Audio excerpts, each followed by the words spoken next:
Or you can tweet your thoughts at Mully Haugh. Pick 6 with Mully and Haugh starts now. What was your greatest takeaway from the Bulls draft night actions? Did Arturas Karnisovas say anything last night that impacted your understanding of this team's offseason plan? What's the mindset of the organization this morning? Yeah, it's a great question because it's a mystery, isn't it? I don't believe that I got a great understanding as to what the plan is. I think that they obviously had to sit out the draft, and that must have been very difficult. And yet they didn't sit out the draft. They ended up jumping back in and making a trade to get the 35th pick in the draft, and that was obviously Julian Phillips from Tennessee. And he started out imagine that, the Celtics take you and you're like, oh my God, I'm going to win a title. And then you find out you're going to Washington. What? No, not Washington. Then you're going to Chicago. Your head would be spinning, right? I mean, it'd just be crazy. But I think I think it's pretty good for him, right? Look, I think that because they signed Adama to a two-way deal, I think that's the player everybody will recognize. That guy's 21 years old. He was the top player at the Final Four, won the award. Everybody remembers how good he was to help them win that title. But I don't think that's not the modern NBA, right? You don't draft a 21-year-old. You don't draft someone that is running out of eligibility. You take people that are 19, 18 years old, and everything's a scratch-off ticket. And that's kind of what they got with Julian Phillips. They liked him. He said they liked him more than other teams did. So at least they got some players. At least they're going to be a little bit different, even if only for the summer league. My mindset is the same how it was before the draft. I mean, I am happy to see the Bulls do something, get a second-round pick, but is this second-round pick really even going to play? Dalen Terry didn't even play. Right. So what does that say? So I like the undrafted kid out of UConn a little bit better, a little bit more promising size. So that's kind of good. What does that say about the Marco kid that you got? So, but I mean, it looked like they're just going to run it back. It's going to probably run it back. Hopefully they can add some shooters and, point guard. You need a point guard. I'm intrigued by Sanogo from Connecticut, but I do think it's because we saw him in the Final Four and rise to a level that we're used to seeing college players rise. And wow, he looks good in our living room. I wonder how we look on our team, that kind of thing. That's the way it used to be. But I don't know what his role will be, and I don't know if it'll change the way I think about this team. Neither will it. Same as the case with Julian Phillips. That's the case of a guy that, still not a shooter, not a scorer, defender, can jump out of the gym, the highest vertical at the NBA Combine. Does he change your thought about next season? Not really. The only thing, not the only thing, as I said before, the most significant thing that happened last night was AK saying that ownership has given him the green light to go into the luxury tax, which means that he plans on putting together a team that he believes is capable of contending for the Eastern Conference Championship. I don't know if I believe that they can, but I like that they're going to try. That means the door is open potentially. We'll talk to KC about this if it is what this means. Fred VanVleet is going to be expensive. He's a point guard. Max Strus could be expensive. He's a shooter. But a point guard and a shooter are what this team needs, what this team didn't draft. So what happened last night was what we thought might happen. The focus shifts from the draft, where we didn't think the Bulls were going to get a lot of help unless they made a deal, and they didn't, to now free agency, where they now have to go out and identify the priorities and really fill them. When you draft a guy and you brag about his defense and how he can pretty much defend every position, and you're a team that is flat out desperate for some three-point shooting, it just seems like you don't know what you need. It feels like they put off addressing those needs to free agency because they were incapable of doing it any other way last night, so they took the best player available again. it obviously makes that question even easier. Will the Cubs return from London with a 500 record? With the pitching lined up perfectly, will they sweep the struggling Cardinals in their 2-game set in London? What will we be talking about on Monday regarding that series? I like the idea of Justin Steele against Wainwright. I think Wainwright pitching Saturday, he might still be suffering from jet lag. How old is he? He's going to be tired. He's going to make that cross transatlantic flight. He's going to be tired. I think the Cardinals stink. It's great to say that on June 23rd. The Cardinals stink. The Cubs got a little bit of a roll. If they win Saturday, I think it's 2-for-1. There's no way Marcus Stroman is going to London on that stage in front of, 59,000 people? Is it going to be full? Is there going to be that many people there? There's no way Marcus Stroman fails in London. Marcus Stroman's winning Sunday. I think Justin Steele wins Saturday. I think the Cubs sweep. I think they come home and Monday morning it's going to say that was a jolly good trip to good old London. I'm with you, David.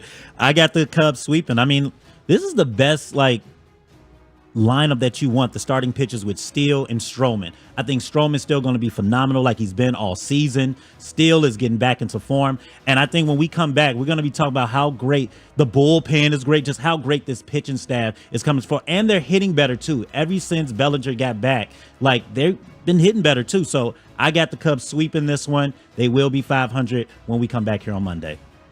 Yeah, I think, if I'm not mistaken, Adam Wainwright was in the Christmas classic, It's a Wonderful Life. He's pretty old.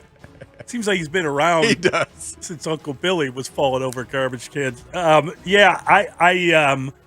like the way they got the pitching lined up. I like the vibe I'm getting from the Cubs these days. They took care of business in Pittsburgh after taking care of business in Chicago. They're playing really good baseball.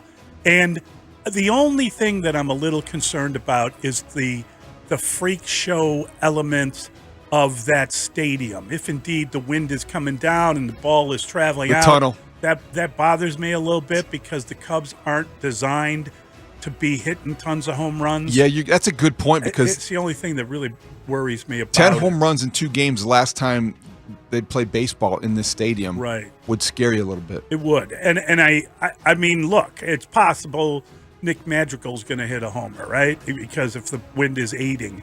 But it's probably more likely that home run hitters hit homers. That would worry me slightly. So barring some sort of freakish result because of the way the stadium is configured, I think the Cubs take care of business. It's appropriate to ask these questions this time of year. It's also probably the worst time to ask these questions. What did you make of Jay Kuda's research that the White Sox have played 12 series at home this year and have only won 4, all against AL Central teams? Against non-AL Central teams, the Sox have lost all 8 series. With that in mind, any way the White Sox handle Boston this weekend, what is your prediction? Boy, I really appreciate Jay Kuda's research, but that is a damning statistic. We know how awful the division is, and apparently that's the only way the White Sox win at home. So that's kind of depressing. I do not have a lot of faith in the White Sox this weekend. I will go with, they'll win 1 out of 3. That's what they do. They'll win probably some game you don't think they're going to win, and they'll do it with some spectacular failed call.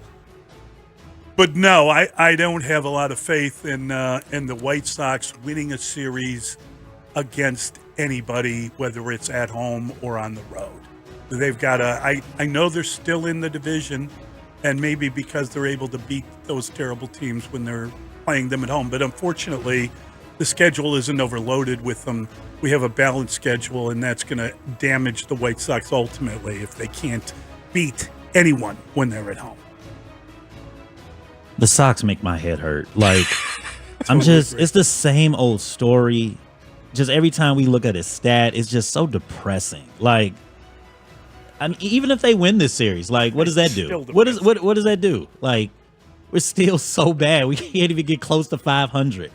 I mean, No, I'm with you, Mully. They win probably one game. If they do win the series, it'll probably be like a lucky play or something happen. Like, the only thing going for the White Sox right now is Jake Berger, but that's pretty much it for the Sox. Yeah, these numbers by Jay Cuda, he does a terrific job, as we know. He's a friend of the show. We should have him on the show. We should have him on. Because he Thank does you. a nice work on this. But what we're reading here is the resume of a bad team.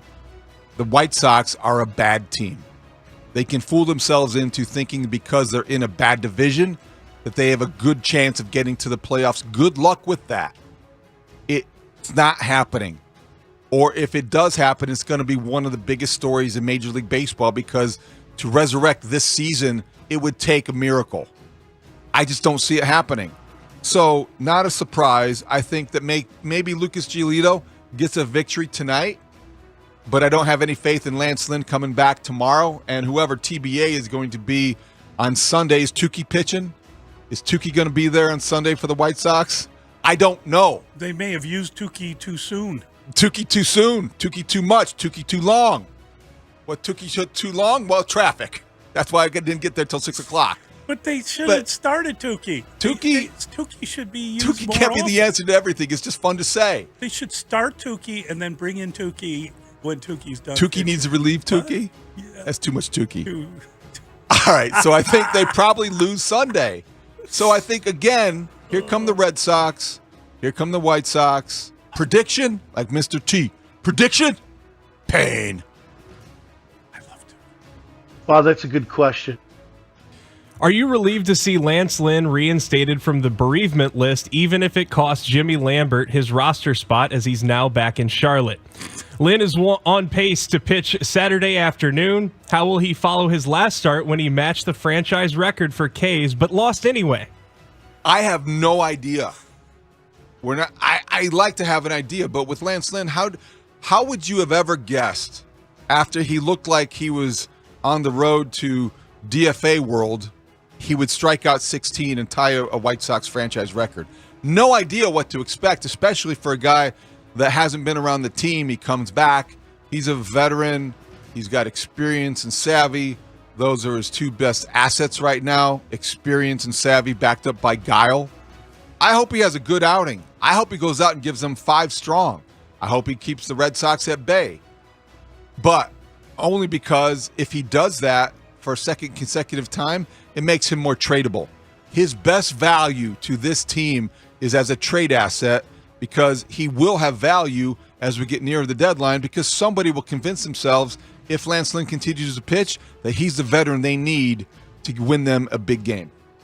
I mean, the fact that the Sox, we're talking about Jimmy Lambert losing a roster spot, like, oh no, like, what is that going to do? I mean, I'm looking forward to seeing Lance Lynn, of course. Like, I did like his performance, the 16 Ks.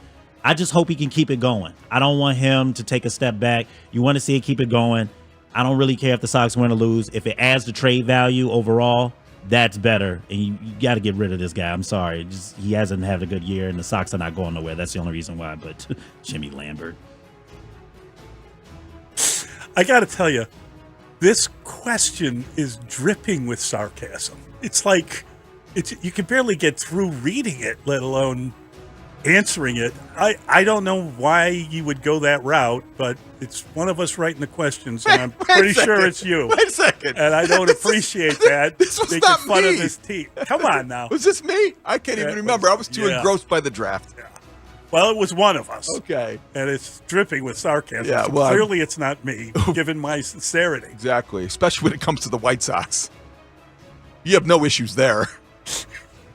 I am not like Where's the baggage cart? I guess I'm not necessarily relieved that Lance Lynn is reinstated from the bereavement list. I think it's a good thing because he was on the bereavement list. I hope he's past whatever happened and he's managing his bereavement.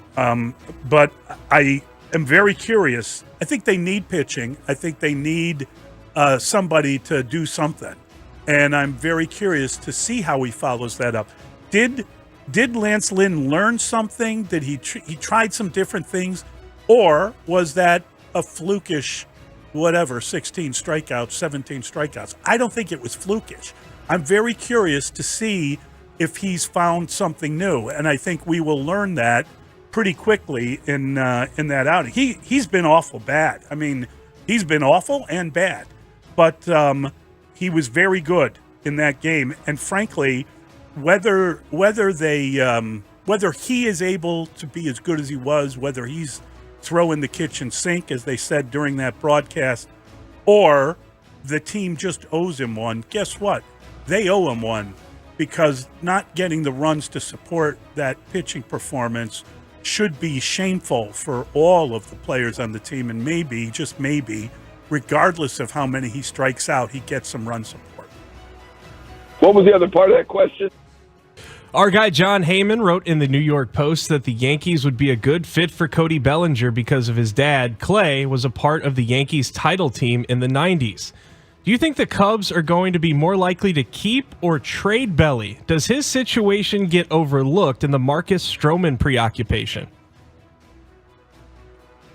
I'm curious about this one, because when you call a guy Belly on the second reference, are you not saying effectively that you need to keep him? Well, I mean, is this question answered in the way that you use nickname-worthy guys typically are worth keeping? When you were, let's say you're up for a job, yeah, and it's like, well, do we want Mulligan or do we want Rossi? I think I've lost the job, right? I mean, by the same token, if you're referring to a guy by his nickname, he's in. He's in. And when you became Mully, you became legend, right? Yeah. Well, but you knew that was on the way because you already got a nickname. Yeah. You're in. That was the only thing I needed. That really allowed my career to take off. my 30 years of newspaper work was nothing. Had no nickname. What's involved. A newspaper? Exactly. Jesus. It's true. In my 30 years as a buggy whip salesman. It's very funny. Yeah, I think whoever is proposing this wants them to keep Bellinger, and I think they need to keep Bellinger. Are they really going to make a move this year? Are they going to be a decent team this year? Only if they keep their best players, right? So I'd be surprised. Like if you're going to go trade, I think John's looking at it from a perspective of what what's on the market, what the Yankees could do. I don't think he's looking at it like, boy, the Cubs are definitely trading guys. I think the Cubs, hopefully, they come back here at 500. Maybe there's some issues with the Reds, and maybe, just maybe, the Cubs are even closer to the top of the division, and then I think the trade thing is out the window. You know who else had a nickname on the Cubs? Swindy City. Look how that went. Where is he at? Oh, man. But I'm we just got saying. A Frank Schwindel reference. I mean, right. That's harsh. The last time we said That's that. So harsh. But I don't think Belly's getting cut unless his car has a flat. Man, you know what Brandon's doing? He's taking advantage of Dustin not being here to rip the Cubs. I mean, that's probably why. Yeah, Dustin's not here. I can say everything I want now. But with this one, yes, it's being overlooked. I mean, if the Cubs are still in it, you want to keep Bellinger. I mean, his impact alone, just, I guess, his presence just in the lineup. Like, remember, when he was hurt, we was talking about how the Cubs can't score any runs. And then since he been inserted in the lineup, look at them now. They're back hitting right now. So, yes, he's definitely, like, if they're out of it, yeah, you could trade them. But right now, they're still in it. So you want to keep Belly. It's not just because Belly is back, but since his return, the last 9 games, the Cubs have scored 64 runs. Their approach is different. Maybe it's coincidental, but having him in the lineup matters. It lengthens your lineup in a way that makes you miss him when he's gone. And they did miss him. And I know that he hasn't been the greatest numbers guy since maybe mid-May, but you see signs and his presence alone. So he does merit the nickname. Here's the thing I'm going to do. John Heyman's our guy. We're going to talk to him on Monday. I look forward to this. I'm gonna text him the standings, though, because what this suggests, because obviously there's a New York connection. Yes. Obviously, I understand because the dad was part of the Yankee 1999, 2000 teams that were great, and he belongs there forever in terms of a legacy. But the Cubs are 3.5 games out. And when you're 3.5 games out on June 23rd, they're going to come back from London, maybe even closer than that. You don't trade or consider trading guys like Cody Bellinger, even though he's on an expiring deal. You start to consider ways of keeping him after you utilize him and get the most out of the season you can. We are talking about what you do with him, what you do with Tautman when he's back to being healthy enough to play center field. I don't know that means you're trading him. No, right? I don't think it means you're trading him. I think it means you find ways to use both guys if they both stay hot. You can kiss him goodbye. Touchdown. Pick 6. What do we think about Chris Paul going to the Warriors for Jordan Poole? And how do you explain the Wizards getting more for Chris Paul than they did for Bradley Beal? That's crazy. That's NBA crazy. And I get it, but I don't understand it. NBA trades, what the Wizards did in getting rid of Bradley Beal was simply announce the fact that they are rebuilding, reloading, resetting, whatever they want to call it. They're getting bad in a hurry. So that compensation was out of whack. Chris Paul going to the Warriors was a surprise, but to me, what happened and I have a lot of respect for Jordan Poole. He is young, and he may end up being a big star for a long time. But the Warriors' window was closing, and I think this move theoretically helps them keep it open. It also is the first sentence to whatever pitch they make to Draymond Green to stay or return. Hey, Draymond, we love you. We love you more than Jordan Poole. How do you know that? Because we traded Jordan Poole. Get back in line. Come back and help us win. They have Clay. They've got Steph. If they get Draymond, and now they got Chris Paul. Yeah, they're getting older, but could they be making the Warriors better as well? I get this trade. I know that there are a lot of reasons not to, but I understand it. I mean, I'm with you, David. I understand the trade. Chris Paul, I'm very intrigued to see how Chris Paul's going to fit with Steph and those guys. He's going to come off the bench. He's going to start. I'm just very intrigued with that whole offense and how he fits in that.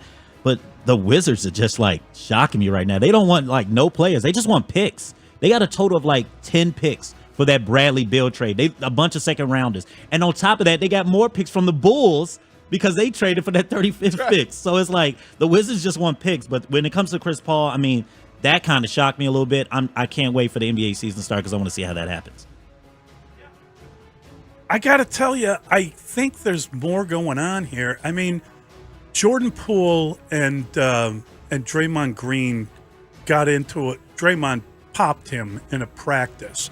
And Jordan Poole never really played well all year. They never really got out of him what they thought they were going to get. I think this is more about figuring out how to get Draymond back than it is about getting anything out of Chris Paul. I think Chris Paul's a really good player and he can come in and give you a few minutes, but I don't think he's the Chris Paul that he once was. I think he could be, a decent contributor to a championship team, but it's kind of like having Elvis Andrus at this point in his career. A guy was once a great player, guy can every once in a while do something, but he's not going to consistently be the reason that you're winning. I don't think that's Chris Paul these days, but I think they got out of a contract and they got money now that maybe they bring Draymond back with. I'm sure they're still talking to him, and maybe it's a more attractive kind of situation for him. But it seemed like what you said, Brandon, about Washington is absolutely accurate. They're just collecting bad draft picks, not even decent draft picks. But I think Golden State is trying to go one more time and probably regrets Last Dance? Some of the contracts that they gave out a year ago To Last younger Dance? players. Think it is? Maybe. One more year? Make a documentary. Maybe that's why. I look forward to about, 25 years from now when Clay and Steph hate each other. That'd be great. It's awful. And when Steph's kid dates, but never mind. Oh my God. Never mind. Holy cow. All right. We got the extra point next. It's Mully and Haugh on The Score.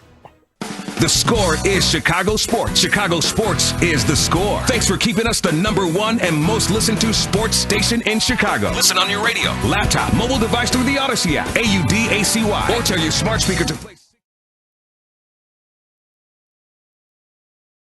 But here's the thing, Danny. I thought your proclamation lacked style.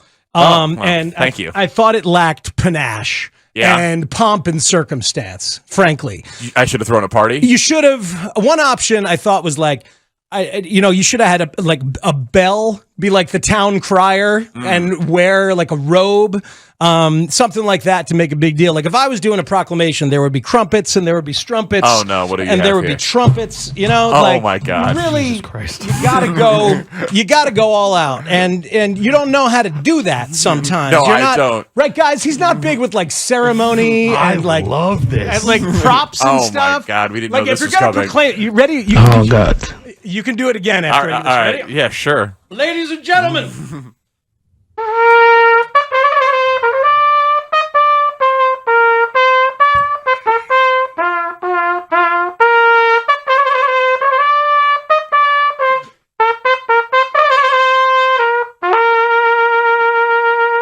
Hear ye, hear ye! The Cubs are going to win the National League Central. Hear ye? Hear ye, hear ye! Yeah, hear ye. Yeah, Man, Louis Armstrong in here? What's going on? that was actually really good. That was very clean. He's talented. He's a talented musician. That's how I would do a proclamation. That's a proclamation. That's what how you do it. All Danny did was name the roster. All he did was run down the teams, steal my thoughts, and speak them without the eloquence that I bring to the table, and then get all the takes and the likes and the reaction and the shine.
talked about this a little bit yesterday.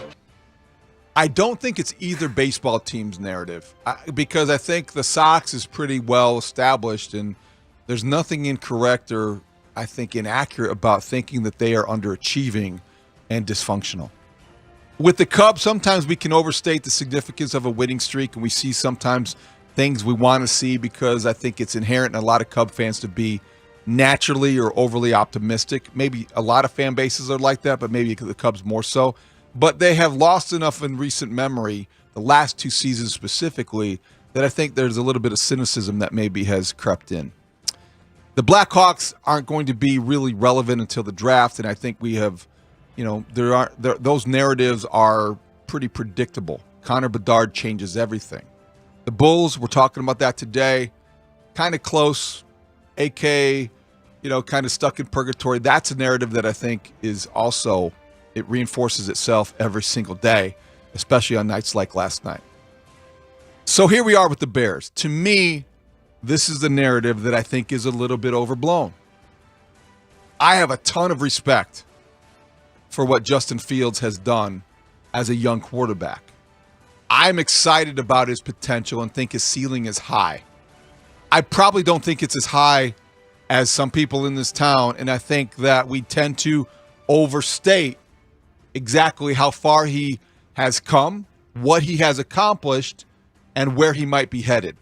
I think when I see Justin Fields, I see somebody who is the best running back in the NFC North, but a young quarterback that struggles with accuracy. He needs a lot of polish. He needs some experience. He needs to win. I think that part of the narrative is sometimes ignored in the rush to anoint him. And if there's anything in this town, when we talk about, has there been anything overblown in the way of a Chicago sports narrative, it might be the tendency to get ahead of ourselves when it comes to evaluating Justin Fields and what he means to the Bears' future. I'm going to stay on the baseball side, and it just frustrates me, probably as a White Sox fan, but I know we've been hearing it. Ozzie comes on here, and I love Ozzie, but the White Sox they're still in it. I just don't believe it. I know the division is so bad, and I get it. We're 6 games back, but they're 12 games under 500 right now. It's just ridiculous. But 12 games with a bullet. Right. It's horrible right now. And one more thing, I'll just switch on the Cubs side. Now, Ohtani coming to the Cubs. I'm sorry, David. I'm not trying to rub this in by any. I would love if he comes, but I just don't see that narrative of him coming to the Cubs. I feel wounded. If I hear what you're saying, better off with Belly is what you're saying. Maybe you need to get a couple more extensions. He just killed my next 6 months. Look, I think we are operating under a lot of misconceptions regarding the teams in Chicago. I think that this feeling that the Bears have solved it and now are going to be a good offensive team, it just doesn't seem to jibe with everything that we saw a year ago. So I hope it's correct. I hope it's accurate. It'd make the season a lot more fun. But I think there's going to be some hard times ahead. I don't think they're done yet, and I don't think that that you just get that much better from one year to the next, even if you do more than the Bears have done. And there's holes in the roster, and we all know what they are, and you're not going to be able to resolve whatever your pass rusher issues are by waiting, adding a guy, picking up a younger guy, and then kind of hoping for the best. You're going to have to eventually address that with like a very high pick or a massive trade. That's the only way to get that resolved. That's one. I think that the Bulls, hidden among the many things that AK said at the end of the night last night, he said that Lonzo Ball's not coming. They're operating as if he's not playing next year. It'd be great if he came back. I don't think Lonzo Ball is coming back. I don't think Lonzo Ball is playing for the Bulls. And maybe what he was saying was when we're going to violate the tax limitations. Maybe he's saying we got to replace Lonzo Ball, so we got to get a player at that position because we don't have one. And once we do that, we'll have a better feel for whether we were right or wrong in the team we tried to build. And I think that's probably accurate. They need a point guard that can shoot a three. And, those guys, maybe there's one. Maybe you can get a guy. But I don't know that they're going to find like a Jalen Brunson type who, again, people thought he was unathletic. People thought he wasn't good enough. Guy scored 40 points in a playoff game. That's a really good player. So you got to be right about a guy like that if you're going to sign someone in free agency to do that. That's just off, the whole thing with the White Sox. Brandon couldn't be more accurate. The idea that because you're in this awful division that you're better than people think, it's just not tired. true. It's really tired. It is so old. And I think that is a good one and probably the most immediate one because we're in the midst of it. I think that it didn't come to my mind first only because I don't believe it. Yeah, I've never believed it. I don't think anyone does. Well, I think they kind of do, Mully. I think some people do. When he shifted the conversation to, well, we got to be making some noise in October. What noise would you make in October? Here is an under 500 team that won a really bad division, and we somehow crawled into a playoff. First of all, that's not happening. Secondly, we'll find out. That team we'll is find not out how making much any noise in clarity October. they're seeing their team with if they cling to the players and don't unload players when they are at a time where they really have to be aggressive sellers. Look, the Red Sox are coming into town tonight. Yeah. And it's a reminder that there's no Chris Sale because he's injured again. But the Red Sox are the team that you dealt with in 2016 when you hit reset the last time that was significant a rebuild began. You're at the next time where it's necessary. And you know who won? Yeah, the Red Sox. There you go. They won that trade. That's right. Moncada, perpetually injured. Kopech, perpetually disappointing. Chris Sale, World Series champion. Often injured, but World Series champion. That won the deal for them. They traded Adam Eaton to Washington for Lucas Giolito, who they're now going to be trading at the deadline, for Ronaldo Lopez, running out of contract. Maybe you can get something for him, not much. Dane Dunning traded him to get Lance Lynn. I'm just saying they haven't won a deal in a long time, David. Well, did Washington win that deal? They won a World Series. Okay, so you know what? You got Adam Eaton and Chris Sale traded by the White Sox. They ended up winning World Series. People are rushing to get to the front of the line of White Sox players to be traded. They went out. They're the Washington Wizards of baseball. How's that? Well, I think that's a really good one, though, because that is a false narrative that the White Sox are really just a couple games from winning and getting into the postseason. You will be delighted to know that I spent even more time yesterday breaking down the 2022 Blackhawks draft as I start getting excited about. See, I was right. What's going to happen in 2023? Talent. They got a lot of talent. They got some talent. They got talent, and that's going to come to fruition hopefully within 5 years, if not sooner. The Bedard thing, though, is such a fast forward in that process. It's kind of unbelievable. It's beyond fortunate that they have that pick, and it's going to be really fun because of him. I'm now interested in what they do at 19 and what they do. If they were picking like fifth, I might not even care. I think because of him, a lot of people are going to care about things regarding the Blackhawks that they haven't cared about in a few years. And it's a fun thing to follow because it's positive, and a lot of our sporting stuff in Chicago these days is not very positive. Right.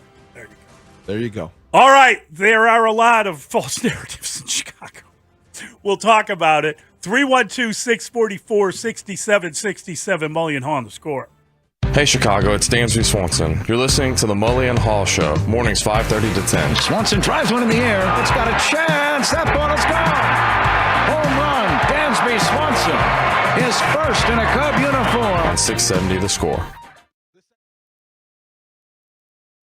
Going here. I just want to know what is the appropriate level of optimism to take away from this, knowing that AK was involved in not only drafting Jokic, but Jamal Murray and Michael Porter Jr., and putting this team together in sticking with Mike Malone in the kinds of things that, You look at the Bulls' approach to running it back and embracing continuity. This is the Denver model. This is the way that they won, Mully. I think that I wonder what is the level of how much can you take away from it? Listen, it's not working here. Okay, whatever happened with Lonzo Ball has sort of undermined or undercut whatever building was going on here.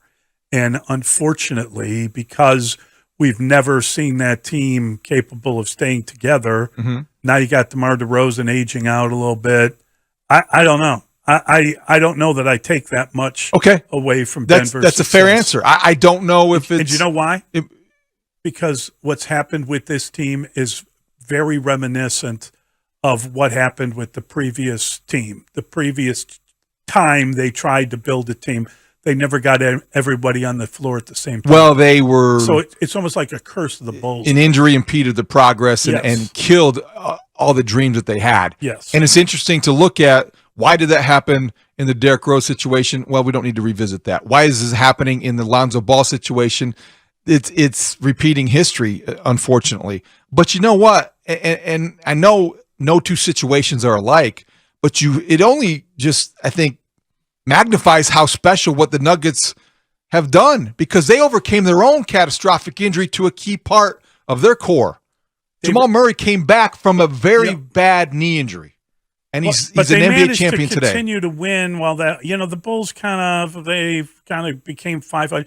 I got to tell you something. I often think about history, and it just brings back a lot of memories. Okay, that's right. I'm sorry.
back next season, and he's gonna continue on his recovery.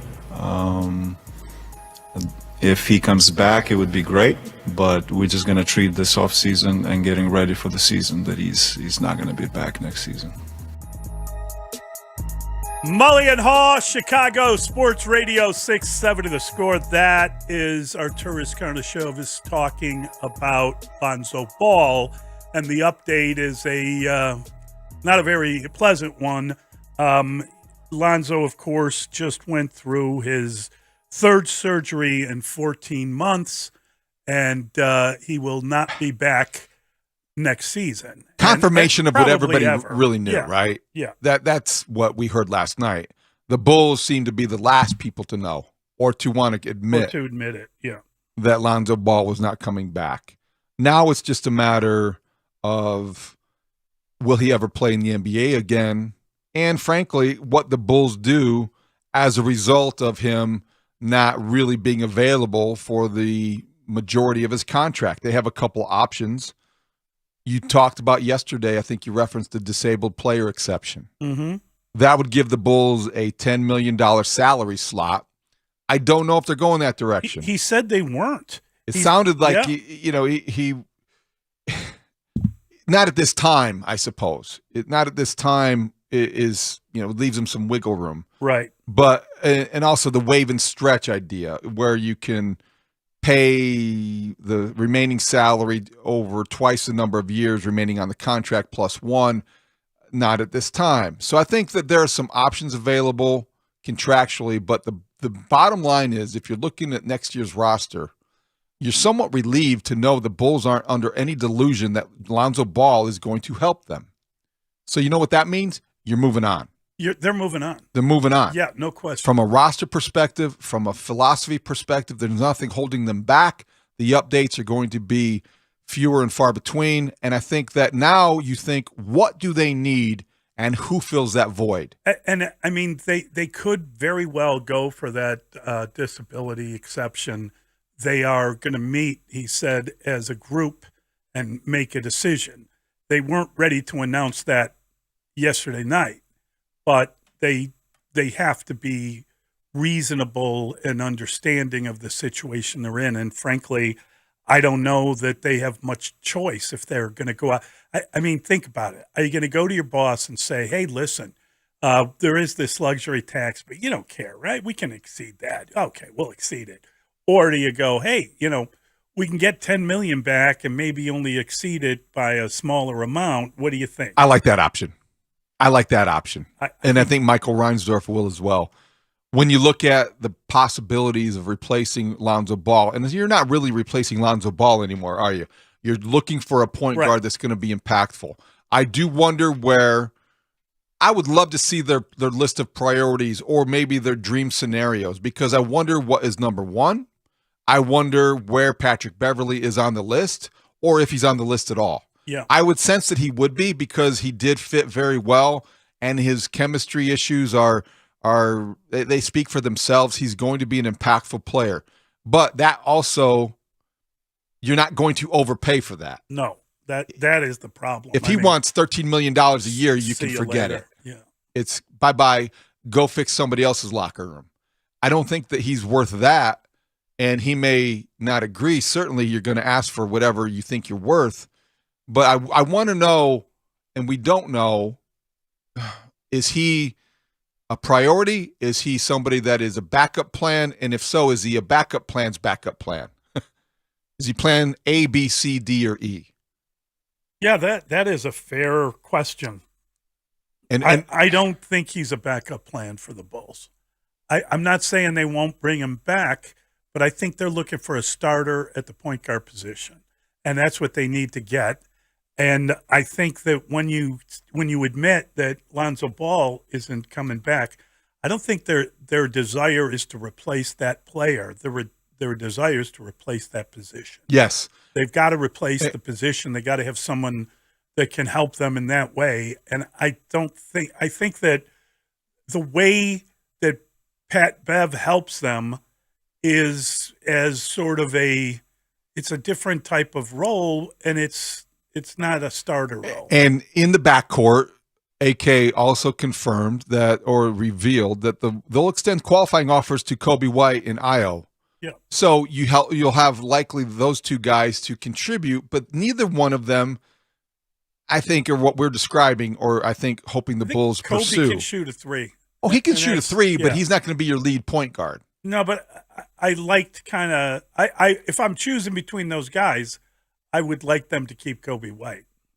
Definitely, because they lack shooting, and he's a guy that can fill it up. But I like Io. I like both of them. Yeah, I think extending qualifying offers to both of them, the restricted free agents, the Bulls can match. That makes a lot of sense. I wonder what the market will bear for both guys. I just wonder, Mully, again, going back to the wish list, Fred VanVleet is a guy that we thought might be headed to Phoenix. Doesn't look like that could be the case. He's been rumored at a couple other places. You wonder if they have filled their needs in the draft. He's somebody that is a winner. He's a lead guard. You could talk yourself into, at least I could. If they went that direction, I could like that a lot. But I just don't know how expensive. We just don't know what the market's going to be. Same with the shooting. Same with if the Bulls are going to approach the luxury tax or go past it, and AK said last night he has the green light to do so, I think it opens up a lot of possibilities that we might not have realistically considered before he said that. Yeah, I mean, they're still going to bring back Vooch, right? That's in the offing. No, he's coming back. I think. Okay, obviously, if they can work a deal out with his representatives, that was the tone that AK set, and I think it's a good, smart tone, especially in light of what you gave up. Now that you know the final ledger, you gave up too much to let him walk. So you didn't get what you hoped you'd get out of the draft in terms of the first overall pick. No, you didn't. You didn't win the lotto. You lost your pick to Orlando. What do you look at when you see they got a guy that can help them defend, who's got great athletic ability, that can. You can't stay on the floor if you can't score in the NBA. Yeah. You're not going to stay on the floor unless you can shoot. And I think that he feels like, it looks like, when you're talking about Julian Phillips, he's a project. There's a lot of project there. Would you agree? I mean, I totally agree. But I mean, here's the thing: there's a lot of project in Dalen Terry, and I know we're kind of dismissing him. I wonder if they think he's been described to us as their first round draft pick this year. I don't buy that. You talk about the Chicago sports narratives we need to kill. That's a dead one. That's at the top of the list. Okay, but that doesn't mean this guy. If you're looking to replace a roster spot of Derrick Jones Jr., this sounds like a guy that can replace that roster spot. So I don't know whether he can. I mean, he's got great bounce, and he's what, 6'8" with a 6'11" wingspan. Mm-hmm. That's pretty good. With a 43-inch vertical. Yeah, that's athletically, he's not going to be overmatched. No. Offensively, he might be. But he probably will be able to defend and be able to. We'll see. We'll see what he can do. We thought the same things were true about Dalen Terry a year ago. Yeah, but he was more of a point guard type guy. Well, bouncy point so guard. You expected more offensively from him than maybe you do from a 6'8" wing guy? I expected more being able to pass the ball, being able to run the floor. I mean, he really had no skill set that jumped out to me when I saw him play. He's a high energy guy. You need those guys. Yeah. And so I think that was something that you wondered how that would translate. But because of those kinds of things that we saw from Dalen Terry and those limitations, I'm not going to get over my skis too early about Julian Phillips. Let him develop, because it looks like he's got a lot of developing to do. All right, we've got a lot to talk about with the draft, not the least of which is that you're not in Kansas anymore. We'll explain that next. It's Mully and Haugh on The Score. The Parkins and Spiegel Show on your ride home. Afternoons 2 to 6 on The Score. Are the Cubs good? Are they good enough to win this division? I think they are. Then when you get into the playoffs, anything can happen. So, no, I'm not saying that this is good enough in a post-2016 Cubs ecosystem.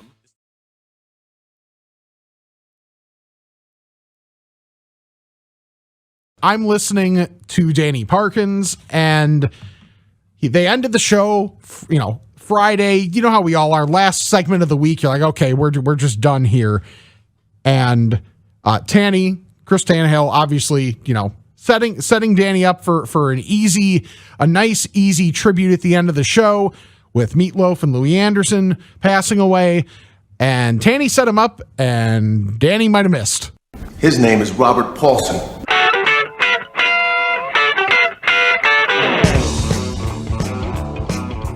Fight Club. R.I.P. Louis Anderson. Wait, Meatloaf? I'm an idiot. Man, we were so close to the finish line here.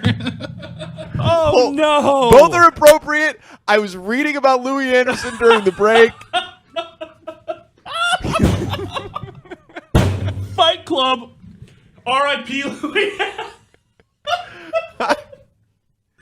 You could tell something was wrong when he was saying it because there was a little hesitation, but he followed through with Louis Anderson. Fight Club. R.I.P. Louis Anderson.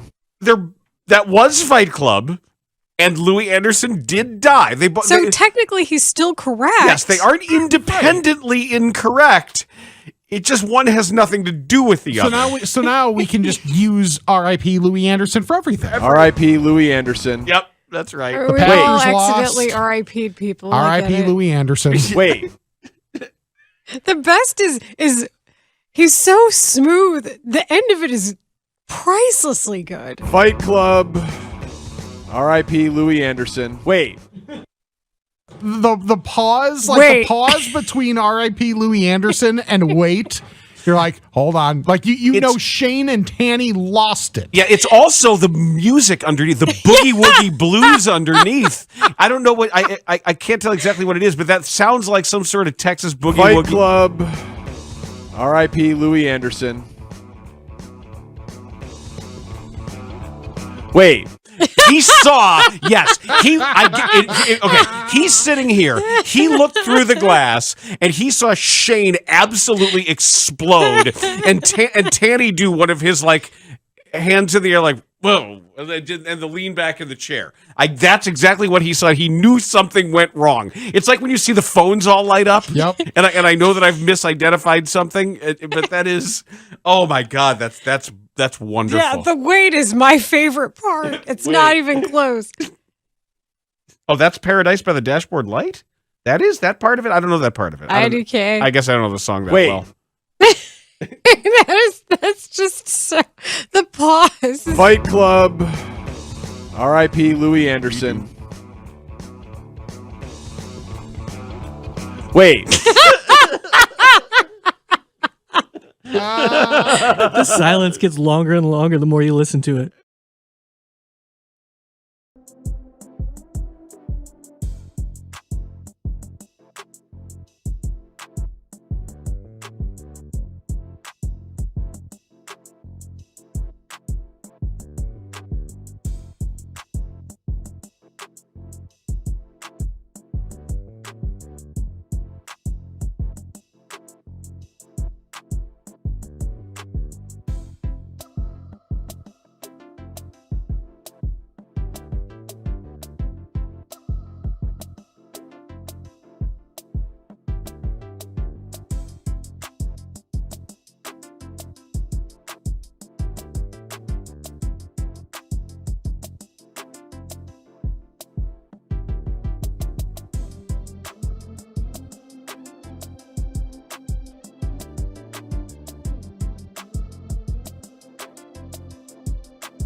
The Odyssey app.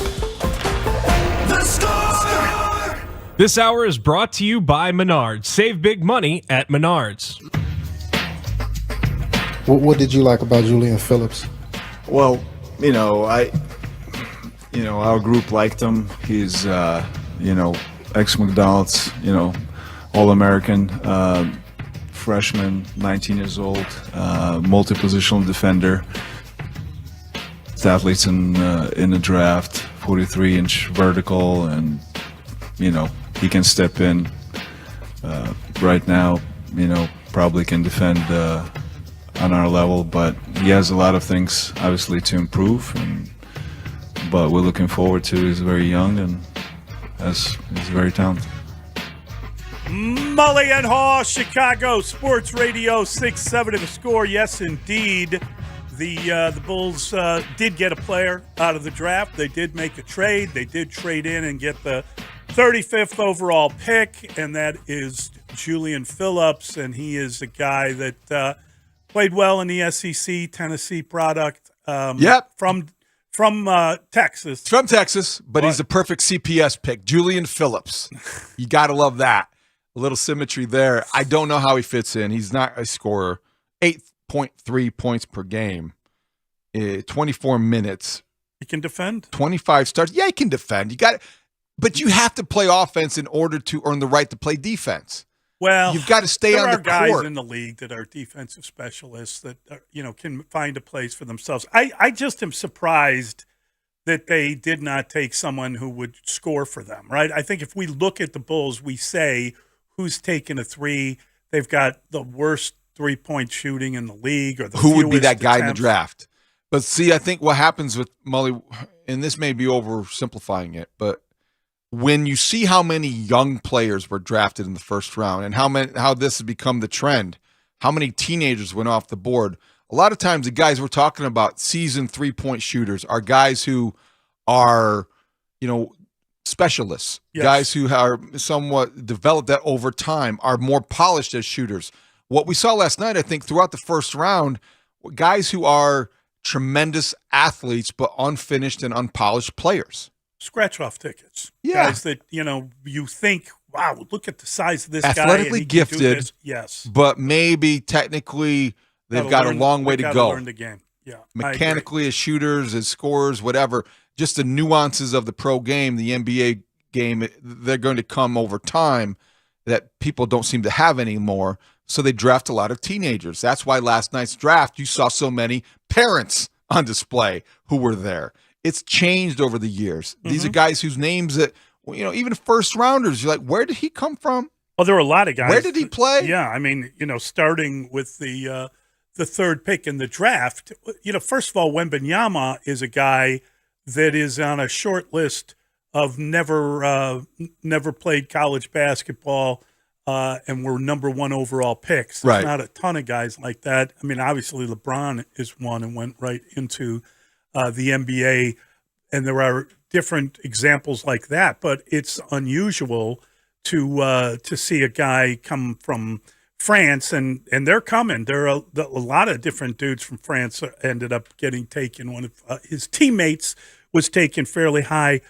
One of the interesting moments was with the Bulls, because with the 11th pick in the draft, Orlando took a Chicago-born player. I believe Jet Howard, son of Juwan Howard, was born in Chicago, grew up in outside Miami, somewhere in Broward County, I believe, because he played for the Heat at that point. He was in the NBA for like 19 years. 21 years. 21 in the NBA, years, yeah. And then he became an assistant coach with the Heat, and then he became the coach at Michigan. So it was interesting to hear Jet get drafted by Orlando, which originally was the Bulls' pick. With the 11th pick in the 2023 NBA Draft, the Orlando Magic select Jet Howard from the University of Michigan. Tonight is a big night for both of his families, for both the Howard family and the Wolverines, because 19 years after his father, Juwan Howard, was drafted out of Michigan, Jet is following in his footsteps from Lansing to the league. Okay, did you catch that one? Did I catch that one? That was cringeworthy. That was an awful moment. I Someone mean, had a clever line I from didn't want to Lansing catch to the league. Yeah, but Lansing to the league. Michigan is in Ann Arbor. Great alliteration, but it has no Yeah. bearing when it's inaccurate. False content. Felt bad for her at that moment. Oh, that was awful. It was. You should have been watching it with someone who went to Michigan. From Lansing to the league. Like maybe you were? Like my wife. Yeah. Yeah. That's a cringeworthy moment for everybody. Did she say Lansing? Yeah. And I was like, yeah. Mm. She said Lansing to the league. Don't know how you get there. We all have been there and said things that you immediately know you shouldn't have said or didn't want to say it that way. But felt bad for Malika Andrews, former Chicago Tripster. Really? Yeah. I don't think I remembered that. She was not here that long, but she was here for about 6 months, and she has skyrocketed to the top of the ESPN list and hosting things like last night, the NBA draft. But that was not a moment you want to remember, and unfortunately, it's well, one I that wasn't trying to point it out. It was Jet Yes, you Howard were. being drafted Yeah. because Jet Howard is the last piece of the Vooch deal. The Bulls put together, they gave Wendell Carter, right? Wendell Carter went in that trade. Otto Porter Jr. went in that trade, I believe. From Orlando to irrelevance. I believe who was another Michigan man, right? Wagner. Franz Wagner. Franz Wagner. Very good player. Now is the time we dance on sprockets. He went in that trade. Yes, he does. He was in that trade. And Jet Howard now is the final piece. So you gave that group of players up for Vooch.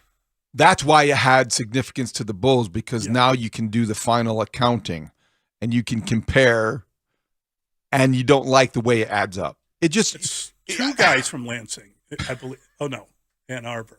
Now she's got me confused. At what Maybe point, she meant Lansing, Illinois. that's what I was. Maybe. That's what I was thinking. Maybe at one point she thought maybe, but it wouldn't apply. With Juwan Howard, was he born in Lansing, Illinois? No. Was Jet born in Lansing? No, they were both born in Chicago. Because Lansing's right there, right across, right down the state line. You know, I think it was East Lansing, which is where Michigan State is, that she was referring to. Could she be referring to? I don't know. It was super weird when Jet Howard turned around and hugged Tom Izzo. I was like, what the hell is Izzo doing there? And Magic Johnson somehow turned up and said, way to go. And the aforementioned The alums are proud. Draymond was there. Draymond, Wait a minute. And Scott Skiles shows up too. Let's name as many Michigan State Spartans as we can. That's what we'll do. Yeah. Denzel Valentine. Kirk Mans for 500. That's a Valentine. Hey. So the Bulls deal, the Vooch deal is now finished. And AK, to his, well, look, there's no way he's going to acknowledge that was maybe one of the worst deals in Bulls history, which is the way a lot of people want to, remember it or will categorize it. They would love to forget it, but you can't.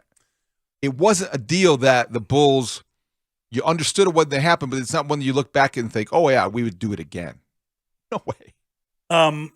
The weirdest dressed player. There were some wild outfits, but I gotta say, the Kansas player, Grady Dick, with an E, Gradey. In case you want. What's that all about?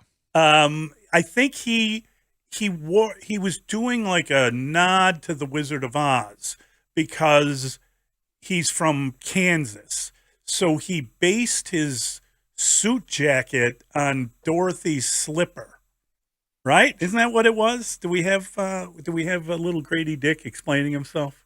So I'm from Kansas. Dorothy has her little slippers. I got my Dorothy suits.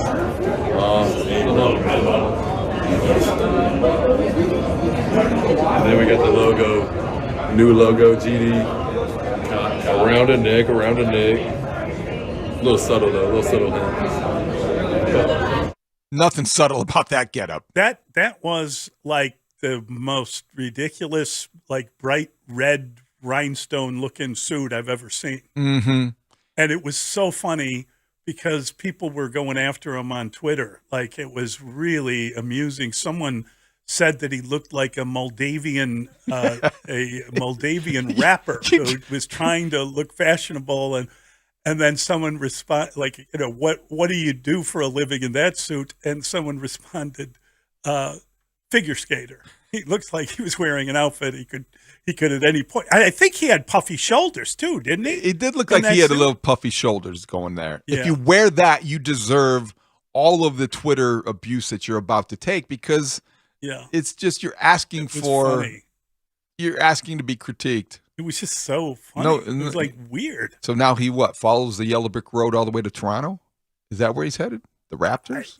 I guess that's where he's not going. in Kansas anymore, no, young you're not man. In Kansas anymore. That's right. Some of these get-ups, I suppose you feel good about the draft, and then you see the guy who wears the suit that was an unfortunate fashion choice. But I love the Thompson twins because they apparently are exactly the same. They're twins, but they're exactly the same size. They share clothing and stuff. So they had two suits. One was white and one was black. And whatever one guy took, the other guy just took the other suit. Who had the first choice? I don't know. Well, maybe the guy that went ahead of him. Yeah. Amen went first. Amen, we were saying he goes to Houston and he gets $50 million and he has no state tax, and his brother might be winning faster. Who knows? But he goes to Detroit. You think the Pistons are going to win before the Rockets? 36. I don't think either one is going to.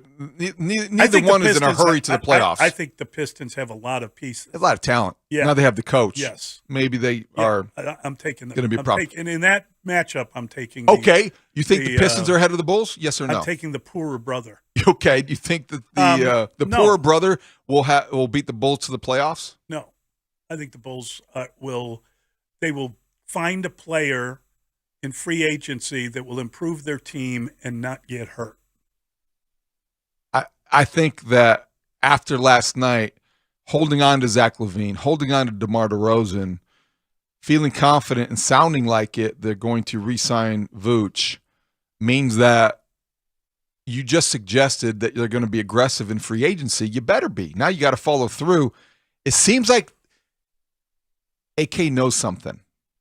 Or knows something has some plan, or he has a plan, but he knows it feels good about the plan. Yes, because he sounded like if he's going to open the door publicly, a guy who doesn't open a lot of doors publicly. Can we agree on that? Very much keeps things to the vest. Yes, close to the vest. He just gave everybody something to consider until free agency. The fact that he has the green light to go into the luxury tax. So now he knows what that's going to do. A fan base that is fed up with being mediocre and being stuck in NBA purgatory now has this little glimmer of hope. You open the door just a crevice and you can see, who's over there? Is that Fred VanVleet? Is that Max Strus?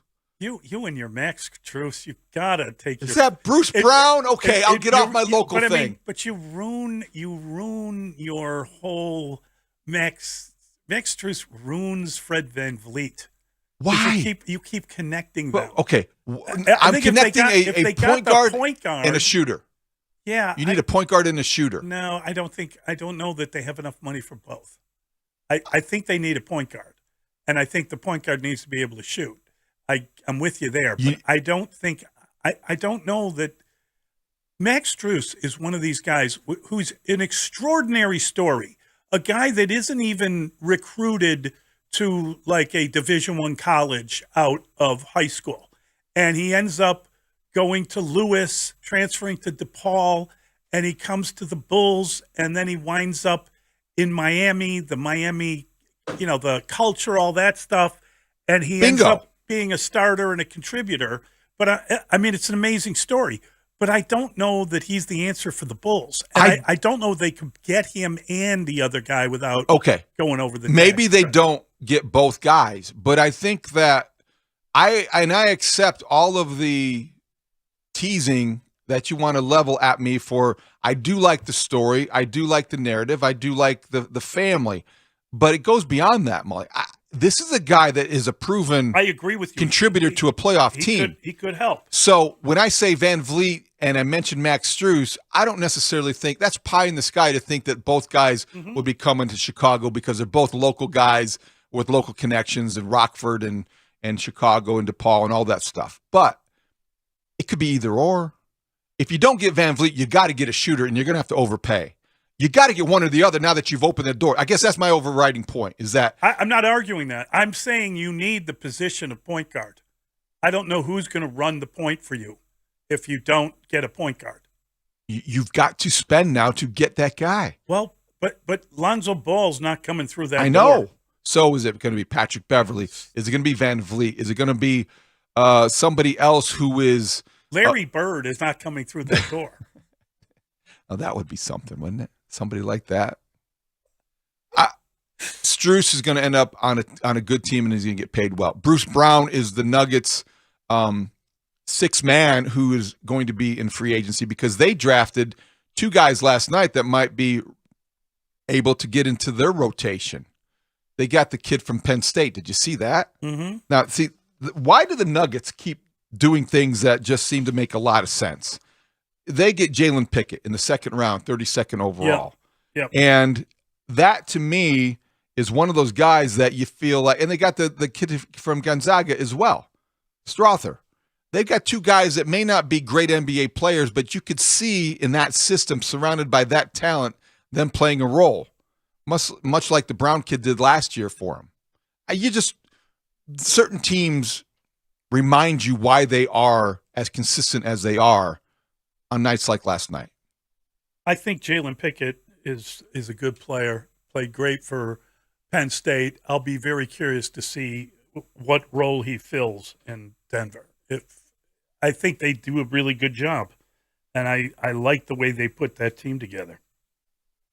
But I'm not just pushing Max Strus because he's good. local. I'm not just I just want to make sure that's not the case. I wasn't suggesting you were. I think, though, that the very fact that you link those guys, all that you've done that. You've got texters asking me if I have Max Strus posters, okay? So you've just created that. Thank you for nothing. So let's just wait and see. That's beautiful. All right. We're going to talk to Casey Johnson. We'll bring him in. We'll find out what he thinks of Max Strus. That's great. The morning after the NBA draft. No, we will talk to Casey. And, it's interesting. I believe someone tweeted out a photo of Casey and AK kind of standing next to each other having a chat before the draft. I wonder what he was being told. Yeah, obviously there was secret information passing between the two guys. Listen, the problem with last night is that nothing happened, and then I don't remember what time it was. It was after 10 o'clock that you finally heard from AK. It was late. It was way late. It was way late. I was way out of it, yeah. And way too late for me to pay close attention. But KC did ask that question, and it was a very interesting one, how you judge what happened in that deal now that you have it completed. I'm talking about trading for Vooch. And it was interesting. I thought AK made a good point in saying that it really announced their intention to win, and they were going to try to change things and win. And I think it did do that, but I don't think they won it. I don't think you should feel great about that when you ultimately line up those players and look at it. But that's life. The most significant thing that happened was AK opening the door to going into the luxury tax in a way that he had not really confirmed before. All right. We're going to talk to KC next. It's Mully and Haugh at Chicago Sports Radio, 6-7 The Score. Pauses at the left elbow to Strus for three. I got a carafe. Put that Strus juice in it and knock it back. Your three best mates, Pat Hughes, Ron Kuma, and Zach Zaidman, bring you Cubs versus Cardinals in London. You never know what you're going to get on this show. Miss a little, miss a lot. That's what I'm trying to say. Twitch stream suggesting an I'm a Fat Fish podcast coming up. I like this idea. I don't know how to interview a fish. Just make it up. Who's gonna voice the fish? Somebody at our I station. think you can do it, Layla. Wow, what You do could be a fish sound guest. like? You could be the second guest on Between Two Fats. I've wanted to be on the I'm Fat podcast for a while. I You think are- I even asked about this in like 2018 or something. You are not qualified. I need you to find the actor who played Parkins, the Jedi. The I know it was Y-wing fighter. Was he in? Gonna blow up the Death Star. No, it's on Parkins. The photon torpedoes. It's a design flaw. Many Bothans died to bring us this information. His real name is William Hootkins. Fully operational. That's a great name. And he won't be on because he's dead. He died in 2005. Oh, the actor died? Yes. Parkins from Star Wars. From Star Wars. Mob. Like I always wanted the I'm Fat podcast to have, the fat X-Wing fighter guy. Oh, you lost me to Parkins from Star Wars. Please make this personal.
I think as always, we're not going to comment on rumors, but I think we all were disappointed the way the season ended. And Zach, I think, was one of the guys that was very disappointed the way it ended in Miami. And he went into offseason to get better, and he's already working out with our, with Ty Abbott, our player development, in LA. So he started his work, started early. So he's trying to get better. So I think a lot of our guys right now already in offseason, working hard and trying to get better and get ready for the season. Mully and Haugh, Chicago Sports Radio 6-7 of the score.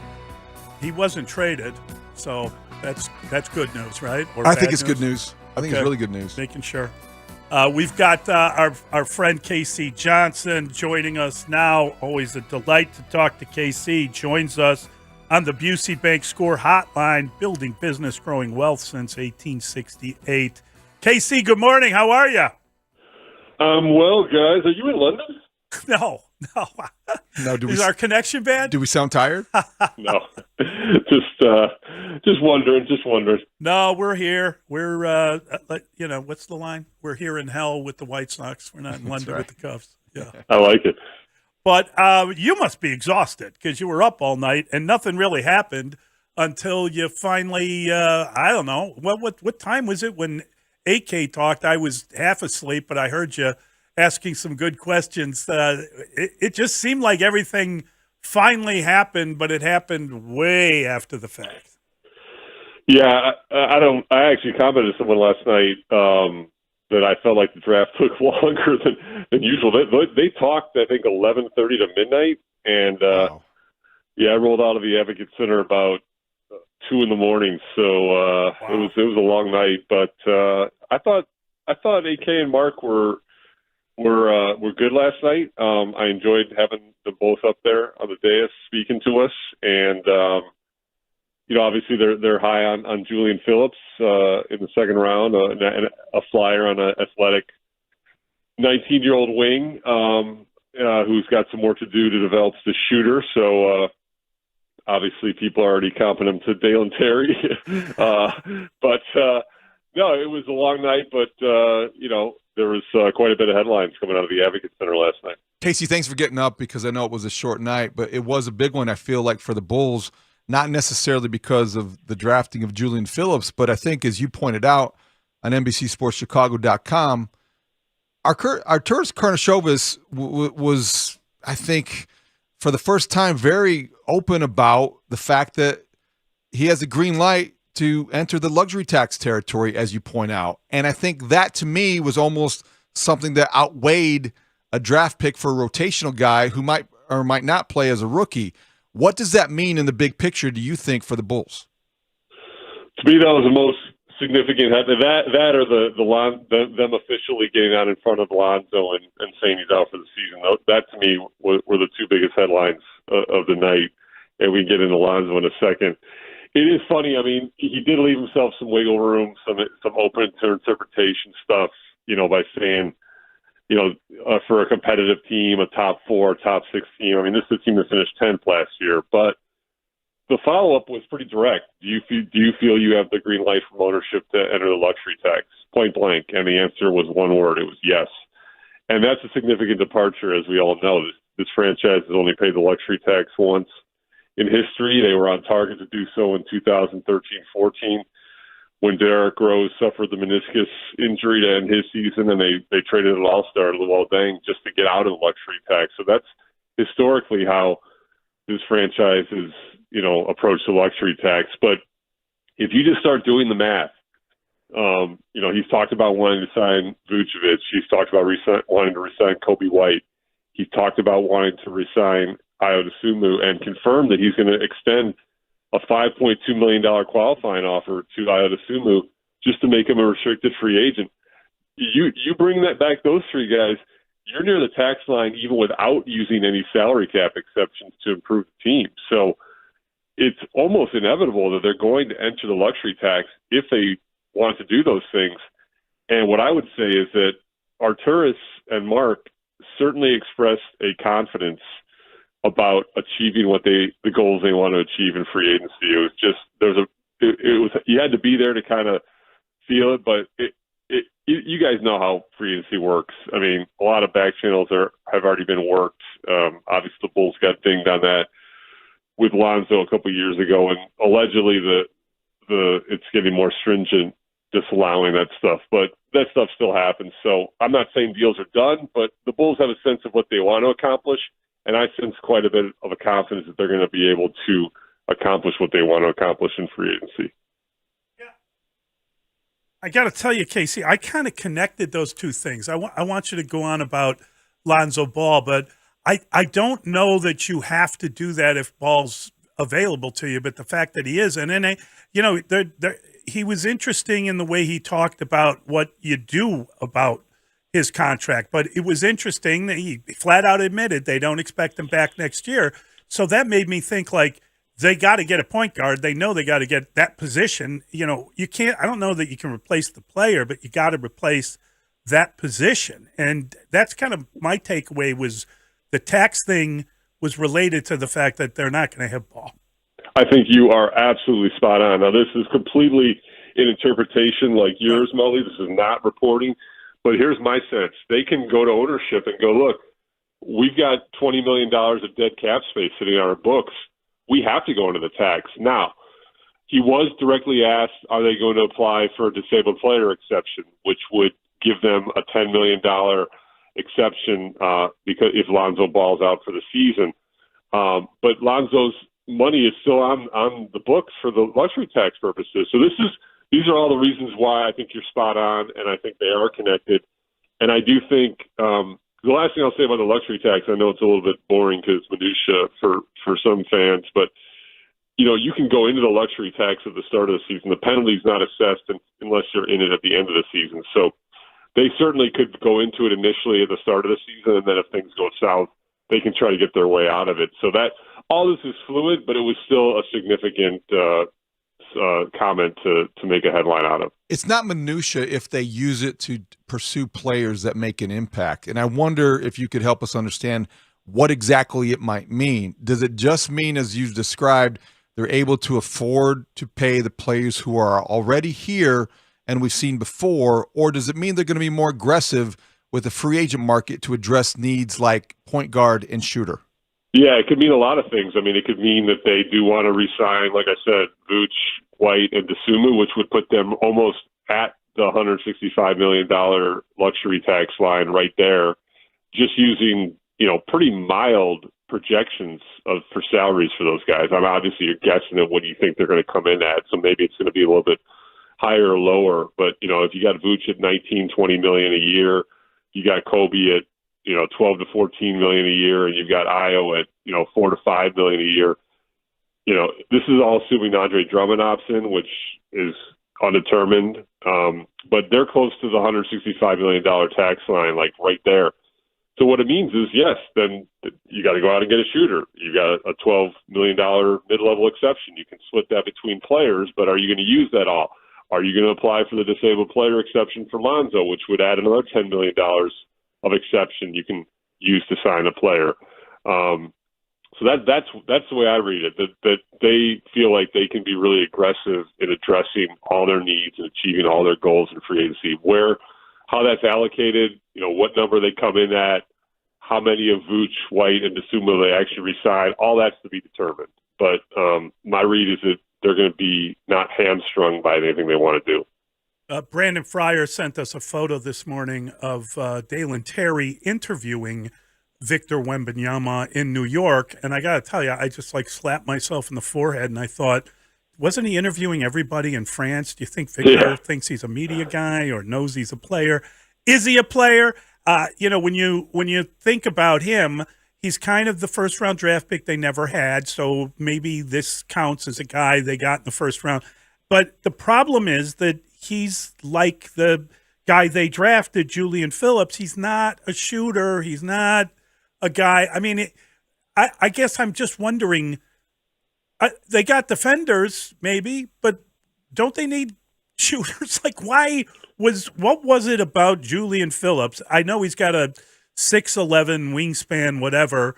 He's a 6'8" guy that led the combine with a 43-inch vertical. Is he another work in progress type thing? Is this player development? Yeah, and they did acknowledge and confirm the hire of a local name that obviously has a lot of recognition around here, Peter Patton. Last night, he's going to head their player development program, and he comes to the Bulls with a reputation as being one of the better shooting coaches in the league. Has worked for the Timberwolves and the Mavericks, where he worked very closely with Jalen Brunson, who just raves about the guy. So, DePaul guy, Loyola Academy guy. He's going to be, part of the development team to work on these aspects. But in Julian Phillips, I would agree you can kind of generally lump him in with Dalen Terry in that they are a type. They're energy, athletic, switchable. Dalen's obviously shorter, but wingish type players that need work on their shooting. So it is a little surprising in that regard, but you heard, again, a strong belief that they're going to address shooting in free agency. They talked about it multiple times. They talked about Peter Patton's role multiple times. So I guess we have to wait and see how they're going to address it. Obviously they like Julian Phillips enough to expend, a cost to go out in the second round and get him, to acquire that pick and get him. That's how teams operate. If somebody's on their board that they think is a value because he's still sitting there and they've got him ranked much higher on their board, you go get that guy. That's with Julian Phillips. I do think he'll be on the roster, even though he's a second round pick. Second round picks, obviously are always not guaranteed to be on the roster. I would assume he was. But with Derek Jones Jr. declining his player option, he's kind of a Derek Jones Jr. light, obviously a much rawer version and a cheaper version, which if you're going to be aggressive in otherwise in free agency, it helps your books in that regard too. So Casey, as we look ahead to free agency, not that long or far away after last night's draft, which is somewhat unremarkable in Chicago, I mentioned two guys this morning who have familiar names, Fred VanVleet and Max Strus. I get a little bit gentle ribbing from Mully about Max Strus, but there will be a market for him. I just wonder, each guy, how big will the market be, and is it realistic or unrealistic to wonder if the Bulls will be involved? Well, Fred VanVleet's completely unrealistic unless it's a trade, because the Bulls will not be, even with all this stuff I'm talking about, they're not going to be a team with cap space. They're going to be using exceptions, and the highest exception is the mid-level, which is just over $12 million. Fred VanVleet signed it for more than $12 million, so he's out unless you trade for him. Strus, I probably could get for the mid-level, but I have not done a ton of reporting on this, but my early sense is that Miami's pretty keen on trying to re-sign him. But underrated defender too, by the way. Good team defender, takes charges in the right place at the right time, responsible team defender, and a very, very good shooter. So I don't mind that name. But they have a lot of other needs, so I'm not sure I see them using all of their mid-level exception on one player. Maybe they split that up. Again, I'm guessing here. But Strus would be a fine addition. So take that, Mully. Wow. How about that? That's fair.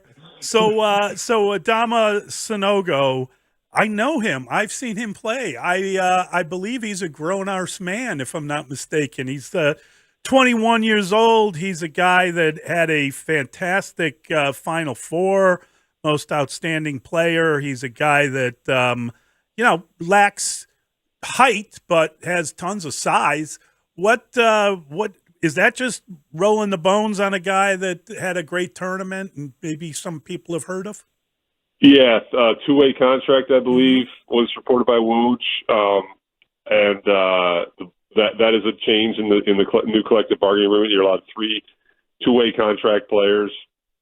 The Bulls currently have 2. I'm not sure they're 100% wedded to those guys, but Terry Taylor and Justin Lewis. So, big man, some possible insurance if he pans out, and if Drummond either doesn't pick up the player option, is only here one more year. So just a flyer guy. I mean, he's not for sure going to be even on the team. But for now, he's a two-way guy with, like you said, some name recognition. Great stuff, KC. Thanks Great for stuff. getting up and appreciate your hard Yeah. work. Thanks, KC. No problem, guys. Appreciate Have a great it, buddy. day. Take it easy. Thanks. That is KC Johnson. NBC Sports Chicago does a wonderful job, and love talking basketball Voice of with him. reason. Yeah. Oh, yeah. Yeah. He's a voice. Just saying. Well, I mean, in fairness, Long-time KC guy. In fairness, you keep talking about the point guard, and that's the position they have to fill. I know. So I'm saying they need a point guard, and you keep bringing up Fred VanVleet, and I'm not arguing with you, but Well, you, it's you unrealistic. add two but- of them. Yeah, but it's either or. But if VanVleet is not going to be attainable without a sign and trade, I don't know if the Bulls have that kind of, if they're compelled to go that far. I don't know what they would give up. It'd be very unorthodox deal, maybe not expected. But I think there's a lot that happens in the NBA that we don't expect. I agree. That's why I just don't know if we understand what could still be ahead, or if we know And exactly what they're limited by. If you felt you saw AK with that like kind of knowing smile, like he had kind of the Cheshire smile, if you will, maybe he has something up his sleeve. Didn't you get that impression as well? And we'll talk about it, but I just feel like he seemed like a guy that was ready to do something more than just re-sign his players. Mm-hmm. Let's hope so, because they need more than that. They do. 312-644-6767. It's Mully and Haugh on the score. I think I'm still on the Fred VanVleet train. Choo-choo! Dan Bernstein and Lawrence Holmes, middays 10 a.m. till 2. Marcus Stroman. The Cubs are in a position to win a division. You don't trade your best pitcher. Well, you do if you're going to lose him. I don't. Mike was on, and then Jason decided to have fun with sound with Mike. Hello? Did you see Paul Newman and Sally Field in Absence of Malice? Who's talking to me? Who? I don't think Oswald did that. I don't think he might have been in the plot, but I don't think he killed Kennedy. Oh, you're talking Bob the movie man. They're getting this new Cuban slugger, I guess, from Cuba. I don't know. Well, I don't know. We go there. I'd rather have McDonald's play Sunday. I don't think Cutler's ready yet. Well, hey. So is Paulie coming back, or did Frank say for sure? Frank? Who the hell is Frank? Have a nice Thanksgiving. Are you kidding? It's way beyond that. What about Eddie Murray and the Nutty Professors? Yeah. Well, I'll see you on the golf course. All right, Happy Chinese New Year, Year of the Horse, right? What? It's today. We'll put Chris on for a minute. You know, I can't understand you guys. You know, it's like, jeez. Oh, gee, I don't know. Well, I don't either. I don't know. Am I talking to Bob? Hello there. Hello there, Bob. You ever try that new pizza yet? That one with the cheeseburger pizza yet? No. I think it's pretty good. I haven't tried it yet either. Yeah. Well, I'm up there. You know I'm in. What do you think about women's boxing and that? Women something. What church you go to? Are you crazy? I can't understand you. How do I wash the shirt? Do I wash it or do I dry clean it? Well,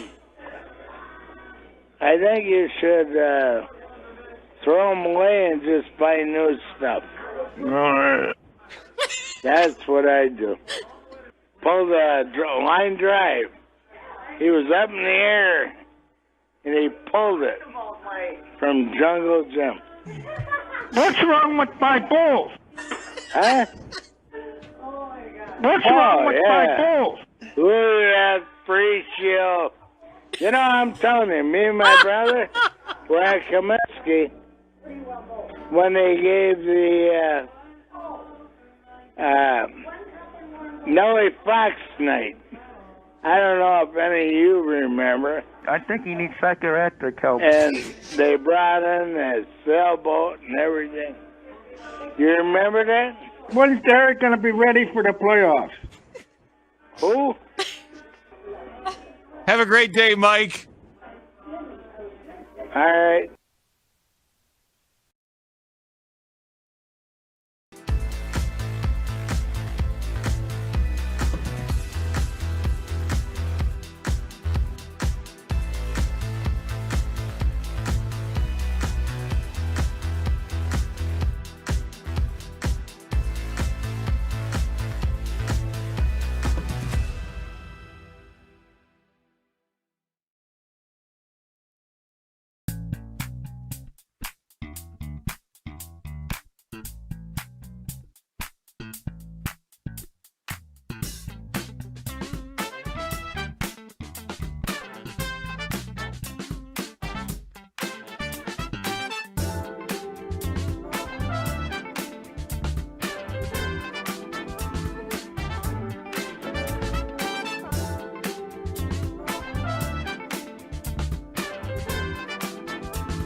Who wasn't, it played a little bit of a part. You know, again, they're both very similar in terms of the way they play and style of play, and, you know, we're excited about bringing him into the fold. That is the voice of Mark Eversley talking about Julian Phillips, newest Bull, acquired last night in some wheeling and dealing. Started out going to the Boston Celtics. Oh, my God, he's going to win a title. I've always loved Porzingis. Traded to the Wizards. Oh, no. Oh, no, not the Wizards. Did you notice that, by the way, that the Saudi fund purchased a little piece of the Wizards? I did see that. Okay. I didn't think that. I'm not playing for blood money. I didn't think that was going to happen so soon. No, that happened quickly. And Yeah. I think they basically own Washington. Not that that's a shock. Then he was traded to the Chicago Bulls, and he must have been thinking, "Whew, thank God I'm not in Washington. Maybe I get to see the Jordan statue." Oh, He's got to be thrilled. The Paul George He's statue. got to be thrilled because he's a teenager. He's joining a team that, as you heard from Mark Eversley, is going to probably view him as a rotational player replacing Derek Jones Jr. I think you heard Casey Johnson refer to him as Derek Jones Jr. light. Yeah. So until he establishes himself as an NBA player, he's going to give an opportunity to play a role on a team that should be a winning team, that should be a playoff caliber team. So it was a good night for Julian Phillips, even though he did not go in the first round. A couple people probably had him ranked or rated at the end of the first round. He's there at 35. The Bulls make a move, and very late Thursday night, get their guy. I mean, you know, you haven't even gotten into the league yet, and now you've been traded twice.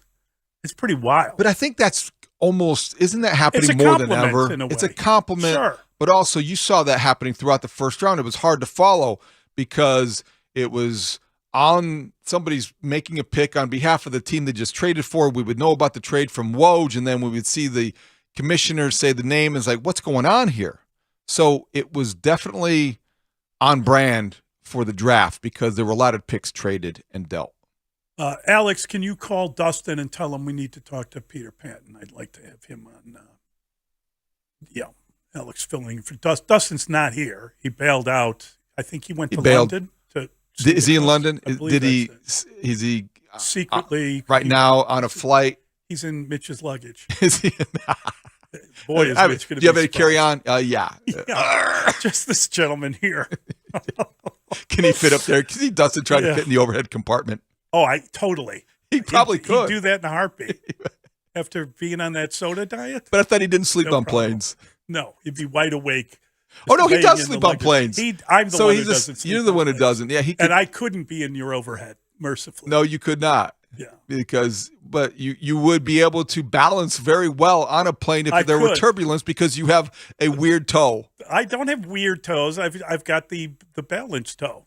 Can you pay off the tease why you said Peter Patton was I want to involved? talk to him because he's the shooting guy, and really we're gonna try desperately to get him on, and I just want to know, can you teach me to shoot better? I mean, I just want, for my senior league, I just need to improve my 3-point shooting. So under the guise of curiosity about how you help people learn how to shoot, I'm hoping to be basically participating in the 3-point shooting contest. I do wonder. That would be great if that happened. Yeah. I do wonder like Danny Cahill. the value. Shout out to Danny Cahill. Yeah, won the media contest 3-point shooting. Great ringer of a player. And I know KC referenced because Jalen Brunson credits Peter Patton for a lot of his growth and development, but a lot of that is just natural, right? I mean, how much impact can a good shooting coach have I think on an NBA roster? This is what I want to find out. I want to. That's why I want to talk to him. I mean, do you believe, Peter, that you can teach anyone to shoot, and how can you help me? He's not going to take it seriously if you include that part of it. Okay, because you're beyond help. That's the as a underlying shooter. thing. Thank you, buddy. As a shooter, it's true. I said as a shooter. Yeah. Okay. Yeah. You're beyond help. When you grow up as a 6'3" big man, you often get elbows at the top of your head. Okay. First question for Peter: how long did you spend in Indiana learning how to shoot? Look at you. Yeah, it's a natural thing. Well, every Hoosier grows up, a boy, a ball, and a dream. Yeah, it's true. There you go. He's an Indiana boy. And like Swish. they say that shooting is like diarrhea for Indiana guys. Is that right? It runs in your genes.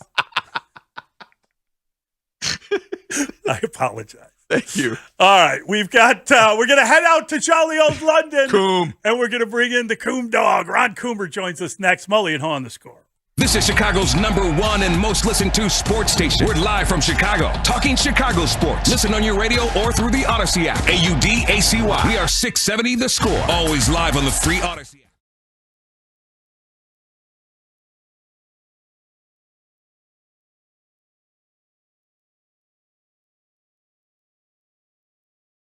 By the way, did you guys? I'm looking at. I don't usually look at Twitch, but it's up, and so I'm looking at it as it fires through. Yes, the answer is yes. Just because of our conversation yesterday, I am wearing my Target purchased Nirvana T-shirt today. Yes, underneath I love my second best hoodie. So I feel good about this today. Your second best. And how often do those rankings come out, and what are the criteria? Well, I had to say second best because yesterday I told you guys I was wearing my best hoodie, the blue fatigue from Target. Did you know that Dave has a command in Twitch? Does he? Yeah, I've you seen can a couple. do exclamation point Dave, and the Nightbot will reply with a witty reply automatically. Really? Yeah, Okay. it's basic code and it's fun. Maybe just for me. How do you get? Do you guys? I don't know. This is probably not good for me to be trying to follow Wait. Twitch and the text board. Hold on. So Nightbot is literally a bot? Yes. So when it says Grody's man cat who is not fat. So There's that one is for Dan. how many Or I things take the Dan is fun taking out the of fun things. out of. That one is a little bit more difficult of a code because it counts. There is also one for Shane. There is also one for Boylan. And I believe one for Matt Nagy. And now they're Dan. accusing me of taking the fun out of Nightbot. I didn't take the fun out of Nightbot. I'm just learning that Nightbot is actually not a human being and is an actual algorithmic bot. I didn't take the fun out of it. Exclamation point, Dan. Taking the fun out of Nightbot. Dan Bernstein, when you write a book, and I do think you should write a book someday. Seconded. Taking the fun. What would this will get the Twitchers going. If Dan Bernstein was to write a book, what should it be called? I mean, taking the fun out of something, right? I mean, How does this get us closer to winning a championship? Yes, that's probably it, actually.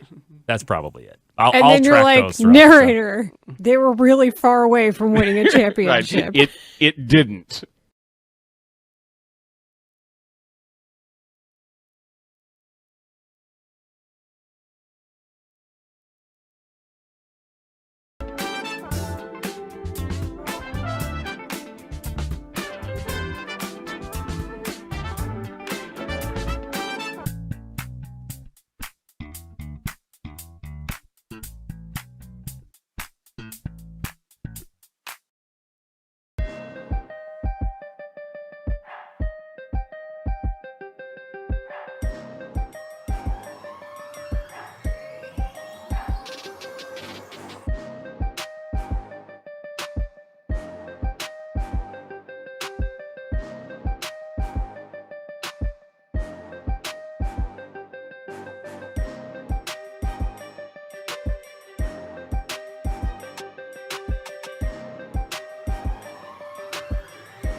This hour is brought to you by Illinois Bone and Joint Institute. Ron Coomer on deck. And Ronnie's been red hot. He's been in the zone. Ron Coomer. Let's see if the Cubs can respond. We're helping him out. Coomer drives one into right center field. Long run, Pierre. Pierre dives, misses it. It bounces all the way to the wall. That's a nice knock for the old hometown boy, isn't it? Chicago Cubs radio analyst. What a ball game. The wait is over, right? It is over. The Cubs are World Series champions. How does that sound, partner? 1999 American League All-Star. From the American League All-Stars, infielder Ron Coomer. The Coom Dog with Mully and Haugh. On 670 The Score. Mully and Haugh, Chicago Sports Radio, 670 The Score. Always a delight to talk to our dear friend Ron Coomer, and he joins us on the Busey Bank Score Hotline, building business, growing wealth since 1868. Ron, good morning. How's jolly old London? Jolly old London is just fine. We're having a good time here. Everything is good. I'm able to hear you guys loud and clear. That's great. We talked for about 5 minutes yesterday over the last hour of the show. And Coom, you never sounded better. It's some of my best radio. Some of your best stuff. Great lines, great insight. So what's today like in London? What are the Cubs doing today? Have you been to the park yet? What's the scene? I have not been to the ballpark. I chose to drift around town, and we have a dinner tonight. The players they've got a workout today, and it just gets hectic around there for everybody. If everybody tries to go today, sometimes it just gets to be too much. So the players went over there. They worked out. They're actually working out right now, or just finishing as we speak. Got some pictures of the ballpark. But they're just, everybody's trying to get back on normal sleep patterns. David just wanted the guys to take some BP, run around a little bit, get their body warmed up, and then just come back. And we all have dinners and parties that you're invited to and things like that tonight. So we'll all, both teams will do that tonight with Major League Baseball and sponsors and everything. And we'll play tomorrow. It is a very interesting place, London, and it is a great town for just kind of wandering around. I was telling David there's a place called like Waxy O'Donnell's that is the best Irish bar I've been to out of major cities, like a really cool spot if you get a chance to go get a pint. But it's just like a fun happen. Yeah, I would look into it. I love that place. It's well worth going to. I was saying, you look at this, and it feels like the Cubs are playing so well that you got to set your pitching up. You kind of got to beat these guys. We want the Cubs coming home at 500, and maybe with the Reds playing Atlanta, maybe you get a game or two in the division. Who knows? I would agree. It's really worked out well. There's no doubt about it. I think. First of all, you want to come to these specialty games, so to speak, and these things that, Major League Baseball is spotlighting the two organizations, and you want to be playing well. And the Cubs are. They're playing as well right now as they've played all year. So that's a positive. And, outside of Cincinnati, you're really looking at a team that can jump right into the race, but really, if you can get hot and stay hot, maybe take over the lead if Cincinnati falters a little bit. And now you're looking at getting into July, and you're right there as either first place, second place, or right in the hunt. It's a good place to be, right? Considering where the Cubs were 2 weeks ago, Mike. That's the biggest key. Exactly. The Cubs have scored 64 runs, I think, in their last 9 games, Coom. And I think a lot of people are pointing back to an impromptu hitters meeting in San Francisco, or maybe it was by design, and David Ross addressed the hitters. And the approach since then seems a little different. And I think that when one guy gets hot, it can become contagious. The Cubs have several who are getting hot. What's the biggest way that you could summarize what has changed maybe since that point and why the offense seems to be clicking? Well, what I believe happened, there are a few things that happened, but some numbers came out of the Cubs offense in certain counts. They were like last in the league in hitting, 0-0 with no count. They were, and taking. I mean, that's probably the biggest thing, is not that you're not hitting, but you're taking 0-0. And when the league feels like they have a real pattern on you, you put yourself in a deficit because they're attacking you in counts where they know you're not swinging. And then I'll take it a step further. I'll say it's the key guys in the lineup that are taking, or were taking, with runners in scoring position. So you were getting traffic, but it seemed like, and it happened, that the Cubs were 0-2, 1-2, 2-2 every time they had runners in scoring position in the heart of the lineup. So, there are times where, maybe the philosophy is if you walk, you pass it on to the next guy. Somebody's got to be the guy. I've always said somebody's got to be the guy in swings and looks to drive in the runs. And I think over these last 2 weeks, you've got more guys going up there looking to do damage as opposed to looking to walk and push it to the next guy. I'm curious when you think about, this all-star voting stuff. I think Dansby Swanson has been their best player. I think it's difficult for him. $177 million. He could have stayed in Atlanta, but he comes here. He could have been comfortable in Atlanta, but he got probably more money with the Cubs. His wife gets injured. She's a great soccer player. Now she can't go to the World Cup. Talked about this idea of, trying to help her go from room to room. You blow your knee out. That is difficult stuff. I just think everything the guy has been through, he's such a steady pro. He's just been absolutely everything and more. Yeah, there's no doubt. He's done everything that you ask from a guy, whether it be his actual play on the field, his leadership. He's the one guy that you hear talking to Morel, who got Morel kind of to quiet himself down and just slow down a little bit and not try to hit, the first pitch you see coming out of the on-deck circle every at-bat. And he's helped Christopher. And the thing about Swanson that I still look for, Mike, is what you're expecting from him on the offensive side hasn't happened yet. So he's had a lot go on, and that's usually the toughest part, right? Defense, you play your game. That's a daily routine, and you're really good. There are times, to me, where I believe, and he has said this once or twice, where I look at him and he's missed his pitch quite a few times, way more than you would expect. And what I mean by that, just following it back, right? He is a swing-first guy, just like Horner, and he's still doing just fine. But, boy, I really see him as we come back and get closer to the break and then roll into the second half.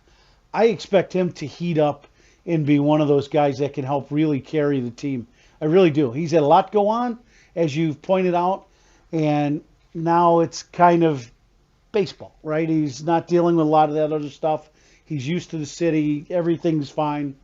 I expect him to be one of the hot hitters for the Cubs the second half. Kuhn, what's realistic to expect from Mike Tauchman? Now, he has been a revelation, a bit of a surprise. Nobody, I think, thought he would be leading off and being as productive and selective as he has been at the top of the order.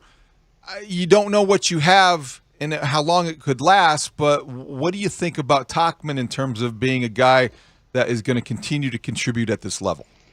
Well, I've heard from scouts, the best way for me to describe this is not from what I've seen. We've all seen this in the short term. But you go to the scouts and the friends of mine that have been in our game a long time that have been watching him play with other teams for quite a while.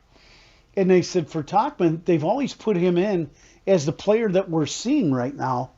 His issue was right as he's really turning the corner in the big leagues and getting a chance to kind of establish himself, he's gotten hurt or we've had COVID or something has happened. So what we're seeing is some of the things that scouts were anticipating. And he's a good defender, and his quality at bats. But as an everyday player, he's gotten the chance and then, has been banged up. So that's the reports I get from, the few scouts that are left in the league. And it's encouraging because what we're seeing just in the last series, his at-bats against left-handers, he didn't get hits. He walked, to that point of having a good at-bat, getting it to the next guy. And then some of the other guys did some damage, and he's played very well. He really has. Our guy John Heyman had a thing in the New York Post that the Yankees would be a good fit for Cody Bellinger if they decide to trade him because his dad, Clay, part of that team in the 90s. Boy, I really hope they're not trading Bellinger. But it's almost like as you look toward the trade deadline, are you saying extend a guy? Is it the same thing with trying to figure out what to do with Marcus Stroman? I know that is yet to be determined, but it feels like there's been a corner turned here in the last 10 games. I would agree, and I don't think they're looking to trade Belly, and I don't think they're looking to trade anybody as we speak. I still think it's to be determined, right, how this team is going to play out over this next 3 or 4 weeks. Belly has done a very good job. He's an excellent first baseman. He can go get him in center. So he, to me, has done an exceptional job at flipping his offense over to where he's a quality offensive player as opposed to the last few years where he really struggled. He's got 2 positions, even 3, 4 positions if you had the other outfield spots where he could play, but he's an excellent defender. So I don't see them trading him. I really don't. Stroman, on the other hand, is a different group, a different person. I don't see them trading Stroh. Stroh, to me, is under contract for another year after this one. He has an opt-out. He's come out and said he wants to stay, so it's really on him.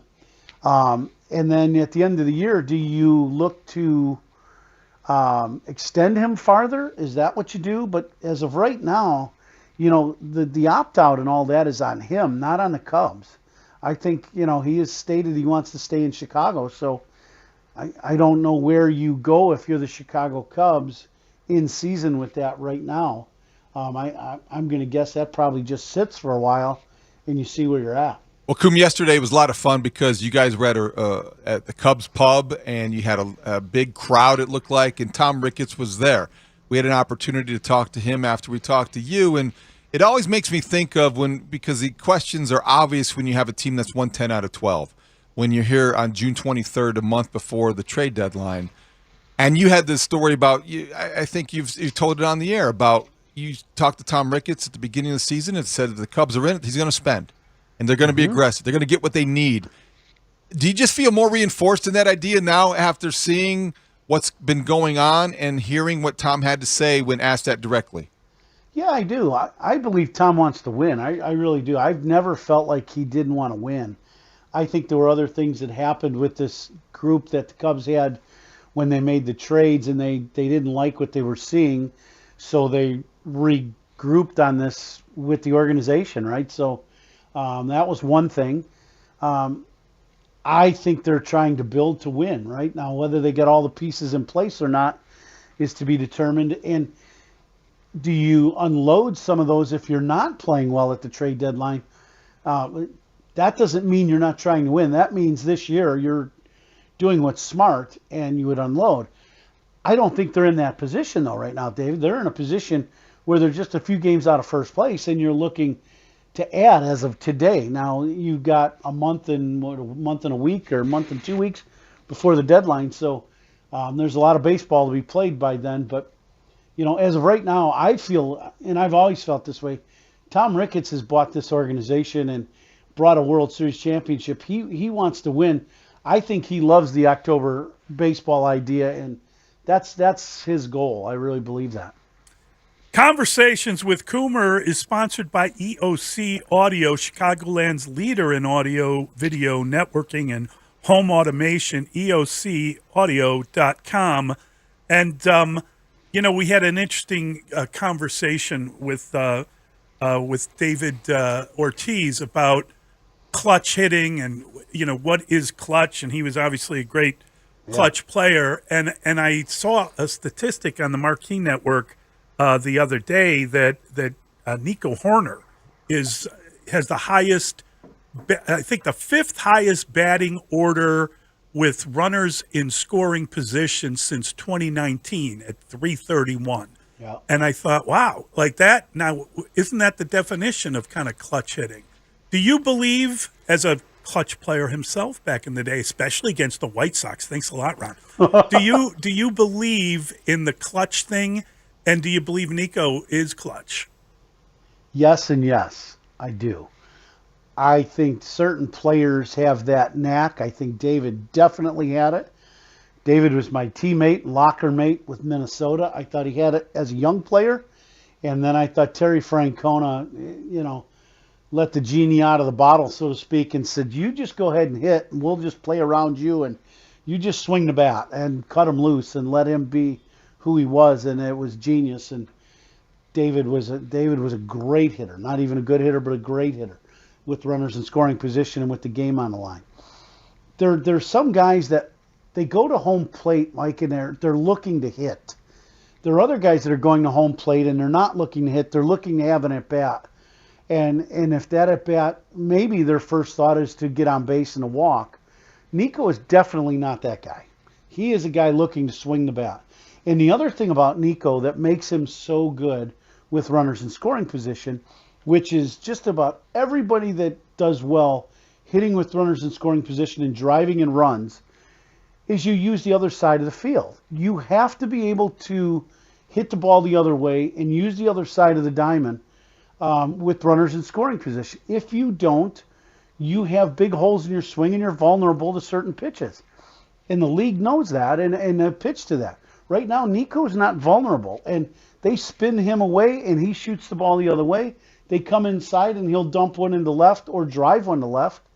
And he's tough to pitch to. And with the pressure on the pitcher and the hitter, in those key situations, Nico does a very good job of barreling up the baseball and using the other side of the field. I love it. I thought the best thing David did, I was a huge fan of him putting him in a leadoff spot because he was going to get on base, but he was going to hit. And now I'm an even bigger fan of them moving him out of the leadoff spot and going, if we need guys driven in and we're not hitting the ball out of the yard, get somebody in there that's going to swing in the middle of the lineup and drive the ball and drive in runs. And that's what he's been a leadoff guy all year, and he's our leading RBI guy. That tells you all you need to know. Kuma, got to ask, you don't sound tired. You didn't yesterday. I know that you are the life of the party typically, but what's it been like crossing the ocean, adjusting your body clock, and beyond that, I guess, do you think it'll have any effect on the game with the players maybe making the same adjustments? I think the guys will be okay. I think everybody day two is just fine. I had people buffaloed yesterday, if that's the case, because I was gassed. When we were doing that party, I was out of gas. I had a big cup of coffee, and off we went right from the plane right to talk to you guys. And I came back, took a nap, and then had some dinner, and then went back to bed, and I'm good today. I think it was great. I'm loving it. I feel great. We had breakfast this morning here at the hotel, Pat and I, and saw Mitch this morning at breakfast. We're all good. I'm looking forward to the games getting started here in London, and I think everybody will be just fine. It takes, if you haven't been over here, it takes one day, right? You need one day to kind of make sure you regroup, get some sleep, try to stay out of the pubs first day, and get yourself back on track, and you'll be okay day two. Yeah. Staying out of the pubs is the issue, sadly. Well, Mike, it's not for everybody, but it's certainly for somebody. It's 5 o'clock somewhere, Coom. That's right. Pretty you soon, got it, too. buddy. Waxy O'Connor's, that's the spot. I love that got place. you. All right, buddy. The Horseman hasn't been bad either. I bet. Place. Yeah, it was okay. Yeah. Yeah, that'll work. That's great. All right, Ron. Have a great weekend. We look forward to listening. It sounds great, guys. Great to talk to you. Have a good weekend. Thanks, Coom. That is our guy, Ron Coomer. Fantastic. He got a good night's sleep. He sounds rested and ready to go. It's Friday afternoon there. Coom's just warming up. Oh, no game tonight? No game, no nothing. It's 8:20 in Chicago. It's 6 hours later there, so you're getting ready for tea time. Come on. Yeah. Or something. Oh, boy. All right. Pub time. That's awesome. That is awesome stuff. 312-644-6767. This is a really big series because the Cubs should win it. It's also a big weekend in baseball because of what's going on with the Reds playing the Atlanta team. The Braves have been really good, best team in the National League.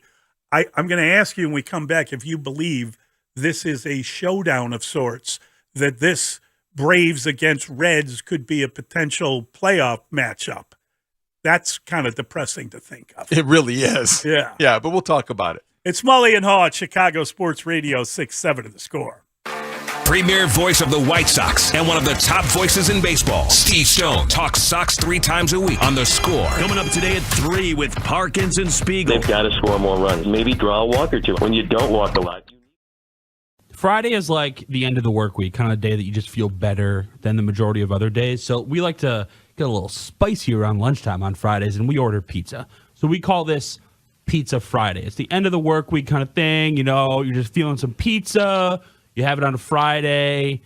That's how we get to the end result of Pizza Friday. You're welcome. So much bad info out there. A lot of bad info, especially from that loser Dan Bernstein. Apparently, Spiegs wanted to get in on the action and provide some pizza for Pizza Fridays, but he messed it up. When we didn't get the text from Spiegs that pizza was available and that, hey, Tandy's going to have to pick it up from X, we got a little worried. Hey, look, I don't think this part of the story is important. I don't think this part is important that I almost forgot. Context matters. Context matters. So 12:30 It definitely matters. You almost forgot Pizza Friday. Well, he didn't almost forget Pizza Friday. He did forget Pizza Friday. Terrible. Spiegs calls me 5 minutes later. Oh, my God. I forgot the pizza. Oh, I feel like such a bad guy. You are.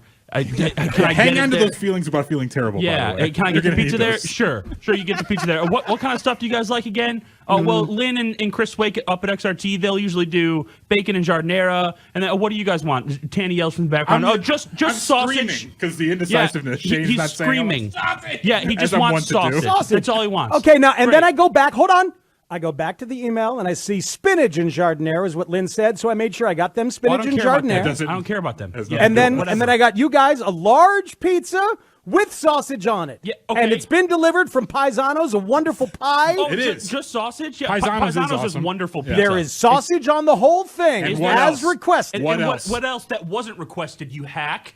I got sausage on the entire thing. And then I made an executive decision. Okay, It's not your decision to make. Because I think that the best, I've said this before, the best topping combination with which to... Literally none of this matters. Whatever you're about to say, it's you're being irrelevant. Did I buy the pizza? It doesn't matter, Spiegs. We told you on Wednesday. You don't have to. This is our thing. We buy the pizza. Yeah. This is our thing. Pizza Friday. I eat the pizza. Nobody else eats the pizza. We buy the pizza. When it's our thing, we get to decide what's on the pizza. You did. Lynn has never asked me for bacon and giardiniera, and I gave him pineapple and ham. No. He's never done that, and I've never done that to him. Shane, hold on a second. There is sausage. At the edge of my seat. What was there on is this sausage pizza? on your pizza. On the entirety of your pizza. There's also onion on half of it because I believe that sausage and onion is the best way to judge a pizza. It doesn't matter. You weren't eating it. My God, I hate yelling. It's 2:37 and I'm already yelling. I didn't bring my Prilosec OTC for the onions on the pizza today. Sorry. How do you not like onion on a pizza? What the hell's wrong with you people? It doesn't matter. I took a stab that you guys would appreciate the onion because sausage and onion is better. Do less stabbing. I yelled sausage if I wanted onion. I'd be like, sausage and onion. Yeah, that's how it works. Like I was talking to Tanny earlier. Yes, beggars can't be choosers, but in this case, when we are the ones who started it, we could choose whatever the hell we want. We chose sausage, not sausage and yellow onion. Well, how about this? It's a large half as onion. You guys just split the other half. Forget it. Well, here's the problem with that, and I'm gonna assume this is on you. There was onion on the entire pizza. The whole pizza. Which is what happens when you make an executive decision. Like, oh yeah, I'm just going to throw onions on it. There's onion on the whole pizza? I said onion on the half. Well, you only paid for half onion. I only paid for half onion. That wants $2 back. It wouldn't happen if you wouldn't have interjected.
Because like I said, I've heard nothing. I've had a lot of friends who go to London all the time, and they have nothing but great things to say. So expanding the game to greater regions, that's great for the MLB. Mully and Haugh, Chicago Sports Radio 6-7 in the score.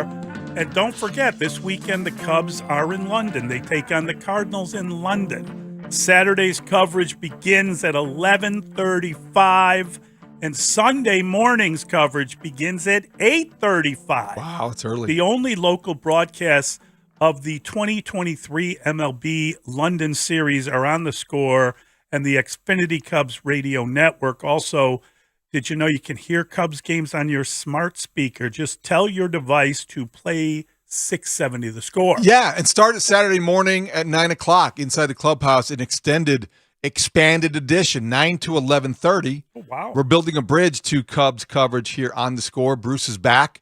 Looking forward to having good, lively baseball conversations with Bruce LaVine, who is back inside the clubhouse Saturday morning. So it's going to be a fun weekend. That is great. That's good to hear. And I like the 8:30 game on Sunday because I've got to get up early anyway, and I may as well, after whatever. Dear God, bless the Cubs of victory. Translating Tolstoy and then heading to church. Is that what you're doing? Yeah, exactly. But it's by Sunday. That's the way you spend your Sundays. You know me. Tolstoy. Yeah. That's the classics. Just like to get ahead a little bit, prepare for the week. Exactly. Get God on my side. A good plan. It's a fun plan. Serious reading. Cubs are going to be 500 if they win both games. We talked about that. The expectation is that they can with Steele and Stroman. The Cardinals stink. And then if you come back and you have a day off on Monday, that would be a lot of fun to consider where the Cubs are as their schedule toughens and where they are in the division, because the Reds are at the top of it. Will they still be hot? And do you consider this Reds Brave series to be one that will be replayed later in the play? Oh my gosh, this is a great showdown. This is the NL championship. Or do you say to yourself, finally the bubble bursts, and finally the Reds, who have been somehow just kind of, what would you call it, fluking their way to an 11-game winning streak. I mean, no one believes that could actually happen. It's amazing what they've done. Yes, it's amazing that they have arrived, and it feels like it's way ahead of schedule. That's what happens when you have young talent, as the Reds do, and as much depth in the system as they seem to have. But I do believe that you have to also look at, now they did beat the Astros, with due respect, but the other teams that they have beaten on this streak, Royals, Rockies, nothing. They're stepping up in class here. It's a fluke. I think that's what you're saying. Yeah, kind of, maybe. Yeah. We'll talk to Gordon Wittenmeyer at 9 o'clock. It will be great to hear his perspective. Well, Gordon is the perfect guest because he's now in Cincinnati covering the Reds as they are building up after being in Chicago covering the Cubs as they built up. So he can relate the two examples, yes, compare and contrast. Also, as he just joined the Cincinnati Enquirer, there was an editorial in Thursday's paper down there talking about the Red streak, and they mentioned Gordon. They're 14-2 since Gordon took over the beat. 14-2. And there was a suggestion. Why couldn't the Sox hire him? Exactly. Why did he have to leave town? Gordon is the good luck charm for the Reds' little streak here. But I think that the Braves are playing so well, too, that they're such a complete team. I would be surprised if the Reds win this series. I think their streak will stop, and I think that the Braves will win this series. I hope you're right. I'm curious. We talked about Dansby Swanson with Ron Coomer, and you look at him and where he's at. Should the Braves be more damaged by losing a player of that quality, or do you think that they were already? I mean, Freddie Freeman left and they didn't seem to blink. What do you think of Dansby Swanson, of the best team in the NL losing maybe the best player on the Cubs? The Braves have deep pitching. They've got, a lot of young talent as well that they have done a nice job of retaining and signing and locking up long term. Dansby Swanson is a huge loss. I think the Braves could be one of those teams at the trade deadline that you hear rumored to be looking for a shortstop. Oh boy, what do you know of any in town? Nico Horner. No, stay away. But I think that the Tim Anderson rumors could percolate as we get closer. But okay, you asked about the Braves. They are where they are because of, they've got great pitching, they've got a great manager, and they've got quality depth throughout the order. So Dansby Swanson was deemed, I don't know if expendable is the right term, but he also got they would have paid him a lot of money to stay. Not the money he got. Not the money he got. Right. Not the money he got. And I think he probably felt like it was time to move on. I have a ton of respect for what he's done since he arrived. I agree. Because you look at, number one, in spring training, it started to weigh on him, and we saw the results were poor. But the size of the contract adds a level of pressure that's difficult to relate to. Number two, then he goes through the personal trauma of having his wife very publicly going through a traumatic injury with her getting hurt on the yes on the soccer field yes. in a way that prevents her from being part of the World Cup team. They were playing Ireland. I was watching the game, and she got cut down. I mean, it's an international friendly. You're getting ready for the World Cup. She got it was like a hatchet job on her. I mean, it was awful. It was a real thuggish play, and she had gotten knocked down earlier in that game where she was, running in toward goal. She got tripped, and it looked like she collided with the goalkeeper. I was worried about that one, frankly, but to blow out her knee, and I mean, as a professional soccer player, the World Cup is once every 4 years. It is just a disaster to miss that. And they released the roster earlier this week, and obviously she's not on it because of the knee injury, and it stinks. It does stink because she had like 7 goals in 5 games at the time of the injury. Really good player. And Mallory Pugh Swanson, and she is an elite soccer player. Yeah, she's good. And so there was a lot about the relationship and a lot about the Chicago's new power couple. This was April 11th, yeah. And so it's the beginning of the baseball season, and all these great things suddenly they have to deal with that. And you know what Dansby Swanson did? He was a consummate pro. He has excelled in spite of those things that a lot of athletes would look at as burden's too heavy to carry, mm-hmm. and they would wilt under that kind of pressure. He's thrived. He's gone the other way. So whether it's the size of the contract or the weight of having to go through and just the stress and anxiety of dealing with, your new wife going through what she's going through, difficult time for them together. He's a great pro and a great example of how to handle things the right way. Yeah, your new wife, your new team, your new city. Knew everything. Yeah, and I think it was Jesse Rogers wrote a story about it where he talked about apparently they were watching the game. They were in the clubhouse watching the game together, and she gets hurt. I mean, that's awful. She's stretchered off the field because she's blown her knee out. And it wasn't a complete, blowout. It was a patella tendon, right? Not an ACL. Nonetheless, she's knocked out of the World Cup. I think he had a quote from Nico Horner saying that, they were all sitting there watching it. And, then, so you're in a new city, you're playing, you're in season, and you got to help your missus get from room to room. I mean, that's a lot to go. He felt terrible for her. Yeah. And then he's there to try to be supportive. He doesn't miss games. He doesn't miss games. He was up all and that's night understandable for him to miss a game. And he's in a leadership role on a team that now has bounced back. And the Cubs will find out exactly, how far they can take this and what's ahead. But they have been playing very consistent baseball. They've been getting good starting pitching. Their bullpen roles have been more defined. Offensively, as we heard Coombe explain, why they're taking a more aggressive approach, and it's working. 64 runs in the last 9 games. The run differential shows you just how good and consistent they've been.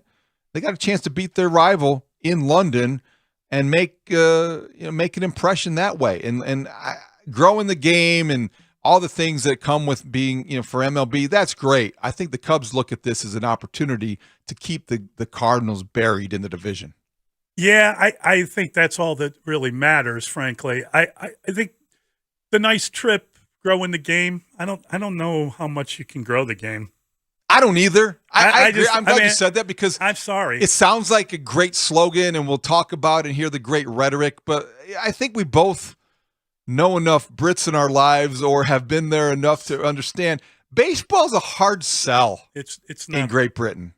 They don't really, and it's going to be regardless of how exciting this weekend is, right? I agree, but I think I know tons of Americans living in England, and I think that there'd be people that would like to go. I know tons of Chicagoans who've lived there forever, and I think, including my brother, for this weekend, and I think they would want to go to the game. Totally, it's a novelty. But it's a novelty. Do you think the next step is having a team in London? No, I don't. I just. That might be the case in other sports, but I mean, eventually, maybe you get to a point where you could have a team over there full time in the Those NFL. are other sports, though. Every dynamic is different. That's that. what I'm saying.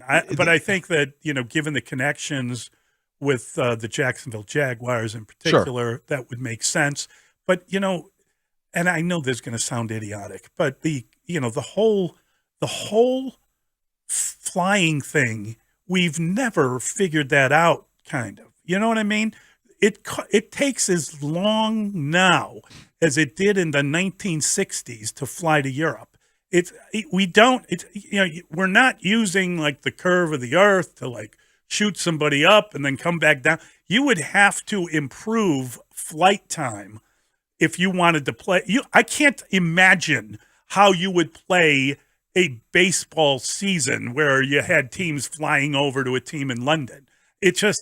I don't see how you do it with the travel issue. You couldn't play. You'd have to play like impractical. 6-game series. It's impractical with the 162-game season. You might be able to do it in the NFL. If you use the NFL bye is weeks for different. teams. Yes. Yeah, the NBA, it would even be a challenge, even though basketball would be more readily accepted, I think, and popular in London than I think Major League Baseball would. The Major League Baseball is going to have a great weekend. The Cubs travel well. As you said, there are a lot of Chicagoans making the trip. A lot of Americans in London who like the Cub brand. But I just don't think that when you start to hear people talk about the sustainability of a Major League team in London, I start to tune it out. Yeah, I don't think that's even – I don't really consider that a realistic possibility. Agree. Now, maybe an NBA team in Paris, you got enough players from there now. Especially now. Yeah. Especially San now. Antonio moves to Wemby Paris. Mania. That'd be hilarious. That'd be they would remember that one. They would be so mad. And the San Alamo. Antonio. Yeah, remember the time we had a team. All right, 312-644-6767. You want a foreign team? You want a foreign baseball team? Thanks anyway. Yeah, thank you, but no. Let's talk about the White Sox next. If we must. We must. I got a question for you. Boy, you're not going to like the answer. Is that question going to drip with as much sarcasm as your pick six question? No, not at all. It wasn't mine. It wasn't me. You with your denials. If it wasn't you, that means it was me. That's right. And I'm much more positive a person. Definitely. Than you. What? It's Mully and Haugh, The Score.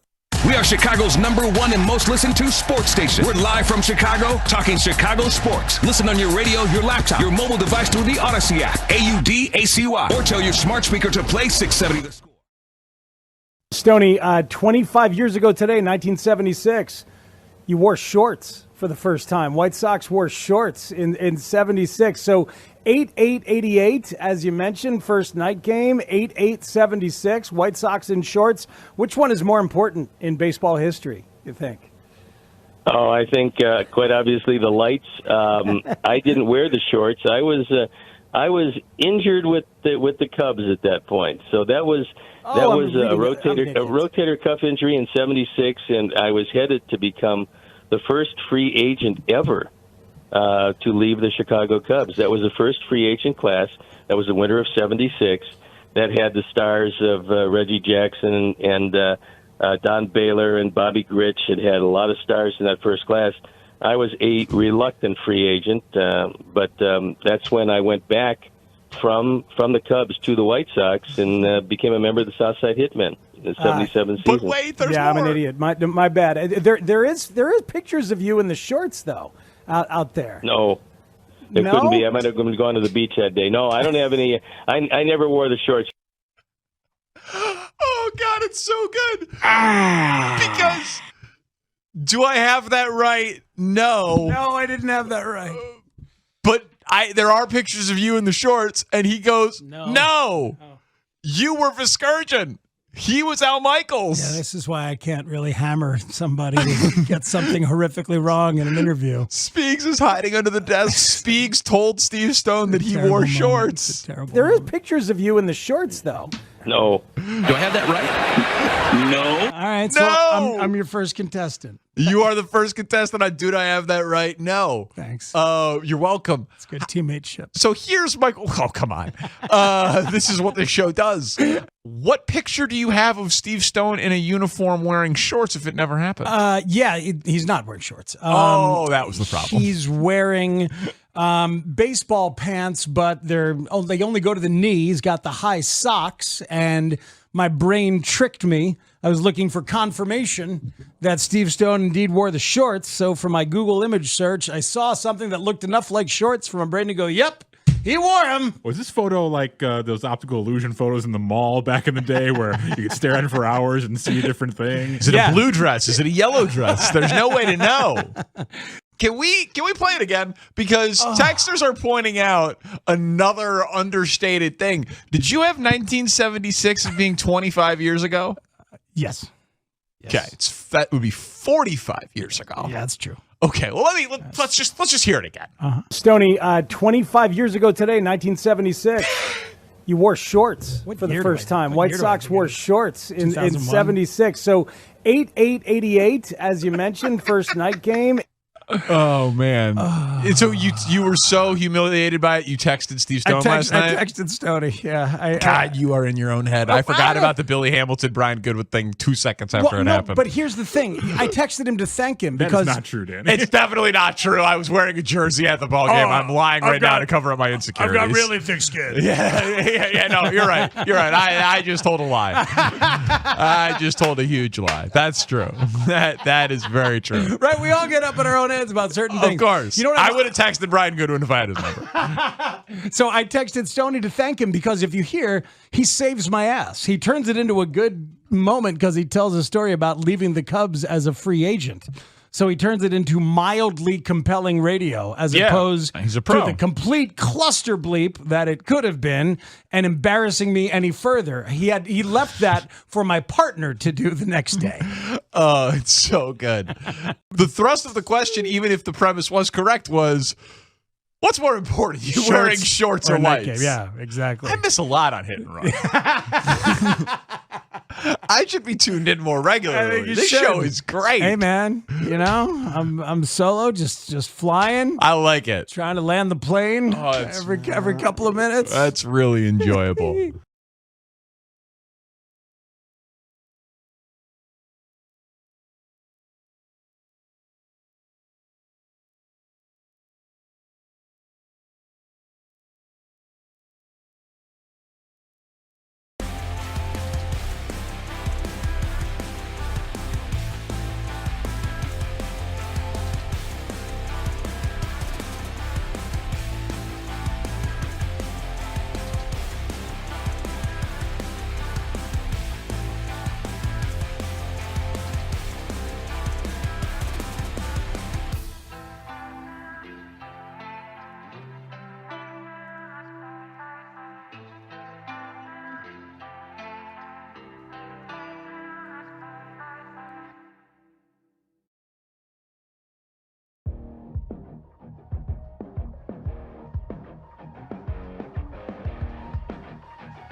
Joining.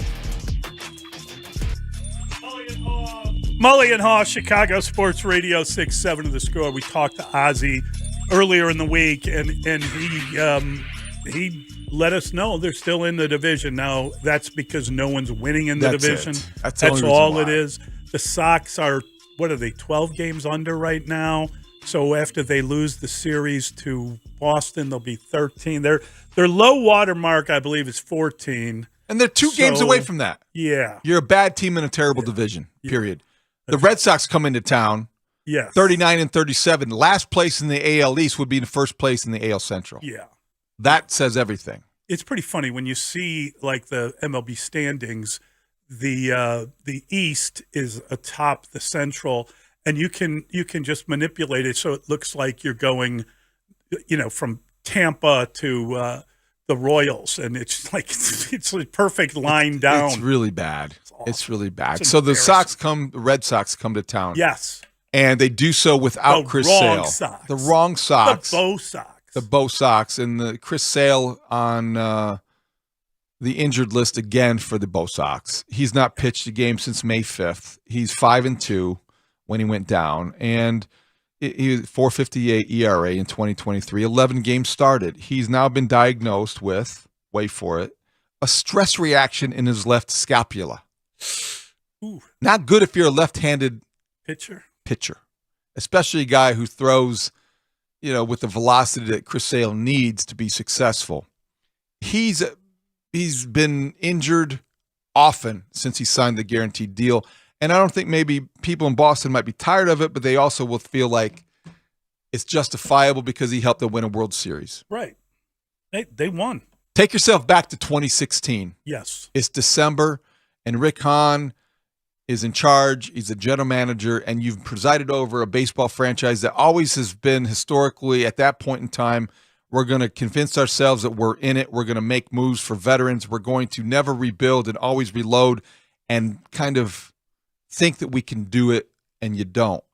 They hit reset. They traded Chris Sale. You get Moncada. You get Kopech. That was the beginning of really a step in that direction for the first time, really in a long time for the White Sox. Do you think if Rick Hahn could go back in time, would he do that again? Would you do that again if you're the White Sox? Oh, boy, that is I mean, here's the reality. The reality is they had two really good pitchers and nothing else, and they could not figure out a way to win with Chris Sale. They weren't going to win because of the team they had around him. So I suppose they felt justified in what they did. Now, if you're asking me, would I want to go through that again? Not a chance. I think that's an interesting answer because in the context, I think is important now more so than maybe any other time the Red Sox have come to town in the last 6 or 7 years, because it feels like the Sox are on the verge of doing that again. Or it feels like they could talk themselves into doing that again and making that big move. And I guess maybe the more relevant question is, what did you learn the first time? Well, I think you learned the wrong guy was doing it. And that's the problem that you have about doing it again, because the same guy gets to do it again. Here's the problem I have. My son is 19 years old, okay? So he was really getting into baseball for the first time.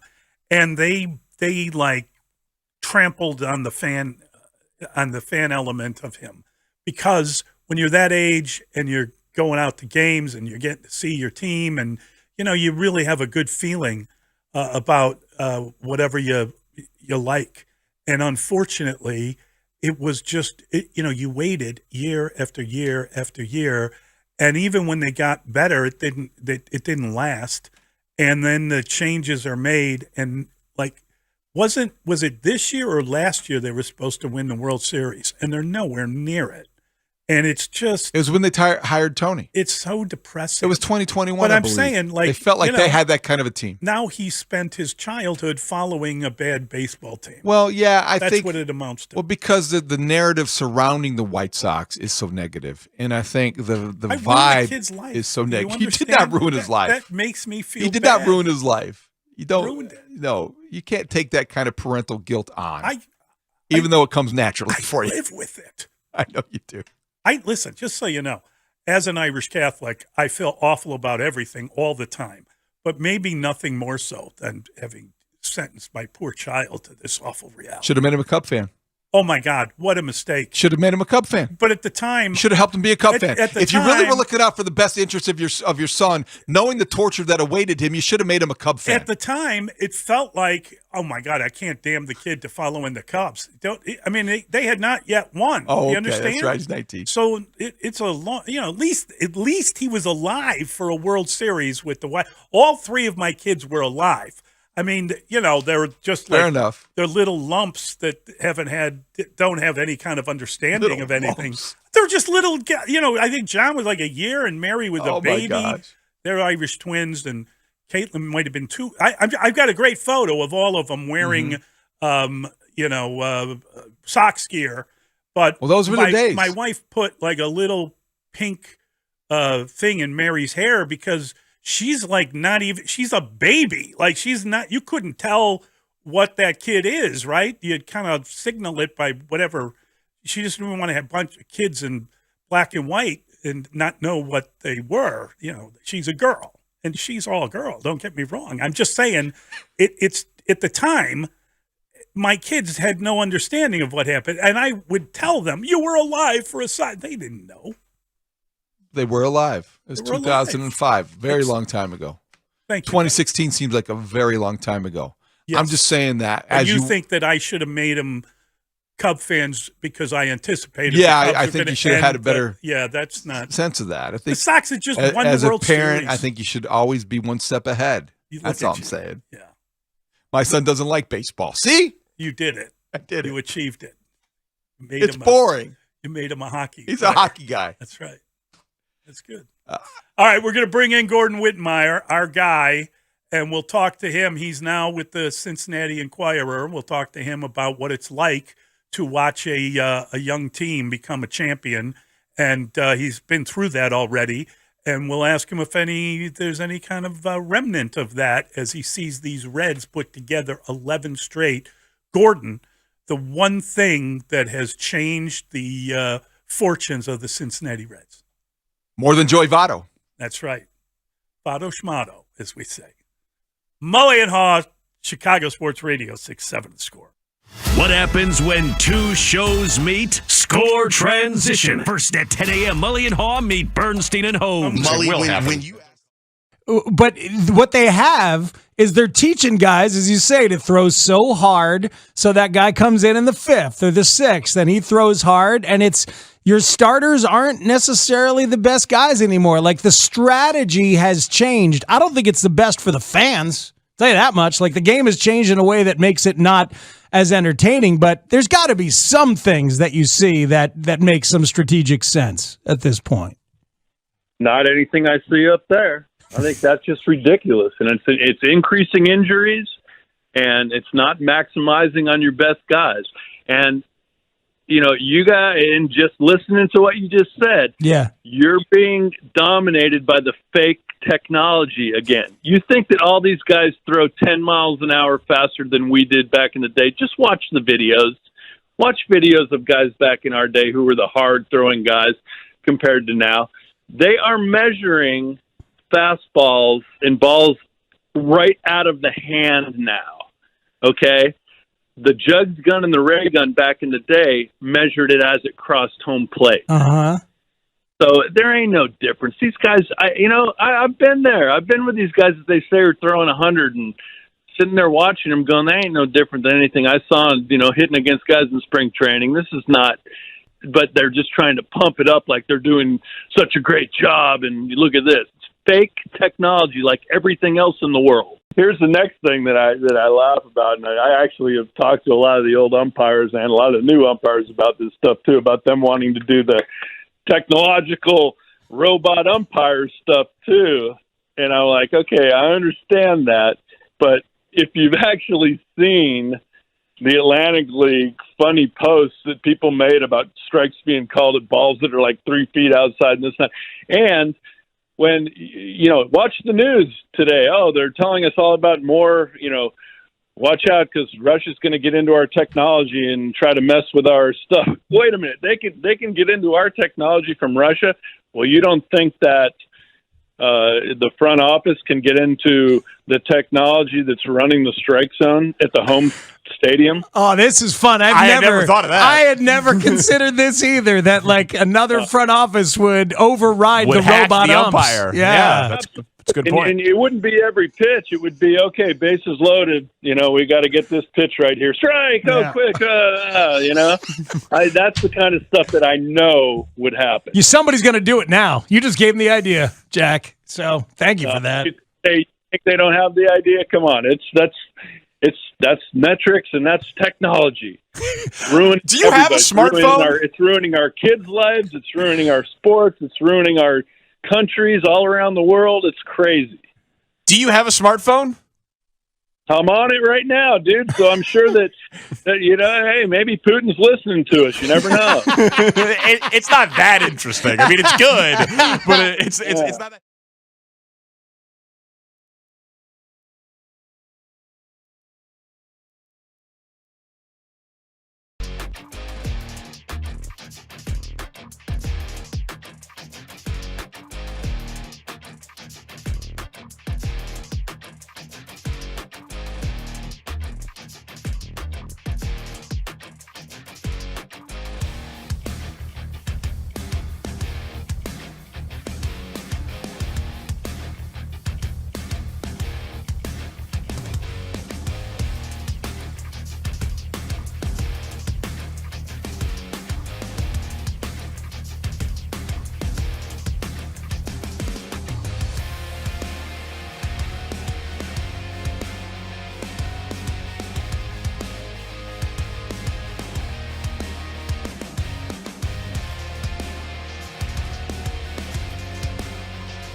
On the free Odyssey app.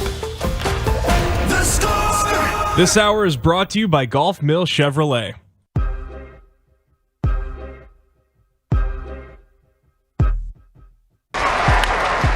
first, caught on the fly! The Reds have caught fire!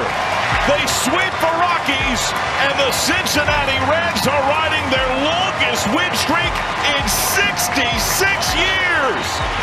It's 11 in a row for the Redlegs!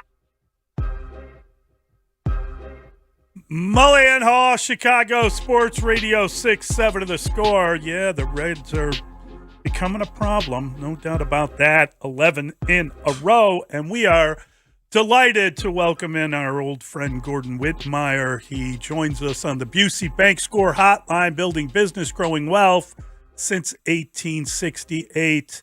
Why did you have to bring your great luck to Cincinnati, Gordon? That's not fair to the Cubs. Yeah, well, I already got the Cubs a championship, so I decided to go down the division a little ways and see if I could help somebody else out. Gordon, you're being mentioned and referenced in editorials at your newspaper, the Cincinnati Enquirer. They're giving you somewhat credit, maybe tongue-in-cheek. The Reds are 14-2 since you took over the beat on June 5th. How do you explain that, or how much fun has that been? Well, don't forget, I covered 3 other games that involved the Reds this year in Chicago for the Tribune, and the Reds swept that series. So, wow. So I don't know, what is that, 17-2? I never see these guys lose. I can't explain it. They can't explain it. I was listening to David Bell talk, and he said, well, we're still really early in this process, and it's almost like the wins don't matter. And all of a sudden, I'm thinking, what is going on here? And this was right in the beginning, that first week of, me being here and them beginning to take off. And I thought this is just weird. And then I'm listening to all the guys in the clubhouse, and all of a sudden it flashed on me. It feels like Ted Lasso, right? Have you seen? Did you see the series? Yeah, yes. It's great. And this is what they talk about all the time. And like, can it last? No, I mean that series reached such implausible levels at times. Although they seem to bring it back episode after episode, it seemed to sort of come back from its implausible levels and seem to work. I wrote a story on that. I actually wrote a story on it. They have a meeting every day that involves all the position players except the catchers, and it's about base running. And so most teams have that, to go over, the starting pitchers when a series starts, or they just go over the pitching. These guys, they've got 12 guys on the roster, some of them on the IL, who are better than average league speed, and they've got 4 of the top 40, including the number 1 guy, a rookie named Ellie De La Cruz, and they use that. Right, they don't hit a lot of home runs, but the errors they force and the action they force and the runs they score because of it are electric. They can't pitch to save their friggin' lives with the starting rotation, and that's why they've got a bunch of comeback wins. But they got the comeback wins, and they think they're going to win every damn day, and they're too young to know any better. I don't think it's going to last unless the general manager goes out and gets some starting pitching help. But it's amazing to watch right now. Yeah, I wonder, does it remind you at all of the young Cubs? You mentioned De La Cruz. That guy, it's unbelievable what he's managed to do since coming up. Yeah. I told somebody in the clubhouse this, and this is so. I told you about the base running meeting, and they call it their base stealers meeting, right? So this is like, that's how optimistic and full of belief they are and that kind of thing. They get 100% buy-in on it. It's an optional meeting, and the players, to a man, tell me they're all there all the time. I watched one time pregame when a couple of the guys went and gathered everybody else, and they went into the side room and held the meeting. But, everybody went right away as soon as they were called. 100% buy-in on a meeting every day from essentially 9 position players. That's unheard of. And I told one of the guys, I said, really, everybody? He says, everybody. And I said, here's the difference. You said it reminds me, whether it reminds me of the young Cubs. It does a little bit, just in terms of talent. Those young Cubs had more power. They were more impactful, say bats. These are more, as a group, athletes. And there is this, I can't imagine that young group, as good a guys as those guys were. I can't imagine that there would have been 100% buy-in on an optional meeting. Some of the guys wouldn't have shown up in time to the ballpark, and that's not a knock on them. It's not a knock. They're all good dudes. They were good dudes to deal with. There are a couple of exceptions we know of, but that group was a good group, and I couldn't imagine 100% buy-in on a daily meeting of any kind if they had a choice. If this is Ted Lasso in Cincinnati, are you Trent Krim? From the Independent, baby. So, what is David Bell like? Dude. I wrote a story about this because there's a lot of similarities, and some of the guys, there's an intent here. David Bell loves that show. He's seen every episode. When his brother was going through cancer treatments, it was his brother's favorite show, and that's what turned him on to it, and they watched it together. This was 2 years ago. He went and looked for Jason Sudeikis in spring training to talk to his team. There's intent behind this. Wow. I swear to God. I wrote about it. And there is a guy named Trent that covers the team. Oh, yeah, I remember reading about him getting into it with Kirk Herbstreit, if that were the case. You should stay out of Kirk Herbstreit's business. Yeah. There you go. So, Gordon, though, from a baseball perspective, you said the pitching isn't deep and it isn't very good. Yet we heard the other day you're not used to the Reds being buyers as the deadline approaches. It sounds like, though, the general manager promised that they would be buyers. Yeah, and I keep hitting him on this point because I'm not getting quite the answers to the questions I'm asking him. As soon as he says we're buyers, as soon as he says we want to add and help this team, and then he throws in, well, we might get guys back from the IL, or, we might have more guys coming. It might be internal. It might be external. That's not an answer. That's not going to be good enough. This team to take this magic that they've created mid-season and make it something more than that. It's going to be on the GM. That's going to be on Nick Kroll. He's got to get aggressive, and he's got a strong enough farm system, even after graduating a bunch of top guys. They've got one other guy who's like a super prospect right now, about ready to debut probably in a couple of weeks, maybe a month. Christian Encarnacion Strand. Sure, something they don't have a lot of. But everybody else in that farm system, in my mind, should be available for the right starting pitcher. Starting pitching is going to be tough to come by. A lot of teams think they're in it, and everybody wants pitching. So you've got to be aggressive and you got to be proactive. This is going to be on him. They hitched their rebuild to these three young pitchers that all came up, I believe, last year. Hunter Green, who they've extended, Nick Lodolo, and Graham Ashcraft. All three of those guys are on the IL right now. Ashcraft is coming back Saturday. Hunter Green, we don't know. He's got a hip in a back thing. He's getting a second opinion. That could drag through July, and Lodolo is at least August. So they got a young kid, a lefty, came up. He started in Cincinnati the same day I did, but I take more credit for what's going on. They haven't lost one of his starts, and he kind of reminds me of a lefty, just a little bit of a lefty Kyle Hendricks. He's got a bit of a changeup, so he doesn't really rely on that as much. And he's got a little more velocity, but he pitches. He can locate 3.5 pitches. He's got two different breaking balls. So that's a boost. It's been a boost. He's still a rookie. You don't know what he's going to go through moving forward, and that's not enough. It's just not enough. They're the third worst starting rotation in baseball this year, behind only Oakland and Colorado. Those are two crappy teams, and that's what happens when you have bad starting rotations. If they don't get that fixed, they're going to hit a wall with this group, no matter how Ted Lasso they want to be, and they might even wind up relegated. So but if they get a couple of starting pitchers, man, watch out, because that lineup is for real. And if they keep that group together, you're going to be hearing a lot of noise out of them for years to come. Obviously, this weekend is huge because Atlanta is coming to town. They're 48-26. Atlanta is the best team in the NL.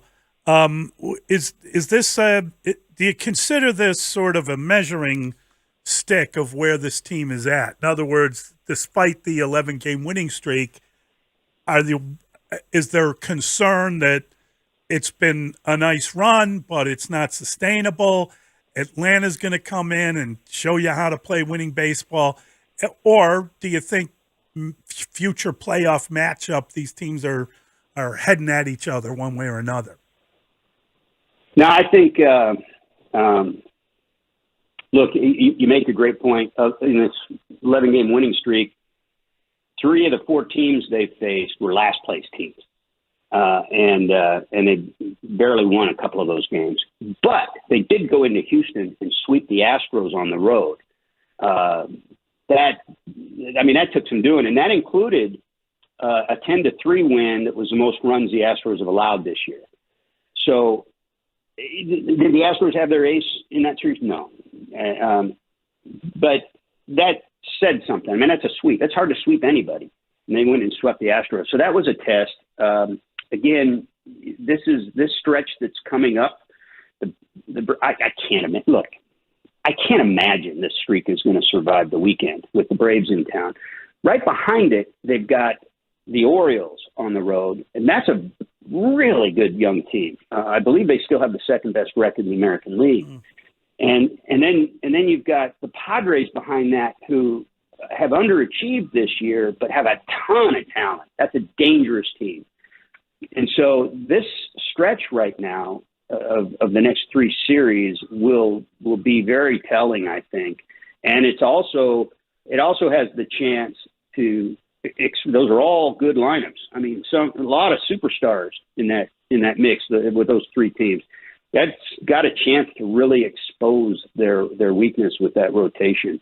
And for their sake, I hope that Nick Kral's watching and he gets something done, because they're, like those Cubs teams, these are good guys in the clubhouse, and they're doing their part. It'd be fun to watch this team if you got even one solid, reliable starter you could put in the mix and know you could get 5 1/3 competitive innings out of every day or every 5th day. So, Gordon, you left at the beginning of the month, and the Cubs celebrated or responded by winning again and going on a little bit of a streak. I think you got it right the first time. Yeah, okay, yeah. So, knowing this team and organization as well as you have over the last several years, and even the beginning of this season, how surprised are you that they have put themselves back in contention? I mean, they're still under 500. There's still a ways to go, but this has been a very encouraging month. Are you surprised? Short answer, yes. How they're doing it doesn't shock me, though. We just talked about starting pitching. They're doing it with starting pitching. We knew on paper coming in that if they stayed healthy, that was going to be their strength, starting pitching. We thought coming in, because Jed has done a good enough job of this in the past few years, that their bullpen would be good enough. It really hasn't been over the course of the full season, and they've done a better job of late. That's still an issue. They got to go out and get some help there. But they've caught the ball well. We knew that on paper that would be something that would be a strength as well, with the Gold Glovers that he added to the lineup. That's a really good recipe for not getting into losing streaks, and you can put winning streaks together that way. And so I think what the Cubs are doing is real, because they're pitching and they're catching the ball.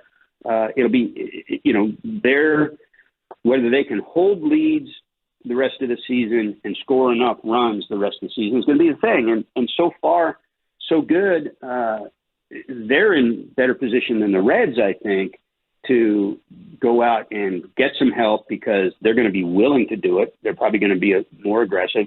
I would suspect they'll be willing to take on some payroll. I don't know, how, like the Reds are in better position in terms of having player capital they can trade. So I don't know where the Cubs stand on that, but I know that they've tended to go out and get people when they've been in this position. So that should be a good sign for Cubs fans. I think it has a chance to sustain. This is a wild, crazy division. If the Reds go get one pitcher and the Cubs go get some bullpen help, this division could come down to the Reds and the Cubs, as crazy as that sounds. Yeah, I got to tell you, that does sound crazy. The Reds, did I read that? The Eisenhower administration, the last time they had an 11-game winning streak. Like this. Check this out. They got a 50-year-old manager. His grandfather was a 28-year-old center fielder on the last team to do this in Cincinnati. That's great. So when the fan base sees that happen, and it's been a long-suffering group, and now these rookies are coming up. You got other guys that, Jonathan India, whoever. Are the fans going crazy? What happens to the people that have been watching this team for these many years? These last 2 homestands, they've had their best midweek attendance in years. And when Ellie De La Cruz came up 3 weeks ago, whatever the last homestand was, they had more walk-up. They have a hard time. It's harder to measure walk-up now, I guess, because of some of the computerized ways they sell tickets. But their day of game sales was higher than it's been in years. And so the Reds, obviously, they don't draw. They don't draw anything. If they draw half of what the Cubs do, it's a nice week. But they've trended higher. these last couple of weeks, and there is a notable buzz at the ballpark. I'm telling you, man, they'll get 22,000 people in the ballpark, and it sounds sometimes like when Wrigley's full. They're standing up and chanting De La Cruz's name. Joey Votto just came back this week, hit a home run in his first game back in almost a year. They're chanting his name, standing ovations. They gather in the concourses after the game to watch the televised post-game interviews, and they're screaming and yelling and chanting. I never saw anything like that in Cincinnati the last decade or so coming in here. And I tell you what, when the Cubs come in here, the last, again, decade or so, Cubs fans have tended to outnumber Reds fans during those games in Cincinnati. I don't think they will this year, the next time they come in. So, Gordon, I know you've only been there 5 minutes, but I have a specific question about one of their best prospects, Hunter Green, and the contract he signed. I know it's only a matter of time before you maybe break it down, but 6 years, $53 million for somebody that good? How did that happen? Well, he doesn't have Scott Boras for an agent. That's part of how that happened. I've talked to Hunter Green half dozen to a dozen times.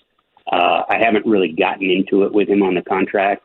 They went after all three guys. These three guys I told you about, him, Lodolo, and Ashcraft. They extended offers to all of them before any of them had a year in the big leagues. And he was the one they got something done with. Obviously, on the front end of that, he's going to wind up ahead of the game from what he would have got in the 0 to 3 years in early arbitration. He's going to give up a little bit on the back end. But I think the key to that was he's 23 years old. So when that contract is up, I believe he's still going to be 29, which is sort of the average or normal age of a free agent who can go out and get a big deal, especially like a starting pitcher. If he can come back and stay healthy and prove that he's these days 180 inning guy, he'll be extremely valuable at that age as a free agent. So he didn't sell too many of his free agent years. That's probably how that happened. He's a little younger than the other two guys. Hey, Gordon, great catching up with you. Congratulations on your luck rubbing off, and take care of yourself. Nice job, Trent. What do you mean luck? Exactly. It's those piercing questions that make everyone win. Yeah, exactly. That's it. Put them on their toes. That's it. Thanks, Gordon, you're the best. Thanks, buddy. All right, guys, take care. That's Gordon Whitmire. Oh my gosh, how awesome is it? That series, man. I believe, if I'm not mistaken, that the Reds aren't the only team on a heater. I think the Braves have won 8 straight. The Braves are very hot, but also the Reds. This is a measuring stick, but they did sweep the Astros. So I know they did. It's not inconceivable, even though it would be a big surprise. Consider that this is the longest winning streak they've had back to 1957. That means the Big Red Machine never won 11 in a row. The Big Red Machine never did what this team has done. We have a texter checking in. The Reds need starting pitching. How about trading for Lynn? That would help both the Sox and the Cubs. I was thinking that would definitely help the Cubs. That's a funny one. But you have to look at tonight's starter for the White Sox, Lucas Giolito, as a player that the Reds, if they are going to be buyers, would fit the profile of somebody with prospects, young players, and talent. Yeah. Needs a veteran starting pitcher for a pennant race. Just, throw in De La Cruz and well, not him. Whomever else. You got to think they have more talent in the minors on the way. They made a lot of good deals at the deadline to stockpile their system with minor league talent. So maybe they do have something. All right. It should be fun. Should be a fun weekend. And obviously the Cubs are in London. We got a lot to go over, and we're going to do that next. A big day yesterday, big weekend, and we'll talk about some of the big moves that happened. Mully and Haugh on the Score. This weekend, the Cubs and Cardinals clash across the pond. London is calling these longtime rivals to meet in the 2023 MLB London Series. Tomorrow's coverage begins at 11:35 a.m. Sunday's coverage begins at 8:35 a.m. Hall of Famer Pat Hughes, Ron Coomer, and Zach Zaidman bring you the action live from London Stadium on Chicago Sports Radio 670. I mean, the play calling and the player execution was outstanding. As good as you're going to see all year long. Stefanski's awfully good. Absolutely. And the players were tuned into it. Oh, man, what do we got? I see light mango. Come on. I did bring in. They're not making this in Pittsburgh. I got to see where this is. Oh, you bet. It is Pittsburgh, Iron City. You know what? I'm going to text the president of Iron City Beer as soon as I leave here. Text him right now. Call him right now. And I'm going to see if Tony see if he's with. Yeah, you text him right now because there those is who a don't know- bottle of red that I brought. He's not for the Dave. president, but he's got a lot of clout. Dave loves Iron City Light. He likes it over ice. It's his Pittsburgh beer of choice. He doesn't like fruit beers. He didn't know there was an Icy Light Mango, and he's now disgusted. Don't worry, Coach. We got that right at the Giant Eagle in the flats. On the flats. I love it. The south side. I love it. The flats. Perfect. Should I call Tony and see if he answers? Well, yeah, not on your cell phone, Dave. We won't be able to hear him. Won't be able to fine. patch him in. You'll be here. Put on speakerphone right by the mic. All That's right, no problem. Fine. Yeah, Give it a shot. Call Tony. I got him on speaker. Let me just see if Tony answers. But the person you called has a voicemail box that has not been set up yet. That's a voicemail. All right.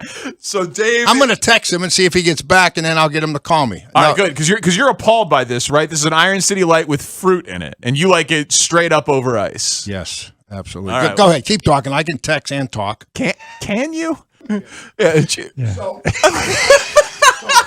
Dave's reaching for a paper towel. He's off the mic. Forget about his football point for a second. This is his beer from his childhood. He's been drinking this since the coal mines in like 6th grade. He's told the story 1,000 times. Have a sip of your beloved Icy Light with mango in it, and I want you to tell me if you're disgusted by a little fruit in your beer. Yes. Okay. I got to find out who recommended this. Honest to God. I mean, we're talking about Pittsburgh. I know. Right? I know. We're talking I know. about the Steel City. I know. You're appalled. What kind of metal forging could you do when you drink a couple of these? Huh? I wonder if I went into Yarsky's bar on the south side after I worked night shift at J&L Steel when I was going to Pitt, and I walked in there and I said, "Can I have an Icy Light Mango?" when the bar is 7 deep with steel workers, you can't even see their eyes. Everybody's got the soot on them. Right. They got the hard hats backwards. Yeah. What do you think? No, better. I'll yell it from the back of the bar. Yeah. Hey, Danny, you got an Icy Light Mango there?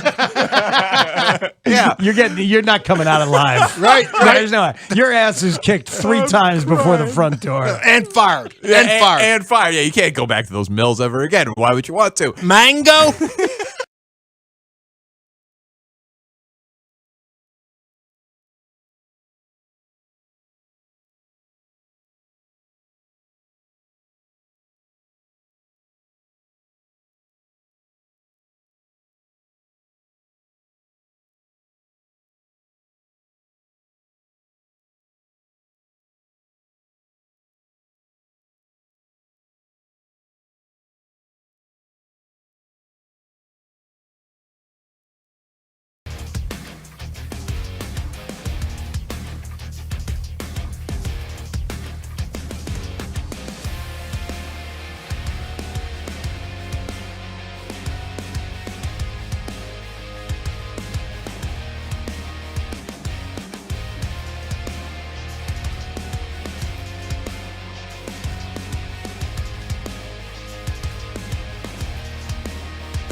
That's the most shocking statistic that I've seen in a while, that they've played 12 series at home this year. They've won 4, all 4 against AL Central. Why is it teams. shocking? Because it's a reminder that they can only beat teams in their bad division. They're not any good, Mully. They're no good. And you should know that, not be surprised. I'm not surprised. You live that. It's dark. Breathe that. You understand that. Thank you. They're going nowhere, and to convince yourself otherwise, you're fooling yourself. I think the Sox are a team, they're 2 games and 2 losses away from their low water mark of the year. Back in April. Look at the calendar. It's late June. So I don't know if I'm ready to use the word obligation, but if you are running this franchise and you have a team that approaches its low water mark by the end of this month, if you're still there, you might have an obligation to rebuild and to start doing whatever is necessary in that vein. Why not try like a voluntary players only meeting and see if anyone shows up? Well, if it's voluntary, I doubt that there would be many volunteers. They're looking for volunteers, not hostages. Yeah, that's right. Feels like a lot of Sox players feel a little bit like they might be the latter. So we talked about this earlier. The Cubs could come home at 500. The Cubs could come home maybe, I don't know, half a game. If the Braves take care of business, and the Braves have won 8 in a row, if the Braves can get to 11, then the Cubs could be, if they win their 2 games. Standings don't matter right now. You know that. No, but I'm having fun. But yeah, why can't I have fun? Because they only play 2 games. The Reds play 3. If the Reds get swept and the Cubs win both, then I still think you're looking at, you're not going to be in first place on Monday. No, but it's fun. It is fun. It's the whole season. The team you thought they won. The last 2 weeks have been fun to watch the Cubs. They've been fun again. The last, 12 games, they've won 10 and they're hitting. They're getting, great pitching from Stroman and Steele and Hendricks. And now they're having fun in London. And there's a Twitter photo of Mike Napoli, who you would appreciate this. He's wearing an Arsenal kit in West Ham Stadium for the workout. That's not going to go over with the fans of the Hammers. And there's a lot of them there because that's their home stadium. One of their very famous chants is it's like basically a sing song like, "My old man said be an Arsenal fan. I said blank, blank, blank, blank, blank." Like it captures a lot of blanks. There's a lot of swearing. Fill in the blanks. It captures this kind of father-son, "Hey, come here, son, be an Arsenal fan." Yeah. And the response is, go, why don't you, Napoli's having some it's fun. Father-son stuff. It's Napoli's funny, having some fun. But there's a lot of swearing. Yeah, I don't think he knows. He probably doesn't. I think he thinks he's being like showing support for London football when in reality he's probably having fun because he knows that's the rival. The Hammers. Yeah. But the Cubs are working out today. They're getting a taste of that, and it's great if it works. If they lose both games, we're going to talk on Monday morning about, this really is a bad time in the schedule to be leaving. That's all we're going to talk about. We're not going to blame the Cubs. No. We're going to blame the guy that deserves the blame, which is Rob Manfred, no matter what. Did you see he's there? Is he there? He's there already. It doesn't surprise me because he just did like an apology tour. I believe he had an interview with Time Magazine where he said that he regretted not punishing players from the Houston scandal, the cheating scandal. That he went about that the wrong way. Then he said that he regretted saying that the trophy was a piece of metal. He's still at it. He's still at it. He's explaining. He was asked if he regrets anything he said about the A's fans during that rally they had when he kind of. It's nice of him to show up with a minor league. Here's what he said. It's Megan Montemurro from the Tribune tweeted this out. My comment about Oakland was that I feel sorry for the fans, that it was my initial and preference that we find a solution in Oakland. The comment that I made about the fans on that particular night was taken out of context. Oh, of course. Of those two larger remarks. I feel sorry for the fans. We hate to move. We did everything we possibly could to keep the club in Oakland, and unfortunately, one night doesn't change a decade worth of inaction. So he's twisting the knife some more. Yeah, let me just say this about Rob Manfred. Did you watch the NBA draft last night? Yes. Did you watch the crowd reaction to Adam Silver? He was not booed. He was not booed. Now, the NHL draft, we know, is on Wednesday in Nashville. Even in Nashville, I'm sure they're not too pleased that their commissioner... Well, he should be booed when he goes out to dinner. Well, he does get Gary booed. Bettman. Gary Bettman gets booed everywhere he goes. Yeah. He does. And it's kind of funny because he's not as popular. Roger Goodell booed everywhere he goes. Rob Manfred, I don't know how much he's booed, but I would hope if I were in a crowd and you saw Rob Manfred, it would be. I would boo. He deserves to be booed, Yes. especially today. Yes. The NHL announced they won't wear specialty jerseys in warm-ups next season. Bad timing, bad decision, bad commissioner. Okay, but that's fair. But Boo. Adam Silver is the rarest of all. Yeah, he is. He's good at his job. He's one that isn't booed. He's good. Well, he shouldn't be. After last night, Seems to connect with people. I think that, he reminded us of that. Although overall, I'm not going to sit here and pretend like the draft was really compelling television. No, it was a bad, boring broadcast. It was boring. No way I was around. bored by the draft. Can I say that? I believe now that we're almost out of here. We talked about it. It was so boring. One of our one of our pick six questions. I don't even know what the hell the name of the show is anymore. One of our pick six questions was about how kind of awful and boring the draft was going to be, because we understood there are many things involved. One being nobody cares. I don't even think the people in San Antonio care about San Antonio. They might, but who cares about that? Well, There's about 15 people who live there. Nobody cares about Carolina, the Hornets. I don't think they've got any kind of crowd.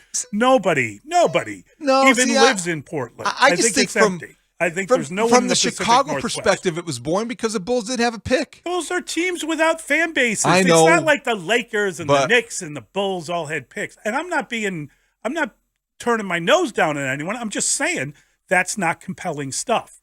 Then the Bulls had nothing. So we haven't been talking a ton of draft. We didn't even mention the Thompson twins. We didn't even play, Hold Me Now.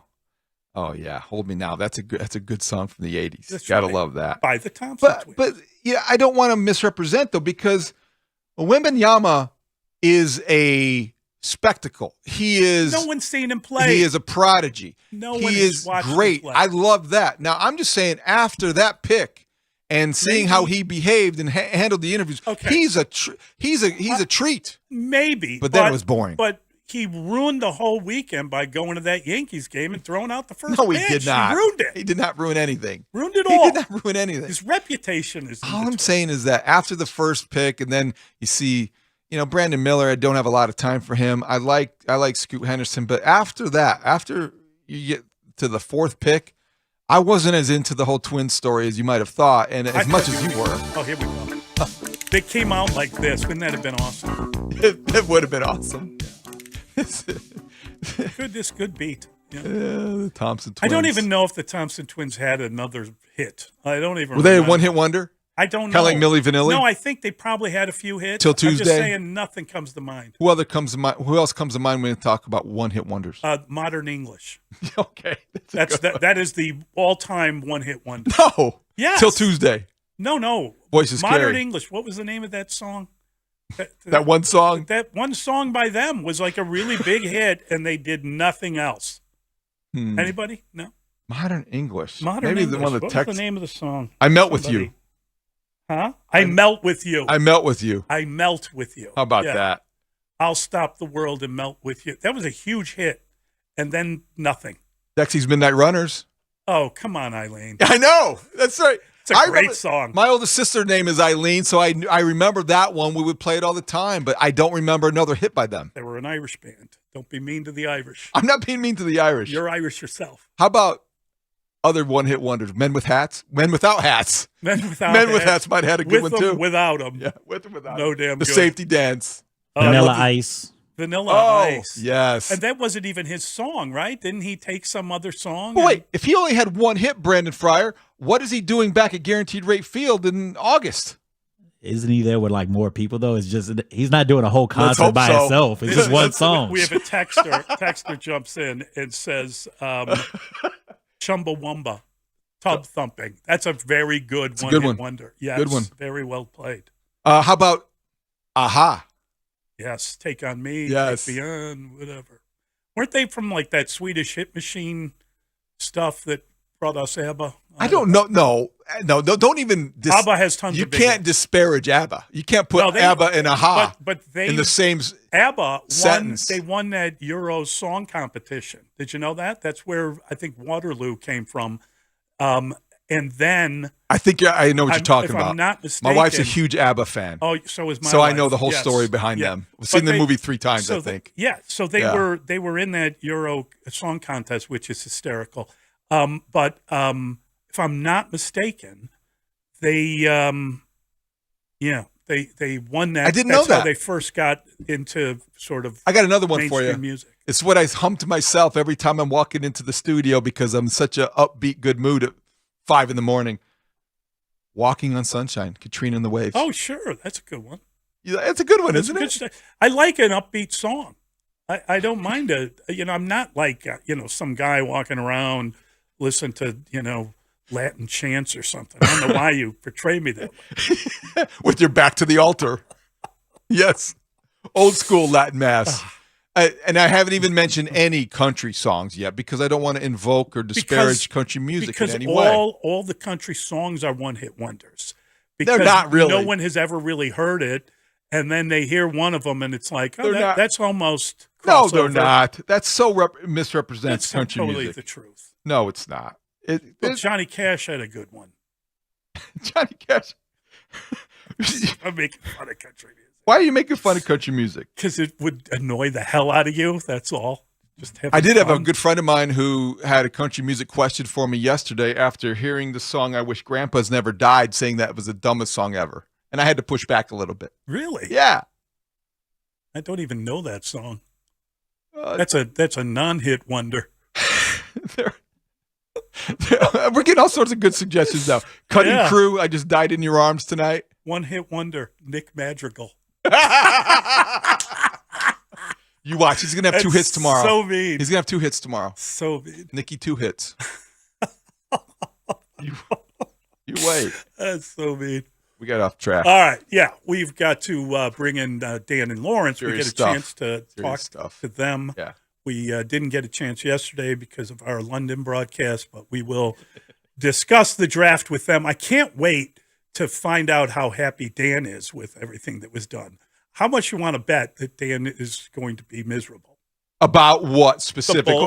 The Bulls. The Bulls. I just thought you meant in general. No, just he's not going to like anything they did because he doesn't like them. Maybe particularly that they didn't trade DeMar DeRozan. What do you think? I think that's probably going to too be something predictable, or that is disappointed him. Yes. Well, I think a lot of people were expecting them to do something or thinking they might, And they either did. Zach or DeMar. They didn't really do anything What are you big. talking about? They picked up the 35th pick in the draft. Okay. They got Julian Phillips. Not exactly seismic. You watch.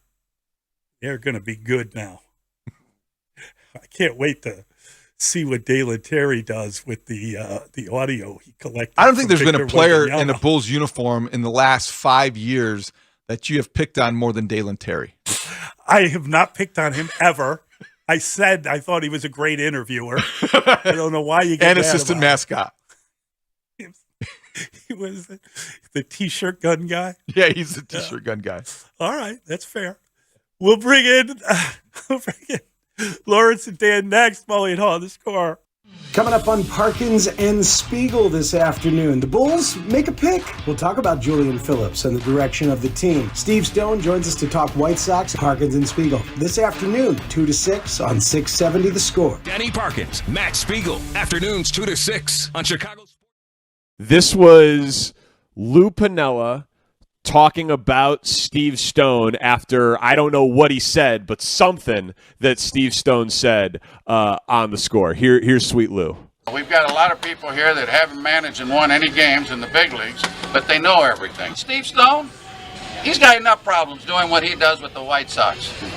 What job has he had in baseball besides talking on television or radio? What has he done? Why isn't he a farm director and bring some kids around? Why isn't he a general manager? Why hasn't he ever put the uniform on and been a pitching coach? Why hasn't he been a field manager? There's 30 teams out there that could use a guy's expertise like that. You know? I'm tired of some of these guys. I really am. That's it. Now let's go to baseball. What'd you say, Stoney? Well, what I said was pretty simplistic. Tyler Colvin was the number 1 draft pick of the Cubs. They happened to bring Tyler Colvin up from the minor leagues. When you bring a young player up from the minor leagues, the worst thing you can do for that young player is sit him on the bench. Lou was not playing Tyler Colvin for whatever reason, and all I said was, if you're not going to play him, Lou's the manager. If you're not going to play him, send him down to the minor leagues. But as long as he's in the major leagues, put him in a game so he can actually learn. There's no reason to call him up if you're sitting him on the bench and watching him watch the game. So I think Lou got a little excited because Lou was 3 for 11 against me lifetime. I don't remember him driving in any runs. He certainly never hit a home run. And I think from his playing days, he was still a bit bitter. So, when he says, what have I ever done? Well, I won. He said I never won any games. I did. I won I think I won 107 games, maybe 108, something like that. I don't know exactly what it was, but I do know that Lou is a terrific player. He turned out to be a wonderful manager. I mean, it's difficult for a guy to win 116 games, dominate baseball, and then get unceremoniously booted out of the playoffs by the Yankees every year, which is what happened with Lou. But then again, Lou went wire to wire with the Cincinnati Reds in 1990. He was really a very good manager. We obviously patched things up after that. I always liked Lou. He was just a little bit aggravated that I would mention the Tyler Colvin thing because in his heart of hearts, he realized, number one, that he might not have had any control about bringing him up. He might have been unhappy about bringing him up, but the decision not to play him, I thought, was a bad decision. And so, look, I've been an analyst and an evaluator for quite some time, going on 40 years as a broadcaster, and I've seen a lot of baseball, and I've seen a lot of young players come to the big leagues, and I know one thing. If you're a young player, especially a number 1 draft pick, if you're sitting on the bench, you're not going to get any better. That's for sure. So Lou and I had a difference of opinion, but that was really it. That's so great. And by the way, Steve, it was nice of you to pretend like you did not know exactly how many games you won because, of course, it was 107. You don't forget anything. You know your win-loss record for your career. No. Sometimes those things, you just forget. You remember the 93 losses. You don't remember all the wins, things like that. Yeah. There you go. Yeah, over 1,000 strikeouts, over 100 wins. 1,065, but I can hardly remember back that far. There it is.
Thomas for getting us up and running and motivated every morning. Really appreciate that. Want to thank everyone for calling, texting, emailing. Most of all, thank you for listening on this Friday. And thanks to Alex Kuhn, stepping in for our guy Dustin. Really appreciate that. From Lansing to the league. That was a great moment in that broadcast. Terrible broadcast yesterday, and that was a rough one. Thank you, Brandon Fryer, for bringing that back. I grew up watching Paul George. It was never LeBron. I never knocked LeBron. LeBron is, definitely the best player in the league. But, I'm a Paul George fan. So, of course, I thought I made it clear that my GOAT was Paul George. But, just to make it clear, my GOAT is Paul George. Bad GOAT. You got that one wrong. How did that GOAT not get traded yesterday? That was one of the rumors. We are delighted. He is Lawrence Holmes, and it's a joy to be here with you. Yes! And Dan Bernstein's here, too.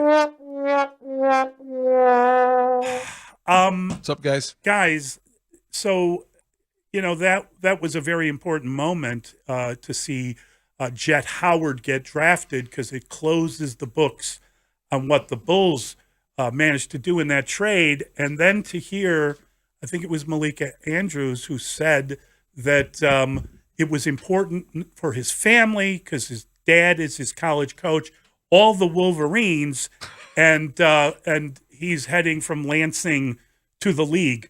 Lansing to the league is a nice little, I guess, that's just alliteration. Not where the college is. But if you were a Michigan fan, I wonder if you would be wondering what that meant.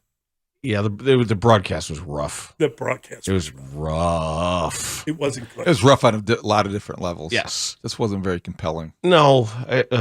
Well, at least they didn't do the tragedy porn. That's true. So that to me is a step in the right direction where it was actually a little bit more of joyous occasion instead of a lot of parents. Yeah, a lot of family and parents and brothers and sisters and expensive like clothing and sitting on the couch, and they sort of they recreated the living room feel. Yeah, but no one seemed to tell the parents that they could say more than 2 words. Oh my God.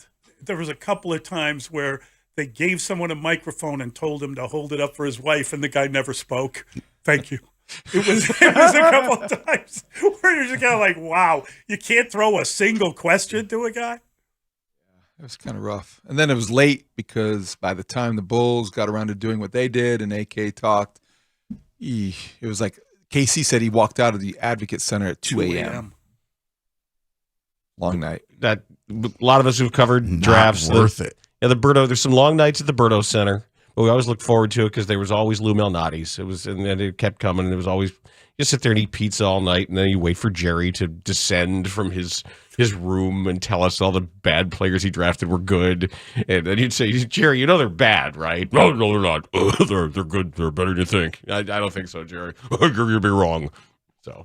We used to have fun with that. What did you guys think of what AK had to say about the direction of the Bulls? Well, I think the fact that he opened the door to spending over the tax was more significant than anything he did in terms of drafting at 35. But that's a pipe dream because the way they frame it, they'll do it if they're competitive or if they're contending. Well, we can't even see that from here. They could do it. They could go out and get a point guard, and then when they're not contending, trade someone or get rid of someone. It doesn't really matter if you go over the cap until time to check the cap. But they've kind of proven that they don't believe in trading. But he said that there's no Lonzo Ball. I mean, that's the most significant. That's what I thought was the most significant. That they're going to have to replace that position.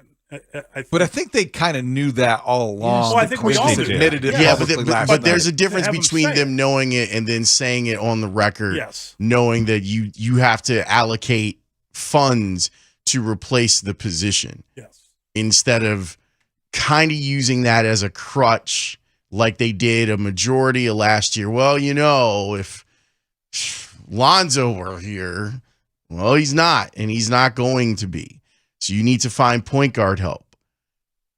And then you didn't find it until the buyout market. Not even at the trade deadline. You had to wait until the buyout market. So maybe this means they'll be more aggressive in addressing that position immediately because they need someone. And because of the way that your roster is comprised, your point guard has to have like special skills. He has to be able to make sure that DeMar gets his shots and is happy, or is able or has enough respect from DeMar to explain to him what's a good shot and what's not a good shot. More importantly, as they continue to lack rim protection, your point guard has to be a plus on ball defender, where your defense, the tip of the spear, as they say, is going to be built around an aggressive defense of ball screens.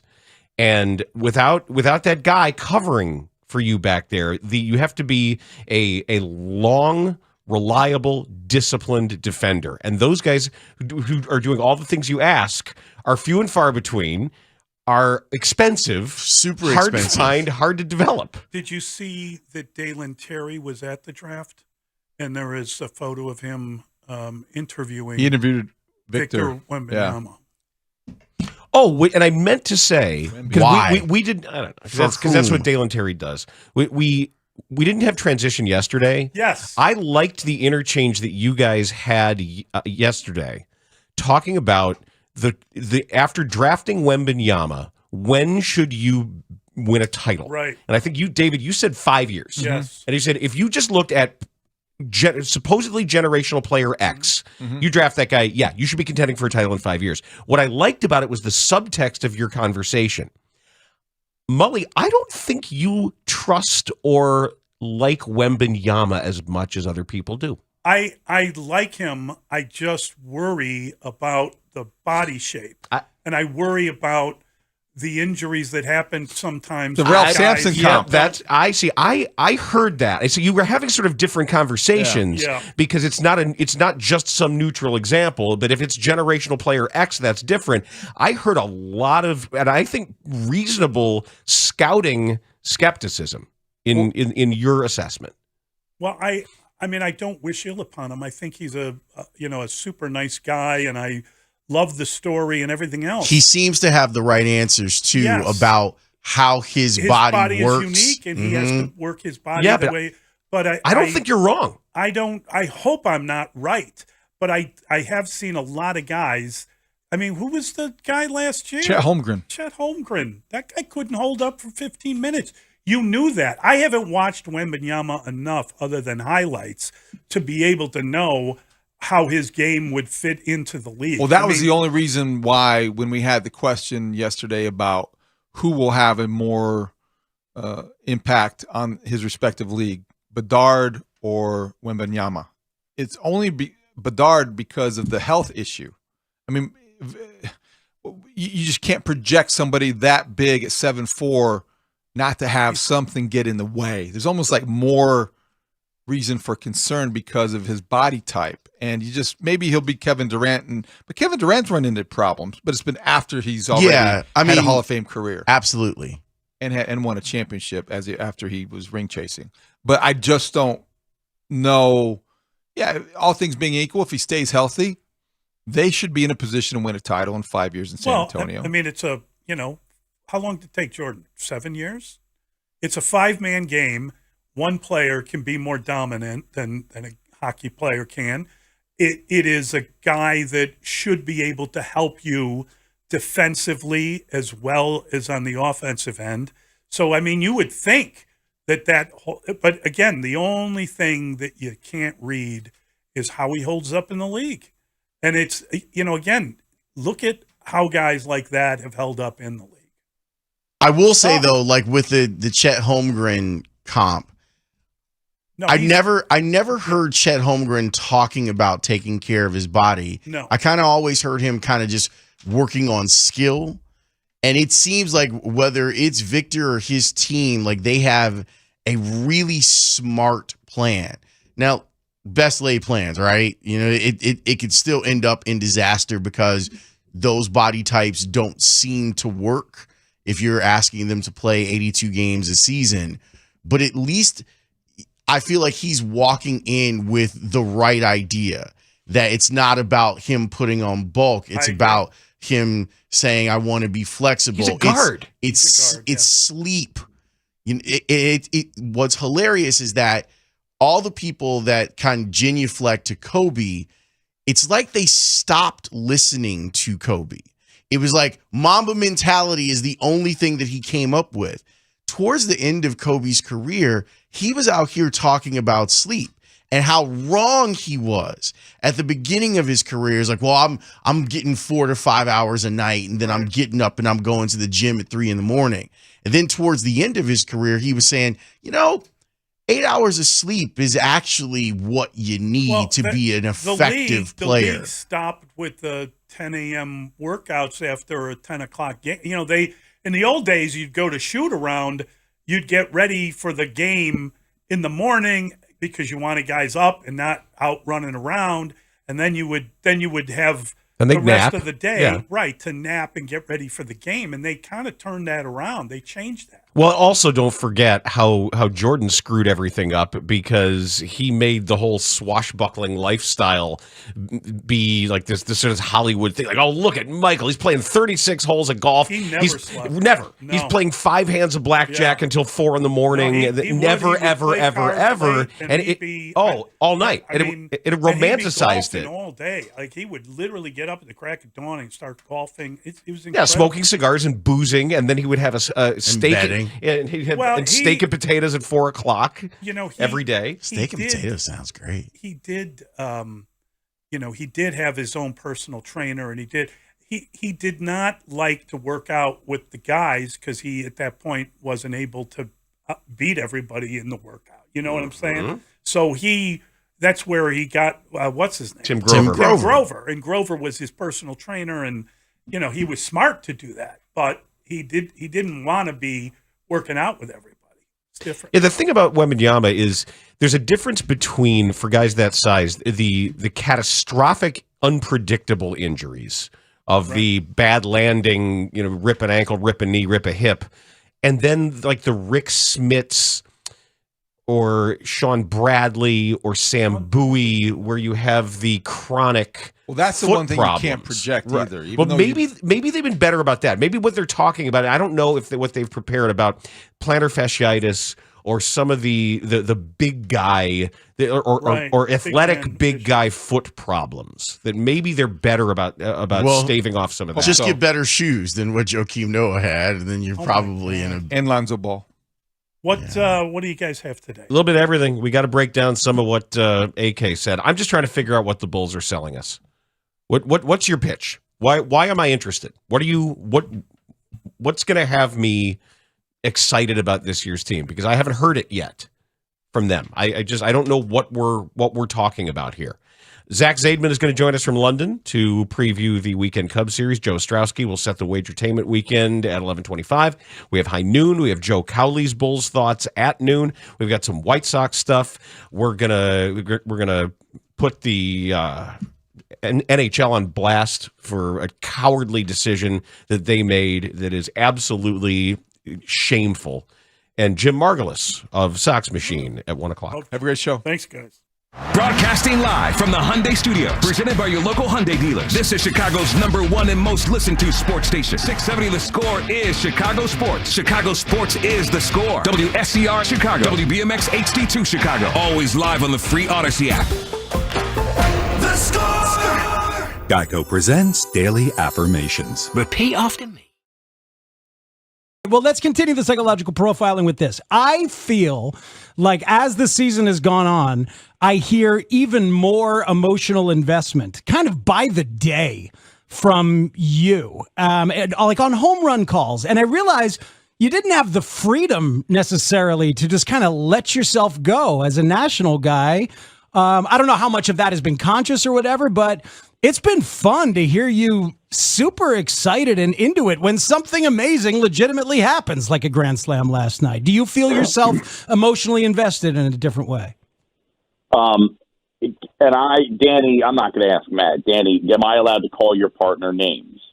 Yes, please. Okay. Please. I prefer it. Like, how much of a moron are you? You're smart enough to know this. In the first 13 games, the Cubs scored 34 runs. You scored 36 in the last 4. Yeah. So you're picking up on I sound more excited. Is that what you're saying? Yes, yes. Seriously. Yes. I mean, but you think that you think I'm becoming just slightly more invested each game? It has nothing to do with the fact that it's just been a laser show offensively for 4 straight games. Yeah. You think it's just me? Like, there's just more and more every day. You invited us to go deep, Boog. You know, so I took a swing and apparently a whiff, a swing and a miss from Spiegel. Yeah, I love you, buddy. I'm teasing you. I'm sorry. No, that was a little good. aggressive by me. I'm sorry. Come on, Boog. Everybody knows that after the 16th game into a season, that's when the line crosses and a play-by-play broadcaster becomes emotionally and we're building invested. up. We're building up to that. That's right. Yeah.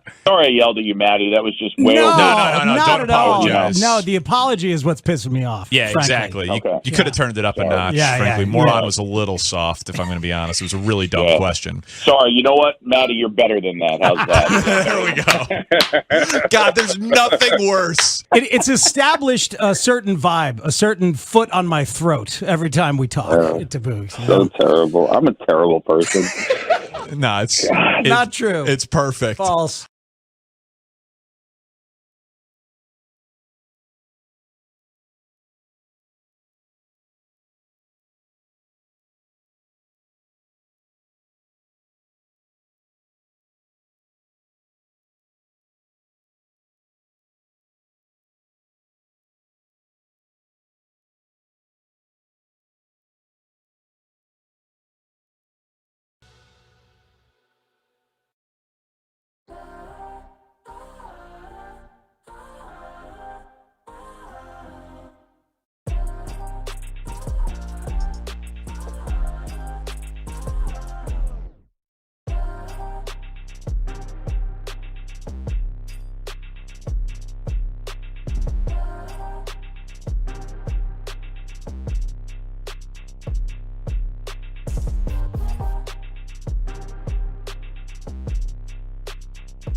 He says, although he said, I knew it was kind of a no-no, there's not a rule saying it can't happen. I gotta plead ignorance on this thing, because if anyone had said anything to me at all when I first started here that sort of thing was frowned upon. Here's how it was explained after it all went down. I was a stay-at-home dad for 5 years with the kids, while Amber got to go off and coach the team. And when she'd get back, I'd run practices. We in here talking about practice. He's complaining. He's like, what do you want me to do? What do you got? Who do you think you are? I am. So they reached out again to the athletic director who said, Getting rid of these people here. First, Mr. Samir not going to work here anymore anyway. Bernstein and Holmes, middays 10 a.m. till 2 on 670 The Score. Happy Friday in Chicago as we broadcast live from the Hyundai Studios, brought to you by your local Hyundai dealers. All kinds of stuff for you today. We are set. We got this thing ready to rock. We'll talk about what the Bulls did and didn't do last night and what they are and what they've sort of clotted into in this current existence. Zach Zaidman will join us at 11. He's in London. He's the Cubs radio pregame and postgame show host. And, fifth inning play-by-play man. And he'll tell us all about the trappings of these special games and how it's going there. Big Ben, Parliament, I can't get left. Joe Ostrowski at 11:25. We have High Noon at 11:40. Joe Cowley. We'll have 2 Joes in a row. That's at noon. Sometimes Bulls reporter will give us his thoughts. And then Jim Margulis, Zach Machine, at 1 o'clock. So, a lot of stuff. Fact machine. Yeah, we can talk about the White Sox as they get ready to start the series with the Boston Red Sox. Happy birthday to Tim Anderson today. He's 30. He is 30 years old. So, there's all of that. And that's good stuff. Happy birthday! That's Ray Diaz. That's Adam Studzinski. We have Brandon Fryer helping out today. Evan Thomas, Kevin Lapka doing what they do. Lapka's mad at me. Because I wanted him to try to get Quavejane's number yesterday. Yeah, he was saying that it wasn't the right setting. I'm like, just ask. Just ask. Hey, I'm Kevin Lapka. I'm the best player in the media softball league. He is by a mile. I had 3 home runs in a game. By a mile. Yeah. He had 2 this week. Did he really? Yeah. The second one he hit was just an absolute nuke. Like, it almost hit the field house. That's great. Hey, man, you make 0% of the shots you don't take. Yeah, man. just, maybe just. And he's like, well, she's 19. I'm like, you're 22. What are you talking about? He's she's 19. He's acting like he's 36. Come on, you're both children. Go ahead. Well, he missed his opportunity. Yeah, I know. But I'm sure that there'll be a lot more opportunities for that young man. Yeah, I'm sure. I'm just looking out for a coworker. Just saying. Trying to help a brother out. Yeah. Is that what's going on there? You can't hurt. And he's like, yeah, but her mother's right there. I'm like, exactly. Make a great impression. Be a nice young man. Come over to the house. You bring some bagels or something. You know. Look at these quads. Yeah, right. He's wearing shorts. He always wears shorts. He's always wearing shorts. Right. It's like Coach Wren at HF. I swear, man. There was never a time that Coach Wren wasn't in shorts. And I truly... Middle of the winter? He's in his coaching shorts? I never got it. He was always in khakis. Like, he wasn't in, like, coaching shorts. Oh, like the bike polyester... No, he wasn't... Coaching like, shorts. Legit, like, khaki shorts. Okay. But it was... I didn't get it until I got older. And now I'm like, yeah, that was the way to live. There's a dude that lives, I think, like a block over from me. Who there's an export gym like a few blocks from me, and so there's a dude is probably around Dan's age, and that old. Wow.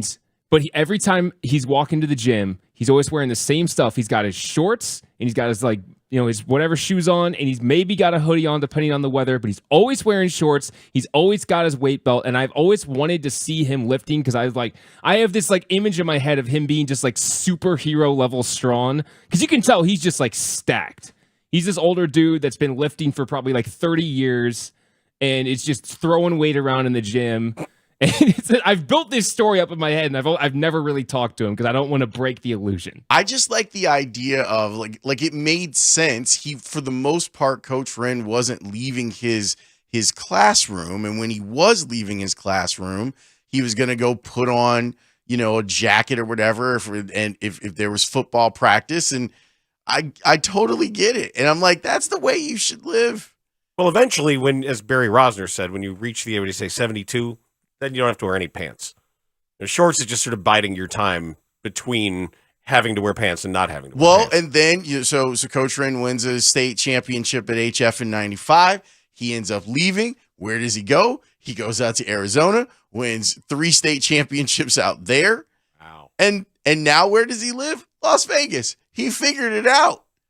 He's like, let me go chase this weather where I can just wear shorts all the time. That's it. Little did I know at 15 years old that I was watching a legend do his thing. He was going to win life? Yes. He was already winning life. And then he's like, how about I go someplace where there's no snow? Smart. Super smart. They got football out there too. Mm-hmm. So I'll go coach football and win stuff. And coach Sizzle. T. Sizzle was one of his wards. And then he was at Arizona State. And he's like, you know what? I'm tired of football. I'm going to go to Las Vegas and hang out. It's nice. Well done.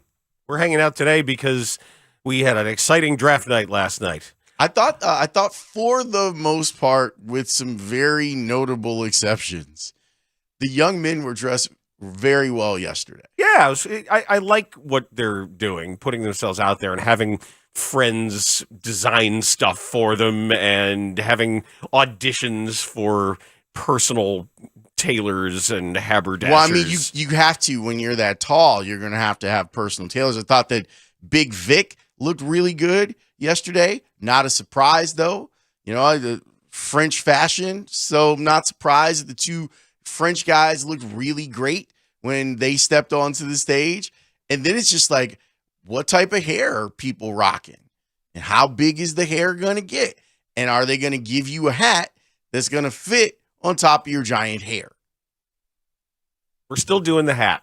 Yeah, we were in the group chat last night, me, Campy, Tony, and Herbie, and Tony is like, this is so stupid. Why are we still doing that? Like, because they're going to sell it. That's why. Yeah, I thought the Lonnie Walker experience might have ended the hat idea. No. But it didn't. I thought maybe we're like, okay, we don't have to do this. Or maybe you should let the player choose. Maybe it's like a sash. You give the player a choice of what like a logo. pageant? Yeah, or whatever. Like you go to an accessory wall and you can You got to choose. make sure New Era is making those though. Whatever company, all it's going to do is expand it. But if you just like you would have on what was the show with Tim Gunn, Project Runway, where you would have the Blue Fly accessory wall. And you could go over and accessorize your look with whatever you wanted there, that it doesn't have to necessarily be a baseball hat that we're sticking with. I think we should think outside the box a little bit. Before we go away from maybe an orb and scepter. Before we go away from the clothing conversation, though, Grady Dick, that was like the talk of the before the draft. Dorothy has her little slippers. I got my Dorothy suits. New logo, GD. Around a neck. A little subtle though, It's not her little slippers. It's the Ruby slippers. Let's at least put some respect on iconic footwear that I've actually seen in the Smithsonian Institution. Well, he has it though. Yeah, but it's like Dorothy is from Kansas. Dorothy had her little slippers. So he was like, let me just kind of do this thing. I know, but Dorothy had the Ruby slippers, not her little slippers. He's sitting there with Mama Dick, like Papa Dick. Yeah, they were both there. All the little. Yeah. Yep. Doing interviews, having the drip. I'm glad he went to Toronto though, because he's walking around with his initials on that chain that won't play in every city now. Yeah, and it might not play in Toronto too, depending on what part of Toronto he's in. But whatever. I don't like that kid. Wow, Studs. He's a koala. Honorary koala. All right, so Studs, why don't you like him? I don't know. Too much sauce. The suit thing was just like, dude, you're so white. Like, what are you doing?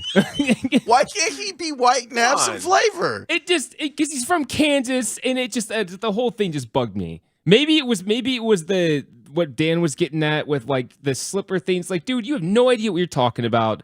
Just stop. Just stop. It does seem like someone was like, you know what you should do? Since you're from Kansas and you're not in Kansas anymore, you should do like a Dorothy themed suit. Who's Dorothy? Right. Or they could have done. It does feel like he's never seen The Wizard of Oz. Or that little blue and white. Is she wearing gingham or whatever her outfit is? Isn't that what they say at Texas A&M? Oh, that's gingham. That's right. Sorry. Yeah, I'm not quite. He could have done a tribute to Dorothy beyond just the shoes if he wanted, because her entire outfit is pretty famous. I would have.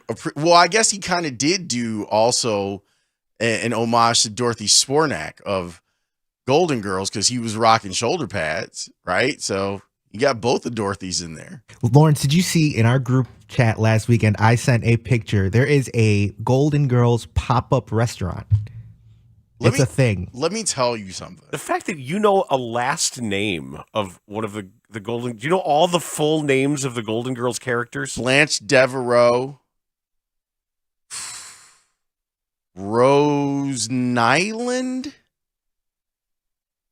I'm already impressed. And then I forget Sophia's last name. I forget the Sicilian name. But I watch this show every week. And Dorothy Spornak. Okay. She married Stanley? I think that was his name. He's a bad guy.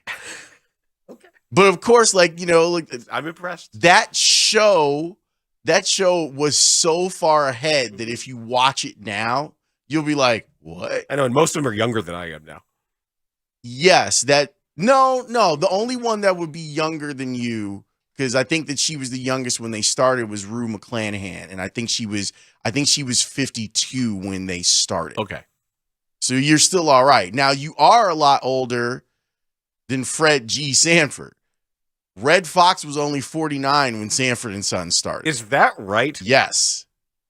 My favorite is like, think about how old you thought Red Fox was when Sanford and Son started, and he was only 49. I probably thought as a kid that he was 70. Yeah. And they aged up a couple of the, like his girlfriend on the show, they aged up. Bubba, they aged up. Whitman Mayo, they aged up a little bit. But he was 49. Do you know how old Danny Glover was as Roger Riggs? Do you know how old he was in that movie, the I'm Too Old for This? He was probably 45, right? 41.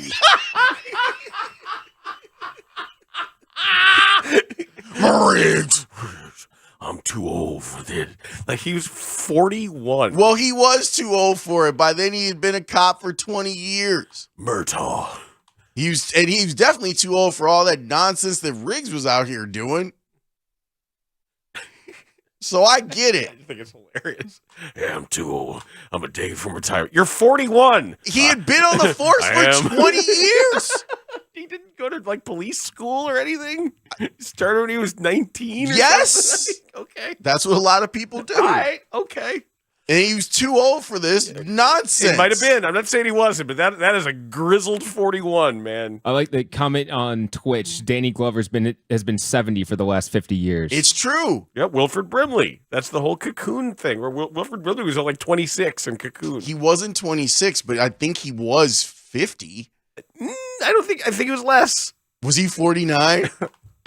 I think so. I don't remember exactly. Diabetes. Got the diabetes. Can we react to the Bulls? Oh, come on. This was more fun talking about the Golden Girls and stuff. I know, but the Bulls. Sunday mornings on TV Land, man. Set your Sunday off right. It gets you let me just settle into my Sunday on the lanai with the Golden Girls. They be killing each other on that show. Like, it is. Some of the jokes are just like, wow. Like, they live together. It's nice. It's a nice show. 30 years later. Sophia Portillo? Portillo. Yes. Portillo sounds good. Yeah, that big bag of beef. Hey, the Golden Girls Kitchen. Or was it Petrillo? Petrillo? Are you sure it's Portillo? I think it's Petrillo. Like the band shell? Yeah, I think it's Petrillo. Okay. But we have the internet, so we can just kind of look it up. I'm still impressed. So when we come back, I got to figure out what product the Bulls are selling me. They're definitely selling you something. What are we doing? Tell me what we're doing here. Well, they tried to tell you. No, really. Not really. Make your pitch. Do your upfronts. That's when anytime the executive vice president is talking, that's a chance for you to sell me on your season. So you weren't sold? Not yet. You weren't sold with all of that pomp and circumstance from last night and all the cool things that the Bulls said that they're going to do to try to make themselves a good team? No. Wait, that wasn't them, right? They never said any of those things. No, sorry, they didn't. Okay, well then you're justified in not being excited. Anderson. Wait. We're Bulls. gonna come back and talk about what the Bulls. No, that's George. Wait. We're going to talk about what the Bulls did, what they're maybe going to do or something. And then they drafted a guy and it was late and no one saw it. And it was like, who's that guy? And you're like, oh, he's just another guy. That's not going to help them. We'll discuss all of that next here on The Score. R.I.P. Louis Anderson. Wait. Mully and Haugh, Chicago's #1 most listened to sports morning show, 5:30 till 10 a.m. The most significant thing. I'm listening to Danny Parkins, and they ended the show, Friday. You know how we all are. Last segment of the week, you're like, okay, we're just done here. And Chris Tannehill, obviously, setting Danny up for a nice, easy tribute at the end of the show with Meatloaf and Louis Anderson passing away. And Tanny set him up, and Danny might have missed. His name is Robert Paulson.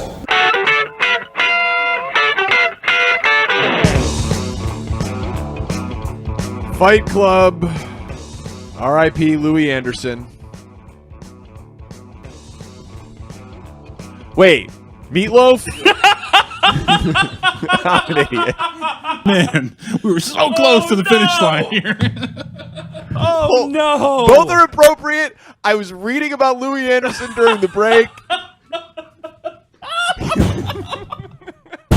Fight Club.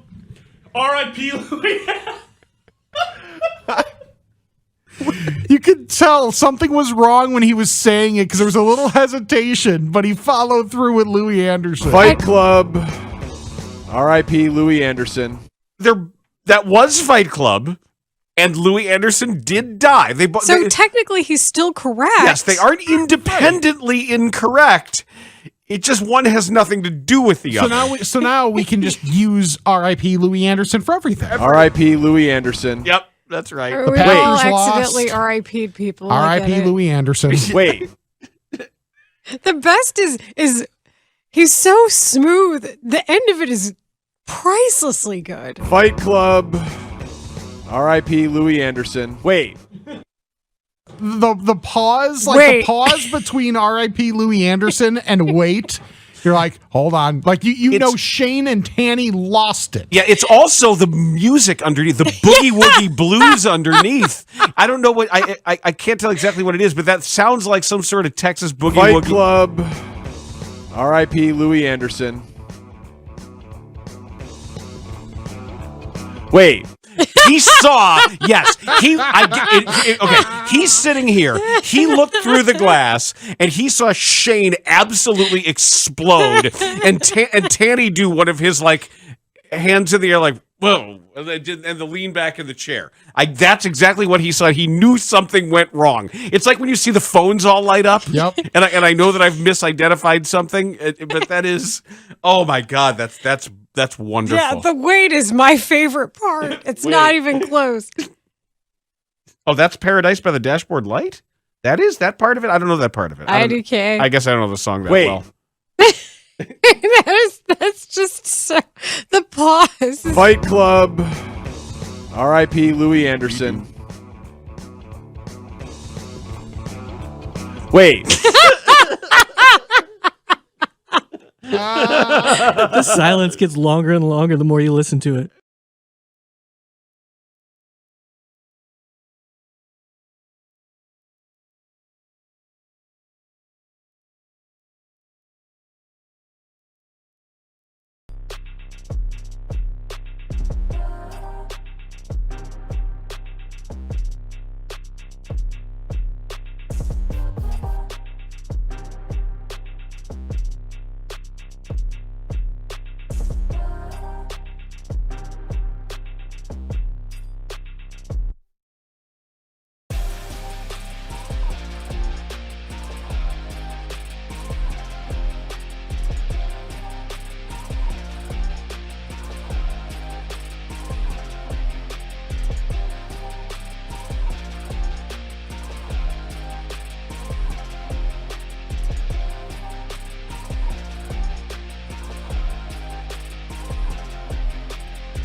we looked at a lot of things in the first round as well.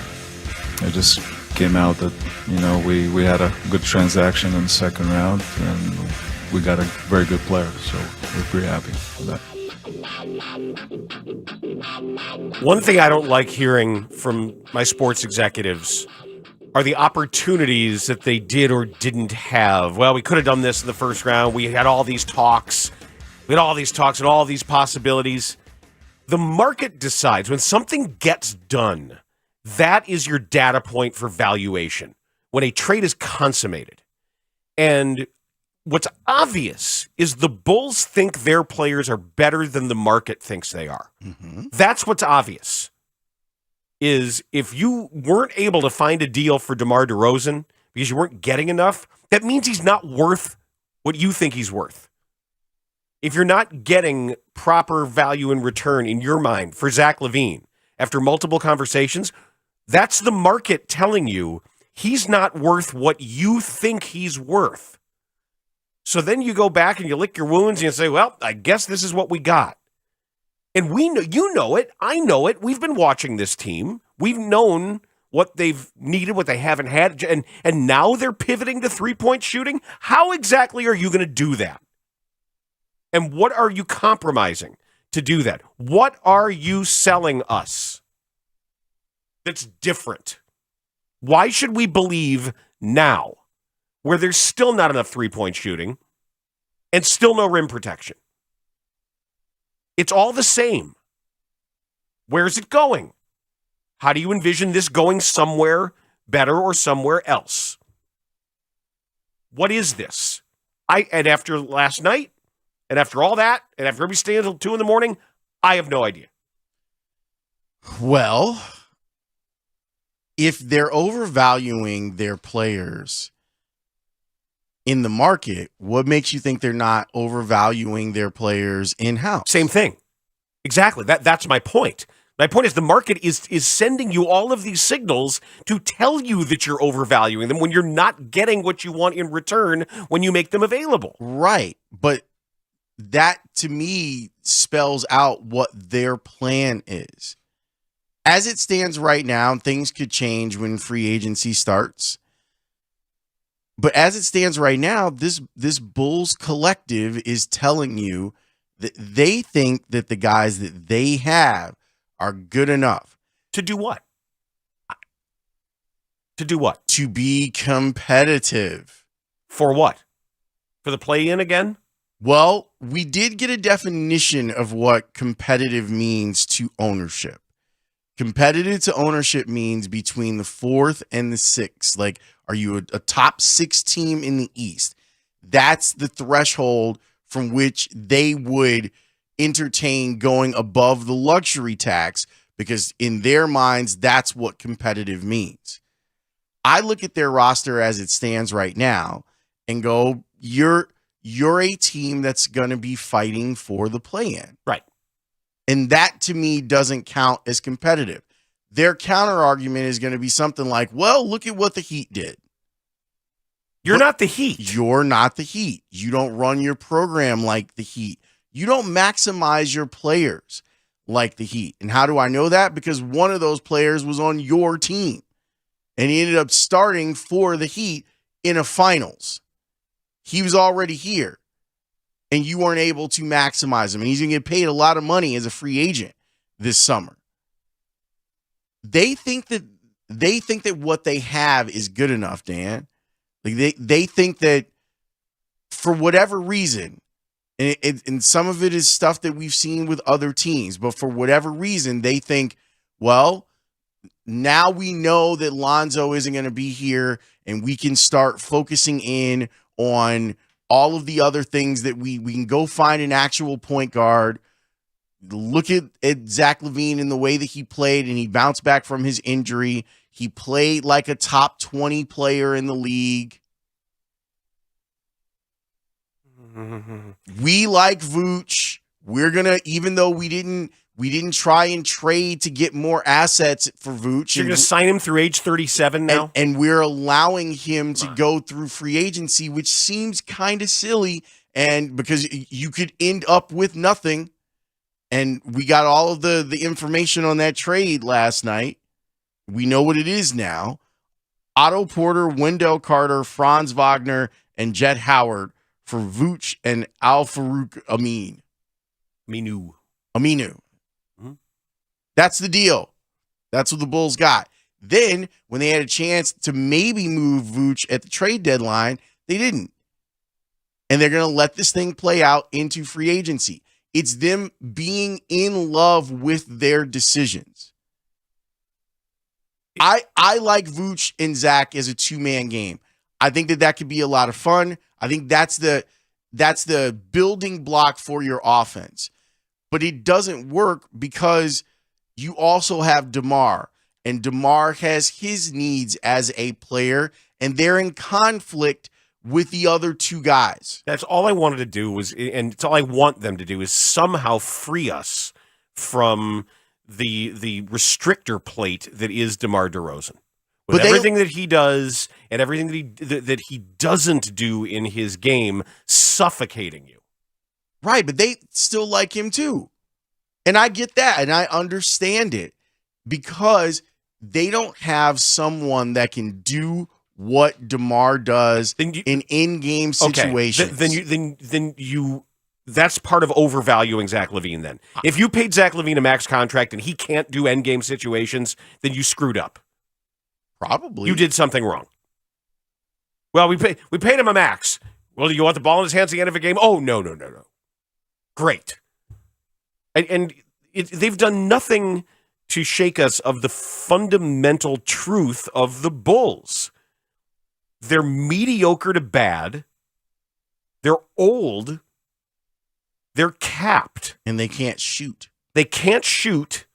And they didn't have any draft. And they had to trade future seconds to trade into this for another guy who can't shoot. They tend to like these players that can't shoot. You got another guy that can't shoot. But didn't they hire a shooting coach? Rudy Jaramillo. Greg Walker is going to come in and teach him how to shoot? Is that what I saw? Gary Ward, he's going to get in their face. Von Joshua. They tried the shooting coach thing. They did this with Chip Engelland. They did this. That's what don't give me a shooting You guys coach. aren't hyped about Peter Patton? No. Are you serious? Is it seriously Peter Patton?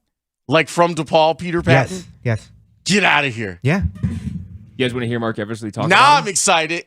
Yeah. Now I'm excited. Let's hear Mark Eversley talk about it. I mean, you mentioned the shooting coach. I assume you're talking about Peter Patton. Is that correct? Can you talk a little bit more about why you guys brought him in? Any prior relationship you guys had, and what's the plan to utilize him over the summer? So I think, AK talked a lot about it at the end of the season when he sat before you guys, and he talked about our shooting profile and, the need to increase not only three-point looks, but, just shooting in general. And, as a team, our shooting needs to improve. And we sat as a group and talked about what are the things that we need to do. And one of them we thought about was we needed to hire a shooting coach. Peter comes to us not only as a shooting coach, but somebody can actually oversee our player development function. We thought we needed a fresh look.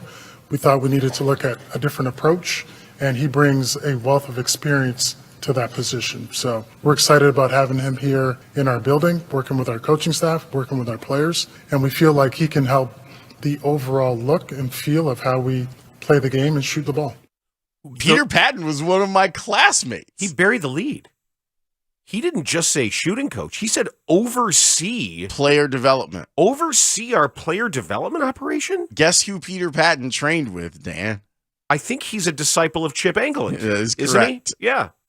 What goes around comes around. Let's go. DePaul's in the building. All right. Everything old is new again. Let's go. Rudy Jaramillo is here. I will say, Peter can shoot. Yes. Great, but this is the NBA. Tuck your elbow, son. Inverted cobra. I mean, we know for a fact that they have at least two guys that need the help. The two guys that they've drafted over the last 2 years, they need the help. Someone needs to teach them how to shoot. And honestly, like when you're looking at the profiles of both of these guys, when you look at Julian Phillips' tape, I'll say this, at least his jumper doesn't look busted.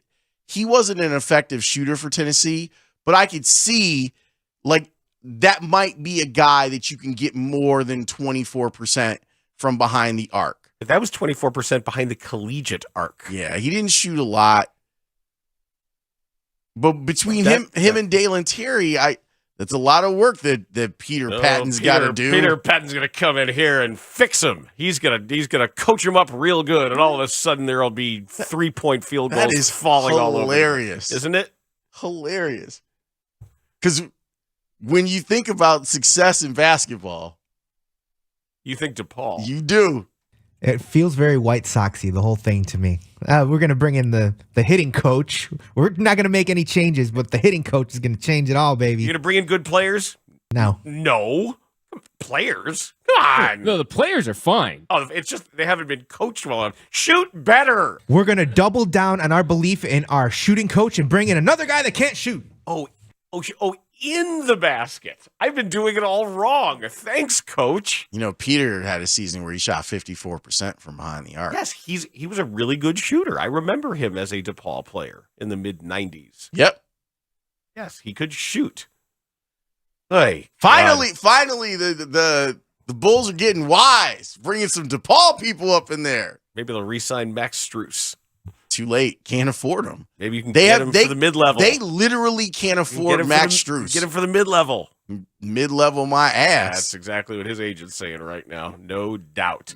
When we come back, let's hear Arturas Karnisovas in his own words on a variety of subjects on The Score. This weekend, the Chicago Cubs and St. Louis Cardinals take their rivalry overseas for 2 games in London. Cubs win the ball game. Tomorrow's coverage begins at 11:35 a.m. Sunday's coverage. You never know what you're going to get on this show. Miss a little, miss a lot. That's what I'm trying to say. Twitch stream suggesting an I'm a Fat Fish podcast coming up. I like this idea. I don't know how to interview a fish. Just make it up. Who's going to voice the fish? Somebody at our station. I think you can do it, Layla. What do fish sound like? You could be the second guest on Between Two Fats. I've wanted to be on the I'm Fat podcast for a while. I think I even asked about this in like 2018 or something. You are not qualified. I need you to find the actor who played Parkins, the Jedi. I know it was Y-Wing fighter. Was he in? Gonna blow up the Death Star. No, it's on Parkins. The photon torpedoes. It's a design flaw. Many Bothans died to bring us this information. His real name is William Hootkins. Fully operational. That's a great name. And he won't be on because he's dead. He died in 2005. Oh, the actor died? Yes. Parkins from Star Wars. From Star Wars. Mob. Like I always wanted the I'm Fat podcast to have, the fat X-Wing fighter guy. Oh, you lost me to Parkins from Star Wars.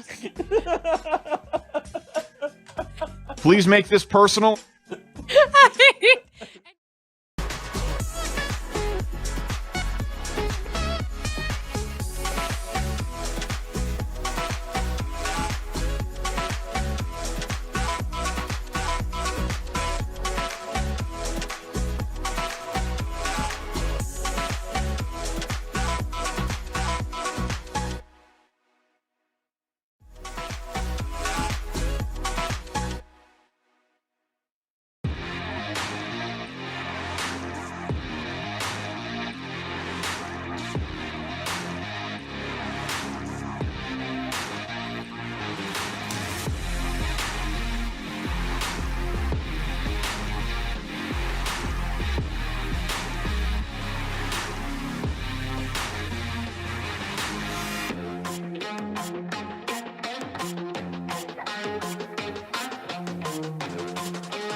the director of player development to focus just on that, shooting, and being shot ready and being ready to shoot the ball when you're open. So it's something that's very important to us. We'll continue to work on it every single day. And again, we've addressed it in terms of our coaching staff and hiring somebody recently. Oh, shooting! The putting the ball in the basket. I knew we forgot something, but we've addressed it now. Now it's taken care of. Now, we've got a guy for that. Is it players who can shoot? No, but now we have someone who's here to be in charge of it. He has a title, and he has a desk, and he's going to make sure that we have people who put the ball in the basket. What are we doing here? What do we do? This is supposed to be next level stuff. And these guys are just like, how many years have they been here now? 3? 4? Hiring Peter Patton. 4 years? And now it's like, well, we've figured it out. We think we've identified an issue. And now we have someone who's going to be in charge of it. We hired a blue ribbon special ad hoc committee that's going to come in here and address the fact that we don't shoot it well enough from the part where it's worth more. Good God. That's Mark Eversley. That's the general manager of the Bulls. We've hired a person to fix it. Well, I mean, the shooting czar. Would you rather them not? I'd rather them get players who are good at it. Right, but you have players that aren't good at it, and they need to be helped. But just now they're coming around to this idea of the shooting part? Well, they needed some time to see how what are the trends. We had to figure out the whole scoring. What are the trends in sport? Mm-hmm. And now they figured out that shooting is... This is like a football team saying, we're going to bring in a guy who's going to make people run fast.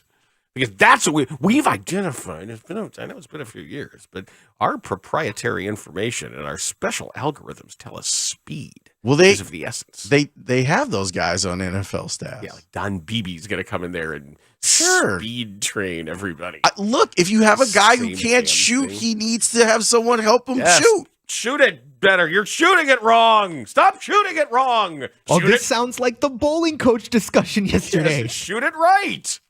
Come on, you think you're doing out there? Someone has, Dan, at a fundamental level, if a guy can't shoot, don't draft him. I agree with you, but if you've if you've already get drafted a different him, guy, and you would like for him to shoot better, you should probably hire someone to help him. Great. Okay, everything's awesome. Arturas Karnisovas met with the media, and he finally articulated what we told you a while ago and what we've long known about what is not happening with Lonzo Ball. Given the situation with Lonzo Ball, I know you guys are still holding out hope. Is there any chance of you guys maybe waving and stretching? Is that on the table at all? No, it's not. Not at this time, no. It's been a few months since Lonzo has had his surgery. What's new? What's the latest on him? Is he able to do anything? And kind of where is he at this point? Well, he's recovering nicely. I think last month he got off the crutches and, he's recovering, doing his rehab. Everything is going well. Going into offseason, I think our expectation is that he's not coming back next season and he's going to continue on his recovery. If he comes back, it would be great. But we're just going to treat this off season and getting ready for the season that he's not going to be back next season. That'd be 2 years potentially of him not playing. Do you have confidence that he's going to be able to play for you guys at any point in the future? No, I hope eventually you're going to see him on a basketball court, but I do not think he's going to be back next season. Will you apply for the disabled player exception that I think is about half his salary? We'll meet up as a group and we'll decide what we're going to do. So, okay, so the Bulls have at least said publicly that Lonzo's not playing next year. Right. And that they're going into the season thinking he's not going to play instead of, well, maybe by January. No. That is not available to them. Nope. So now you have an opportunity to go and try and find a point guard, which you desperately need. Among other things. Yeah, it's high on the priority list, though. Because you also need shooting and rim protection. Still. Yes. Still need shooting and rim protection. I've been thinking They can bring in a rim protection coach. Get taller. Well, that can happen. Ask Kendrick Perkins. They're going to hire Kendrick Perkins as their new head coach of rim protection. Grow 7 inches. I hear he's 7'2" now. He's grown 7 inches. I heard you're 8 feet tall tomorrow. I am? Yes. I'm the rim protection coach. Hey, I'll be the coach of rim protection. Well, let me do it. Probably not. Give me a taste as I eat some rim. Boom. Why don't we listen to AK talk? The murderers who just ate some big-time Bulls rim. Yes. Why don't we hear AK talk about what he thinks the Bulls' needs are? I think, after the season, I think I mentioned that we trying to change our shooting profile, being, last in the league in rate from a 3 and 3-point makes. So I think we're going to try to address that in offseason. Following up on the Lonzo line of thinking, how does that impact the way that you approach the point guard position in this offseason, and kind of what's been the front office approach to that? Well, I think, again, we're going to look at this free agency. We have a lot of free agents, and we're going to address shooting, address the lead position, and it's, this is the time to talk about it, and we have group next week. We're gonna address it, and once the free agency starts, I'm sure there's information is gonna come out, and we'll see what we have. What? But there's a lot of work to do. We have to get better, and we're gonna address that. What information's coming out? What is he talking about? I mean, I get it. It's English is second language, but whatever, they're going to get together as a group. And then Shams and Woj are going to scoop them. Is that what it means? Like they haven't already gotten together as a group? Like they're just, I don't know, next week. Are you going to apply for the disabled player exemption? Well, we're going to get together as a group. Well, they know. They clearly know if they're going to do that or not already. Come on. Well, maybe they don't. Of course they do. Everything's fine. Get together. Okay. And then there'll be some new information. They're going to get their football information. Get them out of here. Get them up out of here. All right. Well, he did say that there were some conditions under which the Bulls would spend into the luxury tax. I think it all depends, on free agency, how that goes. And, Jerry and Michael have been always open with me to go into luxury tax if our team is competitive, top 4, top 6 in the East. If there are players in free agency that we can, that can improve our team, and we're, I gotta go. Mark's getting we're phone. competitive, we'll retain our free agents. Got to get to the airport. That was the phone call to say I got to get out of here. The Lyft driver. The emergency ring. You All have right, 3 guys, minutes. I gotta go. So Car's leaving in 3, guys. So listen, when things get rough in there, Right. I'm gonna need you to just call my phone. Call the bat phone. Picks up. Hello? Get me Peter Patton. Stat. And get me photos of that web crawler. All right, that's enough Bulls talk for you.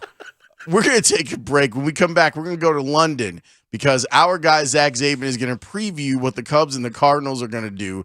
Dan's going to stop talking about the Bulls because it's making him miserable. We'll do that next. Okay.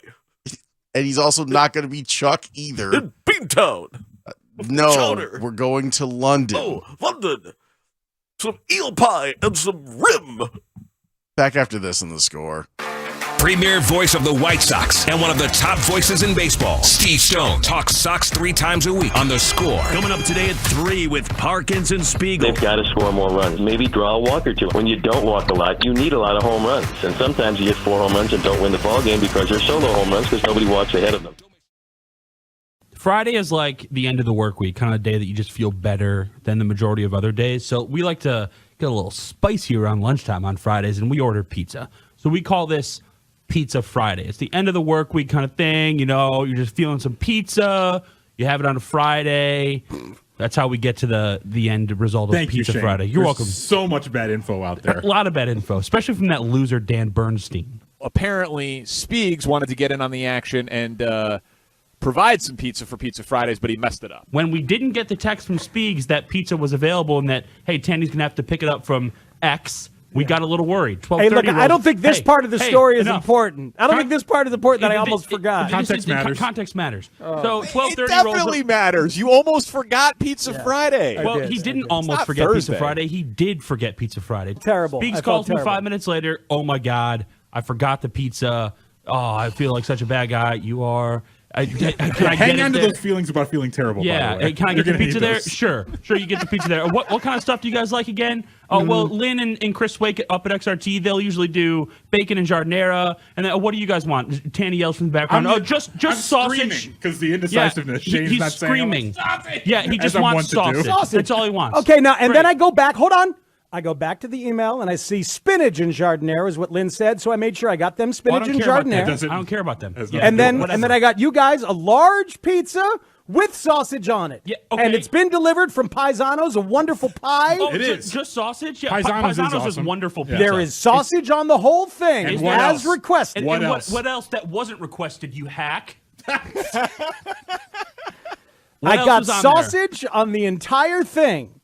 And then I made an executive decision. Okay. It's not your decision to make. Because I think that the best, I've said this before, the best topping combination with which to... Literally none of this matters. Whatever you're about to say, it's you're being irrelevant. Did I buy the pizza? It doesn't matter, Spiegs. We told you on Wednesday. You told don't me? have to. This is our thing. We buy the pizza. Yeah? This is our I eat the thing. pizza. Pizza Friday. I eat the pizza. Nobody else eats Right? the pizza. We buy the pizza. When it's our thing, I we get to wanted decide you- what's on the pizza. You did. Lynn has never Sausage. asked me for bacon and jardinera, and I gave him pineapple and ham. No. He's never done that, and I've never done that to him. When Shane, somebody's- hold on a second. There is hate sausage. I'm at the edge of my seat. What was There on is this sausage pizza? on your pizza. On the entirety of your pizza. There's also onion on half of it because I believe that sausage and onion is the best way Your to opinion judge a doesn't pizza. matter. You weren't eating it. My God, I hate that's yelling. true. It's 2:37 and I'm That's already true. yelling. I didn't bring Now- my Prilosec OTC for the onions on the pizza today. Sorry. How do you not like onion on a pizza? What the hell's wrong with you people? It doesn't matter. I took a stab that you guys would appreciate the onion I because would've sausage said, and onion Do is better. less stabbing. I yelled sausage. If I wanted onion, I'd be like sausage and onion. It's Yeah, simple. that's how it works. Like I was talking to Tanny earlier. Yes, beggars can't be choosers, but in this case, when we are the ones who started it, we could choose whatever the hell we want. We chose sausage, not sausage and yellow onion. Well, how about this? It's a large half as onion. You guys just split the other half. Forget it. Well, then. here's the problem with that, and I'm gonna assume this is on you. There was Good onion. assumption. There's onion on the entire pizza. The whole pizza. Which is what happens when you make an executive decision. Like, oh yeah, No. I'm just gonna throw onions on it. There's And then- onion on the whole pizza? I said onion on half. Well, Doesn't that, matter. You only It's on the paid whole for thing. half onion. that would I only paid for half onion. That He would wants his as- $2 back. it wouldn't Yeah, happen I- if you wouldn't have interjected.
This hour is brought to you by Vasectomy Clinics of Chicago. Yeah, heading on a long flight after a win, I'm sure is a lot better. But just the general momentum that we have right now is felt really good. And if we keep the starters healthy and the other thing that's been great about the last few weeks, the contribution up and down the lineup. And there's no one's quote unquote carrying the team. Everybody's pitching in, and it's just living in team baseball, which is what we always envisioned for this season, along with great defense. And that's been obvious over the last few weeks too. So once again, hopefully just want to keep this momentum going. That is Cubs chairman Tom Ricketts. The Cubs indeed head overseas on a heater, and it makes it a whole lot more fun to be over there while you are at the top of your game. Zach Zaidman, you can always say that about him as he joins us. He is on Twitter at Zach Zaidman, the Cubs radio pregame, postgame show host here on The Score, and fifth inning play-by-play man is with us on The Score hotline, presented by Circa Resort and Casino in Las Vegas, home of the world's largest sports book. G'day, Governor. How are you? Am I supposed to say cheerio? When you say goodbye, right? Yeah. I'm laughing at some of the questions that the players and the coaches and David Ross, the manager, the questions that they've gotten, because leading up to this thing, I experienced it a few years ago with the Bears, so I kind of knew how this would play out. It's played out in similar fashion. It's not as though the Cubs and Cardinals are playing on Mars. It's just a different country. But the same stuff that we have in the States, they have here, except for Major League Baseball, and they'll have it this weekend, so it's kind of cool. You have to sleep a little differently in order to get your body right, and they use all these sleep science stuff to get them ready, but they're ready for baseball. And I think that it just makes me laugh about how you get your body in rhythm. You've been out here, Dan, right? You've been to Europe. I have been to Europe multiple times, yes. Right. It doesn't take that long for your body to adjust. You're a little tired on day one. You end up essentially pulling an all-nighter, if you will, that first day that you arrive in Europe. But once you get your sleep, you bounce back. And I think the fact that the players had yesterday off and today off on both teams, they'll be ready to go. And I think we'll get some good baseball. All right, then let's forget about that part of the story, and let's talk about the Cubs winning 10 out of their last 12 games and sweeping the Pirates every chance that they can get. Why has this team been better over the last couple of weeks? I think two reasons. A change in philosophy offensively. And if you would have told me it was a little bit more than 2 weeks ago, where they had just gotten swept by the Angels in Anaheim. And that was a very quiet flight from LAX to San Francisco in preparation for their 3-game series with the Giants. David Ross met with the team prior to that series against the Giants, and he wanted to see some changes. I think what really bothered him was the fact that it seemed as though if the opponent got up by 2 or 3 runs early on in the game, that the game was over the way the Cubs were functioning offensively. So what he wanted to see was a change in the offensive philosophy. He felt as though the team was taking too many pitches, and it's been well documented the Cubs were leading baseball in the most foul balls hit in the game. And there are a number of different ways you can look at that. The way he saw it was that you were not being aggressive early on in counts, and then what it does is it forces you to hit the pitcher's pitch late in the count. So usually the best pitches that you're going to get to hit are pitches 1 and 2, the way these pitchers now throw in Major League Baseball. And I think you've seen a change in the philosophy where several of the Cubs' most patient hitters have not been patient during this 2-week stretch, and I think it's resulted in the offensive barrage. The starting pitching has been solid throughout. That hasn't changed. What has changed is on the back end with the bullpen. I think he's been able to find 3 guys that he can trust in specific roles. So you have Julian Merriweather, who now comes in most of the time in inning number 6 or inning number 7. You give him an inning of work, you know exactly what you're going to get. He has command of his fastball, which is in the high 90s, throws a beautiful slider, occasionally will mix it up with a sweeper that he never threw before entering the Cubs pitch lab this offseason. It's something that he doesn't have 100% trust in, but enough to throw it in some big counts to keep hitters honest. So that's one. Then you have Mark Leiter Jr., who's been really the most consistent guy that they've had in the pen. And he's used as the high leverage setup guy whenever that is during the game. So sometimes he'll go 2 innings, sometimes 1. And Adbert Alzolay, I think, has taken to the role of closer. He's 4 for 4 in save opportunities. He hasn't allowed a run in his last 9 appearances, but he's got the perfect makeup for what you want as a closer. And he wants to be the closer. So I think when you have the solidification of roles at the end of the pen, you have starters. Most of the starters can go deeper into games than the other starters that you see around baseball, and an aggressive attitude at the plate by the hitters. It's worked out well over the last 2 weeks, and the Cubs have won 10 of 12. They also have been on the Michael Fulmer reclamation program here, and I'm interested to see, like, this is fine for now, but we know the circle of trust when it comes to the high leverage bullpen. There has to be another hot guy that you're building up, and we've talked to Rossi about it, of finding lower leverage situations. Who do you think is in that next group who has burgeoning trust? I think Michael Fulmer is doing a good job of trying to regain that trust. But again, it's tough to answer that question until you see a guy in that big moment do it consistently. We've seen him in spots here and there as he's tried to work through his mechanical issues. So that's encouraging. Ultimately, that's why they signed Brad Boxberger, right? And he's trying to work his way back from the forearm strain. So, we'll see how that goes when he eventually is able to return. We don't know what the status is with Cody Hoyer after he re-injured himself, but I think that's a big blow to the team, because I think they were expecting him to, at some point this season, be able to come back in some fashion and just add to that bullpen.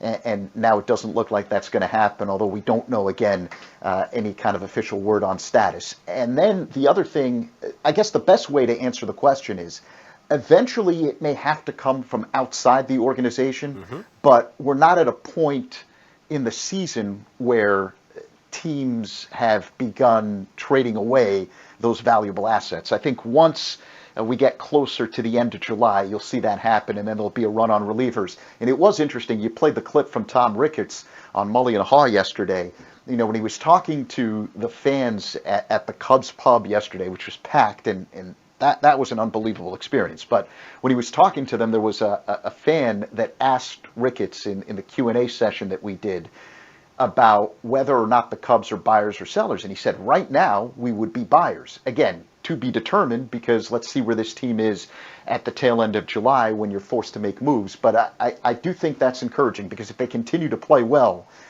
this is a team that's going to add for the first time in a while as opposed to subtract. Zach, you did an interview. I forget who it was with, but it was a conversation about Dansby Swanson and trying to figure out like leadership in a clubhouse is hard to do. But Dansby, was it Christopher Morel that he that he ended up like taking a look at in BP and helping him make an adjustment? So it was in San Francisco. This was after the Ross speech to the team about being a little bit more aggressive at the plate and cleaning things up. And Christopher Morel was taking batting practice, and Swanson noticed that during batting practice, Morel was tracking pitches and being patient at the plate and seeing the ball well, and then whacking the ball out to right field with that great power that we see when he's hot. But during games, and remember, he started out the season on this incredible tear. Then he went through a major slump. And he was still trying to work his way out of that slump, and he'd gotten 3 days off against the Angels to kind of reset mentally. So during batting practice, Swanson's watching this and tells him, hey, just slow down in the game. You're doing it perfectly during batting practice. Just take a deep breath, step out of the box, step back in when the games start, and track the pitch for a beat more. Don't be so aggressive. And Morel started doing that in San Francisco, hit a home run, and went on another tear in which I think he hit 400 through most of this the last 12 games, and the power numbers returned. So yeah, that was really impressive that Swanson was able to see something that little, but it made such a big impact. And when Morel is right, it changes the whole scope of this lineup. It's a completely different lineup when you have him being able to do the wild things that we've seen when he's right.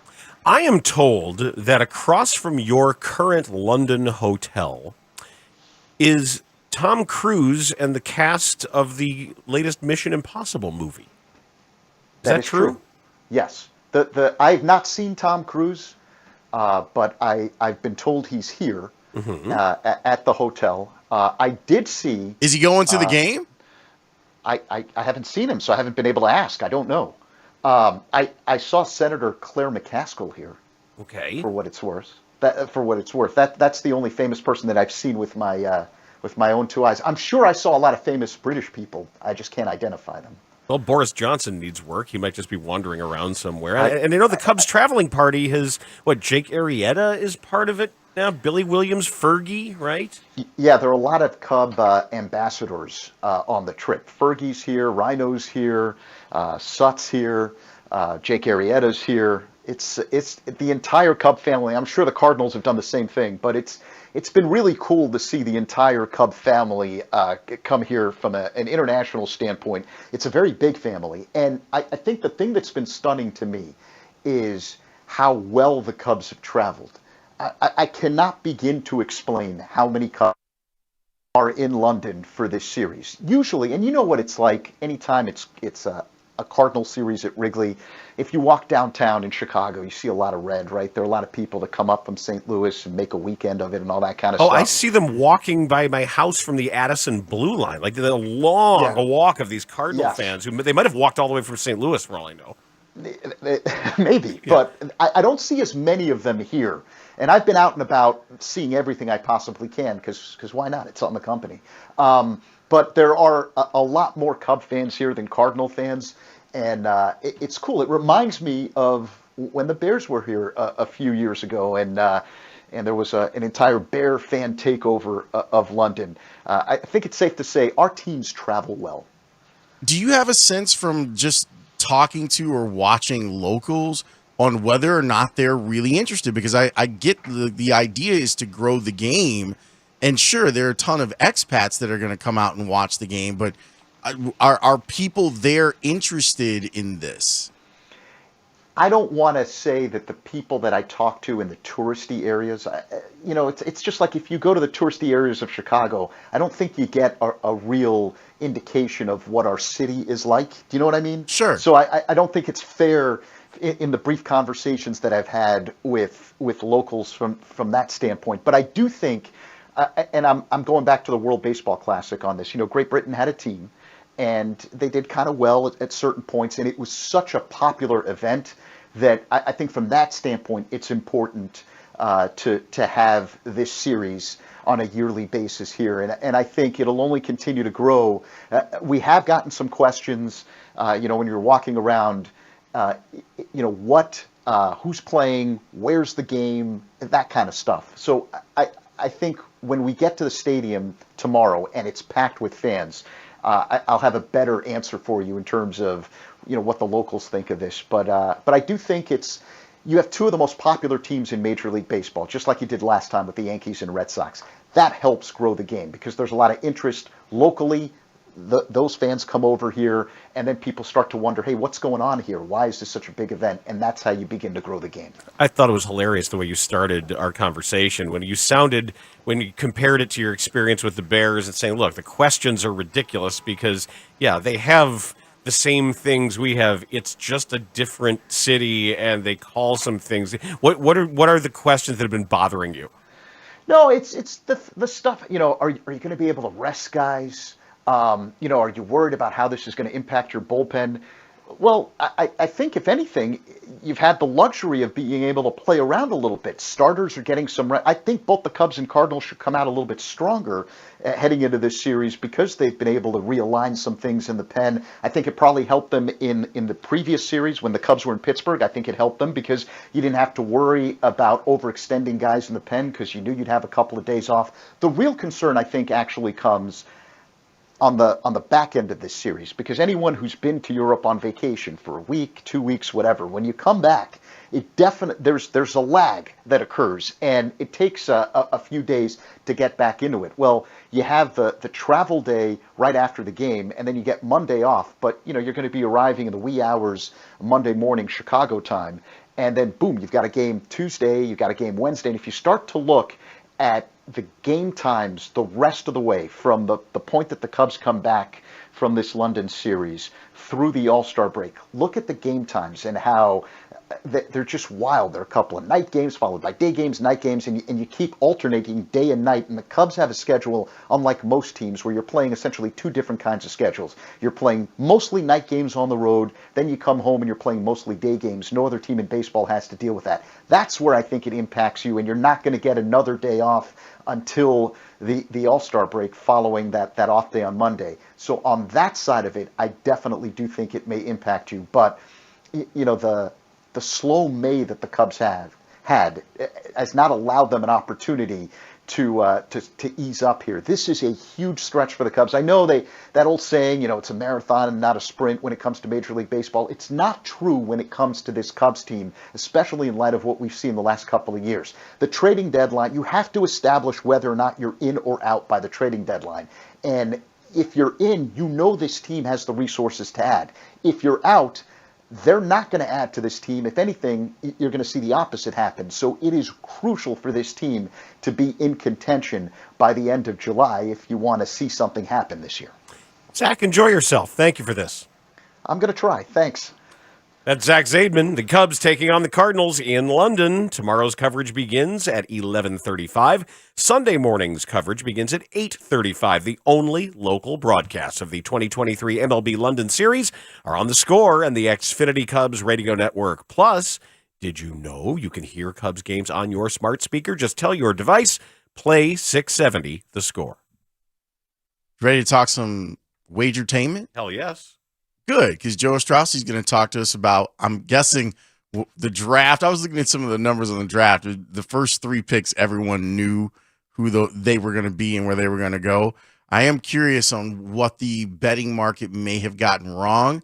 And we could talk to him about futures, because it's time to start moving your attention to the futures in college football and the NFL. And maybe we're throwing a little bit of betting on this London series, too. It's next here on The Score. Coming up on Parkins and Spiegel this afternoon, the Bulls make a pick. We'll talk about Julian Phillips and the direction of the team. Steve Stone joins us to talk White Sox, Parkins and Spiegel this afternoon, 2 to 6 on 670 The Score. Danny Parkins, Matt Spiegel, afternoons 2 to 6 on Chicago Sports. He wanted to go be out in these streets. And as a grown man, he should be able to go be out in these streets. But he went out in these streets. Some woman attacked him. And I mean that in the best possible way. Like, he wasn't getting robbed. Like, this nice lady was like, hey, you know what happened like yesterday when you were watching Christopher Morel and he saw Wilson Contreras and he jumped on Wilson Contreras? That's what happened to me. That's what happened to Ray. And then he was caught. And then he was caught, and he fell off a riser. That's right. So is it a fractured elbow that we're talking about, Okay, Ray? so it was dislocated here for Twitch, since I get to hide it under the desk, but here for Twitch, there you go. You got to see the little wrap. It was dislocated because when I hit the floor after this young lady jumped on me, and she was a little taller than me, she wasn't really thinking about the logistics of that. And we fell forward. I hit my elbow first on the floor, and it popped out the socket. So that sucked. So it was dislocated. They popped it back in, and it's fractured. So that's the diagnosis for now. And I'm going to see a bone specialist on Saturday. Exciting. See a bones. Yeah. So they haven't decided yet whether it's just casting or a surgery? Correct. Okay. Did they give you happy things They to did. make you feel better? They did. Next time, go to an accredited hospital, Yeah, please. man. Instead of I'm just gonna have to put this out there on these airwaves right now. Back alley hospital. Yes. It's like he has to knock on a door. Yes. He has to bang on this storm door. The guy And I have slides to- open a peephole. What do you want? And Ray, did you tell them about the first place you went to? You got rejected. I got because you weren't rejected. hurt enough. I wasn't hurt enough, Because he man. wasn't a gunshot victim. Right, That's went right. to someplace owned by like the Bulgarian mob. That's right. What the hell, man? Oh, wait. I forgot the best part of the story. What was the name of the place that you were at? The Slippery Slope. There it is. Appropriately named. Now the slippery slope takes another victim. That's right. And then Ray went to Kmart to get his elbow Basically, looked at. because this wrap I have on my arm right now, this is the third version of this thing. The first time they put it on, it was like too tight, and my arm was swelling up, and I could tell it was too tight. So I went back the next day, and I said, "Hey, you got to fix this thing." And You then they- must place your arm in body of live sheep. Right. So then they kind of straightened it out a little bit and put it in the sling in a different way. And then as I was here Old towards country style. Right. And then as I was here towards the end of the day, it was swelling up again. So I went back like, what the hell is going on here? So this is the third version of this wrap. And the young lady that put this thing on didn't know how to put the sling on. Notice I had to he didn't say nurse. I didn't. Hi, everybody. I didn't put any respect on that title. I'm sorry. No hello nurse. That I had to explain to her how to put the sling on. She was putting it on the wrong way. I was like, where the hell am I? She was wearing nothing but head to toe camo and Kevlar. Yeah, so poor Ray. Was there a doctor there called Dr. Nick? Yes, that was him. You have bone failure. We're popping it back in, everybody. He's like a balloon.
On Sports Radio 670 The Score. In Odyssey Station.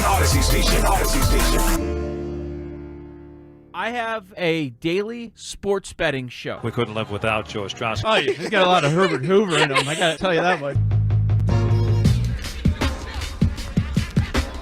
Joe Ostrowski's brought to you by BetMGM, the king of sportsbooks. Please bet responsibly. As always, you can follow Joe Ostrowski on Twitter at Joe Ostrowski. The host of BetQL Daily is with us on the Score Hotline, presented by Circa Resort and Casino in Las Vegas, home of the world's largest sportsbook. Always check out Twitch when we have guests on, twitch.tv/Chicago 670 The Score. Hello, Joe. What's going on, guys? Joe, I know that when the teams got together in Mexico, there's pound the over. And in that first game, I think there was 27 or 28 runs scored in that game. I don't know what to bet for the Cubs and Cardinals in London. What is it looking like? Wow, this is insane to me. It's insane. The Cubs have played in games with totals double digits a couple of times. We have to go back to the early portion of the season. And it's already out since neither team is obviously playing today. The numbers for tomorrow's game. The total is 14.5 for Cubs Cardinals tomorrow. Total runs. I mean, that's way beyond what you see in Coors. So why? As you try to figure this out, 2019, last time they played here in London, Yankees, Red Sox, they had a 2-game series. In those 2 games, guys, 50 runs. Yeah. 50 runs, 10 homers were scored. So they're pushing the fences back, but just a little bit. Dead center is going from 385 to 392. Down the line, it's still 330. It is 387 in the gaps. But I was speaking to a pro bettor about this earlier this week, asking if he had an angle, if he was going to be doing anything. He said, yeah, I'm probably just going to blind bet the overs because baseball's going to want to see runs. We saw it last time. And then I checked in with him after the numbers were out of 14.5. He's like, yeah, I'm probably still going to bet the overs because, I'm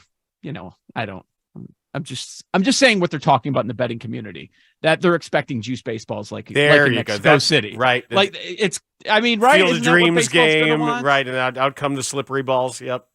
Yeah. So I'll play the over tomorrow at 14.5, but it's not the Yankees Red Sox offense that we're talking about from 2019, but I don't think it would surprise anybody if we get some softball scores. So that's what I'm expecting. Okay. All right. Well, I'll look to see what that number is, and maybe I might make that same move too. With the Reds being red hot, the Cubs being really good, and then the Brewers are like, and the Pirates have lost 9 in a row. What do the odds look like in the National League Central? Well, maybe it's a good thing for the Cubs that the Reds are now taking that 11-game winning streak against the Atlanta Braves. For my money, the best team in the National League, but it's been crazy movement over the last couple of weeks. Before this Reds run, you could have gotten them at 40-1, 50-1 to win the division, and now they're 3-1. Wow. Yeah. They have the lead, and now they're 3-1. The Brewers are still the favorite. Brewers 1.5 games back, plus 125. The Reds plus 300, and the Cubs are right there with the Reds, plus 325, sitting 3 games back. We know about the tear that they've gone on, winning 10 of their last 12. So, people are buying into this Reds. I mean, with the Pirates, they've lost 10 in a row now. They've completely fallen out of this race. They're 18-1. 18-1. That's amazing to me that a team that was in first place a week and a half ago is now 18-1 to win the division. Yep, completely fallen out. And then the team in the basement, I mean, there are still people believing that it's going to happen because we've seen it so many times with the Cardinals now 9 games back. But I see some 22-1, by the way, on the Pirates. So, the betting market is saying they're completely out. You can get the Cardinals at 7, but they're 9 games back. I mean, at some point, are you just going to be like, it's time to walk away? I don't have a problem taking a stand on the Reds or the Cardinals are in that 3-1, 4-1 range because the Brewers, we're not sure that they aren't going to sell off pieces here. And if they fall back a few games, maybe they're going to do that. And if you're not buying into the Cardinals, Pirates are out. The process of elimination, isn't it down to the Cubs and Reds? What numbers are telling a story to you in the AL Central? In the AL Central, let's see. Let's pull that up. Well, BetMGM has Twins pretty significant favorites here at minus 200. The Guardians plus 225. And then we have the drop-off where you have the White Sox plus 1,100, 1,300. Yeah. BetMGM is plus 1,000. So 10-1 odds there. Saying there was, I was a couple weeks ago, we were talking about people like referring to their priors and hey, you get a big number on the White Sox. I don't know about that, but Yeah, they're saying that the Twins, there's a bit of a gap right now between them and everybody else. And, Well, you know why, Joe? Why is that? Because they signed Dallas Keuchel yesterday. Yeah, I saw that. Yeah, Oh, please, that's the thing that's going to separate them. Give me a few times. Give me a few times just to fade him. Yes. Oh, just bet against him every which way. I would love for him to make the Major League roster just to fade Dallas Keuchel. Yep. Yeah, we can make some money off that. Run line, whatever, 2.5, 3.5. I don't care what it is. Did the NBA draft have anything of interest, whether it was who was going to be picked where last night or what the effect of some of these picks may be on win totals? Yeah, I mean, the odds on this, win totals are not out yet. We've got championship odds and conference odds, but the newsmakers make the market, right? If we remember what happened last year, Woj was wrong on everything. Day of the draft. Oh, no, Paolo's going to Houston. It's not going to. That's how it's going to go down. And he was completely wrong outside of Chet at 1 and 3, had it completely flipped. Well, he was right this year. And there was a lot of movement. A couple of days before the draft, you could have gotten Brandon Miller at plus 175 because Scoot was the big favorite to go number 2. That was the case for quite some time. But in the end, if you followed the information, if you followed where the betting market was going, they nailed everything just about. Those top 6 picks were all the heavy favorite to go to those spots. So the betting market was dead on. I thought that really stood out as far as a number that was wrong. There was chatter about the Whitmore slide, and his over-under was 5.5, and he didn't go until 20 to Houston. So that was big. I mean, there was a little movement on Golden State last night, but I'm certainly not buying into that. And the team that everybody's talking about, and we can transition to the Rookie of the Year odds, people are looking for the Kings of the next season. And the one team that many are landing on is Oklahoma City. And if you go to the Rookie of the Year odds at BetMGM, Wembanyama is minus 200 favorite. That's not a surprise to anyone. What's Scoot Henderson? Because I heard an interview with him last night, and he said someone asked him about his goals. He's like, oh, well, I want to win. And then he stopped himself, and he's like, you know what? I want to be Rookie of the Year. And I was like, that's bold. So what's the number on Scoot? And I think he's in a good spot for it, too. He's the second favorite. He's plus 350 to plus 400. And Brandon Miller is 4th on the odds board, even though he went number 2, because Chet Holmgren can win this award. He's 5-1. You can find him at 7-1. One thing that I did notice just looking at the history of this, over the last 6 years, a top 4 pick has won it in all 6 years. Over the last 20 years, a top 4 pick has won it in 16 out of 20 years. You can also do a field bet if you want to go against Wemby. You could take the field at plus 130 going up against Wemby. And the way they're talking, how they're going to work him in slow, I could see that. I could see I would, if I'm going to bet Vic or the field, I would take the field on the Rookie of the Year. Interesting. And then I always like to hear what you think about Coach of the Year possibilities too. And with all the movement we've had in the coaching musical chairs in the NBA, how fascinating it's going to be for that to shake out. And especially with the sliding scale for how we measure that, about is it improvement? Is it above expectations? Or is it simply shepherding a great team to a title? Who knows? Yeah, and every sport handles this award different. So with the NBA, we don't have odds on those yet, but a lot of times you're going to see some of the new names that are very high up. Historically, in the NBA, it's going to one of the top couple of seeds. That's what usually ends up happening. A few years ago with Tibbs in New York with the New York bump, that completely changed it. In the NFL, it's about exceeding expectations. Even though Dan Campbell's the favorite, Eberflus is one of the top guys right up there with Sean Payton, because people are expecting a big bump from the Bears, a huge market and a very popular team. So the NFL, it's definitely about exceeding expectations, where you want to look for those win totals somewhere in the middle. But for the NBA, you want to look for those teams that you expect to be top couple seeds, or maybe there's some crazy surprise like this past year when Sacramento ended up being the 3 in the West. Joe, thanks for the time and the information as per usual, my friend. Thanks, guys. Enjoy your weekend. That's Joe Ostrowski. We have High Noon coming up. We're going to play one of our favorite games. Which is? Is this irony? Oh, I am going to cede my time in High Noon. To the right senator from downstate? Yes, you could trust him. Because he went to go see Flash, so I didn't have to. I'm still going to go see Flash. For sure. But he saw it, and he's got a review. So we will hear Studs' review of Flash next. Hey, Chicago, this is Ian Happ. Deep drive to right. Back to the wall. It's got King Cobra, $42 right now. Okay, so here, because what? What? Wait a damn minute. How do you have King Cobra with you? Okay, so this is a studio prop now, although it is real beer in here in this King Cobra 40 ounce. That's malt liquor. You That's put some right, respect baby. on that liquid. That's malt liquor. That's right. And I got this for Jay Zawoski on his 40th birthday, 40 ounce for his 40th. And it still resides here in the studio. So see, we're talking King Cobra. We got the prop now. This is the truth. Oh, God. New While look, same taste. Don't threaten me with a good time. While he's looking at the King Cobra bottle. You ever do Edward 40 hands? No.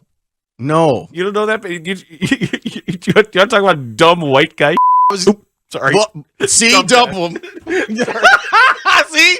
How did you drink that 40 ounce already, Dan? You put the King Cobra in his hands, No, and I'm he telling already went there. I can't believe it. Sorry. I can totally believe it. Edward 40 hands. Oh, the people on the stream got a treat.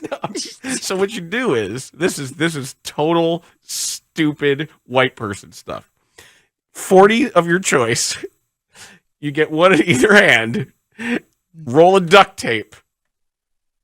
And then the other one. And someone duct tapes the 2 40s and you are that and the duct tape does not come off until the 40 is empty. So you can free one hand and then you go to work on the other. It's a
It's 10 to 2 on 670 The Score and 670thescore.com in Odyssey Station. I'll be back this way on Monday. We'll settle this then. Right there, out in the street, in front of the Palace Saloon. Yeah, right. When?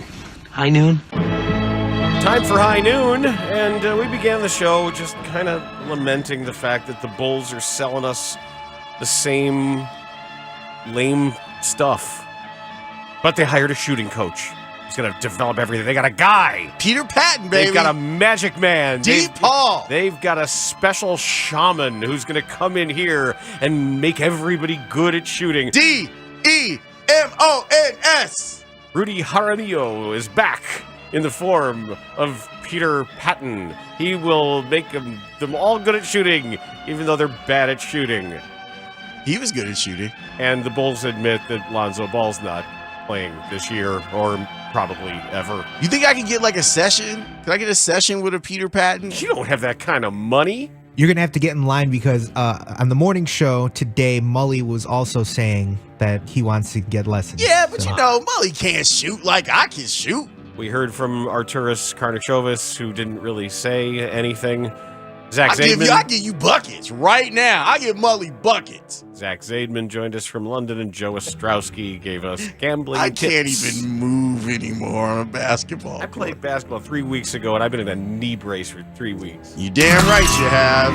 We're going to get you a knee coach. Get you a knee coach. And speaking of braces, Ray is out of his bionic arm thing. All right. Here's my arm, Twitch. Yeah. My arm is back. We are very happy that your arm is back. Yeah, slippery slope indeed. It was a slippery slope, but now our man is okay. Summer saved, baby. Yes, after he went to the low rent discount hospital. Well, he got a real hospital. Found a real hospital and real rehab. Illinois Bone and Joint Institute, baby. Let's go. Thank you to them for taking care of Ray after he dealt with some sort of it wasn't even triage. Like, I don't even know that. I felt so bad for him because he's like, so I went to the hospital and both of us were like, we've never heard of that hospital. And then I asked actual doctors about it and both responded, oh no. And then there was the doctor at the barber shop that told me he had interned there and knew after 2 days that he could never work there. Uh-huh. But now Ray's okay. Yeah. I am going to cede my time in High Noon to Adam Studzinski, a.k.a. Studs, because Studs is a fellow geek, loves the superhero stuff. Nerds. I have not seen Flash yet. He has. So... Okay, so let me ask this. Should I start with the good, or I'll start with the overall? I liked it. Okay. I liked it. I enjoyed it. My number one thing when I go to, especially go see a comic book movie, is... was I entertained for the length of the movie? I think that's a good way to look at things. About a 2.5 hour movie. I came out, I was like, yeah, it was fun. I liked it. It's not something that I'm going to tell you to go run and see it right now. You know, take your time. Maybe put it at it shouldn't be at the top of your, I need to go see this list. But it's good. I liked it. Now, I can see where people would have issues with it. So the people that are saying they hate it, I do get it. So Why? Should I start with the good or the bad? Let's start with the good. Let's stay positive. Okay, so here's the good. This song is in the movie, and they used it multiple times, and they used it perfectly. That was honestly as I'm a huge Batman geek. I'm actually wearing a Batman shirt today. I don't know if you can even tell, but the invocation of this, the 1989 Batman theme song that Danny Elfman did, is used perfectly. There's a couple action sequences they use it with for the Michael Keaton Batman. That honestly, I went with my fiance. I turned to her. I was like, "That was awesome." So that was my favorite part, just as a Batman geek. Okay. Right? So, and the use of Michael Keaton's Batman was pretty good overall. And the way that they bring him in is I was curious how they were going to do that. I thought it was smart the way that they did it. And did he go, "I'm Batman"? He did say it a couple times. Okay. He said it once. Yes. That's pretty cool. It felt kind of forced, but still, Michael Keaton saying I'm Batman. I'm Batman. Cool. Yeah. And so the overall story, it wasn't quite what I expected, but it was good. The ending has a lot of emotion behind it, which I liked. And so again, overall, it was pretty solid. All right, Pretty so solid. what's the bad? Okay, so I thought there was definitely parts that were rushed. In particular, like the last, but they could have made this movie 2 parts, and they could have split the movie into 2 parts. Ezra Miller is definitely not a good part. Their acting is the acting is not the problem with them. It's the other stuff around him. Them. And so if your problem with the movie is Ezra Miller, I get it. If he's just detestable to you and you're not a fan, sorry. You could just say Ezra. If Ezra is just a big turnoff to you, then I get it. It took me about half an hour to kind of work through that as Ezra being there. Okay, I mean, that's significant for a movie, right? I was just kind of like, okay, I just have to deal with this. Cool. His acting is good, and again, the story is good. The CGI problems that people were talking about is a thing, and I'm not going to say exactly what my biggest gripe was with the CGI, but I think it's fairly noticeable once you see it. And you can tell me whenever you see it. Like, I'll ask you the CGI with one particular thing. You'll be like, yeah, it's this. How is Sasha Calle as Kara Zor-El? So I thought that she did a fantastic job, and the story, the way in which they brought her in, it was pretty was pretty good. I liked, and I don't know a ton about that character in general, but I think they hit on the general backstory of like she's Superman's cousin, but her story overall did feel rushed, and I hope that they bring her in a different way now that this particular movie is over, because the way that they left her character in this movie in particular, if that's all they do with it, then it's like, okay, that's not a good use of the character. So out of 4 stars, I'd say probably 3.5. 3.5? Yeah, somewhere in there. I enjoyed it. Wow. I liked All it. right, so there's what studs. Again, I don't have a... Wait, you said out of 4 stars? Yes. We'll go 2.5 then. Oh, okay. I was going to say. Yeah, my bad. How many slices of pie do you give it, Rob? I don't know why you said 4 and I heard 5. I give it 7 slices of pie. I like how you adjusted on the fly there with your He's rating, like, sir. I really don't want to give this movie 3.5 stars. Yeah, no, it's not 3.5 stars. All right, 2.5 stars. I'm Yeah. going to probably watch it this weekend. So I'm looking forward to it. It's supposed to rain on Sunday, right? Yeah, it seems like a good day to do it. I think I got to go see Spider-Man. Yeah, you have to go see Spider-Man. Yeah, I think I have to do that first, and I'm going to go out of my way to not see Asteroid City. You're totally seeing Asteroid City. You want to bet? I want to bet that it's going to win an Oscar. It probably is, but I don't care. I'm not seeing it. I can barely watch the trailer. I'm so allergic to Wes Anderson that I can't. They're going to give Wes Anderson all the awards for this nonsense that he's putting on film. And let them do it, and Dan, that's fine. we're going to get you a Wes Anderson coach, and he's going to sit there at the movie theater with you. Coach up. Yep. He's going to explain to me all these twee little worlds that are so precious. Let's play Is This Irony? Yay! An inebriated Florida man was arrested Tuesday night for You could have just said Florida man. disorderly intoxication. Seth Thomas, 39, allegedly was yelling at traffic while walking in the roadway in front of traffic and refusing to stop when he was collared by sheriff's deputies on a street in Seminole, a city in the Tampa Bay area. He was arrested for disorderly intoxication, a misdemeanor, and booked into the Pinellas County Jail. He was released after posting $100 bond. His rap sheet includes recent convictions for obstructing police, trespassing, possession of open alcohol, and disorderly intoxication. So the reason why this is the subject of this particular game is what he was drinking. Oh.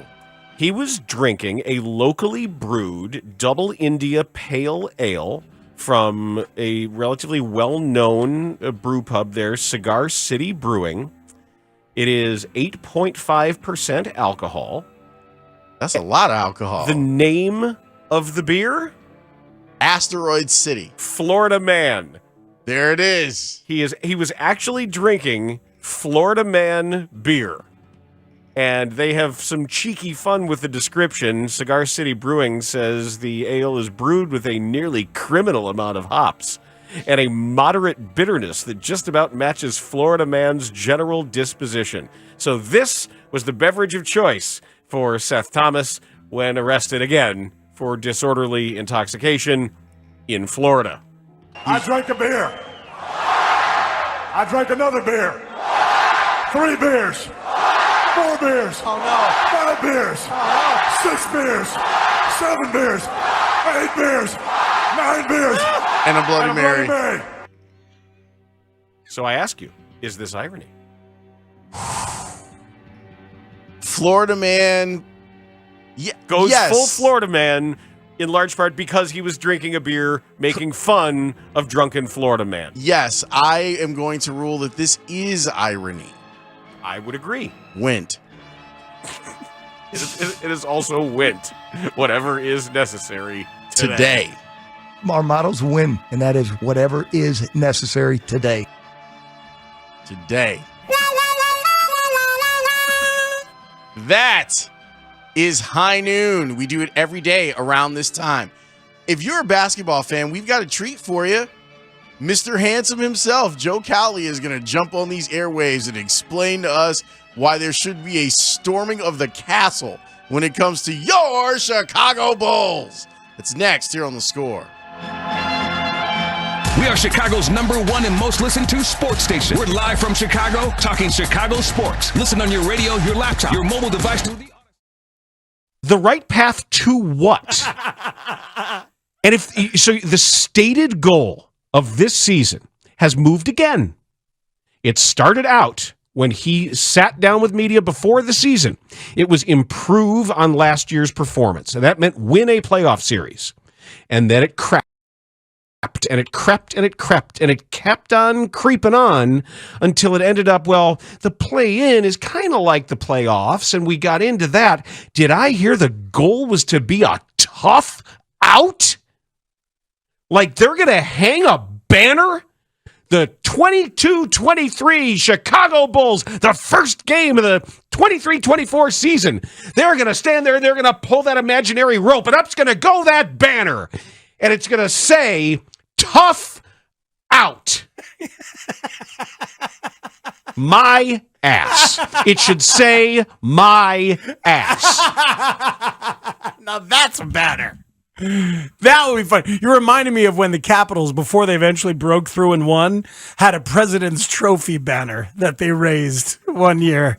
The goalposts often move. I don't want to hear it. You put away those 6 trophies and get it off your letterhead. And I've said this multiple times for this team. If you want to have those gleaming Larry O'Brien trophies, act like they matter. And I know there's going to be all kinds of ways to be successful in the NBA. There's going to be in-season tournaments, and there's going to be, but at least for now, in the world in which we live, you owe it to us. Not the blandishments, not the platitudes, not how competitive you were after you went into the buyout market to get a 34-year-old guard who can't shoot. Show me what the plan is to be relevant. I turned on my TV this weekend and I saw kick-ass basketball. Oh, dude. I saw hellacious competition. Are you kidding? I saw star players being like, all right, this matters now. Dude. Watch this.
Are your local Hyundai dealers. This is Chicago's #1 and most listened to sports station. 670 The Score is Chicago Sports. Chicago Sports is The Score. WSCR Chicago. WBMX HD2 Chicago. Always live on the free Odyssey app. The Score! This hour is brought to you by Menards. Save big money at Menards.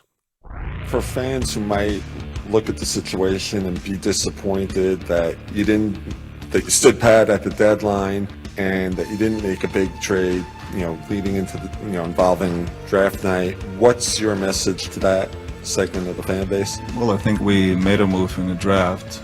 I know it's a disappointment it's not in the first round, but we did. But they will have to wait until the free agency and to see what we look like after that. Okay, fine. Let's talk Bulls with Joe Cowley, Sun-Times Bulls reporter, who is on Twitter at @JCowleyHoops and is with us on the Score Hotline, presented by Circa Resort and Casino in Las Vegas, home of the world's largest sports book. Always check Twitch, twitch.tv/Chicago670 The Score. What's up, Joe? What's up, fellas? How you guys doing? We are great. I'm not. He's fine. He just got Twizzlers. He's fine. fine. It's fine. But it does seem to be that continuity is a thing that the Bulls brass really, really likes about itself. And I feel like, Joe, that they have completely fallen in love with their plan and their players, and nothing's going to move them off of it. No, and I think they have fallen in love with what was created in Denver, Arturas's last stomping grounds. And that program built on continuity and giving guys time. And once they've kind of established themselves, adding a couple pieces on Aaron Gordon and some young draft picks that emerged. So, but the problem is they don't have a league MVP here. And the problem is they have guys that have shown that they don't complement each other as much as they did 2 years ago. They actually get in each other's way. The other problem is their point guard is just off of crutches, out all of next season. And the feeling is who probably will never play in the NBA again. So it's just a bad comparison. It's a bad model to use. I get it. That's what you're familiar with. That's what you came from. That's what you built. That's what's on your resume. But if you're going to try selling the Reinsdorfs to go ahead and cross that luxury tax territory based on a 14-9 second half record, it's a tough sell. And I'll be surprised. I'll be surprised a bit to see if they actually do let them cross into that territory. But we'll see. I mean, Arturas, he made this mess and he's got to fix it. And that's the message from ownership. Are you on a boat? No, I am actually in the foxhole. No, I'm in a boat.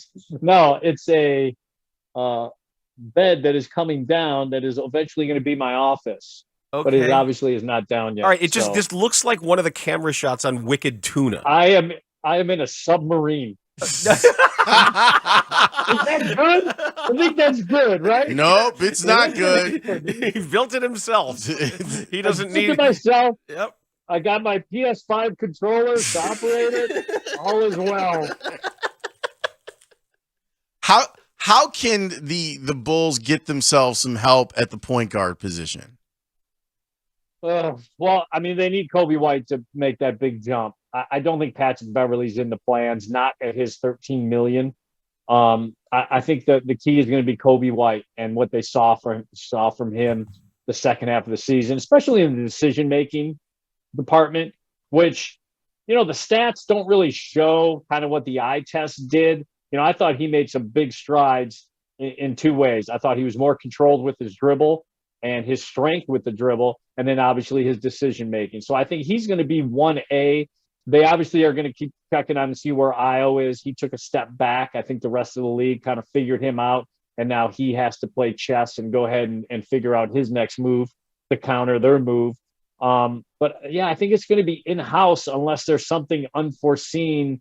Dalen Terry, to me, is going to get a lot of work this summer. There's going to be a lot of hype, a lot of workout videos. Look what he did in Summer League. Yes, he is a pretty good playmaker for his height, but he has a lot to prove for me to say, okay, Dalen Terry could be a guy that when they drafted him guard / forward, I'm going to go ahead and hand him the ball and hand him the offense. So I think Kobe White's the lead dog in all of this. So let's look at the rest of the roster here. If Derrick Jones Jr. is going to go to greener pastures, then maybe that explains this draft pick, and you get some sort of inexpensive replacement at 75 cents on the dollar as far as ability goes.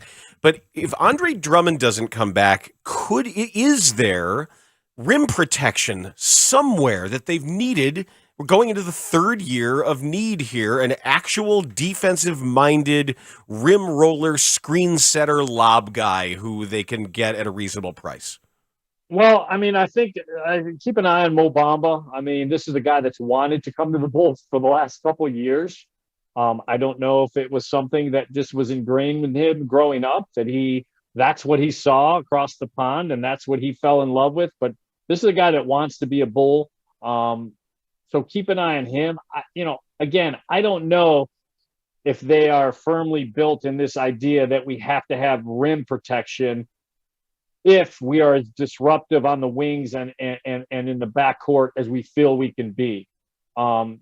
Obviously before Lonzo Ball went right, down, but that was Alonzo's strategy of being super aggressive in the high screen roll and the wing screen roll. The problem is where the help Caruso where the help comes from now. The way their defense is structured, because they don't have anything backstopping there, they are allowing too many of those corner threes. They allow the guy to race down there. They whip that pass to the corner, and they lose games because of it. Yeah, and the backside help defense has been terrible because there's no rim protection there with Patrick Williams.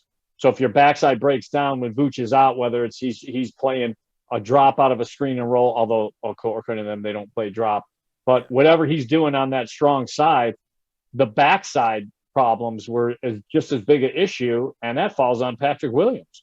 So yeah, I mean, you rim protectors don't fall just right into your lap. You either have to cultivate one, or one has to come and play for you. And if the finances are the finances that we are being told, yes, they will cross into the tax luxury.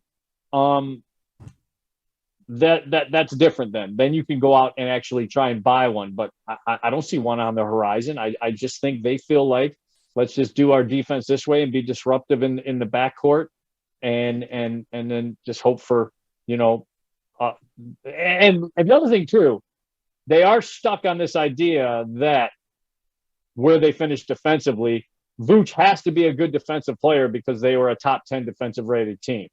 So that seems to be an idea they're stuck on, which I get it. He's part of that group, but that doesn't mean there's not a weakness that could be exposed by teams, especially teams that you don't match up well against in that area. What are the chances that Vooch picks another team? I think small right now. I think his family is really pushing to Chicago. I think he's a guy that feels like his father did, can play into his early 40s. So this idea of ring chasing, look, he wants to win a championship. I've had discussions with him about this. It's not as pressing for Euro players because it's not as big a deal. They've accomplished some big things overseas, whether it's international ball, stuff like that is very important to them. The NBA chip is a bigger deal for American players, and we all know the reputation, Barkley, guys like that haven't won it. I think at some point he'll want to try and chase a chip if he doesn't get it with the Bulls. But I think right now the push from his family is, hey, let's try this 3 more years. We like the organization. We like the city. We like the guys you're playing with. We'd like to see a bigger offensive role, especially when things get mismatched and guys can't recognize it for some reason. But I think that I would be surprised if he's elsewhere. Do they have to give him 3 years?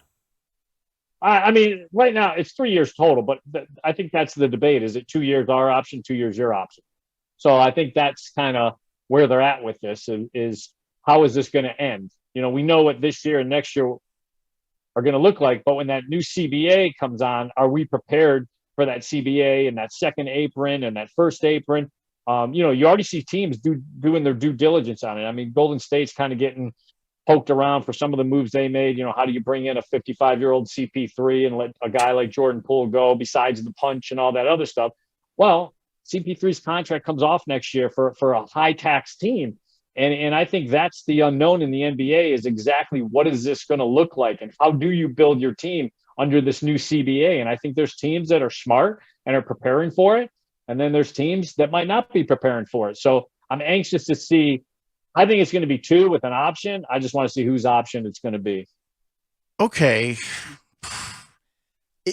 I like the 2-man game with Vooch and with Zach, okay? But there's another man on the floor, unfortunately. And I know that you're good at drawing things up. In a perfect world where they don't make any significant moves, is there any way to make an offense work with DeMar, Zach, and Vooch? I think there is if egos weren't involved. But now egos have gotten involved. Year 1, egos weren't involved. It was, you're the Jedi Master. I'm learning from you. I'm not going to worry about your shot, my shot. We're not playing that game. We're playing, you're the vet, you're the scorer, you're the master of the mid-range. You go ahead and do. Last year, it was a bumping of heads because all of a sudden, look at my tax bracket. Yeah, my knee's sore, but now my knee's better. Now it's my turn. Now I want to finish games. And Zach was getting pissed with the way games were ending last year. Forget the Orlando one. That was still early in the year when he got yanked. The knee was not where it was supposed to be. I get that one. He probably held on to it longer than anyone else. But I definitely think as the year went on, you saw those instances where he hinted by saying, we can't just be running the same plays at the end of games. Teams know them. They're figuring them out. To me, that was him screaming, we can't just let DeMar be the hero and play hero ball. It's my turn to play hero ball. If they could figure that out, and then also when Zach is playmaking and they get that switch, his mentality can't be, I got a big on me, I'm going to kill this big man. It has to be, okay, if I got a big on me, who does Vooch have? Vooch has a guard on him? Oh, I got a mismatch. Vooch is going to put that kid on his hip and take him to the child care center. And for some reason, Zach doesn't always see that. His mentality is, I got the mismatch because I got a big on me. He's not trying to see it. He's not trying to. It's not even seeing it as much as intuiting it. When you go to Clutch Sports and you are told how great you are, I thought it was funny. I wrote this the other day. Zach used to be about the business of basketball, and I thought Zach became more of a businessman. And that's a Clutch thing. That's the mentality they give you. And it was funny at the trade deadline, Ian Bagley reported it, and I reported it, that the Knicks and Bulls were talking about him. And his response was, well, Rich Paul didn't get back to me, so I know nothing is imminent. Well, it's like, when do teams have to run stuff through Clutch Sports if they're going to make a move? That's not always how it works. And so I just thought it was funny that his mentality was, this agency I'm a part of is so powerful, we make the decisions. And there's a guy in that agency that does make the decisions, but he's LeBron James. It's not Zach LaVine. So I think if they can figure out Zach understanding what's best for the team is not always going to be best for Zach. And I'm not saying he's a selfish player. I'm saying his mentality changed from 2 years ago, 3-4 years ago, to when you become that max guy. And he could deny it all he wants, but the eye test shows differently and the numbers show differently. Is there a free agent that could fit into the Bulls' salary structure that you've got your eye on? The other Curry brother would be nice. You got a guy that can come off your bench and just run. Here's the problem I have with the Bulls offense, especially after watching Miami and the way they use their three-point shooters. This standing in the corner. Yep. And maybe that's all Caruso could do. Maybe that's the only shot he could do. Maybe he can't run a guy off, catch and shoot the three and cause the defense to break down. So there is a guy standing in the corner with all the movement. It's just a stagnant three-point attack.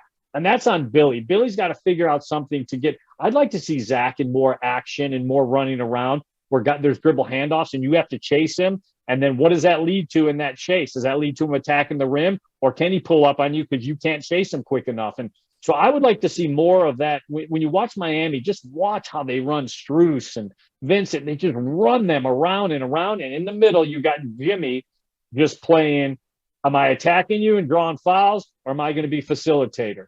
And so I would like to see him do more of that, but maybe that's the strength of the 3-point shooters, that Caruso can only be a corner three. And DeMar needs to start being more of a corner three. So, but yeah, I think Curry would be a good fit, and I'd like to see the price tag on him. And then, you know, if they don't have these constraints, then I think you're looking at sign and trades, and I'd be interested. I'm interested to see what happens to all those Miami guys. They got a lot of shooters that all of a sudden deserve to be paid, and I'm anxious to see who stays, who goes. I mean, to me, that's a team to keep an eye on. Do you like Yuta Watanabe?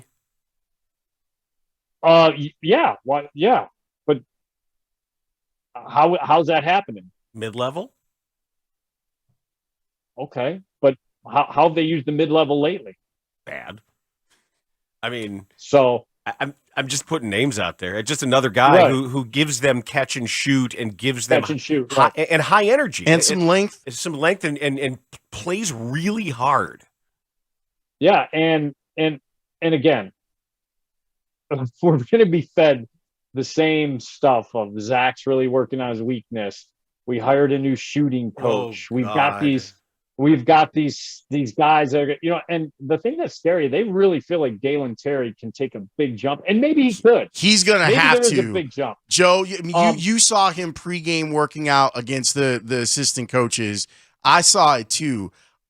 I'm not sure I'm looking at an NBA player. I saw him play here. No. I saw him play full games for Windy City, and I see a lot of traits. I don't know if I see a basketball player yet.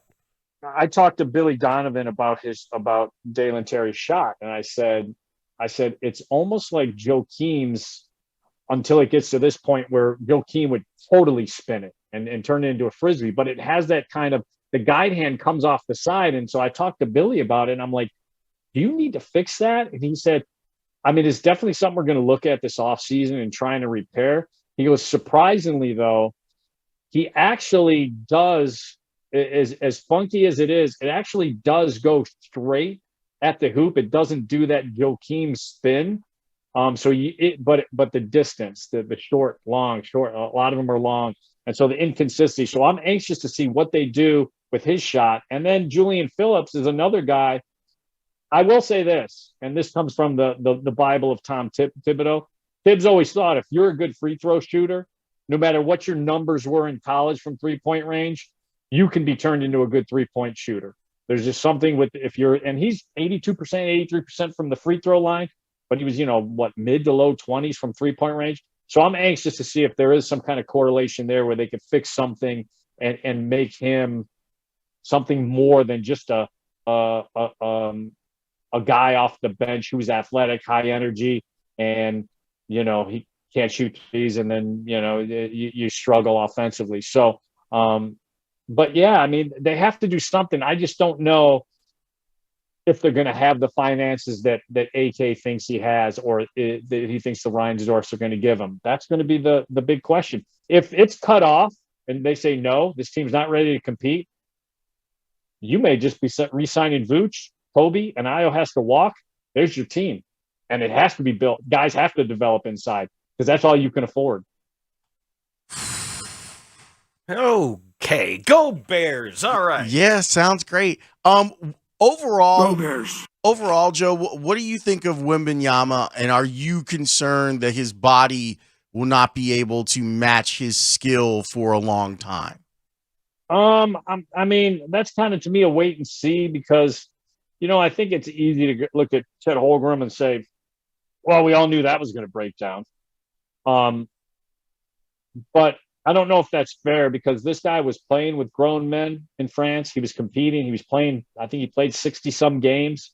So to say, the college game protected his body, and, I don't think he's a guy that dragged his body through AAU every summer like American-born players do. I may be wrong. I don't know his history of what he did in the summers, since he was 8, 9 years old. I'm sure he's played a lot of basketball. But, I think there's something to be said about, he feels comfortable with that body. He does not want to add muscle. He does not want to add weight. I think naturally, just becoming a man, he'll add a little man muscle. But I'm anxious to see if it holds up. I think it will. I think he understands. I mean, there's so much length there. I think he understands body control more than some of these bigs that were skinny and have fallen to injury. To me, until I see otherwise, I do think his skill set is like something we've never seen before in that package, in that size. So I said the same thing about Zion, and when he plays, the proof's in the pudding. Problem is, pudding's on the table a lot, and you got to push yourself away from that. And careful with that analogy with him. There's other things on the table. So, I think Wembanyama is going to be as can't miss as I've seen in a long time, and I'm anxious to see what it looks like in the NBA. Look, when we went to Paris with the Bulls and he's sitting courtside, it's funny to see NBA players that are stars, like Zach and guys like that, look at him and just be like, damn, wow, because he was standing right there and you see his height. And it really is unbelievable that a guy with that skill set has been gifted with that height and that body. So it's going to be fun to watch. And I think he has the right coach, the right mentality to introduce him into the NBA. I don't know if Pop is the long-term answer for him just because of how, old school he is with modern basketball and modern basketball offense. But I think he's a great guy to introduce him into the NBA for the first couple of years. Well, and the good thing is we get 3 more years of Pop and Sam Smith. And that, trust me, that's the only reason to cover Spurs Bulls games at this point. I agree. Joe, as always, we appreciate the time. Thank you for joining us, sir. All right, boys, you guys have a great afternoon. That's Joe Cowley of the Chicago Sun-Times in his boat. No, that's the Sith Lord getting ready. It's just he looks like he's in a boat, but he's underneath a bunk bed. No, he said he's in a sub. A submersible. Submersible. We learned that. It's not a submarine has to leave port and return to port under its own power. A submersible has a mothership to which that launches it and to the roof off. I forgot that we all became maritime experts this week. Apparently so. Well, in our meeting, I showed you guys, I don't know if I think Studs left the room, but I showed you guys the James Cameron submersible as compared to the one that these guys went. I saw that. Ooh. How about the news yesterday that the Navy picked up on their sonar the explosion or implosion on Sunday? That's too bad. On Sunday, they heard. Of course they did. They got microphones everywhere. They've got sonar everywhere. They had specialized microphones that are there to detect. Navy. And so they're like, well, that sounded like an implosion right next to the wreckage of the Titanic. Should we do something about it? And it took them 4 days still to figure this out? And the Coast Guard is spending all this money and sending all these people out there. The Navy guys are probably like, isn't this... You don't have to. Why didn't they say anything? I think it probably imploded. They were sitting there like, wait, did you hear something? No, I didn't hear anything. Yeah, me either. Magma displacement. That's all it was. Maybe that's what it was. It was a Sunday. They didn't feel like working. So yeah, that sounded like it. Nah, it's in magma. The Navy. Sounded like singing. I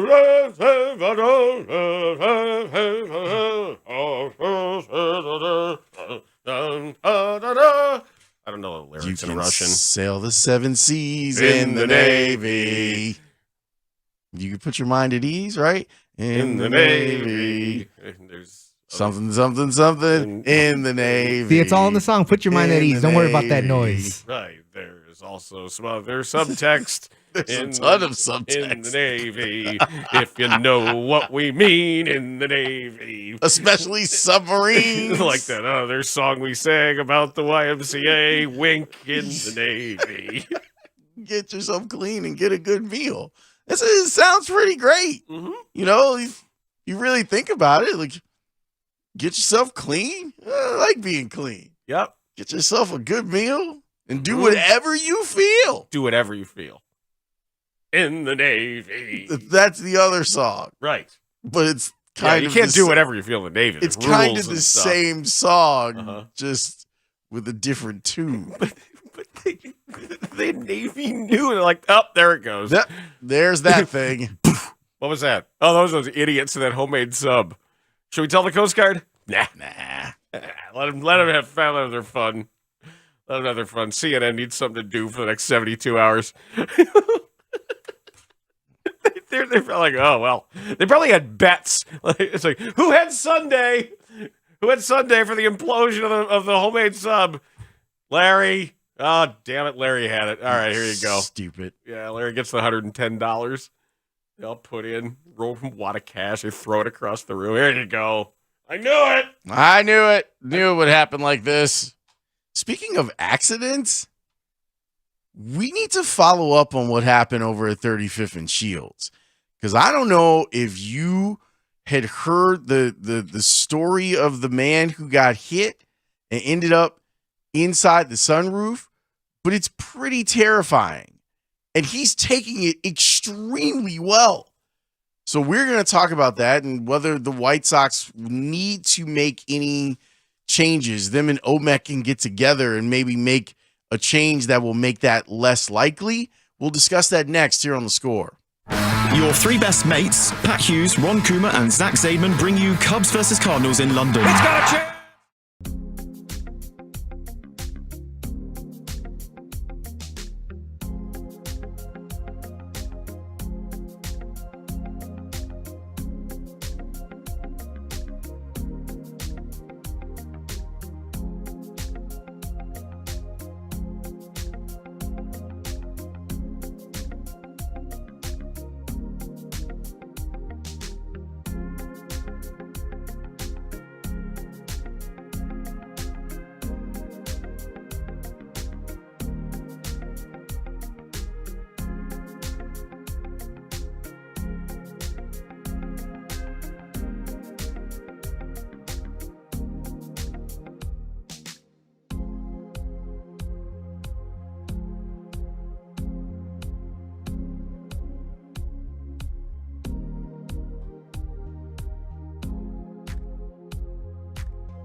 Chicago Sports Talk on 670 The Score in Odyssey Station.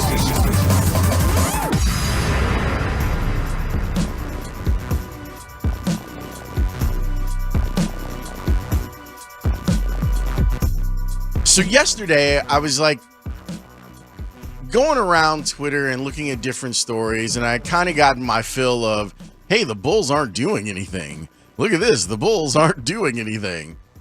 So I was looking at a couple of different news items. And I was over at White Sox 2 days ago. And we know that the day before that, there was the accident where the guy rammed into a bunch of pedestrians who were crossing 35th Street and then took the police on a chase another couple miles before what's the maneuver, Dan, the pit maneuver. They used the pit maneuver to get him to stop.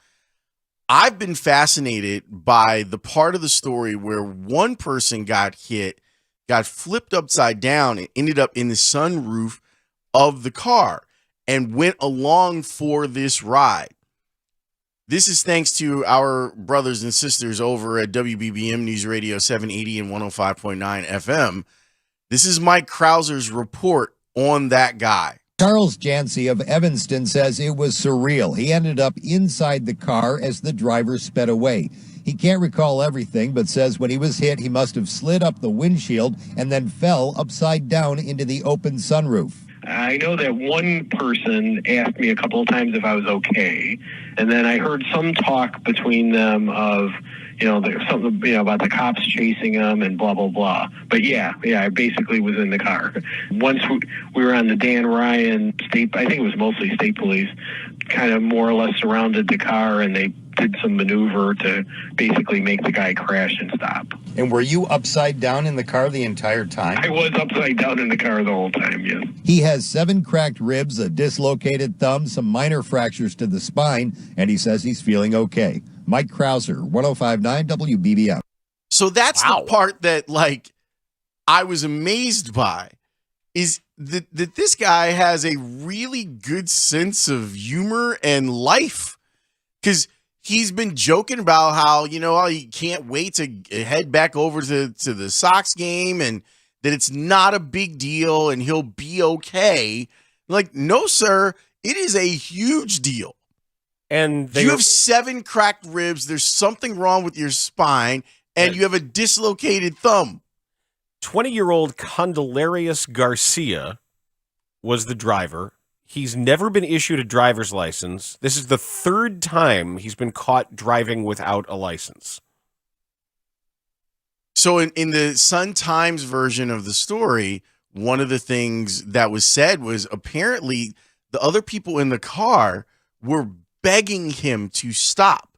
Because, there's a guy that's in the sunroof while you're trying to drive away from the police. I'm shocked they didn't charge him with more than they charged him with. I think they took it really easy on him. I mean, the $200,000 bond, so you pay 10% of that, so $20,000. It felt a little light to me. Now, maybe if you end up with more interviews and talking to people, and it ends up being adjusted upward. But you're right. It felt like, what do you mean this is all that this is? Especially for a guy who has been cited before for not having a license. Twice. This is the 3rd time. And now it's just 4 counts of aggravated reckless driving and a misdemeanor count of driving with a suspended license. I mean, come on. I know that the White Sox took notice of it. They put out a statement before the game on, what's today, Friday? On Wednesday, they put out a statement before the game. I think that it's not going to solve everything, but I do think one of the solutions they should look into with OMEC shutting down 35th Street. Yeah, I know it's a pretty significant crosser there. Yeah, it's a major artery. So you have to weigh that too. But anytime that I've gone to a game, and it used to be that the media lot was the lot that was just north of the ballpark on 35th Street. So when I would get to games, you get in there way early. Like you're just playing Frogger because the street isn't closed off, so you're just crossing. But after games, I'd leave with people and you'd see like the collection of people that are waiting for the go-ahead. Usually there is an officer there that is getting right people. by home plate, right by the statue. Absolutely. Yep. They're getting people across the street. I have no idea whatever the motives were for this, but I do wonder if it makes sense to shut it down. Like if you go over to Wrigley, it's hard to get down Sheffield even on non-game days now. Like basically Sheffield between Grace and Addison, good luck because it's pretty much closed off. So I don't know what I wonder if things will look different tonight over there, if these are discussions that the White Sox have had with the city and if it's a way to make things safer. But I am amazed at the human spirit that this guy is finding ways to like laugh at this. And I applaud him for that because it wouldn't be me. I'd be in revenge mode. And he seems to be like, I'm glad I'm alive mode, which is probably the better place to be from a mental standpoint as you're trying to recover. But 7 cracked ribs, a messed up spine, a dislocated thumb. That'll teach you to go to a Sox game. See? Don't blame the White Sox. Yep, it's got to be the White Sox didn't do this. It has to somehow be the White Sox fault. Yeah, I don't know what's going to go into the cost-benefit analysis of whether or not this sort of one-off thing causes you to close down an important east-west artery on the south side of Chicago. I don't know. Because I know that Sheffield closes during Cubs games, right? Yes. And I mean, I was over there on the Cubs were out of town this past week, and they had already left for London. And Sheffield was kind of shut down over there. I know people got to get home, and it's hard. Like when because there's a lot of traffic now that heads up, Pershing, aka 39th Street, White Sox games, 31st Street is a lot of stop signs and stoplights. So I know that it's hard for people to get home when there is a night game and you live west of the Ryan over there. But I don't know. It feels like shutting down 35th Street a little earlier might be the move. And I hate to just have this reaction because of this one accident, but this one accident could have been way worse than it actually. What are you laughing at? Spiegel in his bike helmet. Was he on his bike? I don't know. He wears the bike helmet into the building. Yeah, when he bikes up, he'll take a divvy. I think he takes a divvy, and then he wears the bike helmet all the way up into the building onto the floor. No, I get it, though, because he probably needs his hands for other things, and so you're just going to end up carrying your bike helmet. I know, but just seeing him walk by with it would look like Stan Mikita or something. It's like, okay. I bought a new bike yesterday. Oh, what happened to your rescue bike? My rescue bike, who rescued whom? It's still there, but I've had the bike I've had it for like 8 years. And then I ended up, I'm sure I need a new inner tube and stuff. And I was like, it's probably time to get a new bike. So I went to the little bike shop on 42nd and Cottage Grove. Beautiful little bike shop there. And bought a new bike. They let me like test ride a bunch of them. So I was just like test riding. I was riding on Vincennes and stuff. And then came back and was like, I want this one. I've had some close calls on Vincennes when we were talking about some wacky traffic maneuvers and over by Morgan Park and stuff. Yeah, good luck with all that. Yeah, the gas station that's across Vincennes from the Morgan Park baseball field. Yes, right there on 111th. Yes, I'm very familiar. And you should never stop there. I had to make multiple runs there because it was so cold. And then Jason wanted a cup of coffee, and then I brought him a cup of coffee, and then the coach was like, "Can you go get me coffee too?" Like, all right. And then I went, and there wasn't enough coffee because it was literally like a Silex on a thing that had been sitting there all day. I would tell you should never do that again. And then I got some pork rinds. Oh, well, maybe you should.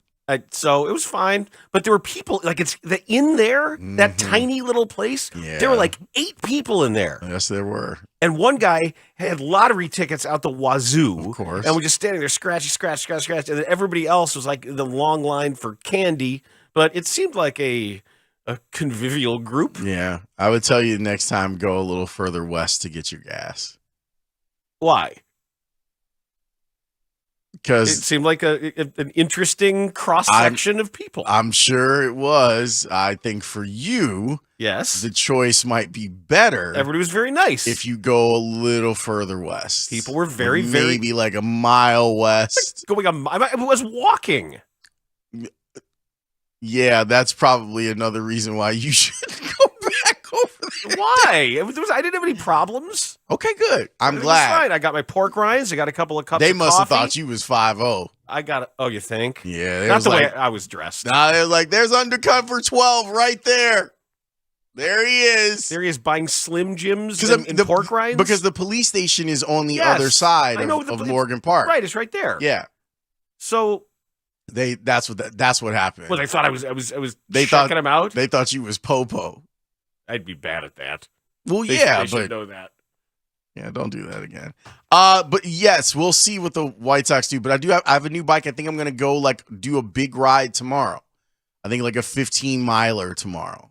All right, when we come back, the NHL should be absolutely ashamed of itself. A league that was once on the cutting edge of doing the right thing has now fearfully and in cowardly fashion snapped back to wanting to protect the handful of bigots in their midst, and it sucks.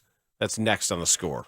What happens when two shows meet? Score transition. First at 10 a.m., Mully and Haugh meet Bernstein.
2 on 670 The Score and 670thescore.com. An Odyssey station.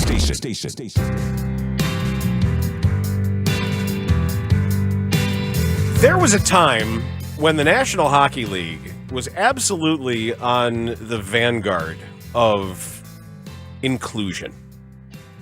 They were ahead of other sports leagues for a long time. Going back, maybe starting about 10 or 15 years ago with the rise of the You Can Play project. And then hockey is for everyone. And hockey is for everyone, and Pride Tape. And it was really important to me personally, just as a side note, for a long time.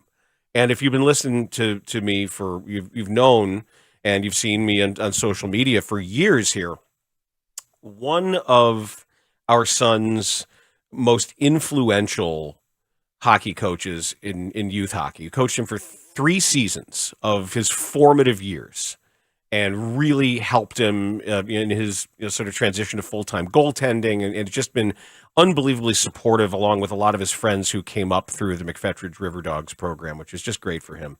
Happens to be a gay man, and it was just something that the kids, everybody just was. It's knowing his husband and his family and everything was just part of it. And it took over time.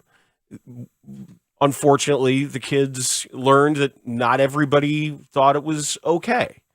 And when we would have Pride Tape on our sticks, and they did it as a surprise at one point, and we got Pride Tape, and everybody on the team Pride Taped their sticks and their helmets and everything in the rainbow tape as a surprise to coach, just as a show of support before the play. Did it as a pre-playoff thing, and believe me, they learned because they heard stuff from other teams, and they heard stuff from other parents, and from people around the rink. It wasn't entirely supportive. And it taught some lessons, unfortunately, for the team. But one thing our son did was he reached out to the You Can Play project. And for his service project for his bar mitzvah, decided to have an awareness raising for hockey where he was going to get his friends together and do an exhibition game over at the Skokie rink. And everybody was going to be tweeting about it and hashtagging it and putting it out there with all kinds of photos. And we got help from 2 former U.S. Olympian bronze medalist and silver medalist who came out in support and spoke at the event. The Blackhawks and Adam Raghuan, who was in the PR department of the Blackhawks at the time, they were enthusiastically involved. Tommy Wingles came out and hung out with the kids and talked, and they lent their imprimatur to the online hashtag awareness raising campaign. It was fantastic. We marched in the Pride Parade a couple of years with the You Can Play group in Pride, and with the Pride Tape people who were just Chad Williams and everybody involved in the local Chicago chapter have been great. And the NHL had been fantastic. Until this season. This season, when they had, on their various Pride days, they had rainbow and rainbow patched warm-ups to be worn before the game. And a handful of players, a handful of bigoted players from all over the world declined. I don't support that. And the teams, instead of saying, this is what we are doing as a team, this is our uniform for this, and we're going to wear this. Instead, they kowtow to the players. And the Blackhawks are one of the teams under new management where the Blackhawks pretended to say, well, now nobody's going to wear them because our Russian players are going to be in trouble. Well, they say they're going to be in trouble. They made it like a safety issue for the Russian players. It was cowardly garbage on behalf of the Blackhawks. And other teams did it too, with players saying, well, my religion prevents me from doing it. Well, your religion sucks then if it makes you a bigot. Then you have to reconcile with why your religion makes you a bigot and why you're choosing to cleave to beliefs that make you a bigot and make you hate. That's on you. And now what the NHL has done is they have decided as a league to drop all themed warm-up jerseys particularly related to Pride nights. The NHL caved because the NHL is scared of people who hate. They're scared of bigots. Here is the official statement from the You Can Play project. They remain an official partner of the NHL and the NHLPA. This is what they said. We understand that the NHL Board of Governors has made the decision to eliminate the wearing of pride jerseys and all other specialty jerseys supporting cancer, the military, and others by players on the ice in pregame warmups. For the past 12 years, we've worked alongside the NHL on advancing visibility and acceptance of the 2SLQBTQ plus community across all aspects of hockey with one purpose, a true sense of belonging for all. The important work has resulted in substantial progress for over a decade and has made the NHL a leader among major sporting organizations. With that said, we are concerned and disappointed by this decision. Today's decision means that the over 95% of players who choose to wear a Pride jersey to support the community will now not get an opportunity to do so. Pride nights will continue. We'll look forward to further enhancing the programming these opportunities bring to the mission of inclusion and belonging. As we've stated in the past, no one aspect is the be-all for showing support and pride. Must be 365. The work to make locker rooms, boardrooms, and arenas safer, more diverse, and more inclusive needs to be ongoing and purposeful. We will continue to work with our partners at the NHL, including individual teams, players, agents, and the NHLPA, to ensure this critical work continues. Shame on the NHL. It is a cowardly, backwards, hurtful, and hateful move. I don't like it at all.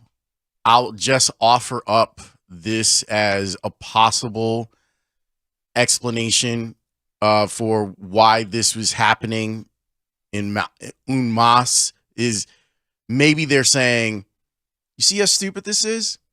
Now we're not going to do anything. Because of this, because of the way we're not going to do anything. So all of those other things that you guys are so gung-ho about, we're not doing that either because you're stupid about this. That's the only thing that I can think of on why to eliminate it. But it's so silly because it's really silly because on those other nights, there's no opposition. Like, there's no vocal opposition, although there could be plenty of, especially when we're talking about militarization, and a playing force that is from different countries around the world. They might have different political affiliations and thoughts on the American war machine, but whatever.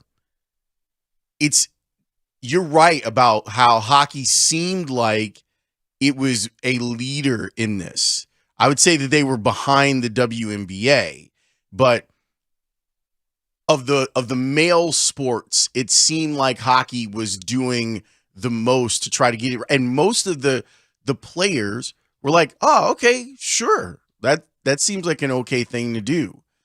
To scrap it because there is a vocal minority that don't want to be a part of it is a real shame.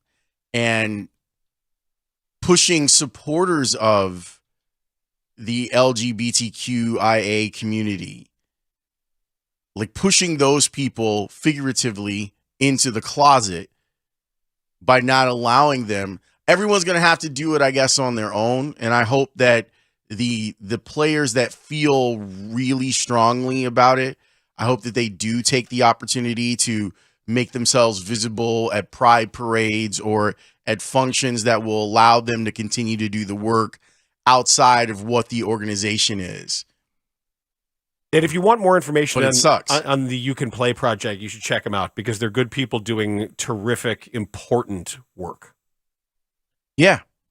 And a lot of people have just been, there's been really effective silencing that's been happening in our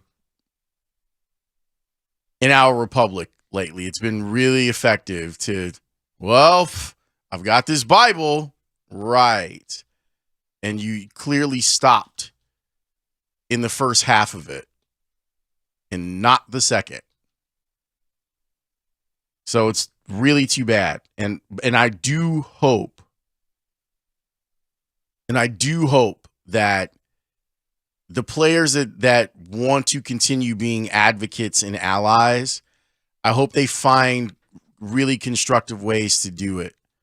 And maybe that goes a way towards changing things, and that they can still be like, just because the NHL says that you're not going to be doing this doesn't mean that you can't still be a leader and a friend of that community just by being who you are. Like, they can't stop you from wearing pride stuff on your way into the into the arena or out of the arena.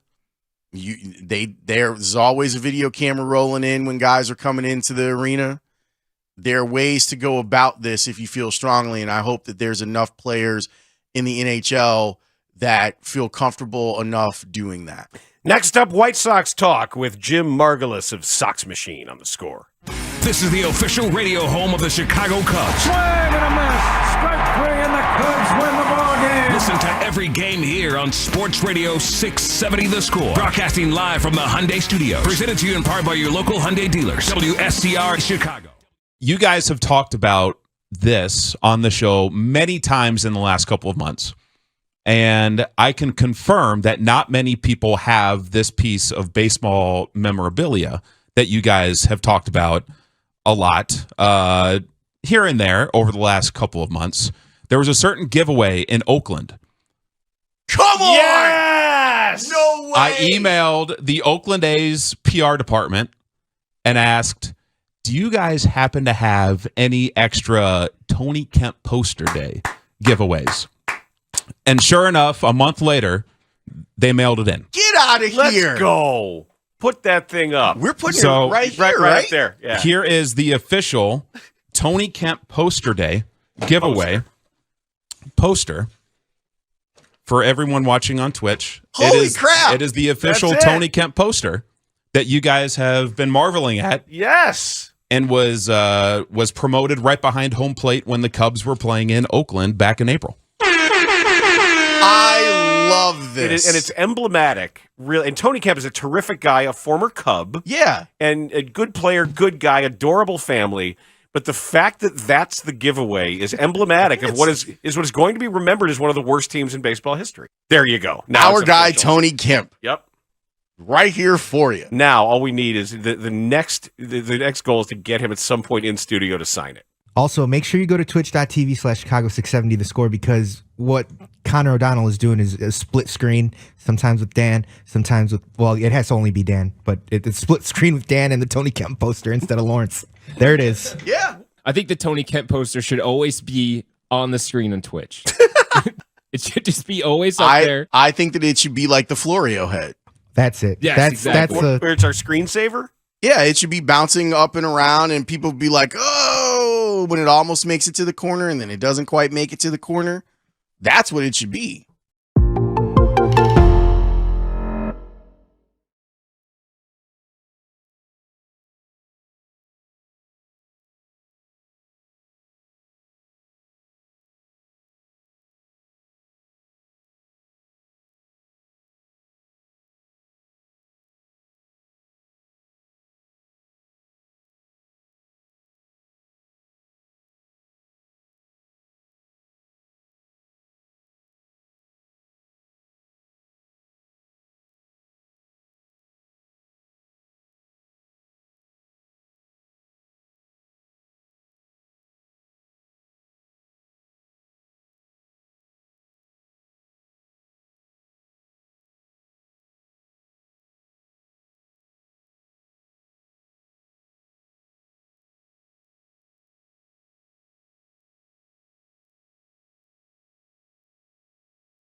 Middays 10 to 2 on Sports Radio 670 The Score and 670thescore.com. An Odyssey station. This hour is brought to you by Team Hochberg. Visit their website, 56david.com. That's 56david.com. Sox machine. Sox Machine.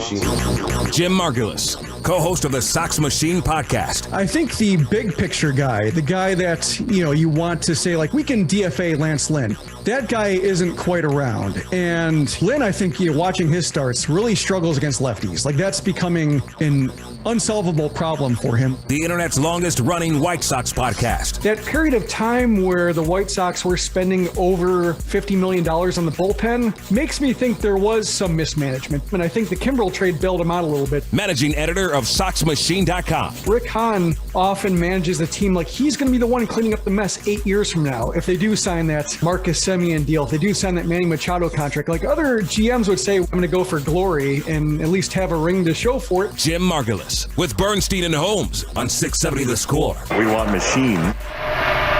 Sox Machine.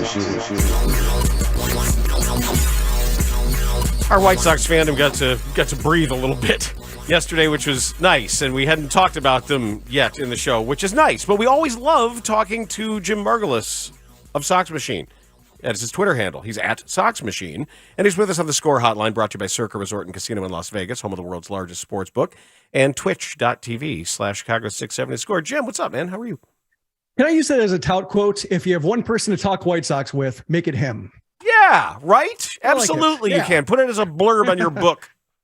All right, we'll do.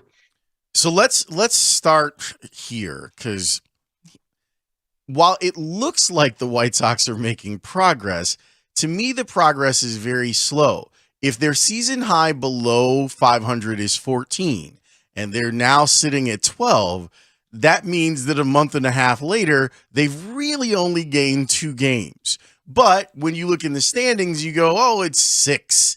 They're close enough. How do you judge this year's White Sox team when you're trying to figure out progress? It's really tough because strength of schedule is a thing. This is a tough schedule. This June month is a tough schedule. If they happen to go 500, if you just isolate June itself and set aside the other months, they get through 500. You're like, okay, they played a lot of tough teams. It's a grind. They're doing okay, especially with the injuries they've suffered. But because they had such a miserable April and they have to make up ground, and they kind of missed an opportunity to make up more ground in May. They had some winnable games, couldn't quite get it done. That seemed to be the month to make hay. Now it's a matter of, trying to kick the can and say, well, let's get by in June. Maybe July will be better. And then, maybe July will lead into August and so on and so forth, except you have the trade deadline at the end of July. And that is more or less an inflection point for what the White Sox have to do, how good they think they can be. And it's just difficult when you see like where upside can come from. Some of that upside is disappearing, like with the pitching depth. Davis Martin is out. Sean Burke is on the injured list in Charlotte. Position player-wise, Yohan Moncada, who I think was a big source of potential upside for this team, seems to be like out indefinitely with his back injury. And Tim Anderson, who knows what's going on with him. And bullpen, the options there were Garrett Crochet and Liam Hendricks being big midseason boosts. And they're both out of play right now. So when I look at that, I think, man, that's a lot of pressure on the incumbents.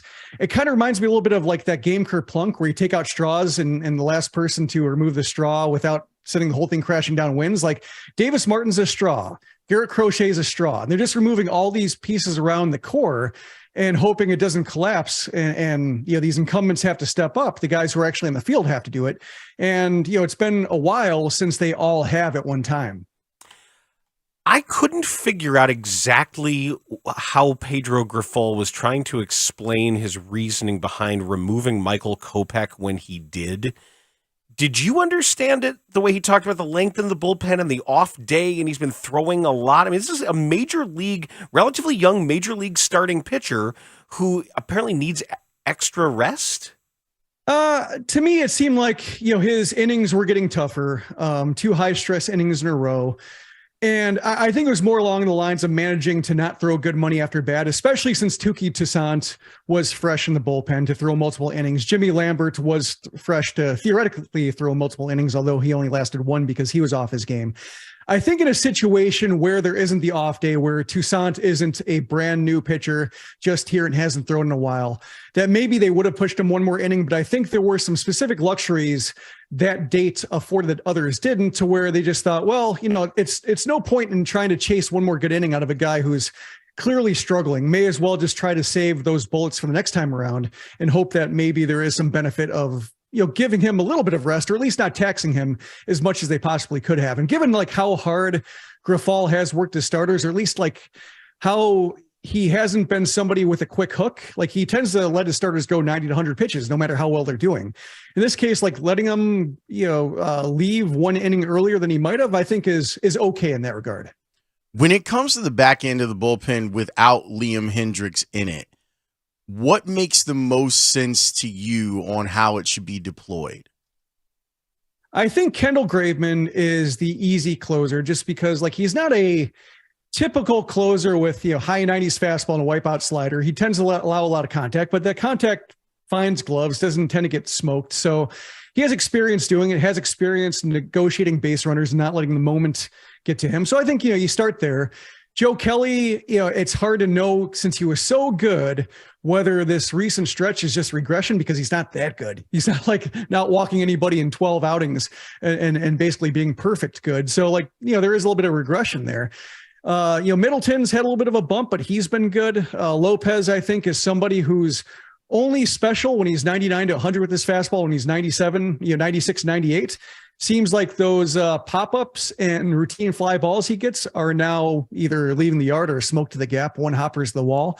So, with him, it tends to be an outing by outing thing. But I think at this point, you have to just more or less treat him as medium leverage. And I think, Gregory Santos has stepped up to be somebody who can alleviate some of the needs for like a high, a brand name high leverage guy, because he's been so good with everything they've asked him. And really, when he's worn down or faltered, it's been in a second inning when they've asked him to do a lot. So I think there still are arms, but I'd go Graveman in the highest leverage, and then probably, Santos, Middleton, Kelly, probably Santos with the leading edge right now among who has trust. I am waiting to see how long Jake Burger can go. And I know that I think lately we're starting to see a little bit of the league trying to take advantage of how swing happy he is. But I do think with his success, he's becoming a candidate for increased scrutiny as he's becoming more and more important to the White Sox offense. Do you see the pendulum swinging back? I think it's a two-front thing. One is, the league getting a book on him and realizing like he does swing a lot. It's really hard to walk him. So if you can avoid making a mistake over the middle of the plate, you might be able to dispatch him pretty easily. The other thing is that he's never really played this regularly at this high of a level. Like he's never reached 400 plate appearances in a regular professional season. And right now he's on pace for 432, but playing every day in Yoan Moncada's stead, like he's on a, basically this whole month, he's been on like a 550, 600 plate appearance pace. And while he looks like he's at the top of his physical capabilities, like, he's playing better defense than I thought he could. He's running a lot faster and more dynamic on the base paths than I thought he could be. So like, it doesn't look like the wear and tear is getting to him in terms of just physical abilities, okay. But it looks like, there might be a case of him not having experienced really the 5 or 6 month grind of a regular season. So that's something else I'm keeping an eye on. And when like Grifol has been slow to play him, whether it's been, benching him when, he theoretically might be the best option, or not having him high in the lineup and maybe missing a plate appearance. That's one thing I'm keeping in mind, is that he's never really been through the ringer before. And, this is a pretty high stress way to do it, where there's basically nobody behind him. I keep looking at the way that the White Sox continue to play semi-hurt players, where Moncada had been out there for 2 months and he's hurt. And Tim Anderson, now the reporting has become a lot louder about what's going on with his knee, and he's hurt. I guess I understand it from a pure personnel standpoint. Like if I'm just looking at it like a mercenary and I go, well, the White Sox don't have anyone who's better. But it also feels like it defeats the purpose of the rehabilitation of the players, where you're asking guys to continue to try and grind and give you whatever it is that they have. And it feels like it's a failing to them because they can never truly get back to being 100% healthy because they're out there trying to grind and make it so that Rick doesn't have to go into the minor leagues to find replacements.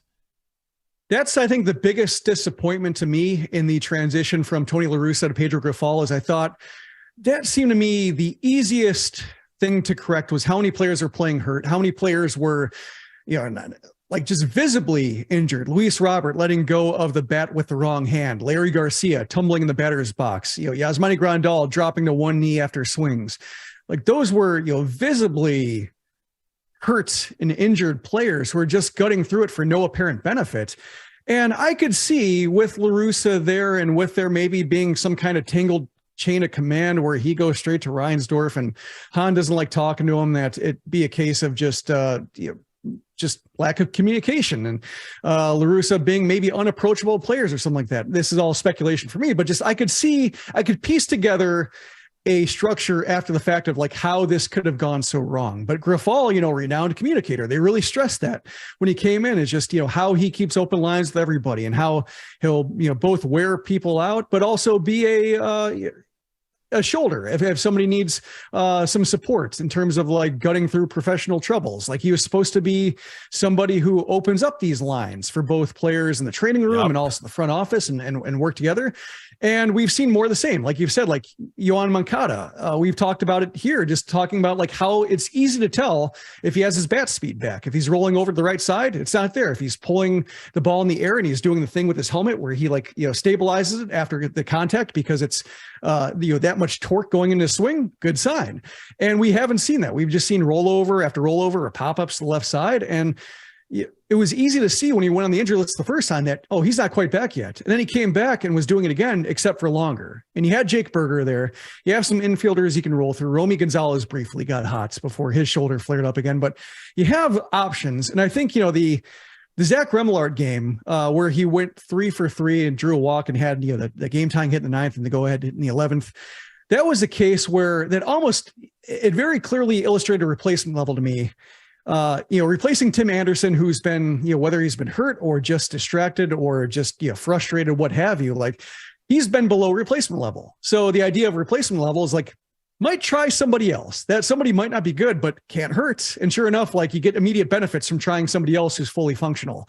And that's what I think is, among the most alarming things is that now we're in a new manager, some new faces in the training staff, somebody the general manager picked and was very proud of picking, and still a lot of short rosters day after day and sometimes week after week. I keep asking myself, Jim, why should I try to find a reason to believe in a baseball team that this far into a season is dead last in MLB in walk percentage and dead last in MLB in on-base percentage? No matter what else we say, hey, a great game for Lance Lynn, or this guy hit a home run. Over the 162, why should I root for a team? Why should I invest anything in a team that is last in on-base percentage? I guess if you're me, or if you're in our business of watching it so you're able to talk about it in an informed manner, just like it's get a head start in first guessing, like how do you get out of this? That's kind of how I look at it now. I don't really believe in the ability to sustain an offense that can cover for a slump in the pitching staff. I think that's what was most disappointing about May, was that they had that streak of like 13, maybe not quality starts by definition, but quality starts in terms of like, hey, that's good enough. Especially the bullpen stepping up and coming together and having an order. Like the pitching was plenty good to win like 17, 18, 19 games that month. And then they just, finish a little bit over 500, but not really enough to really put a dent in what they did in April. And it's because they're scoring like 3 runs, 4 runs, maybe 5 runs. Sometimes you get lucky with a big crooked number.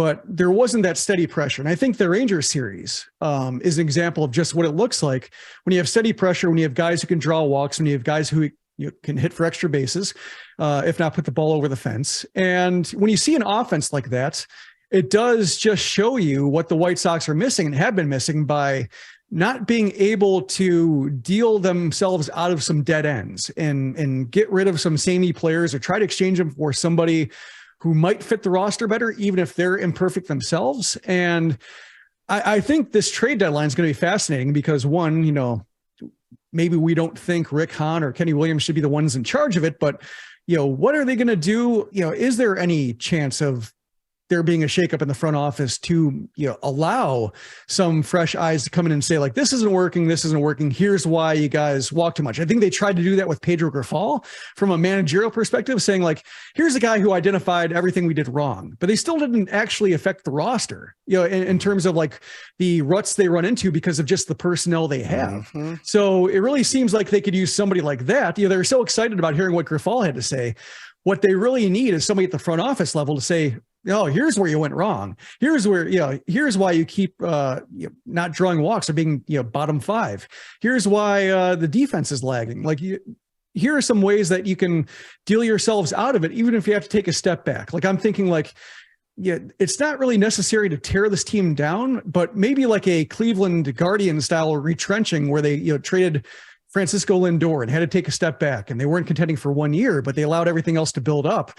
I think that's what they have to look at right now, but they really don't have that Lindor type of deal, right? Where it's obvious and another team definitely wants him. Well, that's the shame of the Tim Anderson regression, because he would have been an ideal deadline candidate where the Dodgers might have overpaid. I mean, he still might. There's still time for that to be the case, but if you're going out there and you're only 75% or 80% and you can't give your best, then you can't showcase your best. Like, that's part of the problem here, and it's been part of the problem for a while. Jim, as always, we appreciate your time and your information. Thank you, sir. Thank you. That's Jim Margulis. I know we've got some Cubs notes and odds and ends, some interesting things being said about the resurgent Chicago Cubs, who are in England the next couple of days. You'll be able to hear the games that are coming up in England right here on the Xfinity Cubs radio network. Saturday's coverage is 11:35, Sunday morning, 8:35, the only local broadcast of the 2023 MLB London Series are on the Score. And trust me, you're going to want to listen to the local broadcast of the games. Oh, yes. Because I've seen what they're going to do with the national and international broadcast. You're going to want to listen. Like, this is one of those sync it up type situations, because you're not going to like what the national broadcasts of these games are. I would not ordinarily say something like this, but trust your boy. If you're a Cubs fan, tomorrow and Sunday, listen to the games on the Score. Is it like what happened to the ABC broadcast of this NBA draft? I would say that you're going to be put in a worse situation. Is it going to violate my rule? Yes. It is going to violate your rule. My one rule of broadcasting. Look, the lowest bar possible. Just don't make people dumber. I can't say this enough. Sync the games up to Pat and Ron's call this weekend.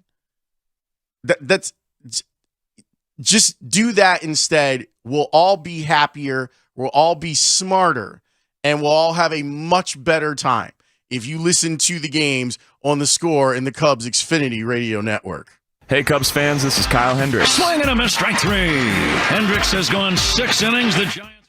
What the hell was that Sports Minute? Wait, what do you mean? We went to break. Okay, listen. This is Sean Morash with an Odyssey Sports Minute. Has an NBA Finals game ever looked easier for a player than it did for Nikola Jokic last night? He became just the second player ever to record a triple-double in his NBA Finals debut, the other being Jason Kidd. In fact, Jokic's performance was so good, the game and his play was actually boring. If Sunday night is more of the same, it may be time to call the Baja Men and ask, who let the brooms out? Who? I'm Sean Morash. Oi. Doesn't someone listen to that and be like, no. Nope. So back in the room and spend another 30 seconds writing a thing. I was telling Ray, how many radio stations did that just run on across the country? Probably like 50. Look, my rule is simple. Just don't make people dumber. Who let the brooms out? Who? I'm Sean Morash. But what does it have to do with brooms? And then You don't let brooms out. and everybody barks when they sweep, right? I don't get it. And it's boring. He said it's Friday. I'm getting out of here. He sure did. Yes, he did. He sure did. He was like, Who let the brooms out? Who? I'm Sean Morash. he high-fived someone after that, too. He I sure promise did. you that. He's in the WFAN studios, and he's like, I nailed it. High-five someone and left it. Yeah. We showed it to Brandon Fryer from Mully and Haugh show, and he said, "Yeah, he felt good about that." He did. Yeah, He felt sure good about did. that. Yep. On Objectively. a level of 0 to Feinstein, where does this rank? It's not quite fool me once, shame on you, fool me twice. I'm John Feinstein, who's also a really nice Fool man. me once, shame on you. Fool me twice, I'm John Feinstein. Who let the brooms out? Who? It's I'm Sean Morash. It's not an inadvertent self-own. It's just a total non sequitur. I love. Remember when Abaticola was doing the fake sports minutes? Well, he did. What was it? Jim Beige? That was McCaffrey. Hold on, can we do the fake one of these fake sports minutes real quick? It's one in the vault? Yeah. Yeah, one Do from it. Brendan McCaffrey, it looks This like. is Okay, the this Jim might be. Beige, I think. Jim Beige is different. Okay.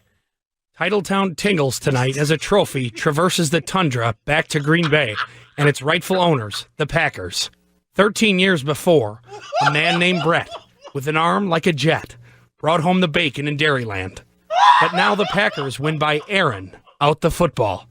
The man he replaced probably watched the game in Louisiana so far, or rather so far away.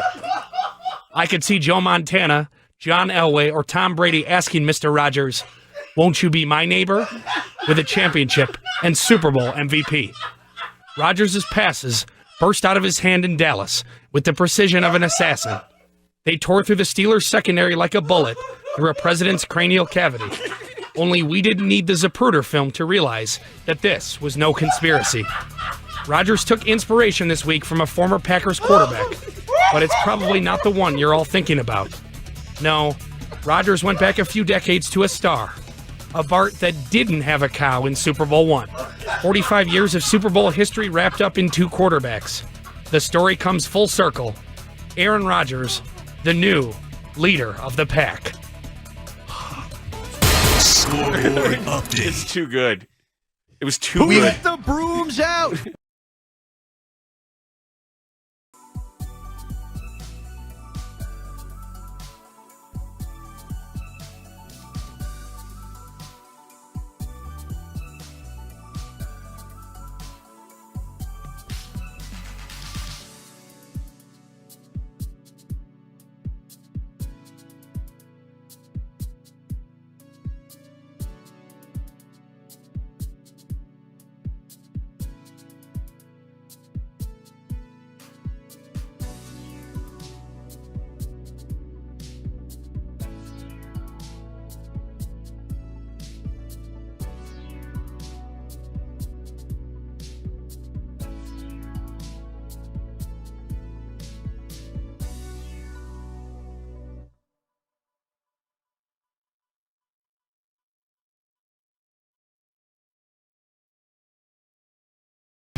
One. Mancini's going to get the green light. Here comes the relay. There's going to be a play at the plate. The throw very high. Sliding in safely is Mancini.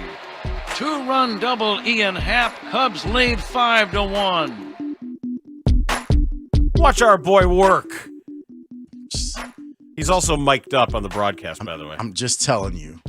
You'll be wanting to listen to the local call. Yeah. Especially on Sunday morning. I mean, you don't want to hear A-Rod? Then I don't get to hear A-Rod. How am I going to learn about baseball? If you're a Cub fan, I am pleading with you, not because I work here at the Score. Listen to the guy here. I am pleading with you to listen to the local call of the games. And if you're trying to figure out, like, you can pause live. I usually pause, wait 5 seconds, and then unpause, and you should be good to go. With the delay, it might be a little different because of... Is that if you're listening? So here's the trick. You can generally know... There you go. Our terrestrial radio, your AM radio on our station is always going to be about 14 seconds behind real time. So if you can sync that up with the TV broadcast delay, it's going to be fairly similar. Especially TV is usually about 20. Well, direct TV is often behind over-the-air TV. Right. At least from... So and YouTube TV is about 30 seconds behind everything else. Because I've had my phone ring while watching a Bears game. And you're like, what? And it'll be my dad or something, or I'll get an email from somebody during game. Like, it's not there yet. It seems like what we're asking you to do is a lot of work. And it might be. But I'm telling you, the alternative is not what you want. This team is on fuego. It is not what you want. It is not a good way for you to spend your Sunday morning. Yeah, you'll get dumber. Don't get dumber on watching Sunday morning. Cubs and Cardinals. Just don't. Well, just Pat and Ron is the move. You heard it here. I look forward to your text messages on Monday from the people who don't heed this warning and go, Lawrence, you and Dan were right. Cubbies. The Cubs have been doing what they said they wanted to do. A couple of weeks ago, we saw that piece by Megan Montemurro on their over-selectivity and how Seiya Suzuki was representative of some of this. And like we discussed with Zach Zaidman about the number of foul balls that they had, the number of times they were missing their pitch. And all of a sudden, things have started to turn with their opportunistic hitting. Well, and Zach broke it down earlier today where he was saying that guys, Rossi had a conversation with the group, said that he wanted them to be a little bit more aggressive earlier in the count. And so far, it's worked to their benefit. They've been able to generate more runs. This offense looks a little bit more complete. The thing that I'm interested in, Dan, is when you have Tom Ricketts say to folks that went across the pond and are there for Cubs Cardinals in London, and him saying right now we'd be adding. We'd be buying. It has me looking at the Cubs in a little bit of a different way and going, what are you buying? What would you be buying? So for me, I think they need another starter. Pitcher. Yes. And they need an actual third baseman. Yeah, you got to get Madrigal out of there, and they don't want to play Morel there. I'm totally fine if Madrigal is your 26th person. I'm fine with that. If they think that he has enough versatility to play a couple of different positions and bat-to-ball skills that make it worth him getting a late game at bat where you just need contact, fine. But as far as trying to elevate the Cubs to being a team that should be feared, they need someone playing third base that's got a little bit of thump in their bat. And we know that Madrigal does not. They've also made it clear that it won't be Christopher Morel. That Morel is going to be their utility guy. They'll find at bats for him in a bunch of different positions. But that third base thing, your infield is pretty good. The two guys up the middle are excellent. Madrigal hasn't been a disaster at third base, but you like someone who is an actual professional third baseman to play that position, along with another starter. Left-hand relief, Ray, what's on your list? If the Cubs are buying, what's on your list? Well, I always think another starter is going to be that's the key right there. You need another piece to the rotation. Because of how bad Tyone's been, Yeah. and because Now- Wisniewski hasn't been what you thought he'd be. Right, and sure, you can hold out hope that maybe Tyon will figure something out here, but you got to add to that rotation. That's top of list, and another bat, more offense. This offense is improving as we're discussing here, but another bat, you could always use more offense. Dan, what makes sense to you? I never say no to high leverage bullpen arms because usually they're easier to identify and So Jake acquire. Diekman. Not to a multi-year no, stop contract, it. but in a given season, that's usually something where you can get it right because the guy's having the good year, and you can take out some of the volatility. It's a starting third baseman is going to be a tough get. Hard. It's a difficult thing to find because when you have a starting third baseman, that's usually a mainstay of your team. Correct. I don't know. Maybe when Chris Bryant gets healthy, you go trade for Chris Bryant. You know what his salary is. He left a lot of money on the table, man. Well, he's not playing, which is, not good. But the Cubs are hitting. And we did talk to Zach about it. Ron Coomer had some really interesting things to say with Mully and Haugh about what they're doing better and differently. There were a few things that happened, but some numbers came out of the Cubs offense in certain counts. They were like last in the league in hitting, 0-0 with no count. They were, and taking. I mean, that's probably the biggest thing is not that you're not hitting, but you're taking. And when the league feels like they have a real pattern on you, you put yourself in a deficit because they're attacking you in counts where they know you're not swinging. And then I'll take it a step further. I'll say it's the key guys in the lineup that are taking or were taking with runners in scoring position. So you were getting traffic, but it seemed like, and it happened, that the Cubs were 0-2, 1-2, 2-2 every time they had runners in scoring position in the heart of the lineup. So, there are times where, maybe the philosophy is if you walk, you pass it on to the next guy. Somebody's got to be the guy. I've always said somebody's got to be the guy in swings and looks to drive in the runs. And I think over these last 2 weeks, you've got more guys going up there looking to do damage as opposed to looking to walk and push it to the next guy. I like that. That's what Ross was hoping that they would do, is that they would. It's such a delicate balance because we talked about this with Ian. We talked about it with Rossi, like the idea of kind of changing who you are as a hitter and sometimes going out of your comfort zone and out of the strike zone to try and find RBIs. Some people can't do it. Like they just, they're fighting against nature. Like I can't do it. I can't swing at that pitch that's off the plate because I know it's off the plate. And getting on base is the most important thing. Most of the time, that is correct. Some of the time, you got to go hunt. And if it's close and you can deposit it somewhere, you should deposit it somewhere.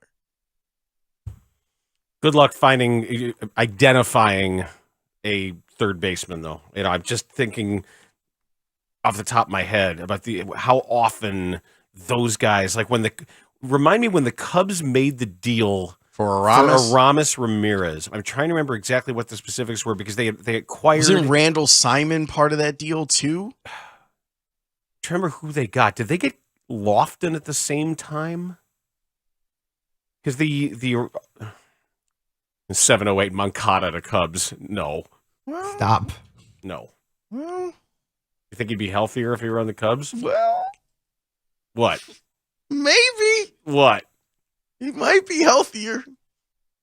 I mean, he'd be better than Madrigal, but come on. The back thing, come on. Let me tell you something. You know how great is your defense if it's Moncada, Swanson, and Horner? Wow. Yeah. Yes. But can he stay in one the piece? Healthy, yes, that's the thing.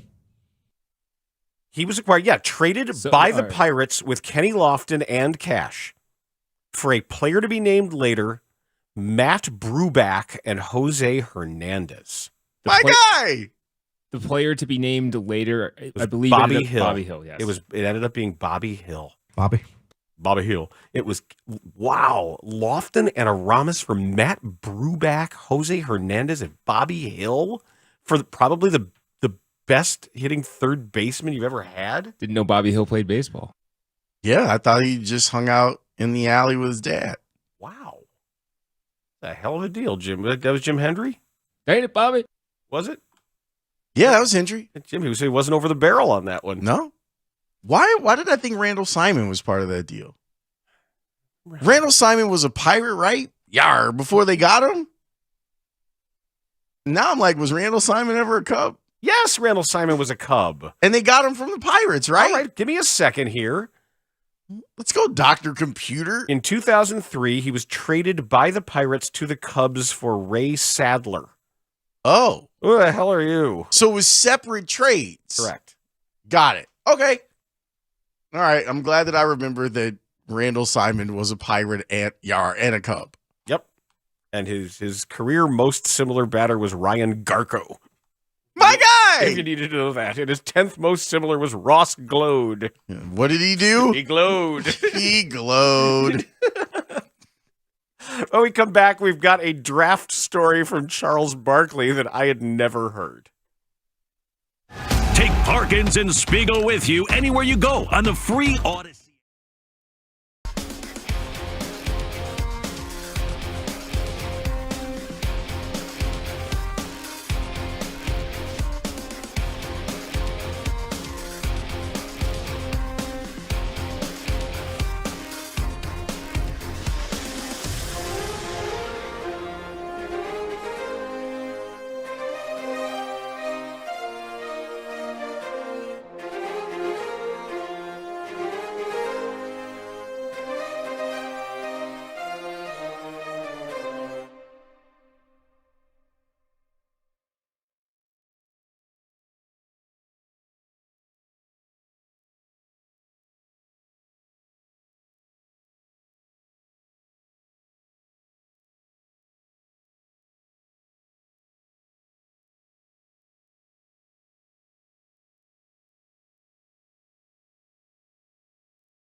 10 to 2 on Sports Radio 670 The Score and 670thescore.com in Odyssey Station. It's Friday, gotta get down on Friday.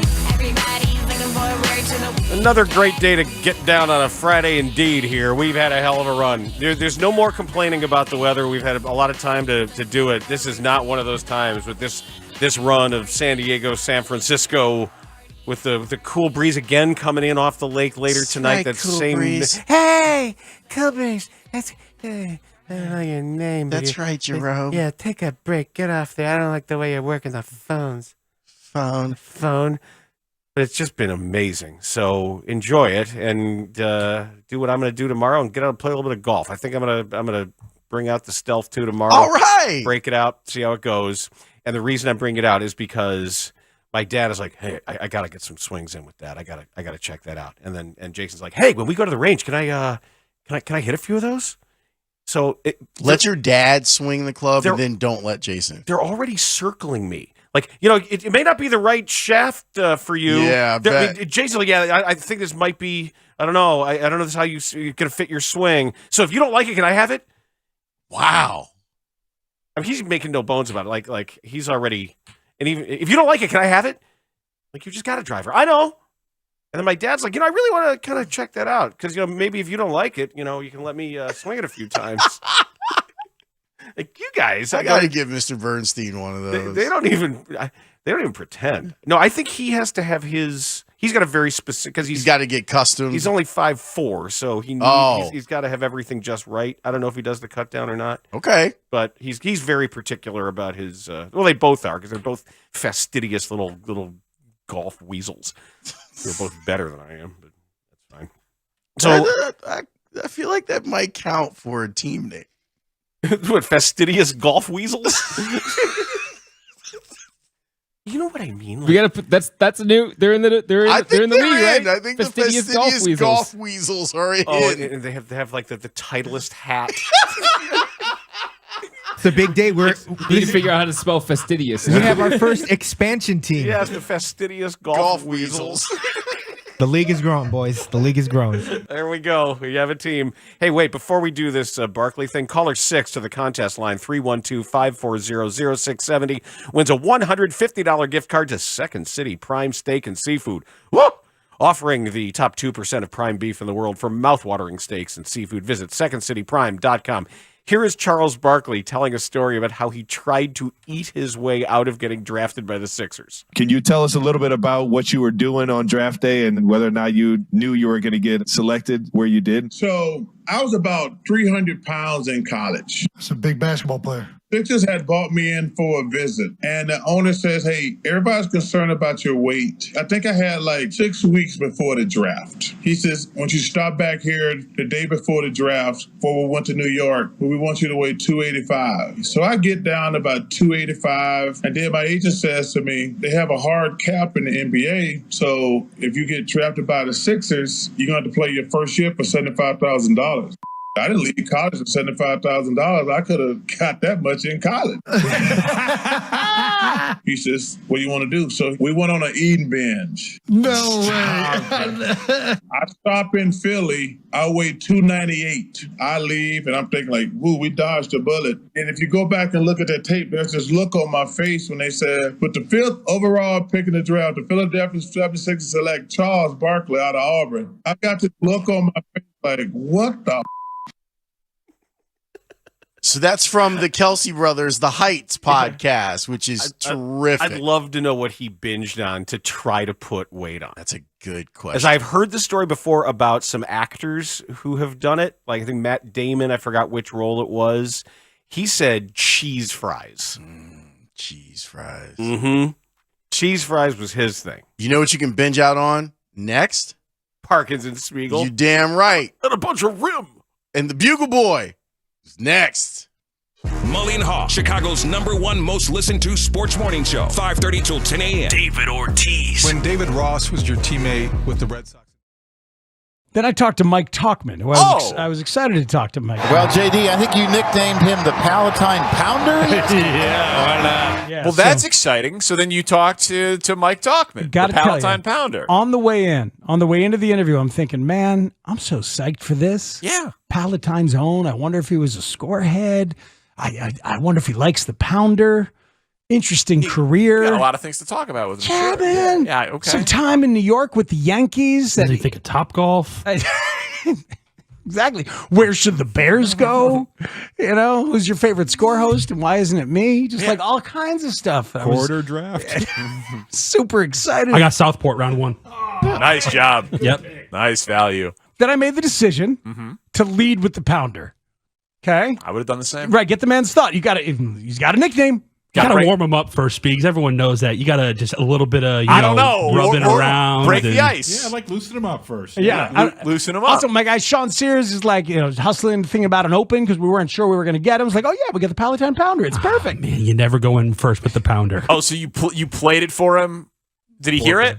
I think Tanny grabbed it. Okay. And Mike Talkman, welcome to the show. How are you, sir?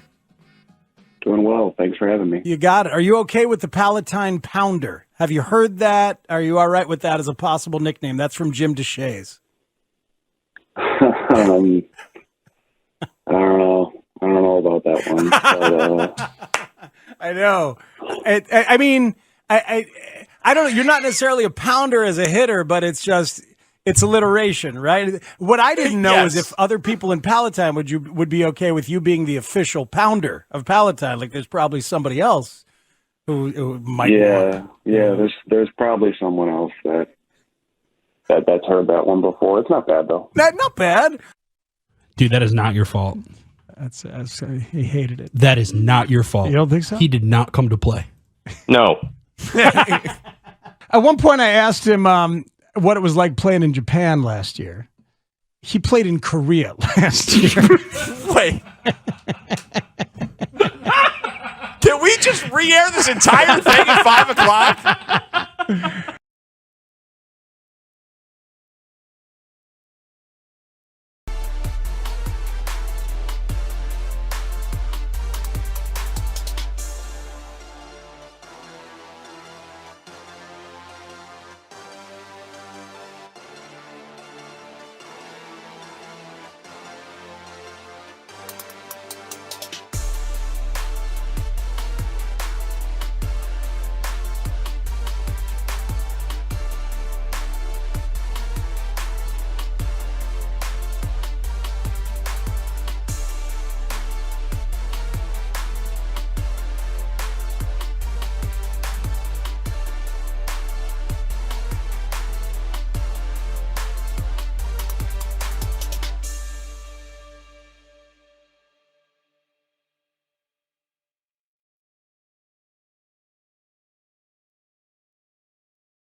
sports station. 670 The Score is Chicago sports. Chicago sports is The Score. WSCR Chicago. WBMX HD2 Chicago. Always live on the free Odyssey app.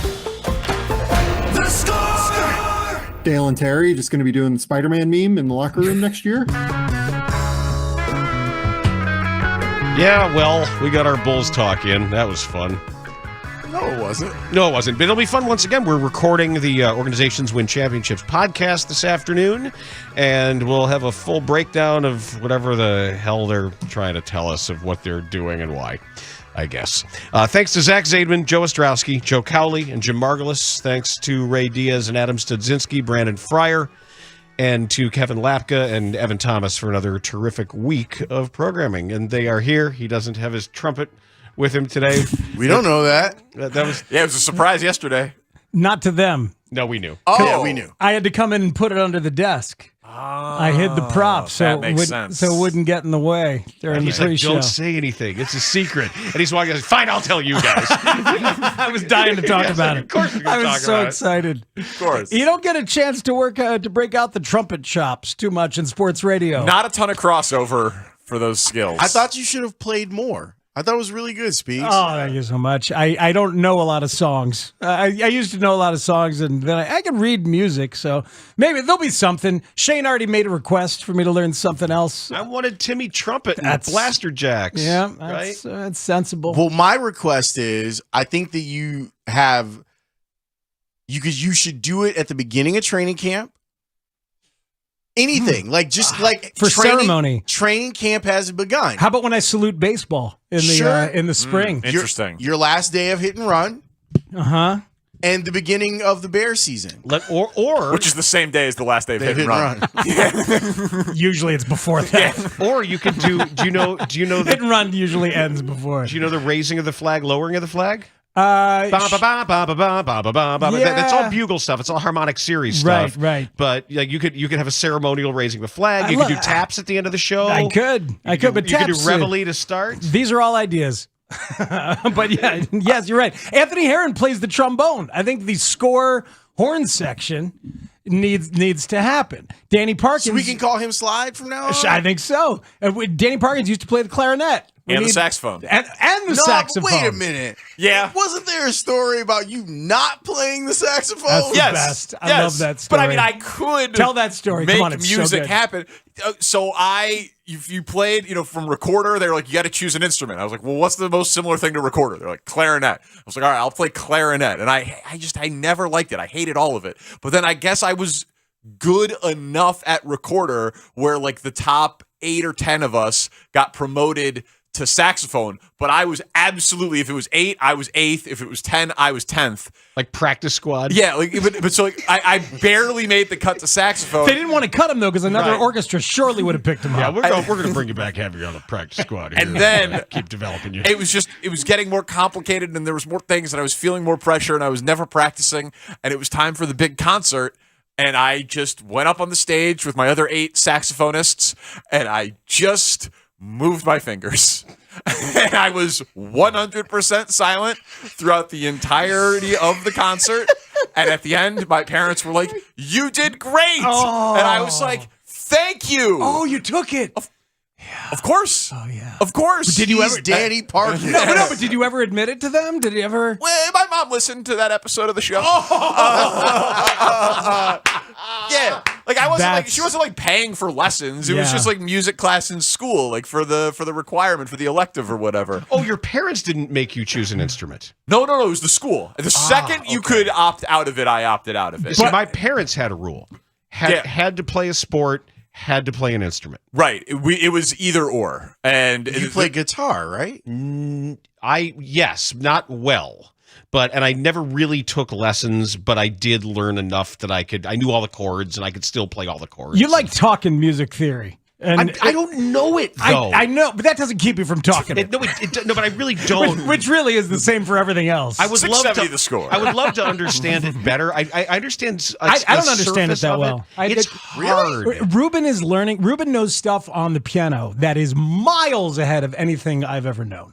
in terms of like the modes, Lydian and Mixolydian and all this crazy stuff. And he can Phrygian. read chords, Phrygian, all that. And he can read lead sheets and chords and stuff. No, I mean, so it's not just like a circle of fifths or oh, anything no, like that. Yeah. It's crazy. It's a whole language. It's a fun little language. Enormous language, excuse me. It's little like it's adorable. It's math. I have a quick question, Danny. So there was no way, I imagine, for anybody to call you out on this, right? There's just too loud, too many noises coming from too many different directions. Yeah, Nobody knew, right? It was a victimless crime. You know what I mean? You're up there with, I don't know, 30 people, whatever it is, and there's 8 saxophones, and you're just one of 8 that isn't playing. I didn't have a solo or anything. I mean, I'm sure the that person would have been great. I'm going to go ahead and say Danny Parkins. The only victim in this crime is you, because I think it affected your relationship with music for the rest of your life. That's certainly possible. That's certainly possible. It's a little psychological profiling that I do for free here. Weekdays 2 to 6. I mean, I didn't see it through totally. I quit. I suppose you could argue. I faked until I made it. Could you I plagiarized at other points in school too. You kept it from your parents. Recorder now and play it? Could I pick up a recorder? Yeah. Could you like hot cross buns? Oh, dude, that's a jam. Yeah. We're already rocking. Yeah, I could probably play it. Yeah, sure. But I mean, anybody the key could change. just blow into it. It's just air. I mean, still. Can that be the next Parkins and Spiegel Bears-related song with hot cross buns? On recorder. Yeah, sure. I could probably play you a little hot cross buns. Absolutely. That would be good. We got a nice score band coming together. Right? It's all coming together. Studs, do you play anything? Drums. Oh, that's right. He's like a crazy drummer. Like he's Animal from the Muppets. No, like he's very scientific in like how he talks about playing the drums. Forgot about that. Well, yeah. Well, kids. Well, so like Dan, what you were saying about how your parents made you play. My parents made me. They said you have to pick an instrument and play for at least a year. If you don't like it, you can stop. Mm-hmm. And I ended up falling in love with it. It's one of the best. It's the best decision I didn't make in my life. This is why. That's great. I like the way you said it. That's why parenting often includes forcing your children to do things, because you're hoping that something sticks like that, even if they don't realize it at first. Yeah. Try to get them to find a passion and then cultivate the passion. Yeah, even if you're rooting for them, if you know you're like the greatest thing in the world that happened was that Jason sucked at soccer. Oh, congratulations. It was so awesome. Yeah, that's awesome. Because we did like little kickers and all these other things, and he was just bad and he hated it. And I'm like, thank God. Yeah, but you ended up in a more expensive sport. Too much. Now 3 with golf. But the just being out of the whole soccer milieu as a parent was fantastic. But that's what you played. Yes. He hates himself. Don't you know that by now? I never liked it. Really? I never liked it. Even like when I peaked in 8th grade, when I was really, really good, I didn't like it. I peaked in like 5th grade at soccer. They called me Brick Wall Spiegel for a while. I was a goalie. That's right. That was a good one. Yeah, no. But your game was buckets and tennis, right? Yeah. I think 8th and flag football. No, I think 7th grade I had 6 goals in the championship game, and that was my peak. Did anybody have experienced this last night while watching the NBA draft, which is an interesting television product? But I first of all, Victor Wembanyama is unbelievably impressive. Like ridiculously impressive as a professional basketball player. No, but just as a human, as a talker. He's sitting there, he's French, and he's speaking incredible English. He's like talking about the difference between bulk and strength at one point in an incredibly articulate way. I'm like, and then who's it? Olivier Maxence Prosper? His teammate? Speaks 4 languages. And you could tell. You like as you're listening to him speak English, you go, oh, that guy speaks more than French and English. He speaks 4 languages. Yeah. But you could tell, like, you're like, yeah, there's probably like Twi, like there's definitely an African language in there somewhere. And you go, oh yeah, well, that's one of those guys. I'm like, what a pale excuse for a human I was at age 19. I mean, at 19. I am at age 36. Yes. Yeah. I felt useless watching that thing. I'm like, oh my God, these are talented, handsome, amazing, intelligent young people. How do you say remember the Alamo in French? Sorry? Can you say remember the Alamo in French? Remember the Elmo? Yeah. What is the Elmo? It's a San Antonio thing. Souvenez-vous du Elmo? Amazing. Thank you so much. She was boy. smitten. Amazing. Amazing. So amazing. You remember in French. It's like a It's totally thing in different San language. Antonio. Well, it's a little bit more than that. He's a more impressive human than that person, that reporter, whoever that In was. fairness, she wasn't really ready for the follow-up question there. Like, explain the Alamo It's a San in a Antonio 30-second thing. television interview. I think she knows what the Alamo is. Yeah, no. Or it's like what Primanti Brothers sandwiches are to Pittsburgh. The Alamo, it's a steakhouse. And It's a rental car company. Yeah. it's a rental car company. I believe that's what it is. Anyway, could you say remember it in French? It's based in San Antonio. So basically, can I say the words remember and the And then in Alamo. French? And then just Alamo. Yeah, I know those words. I yes. can do that. Can you say San Antonio Riverwalk in French, please? Sure, that's coming. What do you guys think is appropriate hype for him? You guys have been watching basketball a long time. I mean, I have the concerns. I think everyone would say a big guy's going to get hurt at some point, right? But I actually think that it's been appropriate. I think that what people have said, other than people getting a little bit forgetting who LeBron James is. There's a lot of that. Other than that, I feel like it's been appropriate with Big Vic. Yeah. I like Big Vic, too, more than Wemby. Yeah. I like Big Vic more than Wemby, but I think he has chosen Wemby. He's Wemby on Instagram. Wemby's fine. Yeah. No, and he gets to choose, obviously. Has anybody else ever been Big Vic? It feels like it should have happened in other sports. There's the old Vic. Which Vic is the Wertz. Theater. Big Vic Wertz. Yeah, I don't think he was Big Vic. I don't think there's ever been a Big Vic. I like that too. It just feels dangerous to say. Yes, I think that's kind of the point. Yeah. Big Vic's coming. Oh, boy. Oh, no. You're in trouble. Can I call you Big or Mr. I Vic? think Victor Borga, actually, for a time, preferred to be known as Big Vic. That checks out. Oh, God. Depends how many keys were on the piano at the time. Do you think it'll be better than Anthony Davis?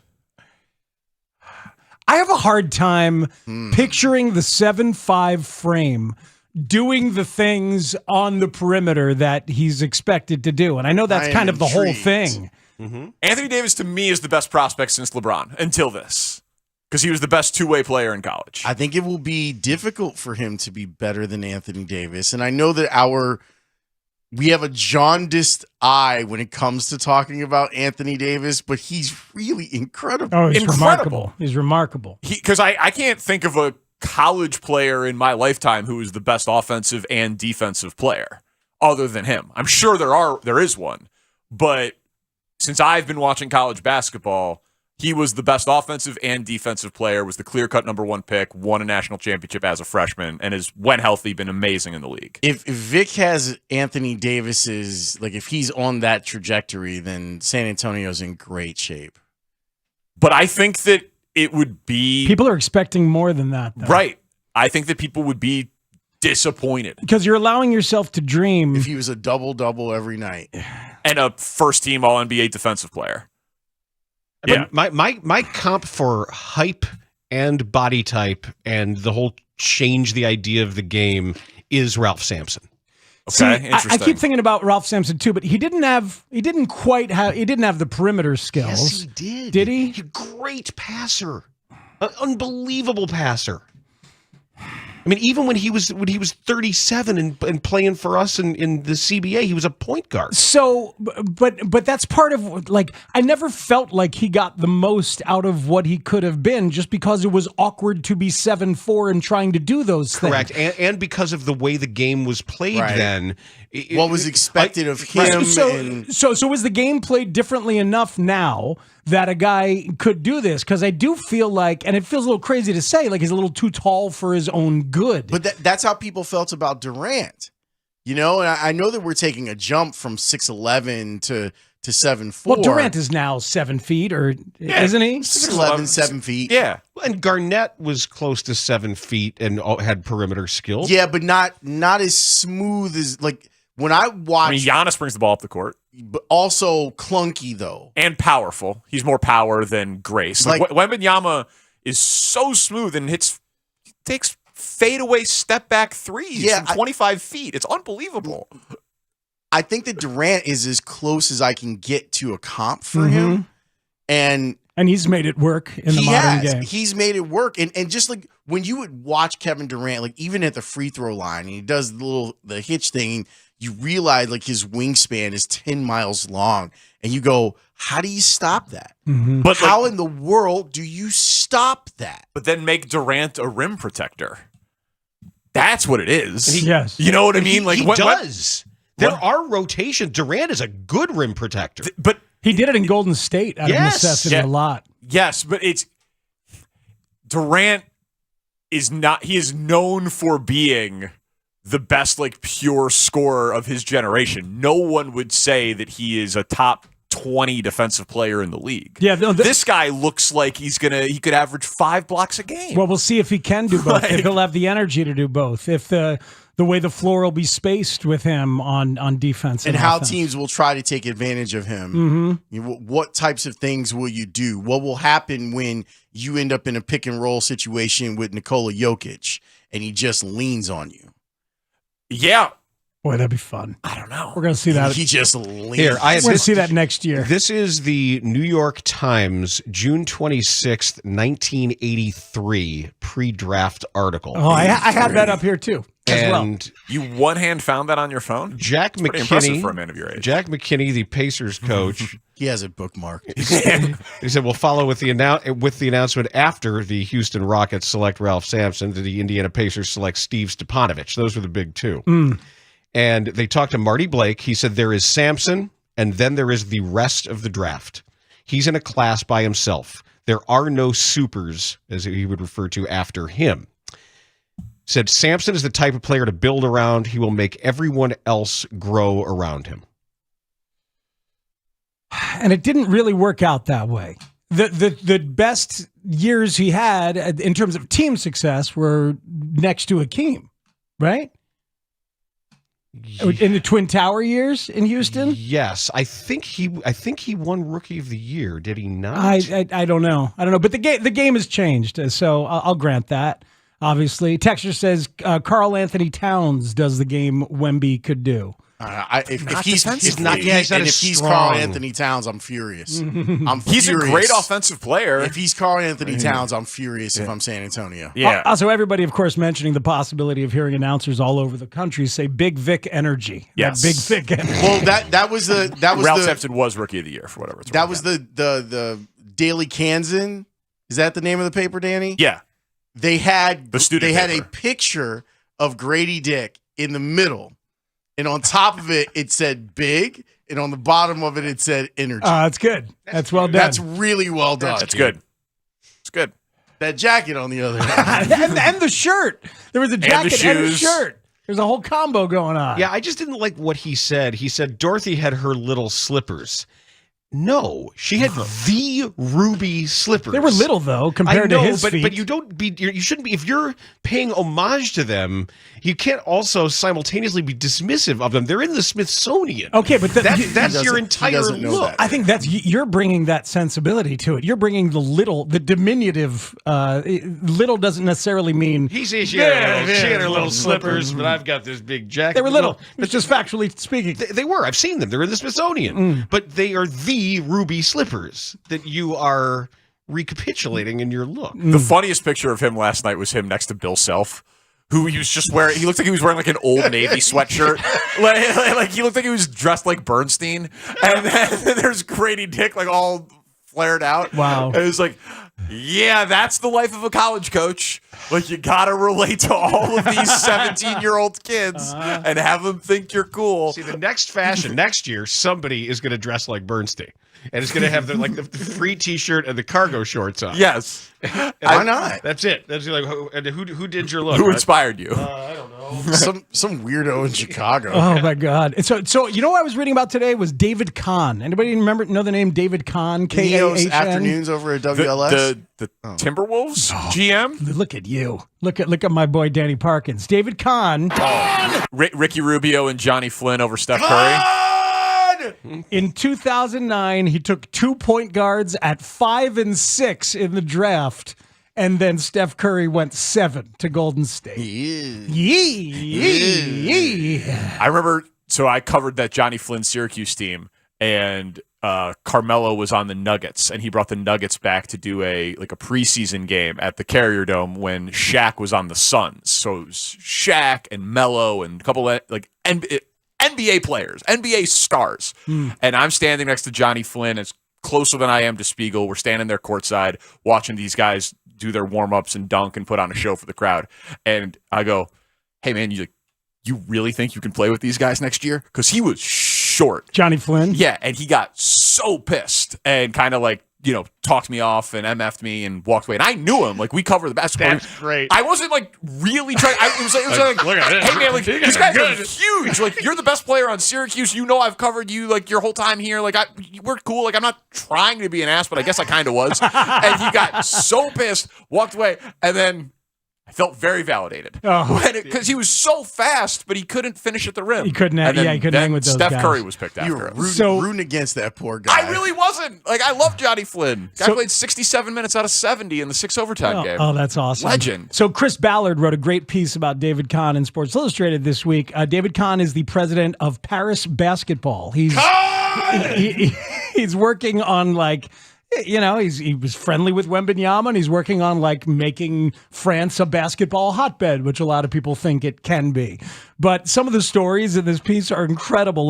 The guy who was in charge of Golden State at the time was, we like Blake Griffin best in this draft, and then I really like Steph Curry. And he heard a rumor that Minnesota was going to take 2 point guards at 5 and 6 that were not Steph Curry, and they're sitting at 7. He's like, they wouldn't do that. There's no way they're doing that. Then he's sitting there. He's like, oh my God, they did that. That's wild. And they couldn't wait to call Steph. And it transformed the Warriors for decades. Are street courts not far from the Eiffel Tower, and just there's a park down there, and there's big open popular street courts there that you can walk to depending on how you want to walk, which sort of angle you want as you walk to the Eiffel Tower. And as we're walking there and just sort of watching the guys playing basketball and is that what I think it is? And there's a guy, he's a decent player, wearing a Maryland Len Bias jersey. Hell yeah. Oh, yeah. That's some kind of badass. I don't know who would just be like, yeah, I'm getting that. I'm wearing that one today. Man. That's a good one to wear. That is sweet as hell. Oh, it is. What are you guys doing on the show today? Well, I think at this point he is officially friend of the show. Cubs third base coach Willie Harris is going to join us right out of the open to talk about London. He got thoughts on the food, the things they're seeing, who is out of place, who is tired, all these things. So we're gonna do that right out of the open at 2:30. Steve Stone at 3:00. I think Speaks and I might have separately come to the same cautiously optimistic Bulls conclusion from last night. It might be straight hope trafficking with ourselves, but we're gonna see if we're reading this correctly. So we're gonna talk about that and more. All right, I guess I'm gonna have to listen. Yes, to that part. It's very different from the show that was on before it. I heard your guys' 10:00 hour. Dan was melting down. I don't know. He still is. Yeah, no, I know. But have a good weekend, gentlemen. Tandy's open. We'll kick us off. Then Willie Harris, Parkins, and Spiegel on the score. This is Jim Rome with an Odyssey Sports Minute, sponsored by Wrangler. It's Wrangler season. But here's the thing, Danny. I thought your proclamation lacked style. Thank you. I thought it lacked panache. Yeah. And pomp and circumstance, frankly. I should have thrown a party. You should have. One option I thought was you should have had a bell be like the town crier and wear a robe, something like that to make a big deal. If I was doing a proclamation, there would be crumpets and there would be strumpets. Oh no, what do you And have there would here? be trumpets. Oh my God! Really, you gotta go all out, and you don't know how to do that sometimes. No, I don't. Right, guys? He's not big with ceremony and love this and props and stuff. Oh my God, we didn't know this if was you're gonna coming. proclaim, you ready? God. You can do it again after. All right. Yeah, sure. Ladies and gentlemen.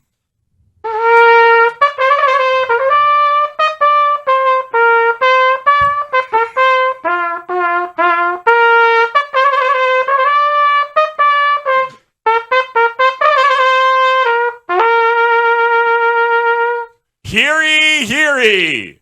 The Cubs are going to win the National League Central. Hear ye? Hear Hear ye, hear ye. Yeah, hear ye. Yeah, Man, not hear Louis ye. Armstrong in here? What's going on?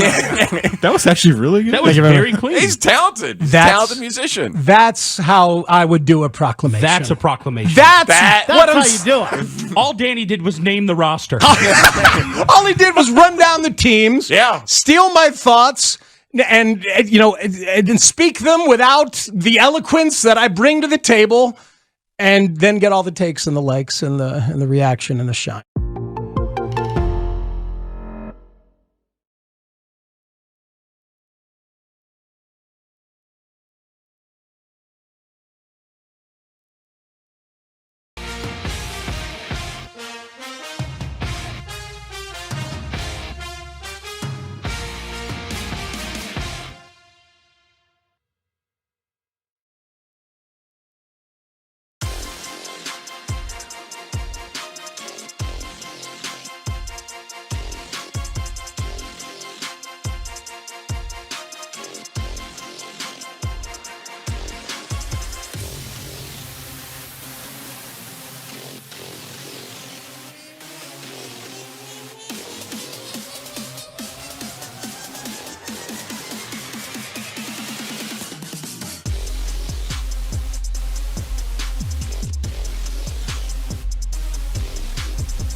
If y'all ready, give me a hell yeah. Oh, hell yeah. This series in London, it's a big deal. A couple nationally televised games, Cardinals games. We always say baseball needs to try stuff. London. London. Yes, London. You know, fish, chips, cup of tea, bad food, worse weather, Merry Poppins, London. I'm having massive FOMO. That pub packed with people. How many people were in there? It looked like 300 people. It looked like hundreds of people. Hundreds of fans in there. I don't know. Why don't we ask the crowd? What do we think of London thus far? Sounds great. It does sound great. It's pretty cool. And MLB's going to do it there's like a 3-day thing they're doing in Trafalgar Square. Here we are at Piccadilly Circus. Wow, what a circus. Good call. There's no animals or clowns. What a ripoff. How about this? Between the top and bottom of the fifth, everyone puts out a table and has little finger sandwiches and tea. Little tea party. It's a nice idea. On the baseball game. Yeah, it's an idea. Why not? We can just celebrate leaders that have no power. I learned a lot last year about one of your great American heroes, Rosa Parks. It was the 200-year celebration of the abolition of slavery in Britain last year. We were a bit ahead of you on that. But well done. How about dating? That's an idea. Yeah, it's an idea. What are your ideas, Danny? What are your ideas for London? You got any? A crown instead of a batting helmet. Sure. Nod to the monarchy. Yeah. It's a good idea. It's a nice touch. No, we don't nod to the monarchy. These games are going to feel big, man. It's going to be very cool to see the Cubs front and center in that way. And I will spend the day getting to know London's history. History began on July 4th, 1776. Everything before that was a mistake. Look, a clock. We don't have that in America. You call that a tower? Try the Sears Tower, friend. 1, 2, 3. Here we go, Tim. Here we go. Here we go, Tim. Here we go, Tony. The Parkins and Spiegel Show. Afternoons from 2 to 6 on 670 The Score in Odyssey Station. Well, I'm not sure this is going to help with our FOMO of not being in London with the Cubs to talk to one of our favorite people with the Cubs across the pond. Friend of the show and Cubs third base coach Willie Harris joins us now on the Circuit Resort and Casino hotline. Circuit Resort and Casino in Las Vegas, home of the world's largest sports book. We always appreciate his time. Willie, thank you, sir. How's London? London's awesome, man. Definitely different. Thank you guys for having me on. So what have you guys been doing? What have the last couple days been like? First day in, we slept in. Obviously, we got in around 11. Everyone was tired.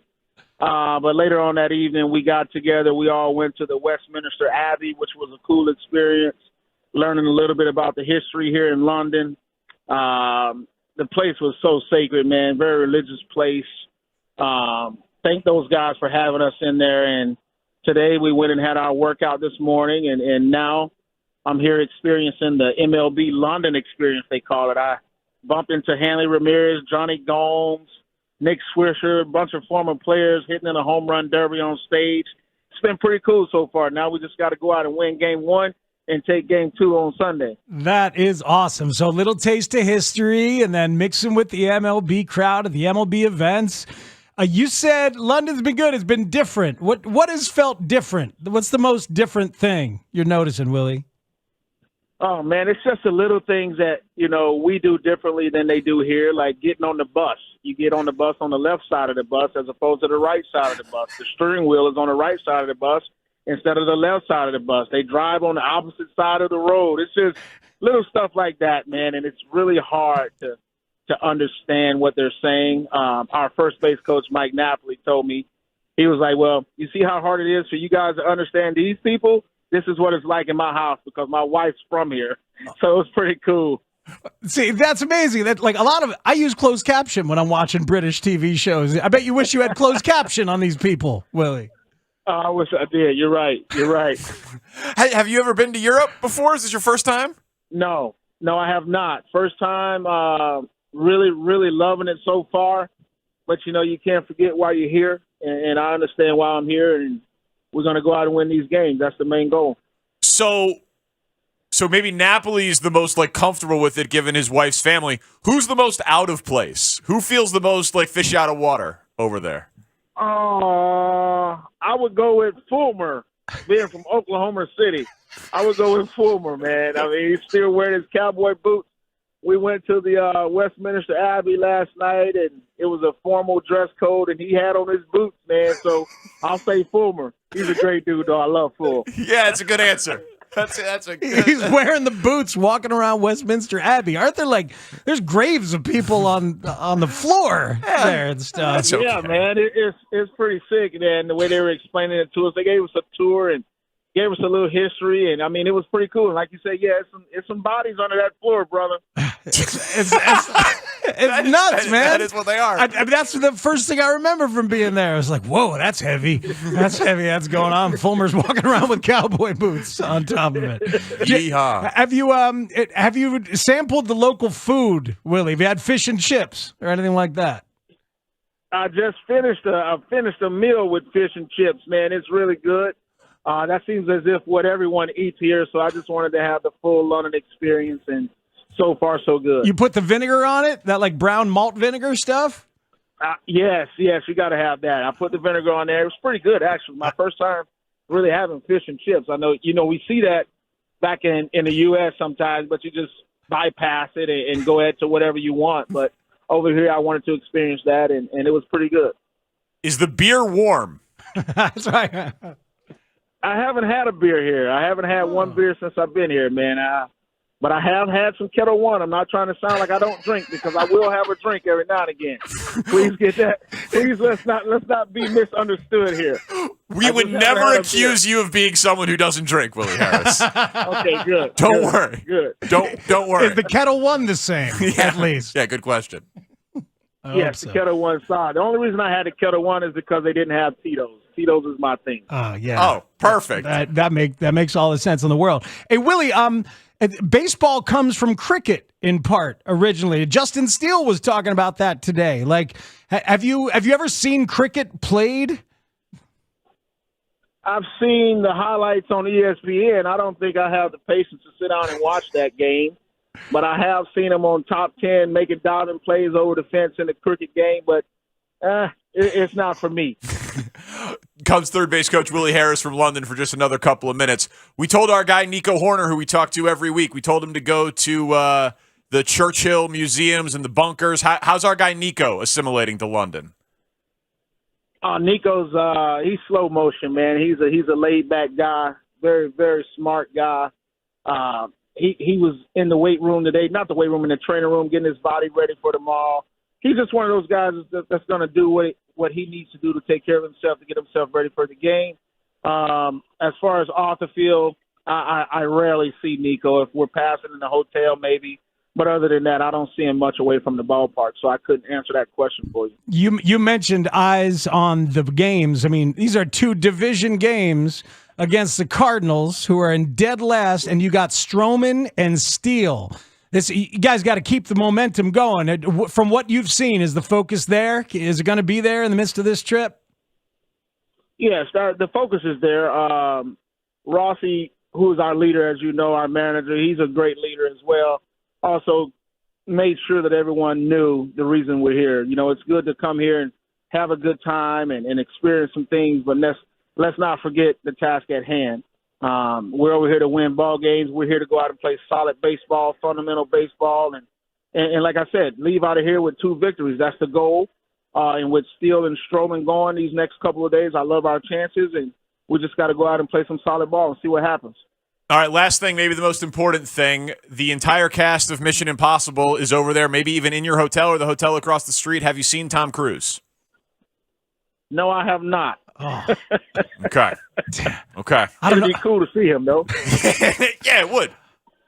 I don't know if it's the most important thing. You think we didn't end with the most important thing? Yeah, well, all right, yeah, I guess the most important thing is getting the wins and getting your sleep and getting your rest or in. Getting on the bus on the right side of the street. Like that challenge. Right. You got a lot of challenges over there, Willie. Hey, you definitely got to pay attention to what's going on, because you can easily make the wrong step, man, and be in trouble. So we're all locked in, man. We're ready for the game tomorrow, and we'll see what happens. Willie, thanks so much for answering our call. We'll talk to you soon, and go get a couple of wins, sir. Thank you. All right. Sounds good. Y'all take it easy. Thanks, all right, Willie. You too. That's Cubs third base coach, Willie Harris. He's the best, man. He's just the best. I don't know if I've ever heard anyone have a qualifier like that. Guys, I do drink. We've only been here 2 days. I just haven't had a beer. I don't want rumors. That's how rumors get started. Please be sure that you know. Just because I haven't had a beer since we've been here. Michael Fulmer with the cowboy boots at Westminster Abbey, man. Yeah, but it's such a tourist spot that so many Americans go there. I'm sure he can't be the first. No, I'm sure that's what do you say? true. All those bodies under the floor? Yeah, I wanted to make sure I was thinking of the right place. Like Yes. that's where they, Yes. like the old, all the old ministers are there. Yes. Under the it's Abbey. It's a church On the west side. Lots of monarchs and people like that buried there. Yeah, that was awesome. Never been to Europe. It was fantastic. It's a lot of these guys. Yeah, of course. You know? Yeah. But it's real different.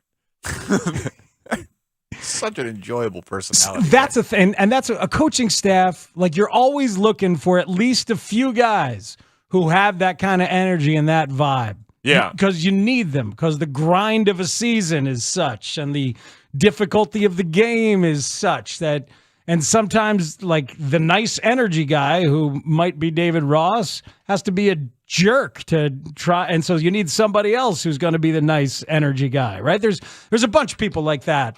At least always one or two on a coaching staff. Yeah, and that is absolutely his role. We will talk to Steve Stone at 3:00. Put our Bulls optimism potential at 4:00 to see if we can totally unpack that. But there was some news from last night, what that news means for this season and going forward. We'll squeeze in a little Bulls before Steve Stone next on The Score. The Score is Chicago sports. Chicago sports is The Score. Thanks for keeping us the number. And I don't know if this is good or not, but hustling Justin Fields, I don't know. And maybe, but great party. Bears. Yeah, good save. Nice save there at the end. Good save, Mike. People are bringing nickname opportunities for the party. When people start drowning at the end of their calls, it's just like, Bears. This is such a sausage party. Where are the women? Hey, man, invite some. Debbie, you're in Yes. Yeah! We need some estrogen at this party. What's up, Debbie? God.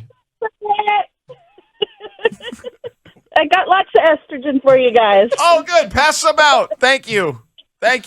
Welcome to our QB1 party. How are we celebrating Justin Fields' arrival? Oh, my God. I was there. I flew down there for the Texans game, and to see the improvement over the last few weeks has just been amazing. And it's so amazing not to be last in every single statistic on the TV. It's just so uplifting that we have a potentially great quarterback. And I'm looking forward to Green Bay and beating that Aaron Rodgers. Yeah! Oh, we dumped Debbie? Oh, we can't say that on the air. Sure you can. Leave it. Good job, Debbie. The one woman who shows up at the party, at least the first woman, is the one who has to get dumped. On Twitch. We've been told there's some on Twitch. Oh, Becky's man. on Twitch. That's tremendous. Yeah, Debbie. Yeah, I love the Bears. Thank you, Simmons. Toilet mouth Debbie. Come on. It's amazing. What a great party. People are starting to feel, a little lubed up. They're cursing a little bit, getting comfortable, got a nice bass down. This is fantastic. Where's the Wani bourbon? Might have to dip into the Wani bourbon on a Monday afternoon. Oh, my God. What a party.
Which afternoons on the Score. Shot slammer jammer, baby. Oh, no.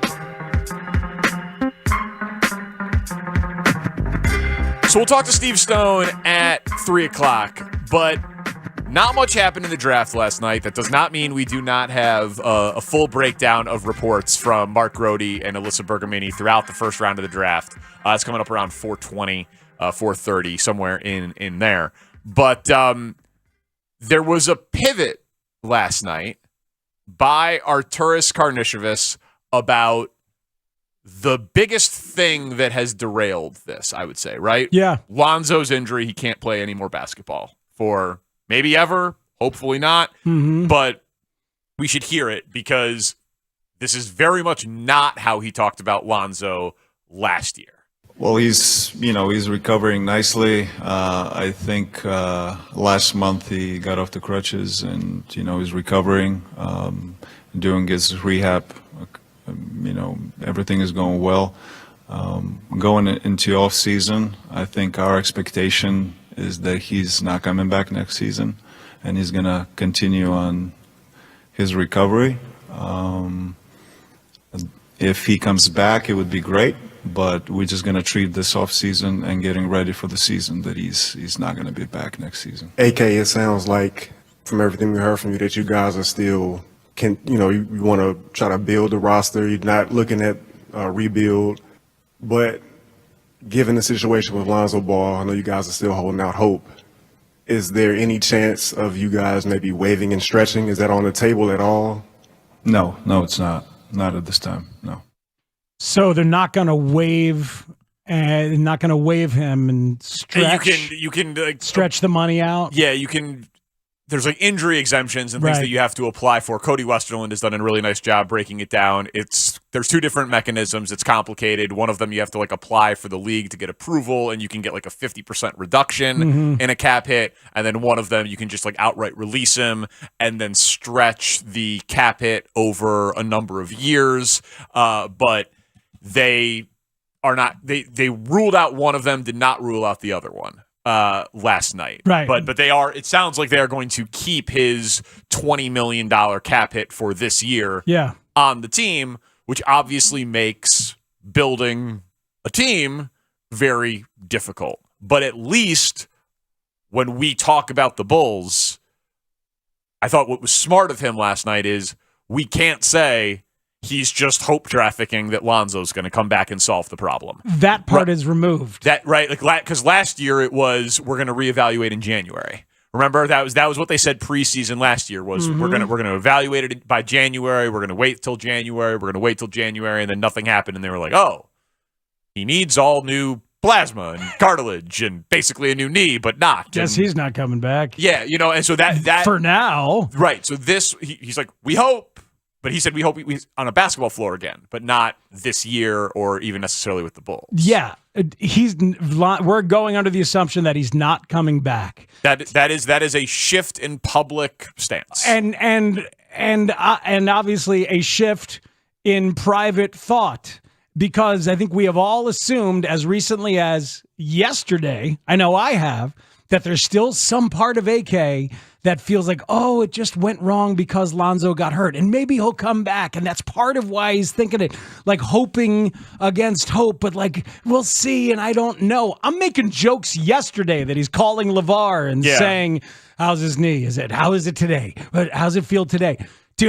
A clean break from that possibility feels overdue. And maybe they got there months ago, and this is the first time he's been able to talk about it. Whatever. But you're an architect of a basketball team. You have to go under the assumption that he is not coming back. So then that changes everything. It changes, what kind of free agent you might be looking for. It changes what the possibilities are. It changes the tax. It changes all sorts of things. And we can get into all of that. Every conversation we've had about what's his mindset has included some level of, he doesn't really think Lonzo's coming back, is he? Or is he still waiting on that? No. The answer is no. So we can take it out of the conversation. Right, because I don't think I'm quibbling here. There's just a small distinction. He doesn't think Lonzo's coming back to save them. We absolutely got clarity on that. this would have worked if Lonzo would have stayed healthy is something that I think he absolutely could still believe. I think he probably does. I think, and to take it a step further, he could believe, all right, I can't just find another Lonzo. He's a great player who's a $20 million a year point guard.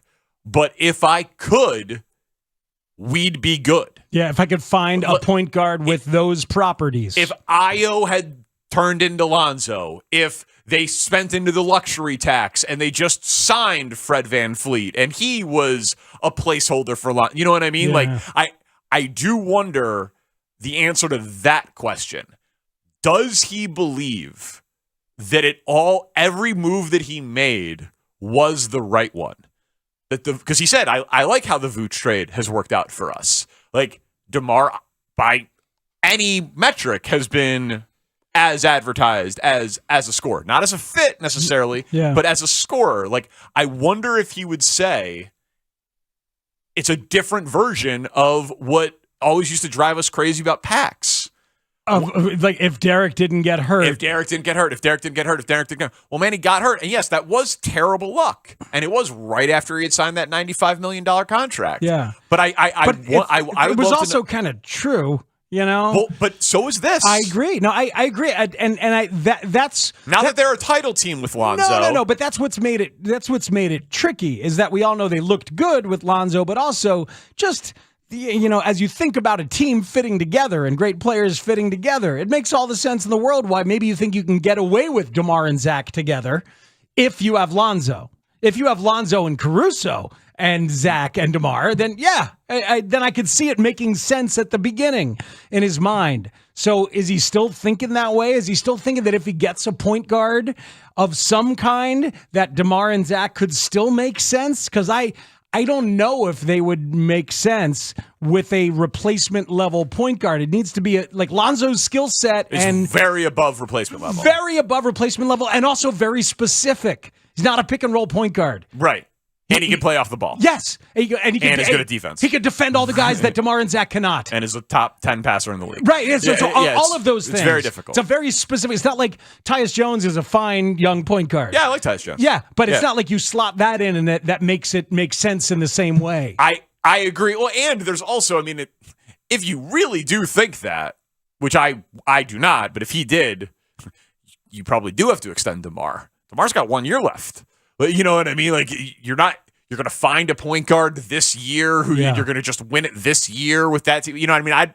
That strikes me as very, very, very difficult to pull off and unlikely and expensive and all of those things. Yeah. But they're not waiting on Lonzo as the savior. I think we have a definitive answer on. And that feels very correct, both intellectually and emotionally for everything. It's good PR. Yes. It's overdue. It's the right way to play it. And it doesn't mean you don't personally hope good things for the guy. Like when he says hope, of course. I heard the hope that's still in there as like, it'd be nice. I hope that happens. I hope for him. For his life. And we're not at the point yet with the contract, but like they could get there soon. And we'll talk about the tax and the money part of it a little bit later. But if they won't go into the tax, but you're carrying the full $21 million cap hit, and you get literally nothing for $21 million, it's really tough to build a great team if you don't have stars on rookie deals who are cheap. Well, he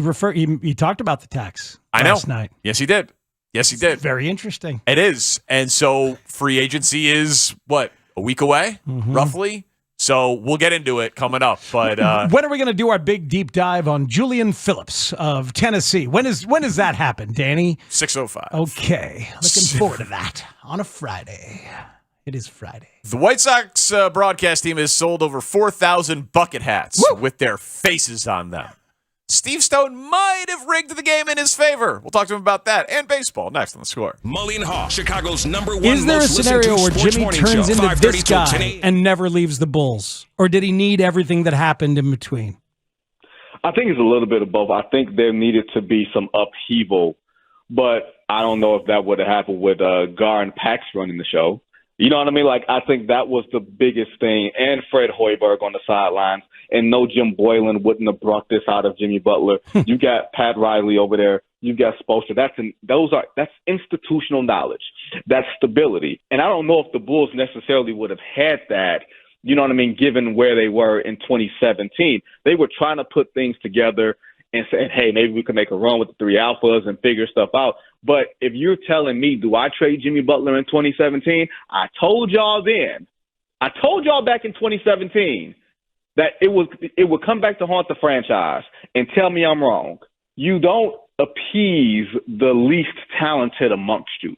God bless them. They had some pretty good years there where they found the Luol Dengs, and you strike gold with Derrick Rose, and you find Jimmy Butler. But I felt like that time was up, and I felt like for an organization like the Bulls, we're talking about what they consider to be a golden standard. There's only a handful of franchises that have won a bunch of championships during the modern NBA, and the Bulls are one of them, a worldwide franchise, which they used to tell us all the time, right?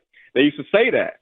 And my thing was, if you're like that, behave like that. You don't have to give in to the whims of people who can't deal with ego. Every player worth a damn has an ego, and especially if he's been grown inside your building. I know that he came with a headache. I know that he's an a-hole. I completely get that. But you find a way, in my opinion, you find a way to grow with that, to give someone the real estate to grow, mature, develop. There's a saying that my parents have with each other. They've been married for like 40 years. And I asked my dad, how do you deal with my mother, so to speak? What's the key? And he said, sometimes you got to be a little bit blind and a little bit deaf. And I think that's how you have to behave when you have someone like that. You can't hear everything. You can't see everything, but you keep the task on winning with this player because this player is special.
This hour is brought to you by Team Hochberg. Visit the website 56david.com. It's 56david.com. Please welcome accomplished pitcher and popular broadcaster, Steve Stone. Yes.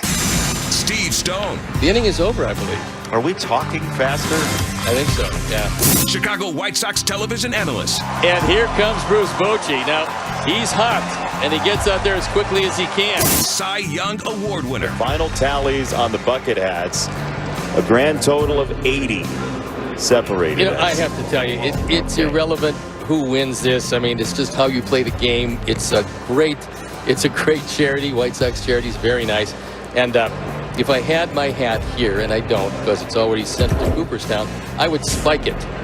Oh, you would? Oh, yeah. Act like you've been there, right? That's what they say. Hey, I want to be a rock star. Oh, I want to be a rock star.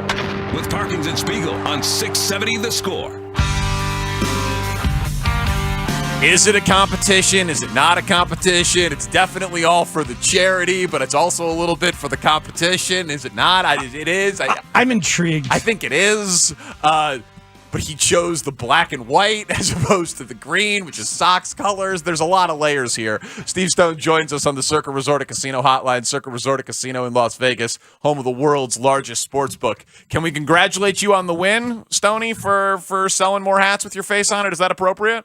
No, you can't really do that because it is for charity. It's a wonderful cause. But because I did win, I'm taking all the accolades and I'm putting them together in a little scrapbook. Very happy with the outcome of this. But last year it didn't matter that much because we actually raised a few more bucks and it all went to the charity. And so, it's last year there was not a competition. This year there was, and so it worked out well, yeah. Yeah, no, I'm still confused. Speech.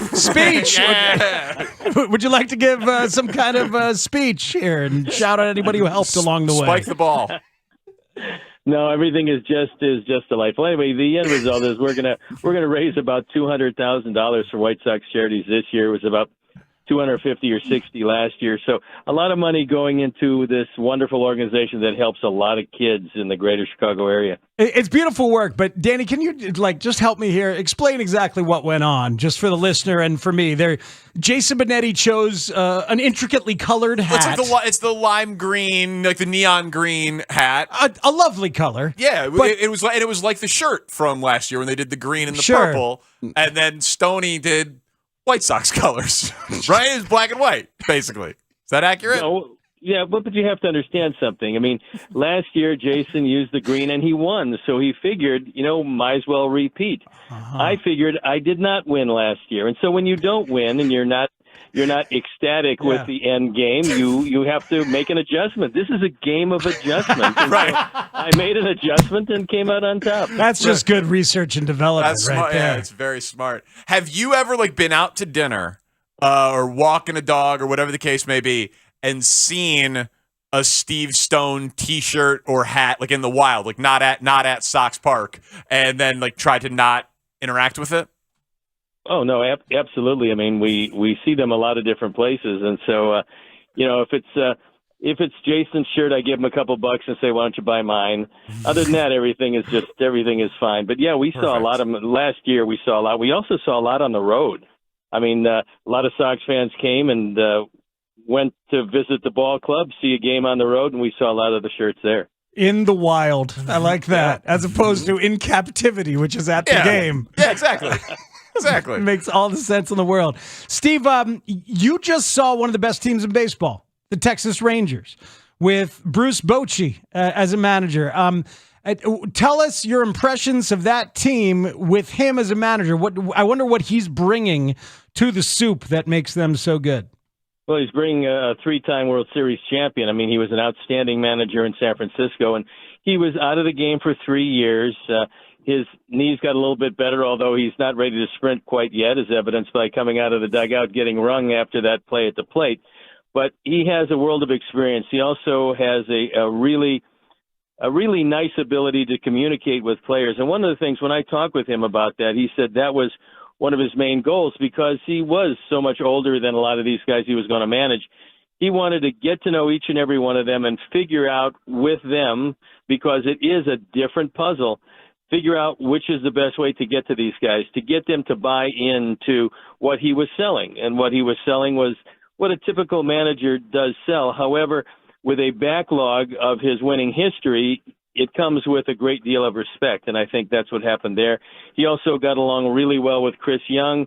They had a history before. That was one of the things that swayed him to go to Texas. He felt number one, he wanted to come back and manage. Number two, this was an ideal situation because he did know a couple of different things. He knew that they had really good talent to start with and felt that they were going to sign a whole lot more talent, and they did just that. So I think we're seeing the middle infield. You know, they didn't sign Simeon and they didn't sign Seager this offseason. They had them. And Seager is having a magnificent year. And then we saw Young at third base, who looks like one of the best young players around. So they've got a really good talent to look at some guys who can catch the baseball, because I think the defense is pretty decent. Now, Seager is adequate at best at shortstop, maybe a little under average. However, with that bat, he certainly plays. And the rest of those guys play well enough. I mean, Taveras had a very bad series in center field, but he can really go get him. I think if you look at his defensive zone ratings, you'll see he's pretty good.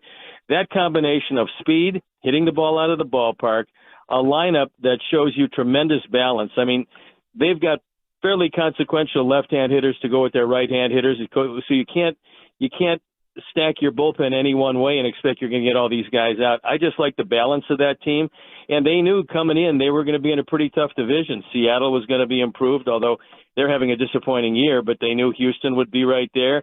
They figured the Angels in this year, that's Ohtani's last year, they figured they would add to their team and try to keep him by getting to the playoffs.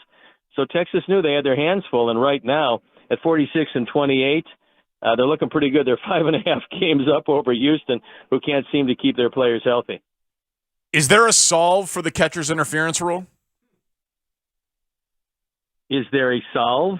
Yeah, I mean, it seemed like because you guys were talking about it on the broadcast, like the Sox got a break. You know, that it didn't seem like there was a lot of support around baseball for how that rule was enforced in that spot or in the one the day after. Or do you think that the rule is correct? No, I didn't. I don't like that particular rule, and there was one way that I had to do with it. Thought about it anyway. I mean, it was put in place when Buster Posey got run down. We all have seen that. We know exactly what happened. Yep. The irony is that it was Bruce Bochy's catcher at the time, and that's kind of who paid the price here the other day. But I suggested something that could be put into play, but probably won't be, because I think it makes a great deal of sense, which is if you have a catcher who does not get by the plate, gives the sliding base runner the back half of the plate to slide to, and, you know, sets up in front, and then you can't hit him. You can't run into that guy. That would be a suspension, kicked out of the ball game, a number of other things along with a fine. But there are some catchers, there's some certain situations where you would want to block the plate. If you were in the vicinity of the plate, then the catcher is fair game. That way, catchers who don't want to have any contact at the plate, they can get one place. The other catcher who feels they might get the ball ahead of time, or they want to block the plate, let them do that. So one of the tweeters texted in, well, the bigger catchers would always block the plate on a smaller guy. Well, I would urge him to get down on the field and look at those so-called smaller guys. That running with a full head of steam can do you a lot of damage at the plate, so I don't think guys would be necessarily blocking the plate all the time, just in key situations. Yeah, it's turned into a disaster. It really has. The fact that we're a decade out and get two calls, like Danny said, on successive nights that just feel ridiculous. But been there, done that, and hopefully it doesn't come back and rear its head again too soon. Hey, Stoney, we were talking about Michael Kopech yesterday. I think, Danny, I believe the exchange went like this, like me saying, man, I was feeling tortured as I watched Kopech, and you said it looked like he was too.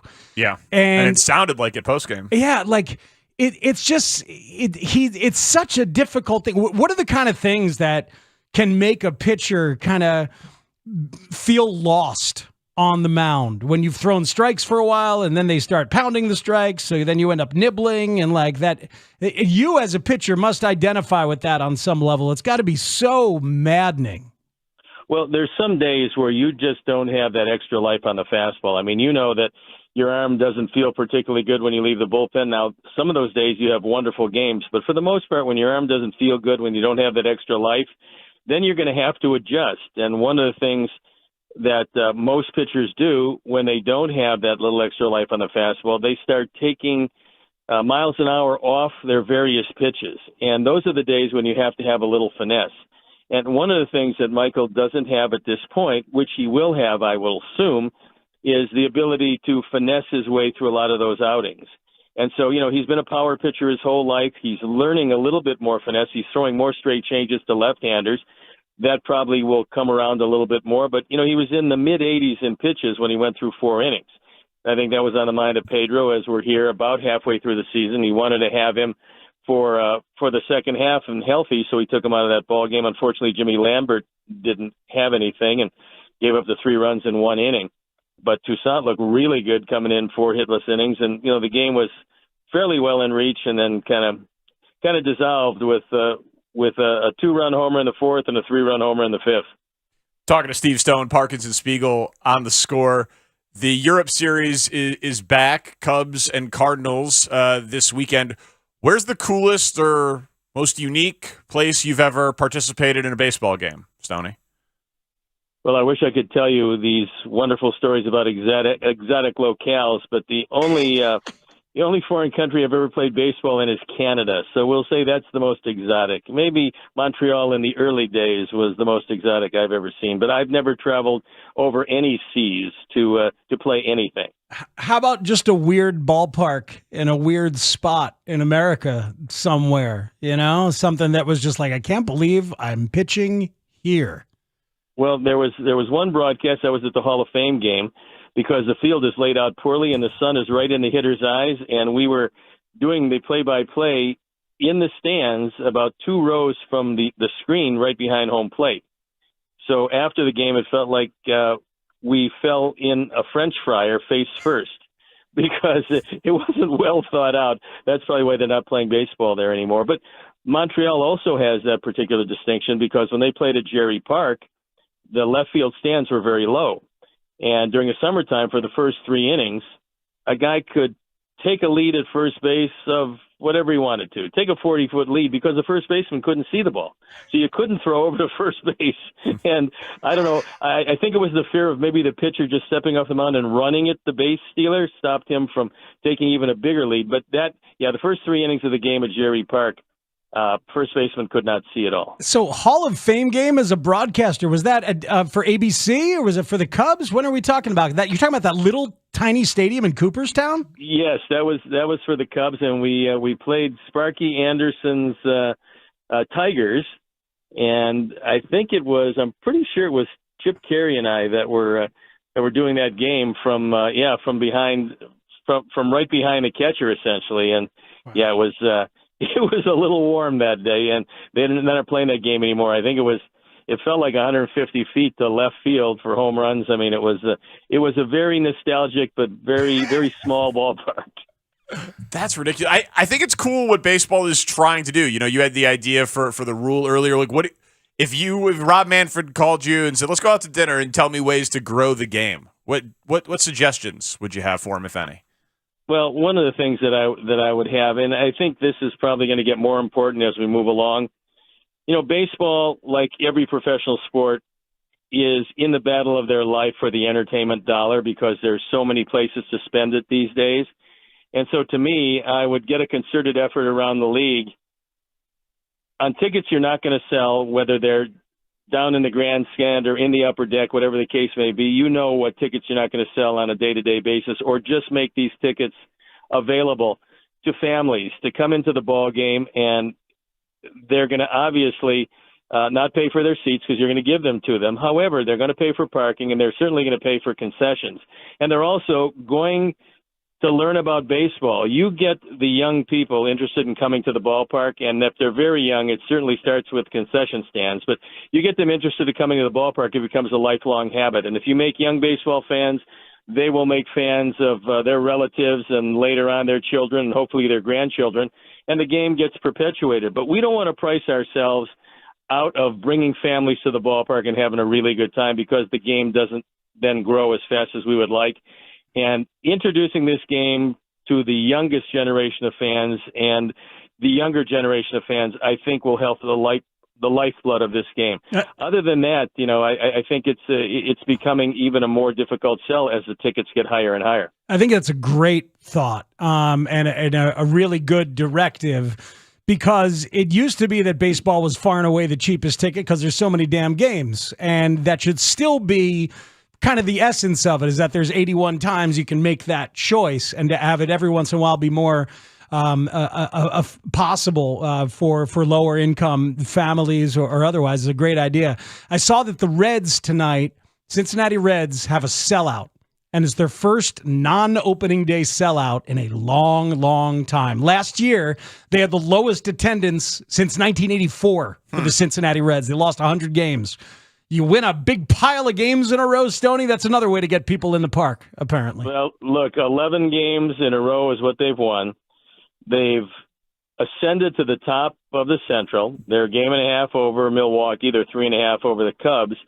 And what Cincinnati has done is made themselves a very exciting baseball team. If you take a look at what happened last year with that team, they were among the slowest in baseball. This year, they're among the fastest. They've added some guys who are burners. They also haven't lost sight of the fact that as you bring these athletic guys up, one of the areas you can't skimp on, because if you do, you are not going to win the big prize, and that is make sure that all of your athletes can play defense, because when you sacrifice in essential positions, center field, shortstop, and behind the plate, when you're sacrificing defense there, you're going to give up 90 feet at a time. And when you give up enough 90 feet at a time situations, you're going to lose that game, because that other team is probably going to be geared up to take 90 feet at a time, which is how this game is won or lost. So you add the speed of Cincinnati with the fact that they can catch the ball, brought up a couple of pretty good pitchers, and, I mean, they've got a very exciting team, and I can understand why the people of Cincinnati want to come out and watch that team, because they will try, and successfully at many instances, to run the other team out of the ballpark. You know, I saw that in effect when they swept the Cubs at Wrigley. Saw exactly that. Like, they took 90 feet every chance they had. And by like the third day of that series, it was like, oh, I think they're better. I think they're better than the Cubs. That's what it looked like and felt like. That, you know, that can have a demoralizing effect on the opposition when you play like that, can it? Well, you take a look, Speaks, at the teams that are taking the extra 90 feet, taking the extra base, making singles into doubles, doubles into triples, runs scoring from first base.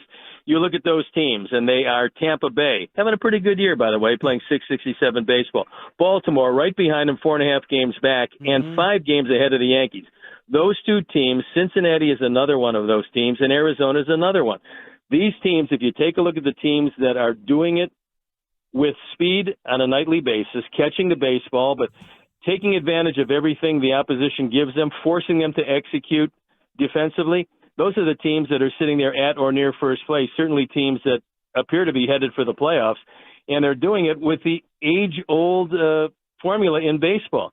I understand hitting the ball at the ballpark, and I'd love to have some guys who can do that, but the guys who can run and the guys who can catch the ball will always be able to play in this game, and this year with the new rules changes, they have a bigger place in it than ever.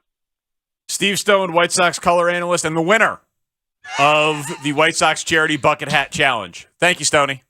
Thanks, guys, and I will wear the crown nicely. Yes, you will. Congratulations. The crown is shaped like a bucket hat. That is amazing. Last year, it was not a competition.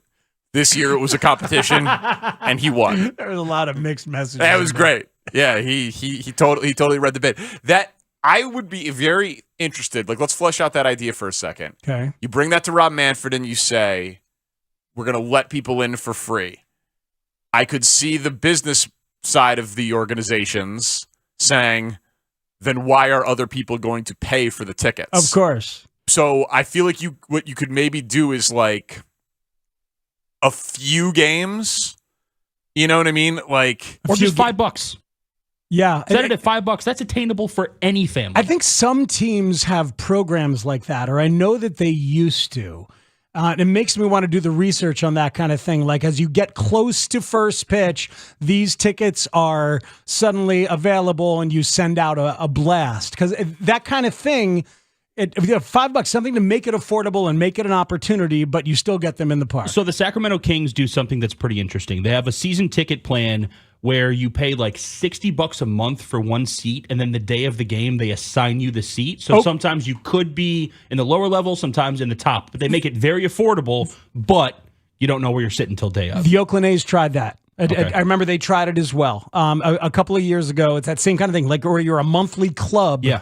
You pay like a monthly club fee, and then you get assigned a seat, and some days you are way above your pay grade, and some days you're not. I know the Kings were good this year, and people were going to go anyway, but like the last few years when they haven't been good, it worked very well for them. I have a friend out there who did it, and he loved it. Yeah, it's interesting. But your idea to have it on a commissioner's level, and I guess it was Stoney's idea, but like to have it like all the way through the league is absolutely what they should do, and it dovetails with the whole idea of the pitch clock and all the rules, making it a more visually appealing and more attention appealing game for young people. Yeah, no, absolutely. I think that there's something there. Like a team like the Cubs that sells a higher percentage of their tickets, I could see it being a harder sell for them to do that in June, July, and August. Mm-hmm. But if it was, hey, every team needs to do 4 games a year where 500 tickets are available for $5 or for free if you've got an income verification plan or whatever the case may be, like whatever you figure out the particulars are, they could easily do that and it would still make them money to Stoney's point, because of concessions, parking, and merchandise and all of that stuff. But yeah, it's a good idea. It's a very good idea. As is this Europe series, as is trying various different things. But locations that are unique to watch your team play, it leads to really cool stuff. And I think more teams should do it, more organizations, more leagues should do it. We'll tell some of our favorite experiences with it next on The Score.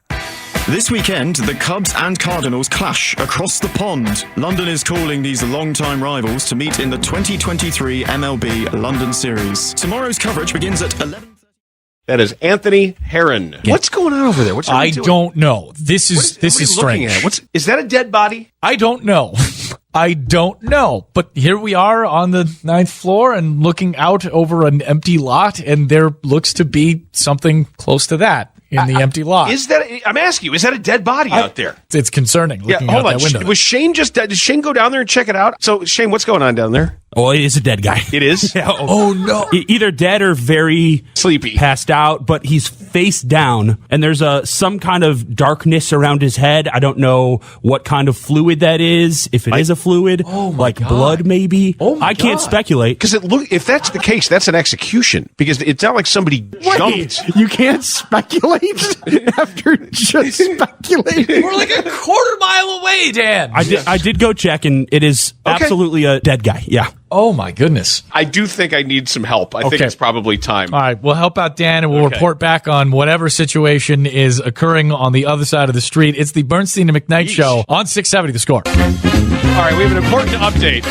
This is incredible. This I've never seen anything like my life. Nope. Okay, so we had a dead body down here in the empty lot here off of Stetson at lowest Wacker. The very lowest. The very lowest. That's important to remember here as we tell you the story. Off of Prudential Plaza. So the guy's lying face down in the dirt.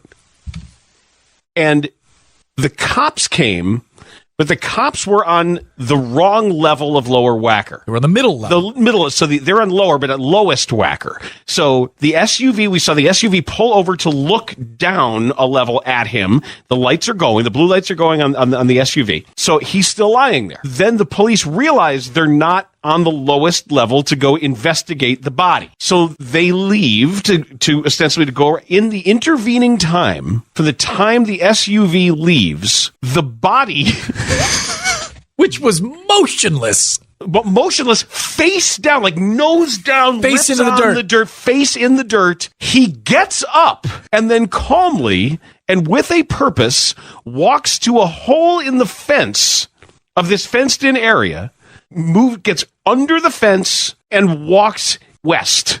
Shortly thereafter, for the moment he leaves our sight, the SUV with the lights going pulls up, drives right past the spot in the fence, drives apparently right past that guy, and they get out of the car and they look at the fence expecting to see the dead body. But they had just driven by the guy who was the dead body, and now the cops are standing around looking at each other. They missed him. Way to go, not dead guy. Whoever not dead guy is. Fire truck pulling up now. Uh-oh. Once he got up, he did a little bit of a Travolta Pulp Fiction, looks this way, looks that way, and then walks out. I would love to know the chatter between the officers, between the time. Oh, on the scanner? Between the time. I get down there, and I look over the ledge, you know what I mean? and the guy's laying there face down. So I gets in the car, we drive down there, and now he's gone. So I came back up to where I was before, thinking that perhaps if I come to the second level again, he'll reappear, and he's still out there. I am stumped. I'm absolutely stumped.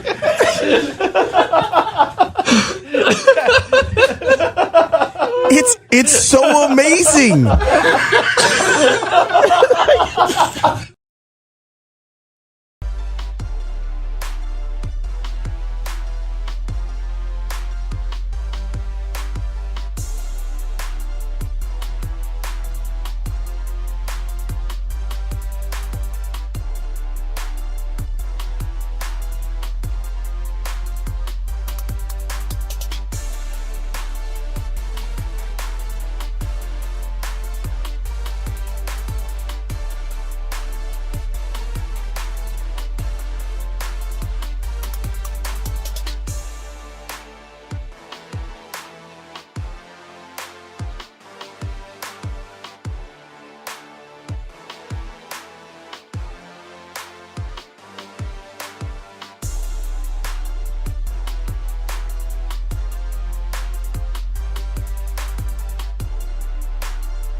Familiarity with that fun game of cricket, how it relates to baseball.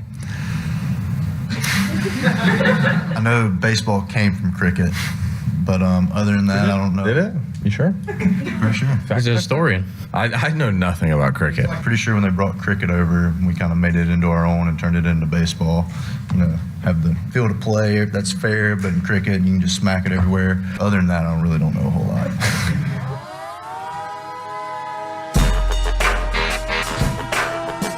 That was the root of my awkward question to Willie Harris of if he's ever seen cricket played. It's because I heard that earlier from Justin Steele. He had seen it on ESPN. Someone diving over the wall.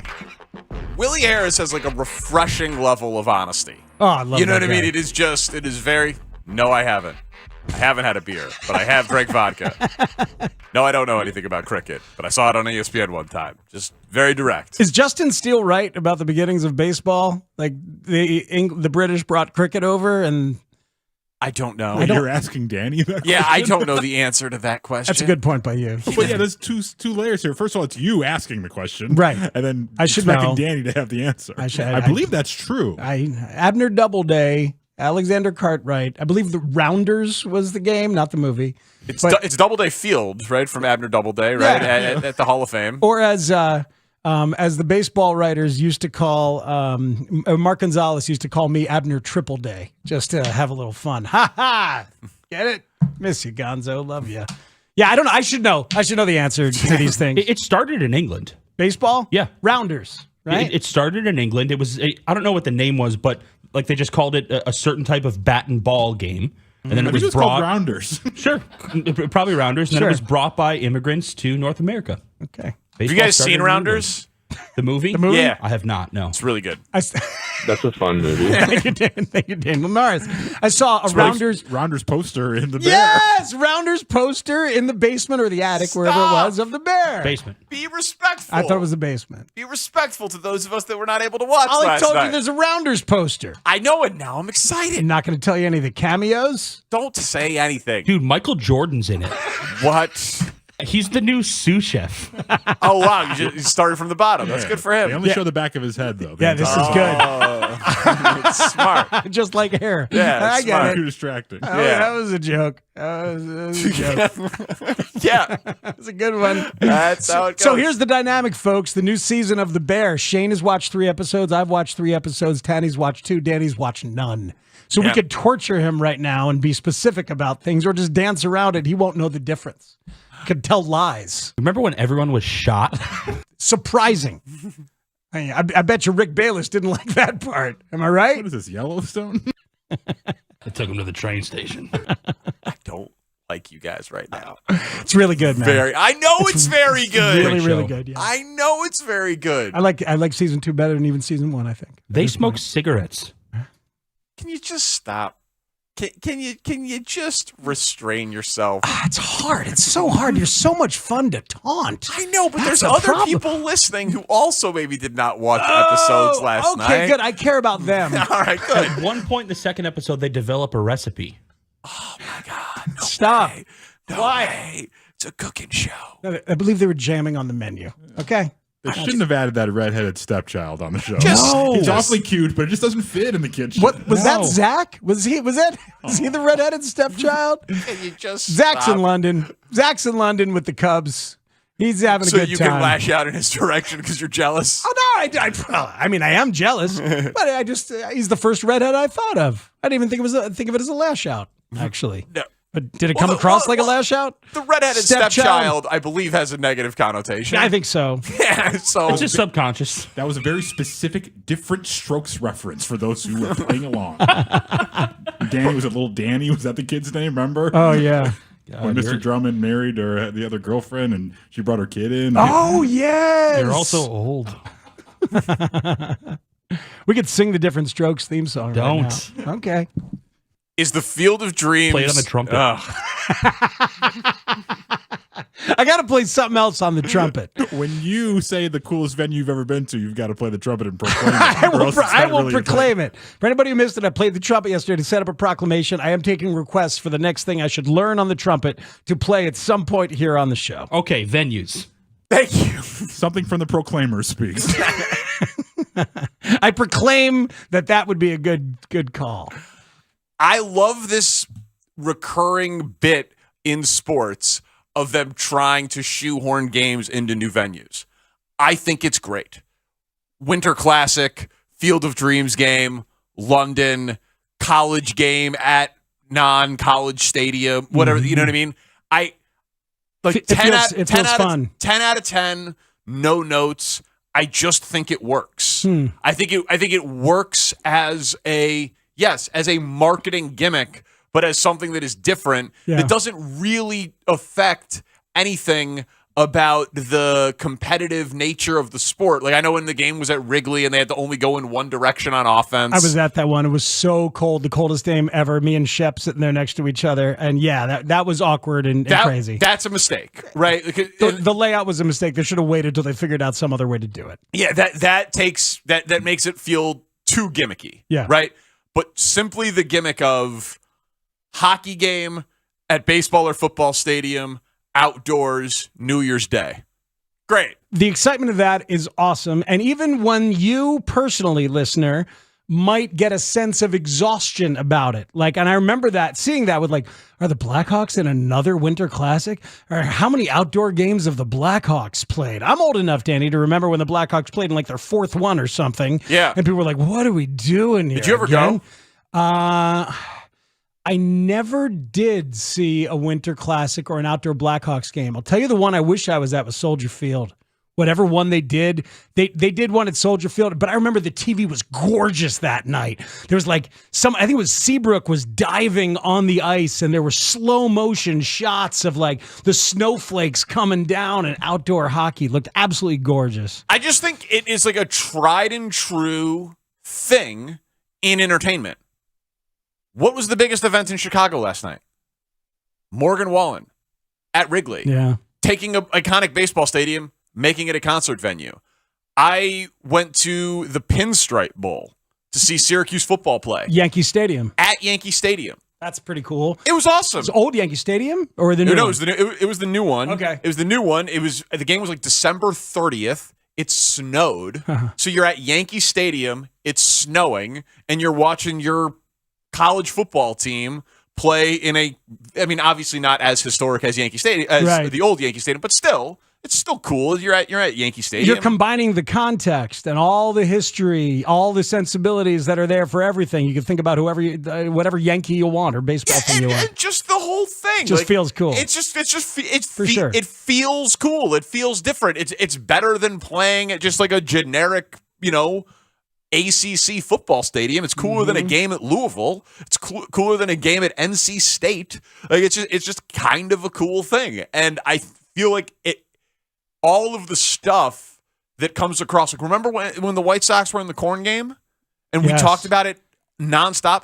One of the things we talked about, other than the movie script ending and Tim Anderson and having Joe Buck on, was they won an Emmy for the television production of that event. It was the most beautifully shot sporting event I think I've ever seen. I remember coming in the next day and talking, I think we did a couple long segments about where else should MLB play? Yes. Let's go to a game at Niagara Falls, a game at the foot of Mount Rushmore. Where could you could bring baseball, and I hope they do that.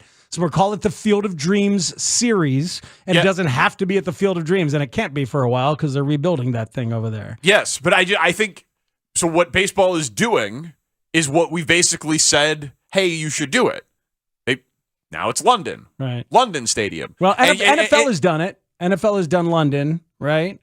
Well, yeah, NFL does. NFL's done Mexico City, Wembley Stadium, Germany. They've done a bunch. They've done a couple other places, and they're gonna keep pushing the envelope. And I think eventually they should do you could do International Week, and everybody does it.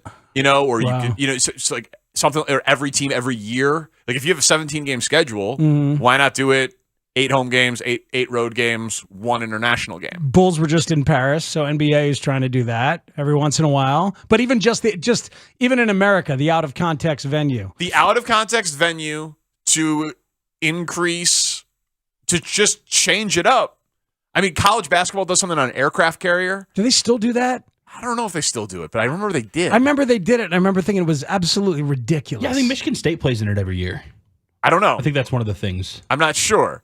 And listen, you know what would be weird? A car race in the middle of a city. Yeah. Oh, man. That would be That weird. sounds inconvenient. Yeah. But it would be cool if you didn't pay for it. Yeah, but only if it's only inconvenient if you're driving in any direction over a 3-week period. Oh, well, in that case, we all make sacrifices. Yeah. You know what? They should put the NASCAR race on the water. Ooh. Thank you, Dustin. A floating NASCAR race. It's perfect. Now we're getting somewhere. God, that dude's takes, man. Also, naps are ridiculous. We're not asphalting. Maybe we should be, Dustin. Maybe. It'd make a lot more money if I was asphalting. Field of Dreams game, one of the coolest venues, the coolest things I have ever seen. One of the more memorable experiences I will ever have watching a sporting event of any kind. The Field of Dreams game blew me away. Coolest venue? I think so. Right. It's just so... But I mean, you could say, Wrigley, very cool venue. Fenway, I know, very cool venue, right? But in terms of this type of thing. In terms of the type of thing you're talking about, and you triggered me when you brought it up, it was so unique to be there and such a small crowd. I was thinking about it when Steve Stone was bringing up the Hall of Fame game that they used to do in Cooperstown. It's a tiny little stadium. It certainly didn't hold much more than whatever the Field of Dreams did. But yeah, I mean, it's so anytime there's an opportunity like that, it's worth trying to make happen. Does it grow the sport? I don't know, man. I think a lot of people watch those Field of Dream games. I hope a lot of people watch these London games for the spectacle of it. Yeah, absolutely. And I think when you put it in a new location, not just a new venue, it does grow the sport a little bit, right? Like people in London will be exposed to Major League Baseball in a more direct way than they otherwise would. Obviously, plenty of people are Americans who live over there. These are large fan bases with fans who live everywhere. People are traveling from here and making a European vacation out. But some people are just going to be people who hey, look at this. Live in the UK and they go. You reminded me, I haven't thought about it, but those are some of my favorite stories from the first time they did this before the pandemic. Like some of the Brits I remember were like, I love this baseball thing where like people hand the hot dog to me and we hand it down the row and I hand my money down the row and we all just trust each other and then I got my change back, like that was a new convention to a lot of people who were in attendance for the first time. That's great. So cool. And a texter says one that I've thought of before too, NFL teams should play in college stadiums. And now you only have so many home games. So again, it's like you're giving up a home game. But if you did it where instead of 9 home games one year, 8 road games one year, if you said the 17th game is in an off-brand venue or it's going to be something. So the Packers play, and you could do something where it's close enough, like the Packers could play at Camp Randall. You know what I mean? So now you're playing in Madison instead of Green Bay. See, it's such a great idea for that extra game. The Lions are playing in the Big House. They're playing in Ann Arbor instead of Detroit. So you just have still football craze. That'd be really cool. Still in your home state, but you just do something a little bit different. You get some crossover. The Bengals at Ohio State. Yeah, I think there's a lot of them that would be really cool to do, and I think that it's cool when the college teams play in NFL stadiums. When the Badgers play at Lambeau. When I don't know, Mizzou plays at Arrowhead, whatever the case may be. Cool stadiums. Cross it over. It grows sports. It's a good idea. I like it. Someone said that the aircraft carrier stopped because the courts kept accumulating too much moisture. Yeah, I always wanted him to do like Rucker Park, but like outdoor basketball or like concrete top basketball. The guy's making $50 million a year. It's probably not a good idea. Yeah, it's probably not a good idea. The Rucker Park thing would be super fun, but probably a little dangerous. Yeah, I think so. They could put a regular floor down there. They could. Yeah, I don't know if they'd go for it. Also, texters texting in with the teasing about the bear. And giving it all up. You see some of this stuff? One guy let the cat out of the bag. Stop. Shane, you were great in episode 3. What an incredible cameo. I'm so glad, I can't believe he kept that from us. Texter was really into the new season, but thought you brought a real, extremely interesting new life into it. The show needed more tension, and I think Shane brought that. How do you think the conversation between Wani and I went down in that scene? I thought it's good. You and Wani ordering an Italian beef. Yeah, was special stuff. Yeah, it's TV talk. Yeah. Wani, by the way, bringing in Tony Wise on Thursday. No! Yeah! It's an icy light on the way, Shane. That's phenomenal. We got to have a bunch of beer cans here for Tony to clean up. I don't like that joke. Oh, why? It's an offensive does either. Maybe Tony does it, but Wani does. I feel like we bring it up all the time, and we already offended Tony enough last time. What did we do last time? End it. Do I have to watch that movie? You have to watch The Searchers. Tanny and I were talking about that today. Ugh. You have to watch The Searchers. By Thursday? By Thursday the 29th. 4 p.m. when Tony Wise is in studio. Okay. Watch it on the Kennedy. Yeah, exactly. I got plenty of time. There is a potentially historic season happening right now in baseball that's making Speaks think of another forgotten season, one of the most I amazing think so. seasons I think so, that yeah. he's seen. It's next on The Score. Dan Bernstein and Lawrence Holmes, middays 10 a.m. till 2. If you weren't able to find a deal for DeMar DeRozan because you weren't getting enough, that means he's not worth what you think he's worth. That, to me, spells... This is the day that we need Danny Parkins here. Doesn't he know There's just Hosmer? one day that we need him, and it's when the Cubs could potentially sign Eric Hosmer. No, Danny would have just done what Bernstein just did. Just read how tall he is. Tall, first baseman, left-handed. Veteran, been around for a while. He had a power stroke for a little while, but not so much anymore. Didn't really do that well in San Diego, according to Baseball Preference. Speaks? Baseball Preference? Yeah, here's the thing about Eric Hosmer, babe. Eric Hosmer is just good. He says so many vibes, so many baseball vibes. Right. And they do so well. And he's coming off of San Diego where he learned to be even more chill. Guy can freaking pick it over there, man. Yeah, he's good, right? Do you guys need us here I was for just this? going to say they screwed up. That was the show. I mean, if you really, I mean, come on. If you really wanted to do a show, that was it. Because I guarantee you there's a guy in his car right now going, that's all we get of that? Wait, don't stop doing that. Yeah, Speaks. He good power stroke, right? There was a point for a little while there that he could really hit the home run. Solid guy to have at first base. 312-644-6767. I'm going to solicit callers, and then I'm not going to take any of them.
right back at you.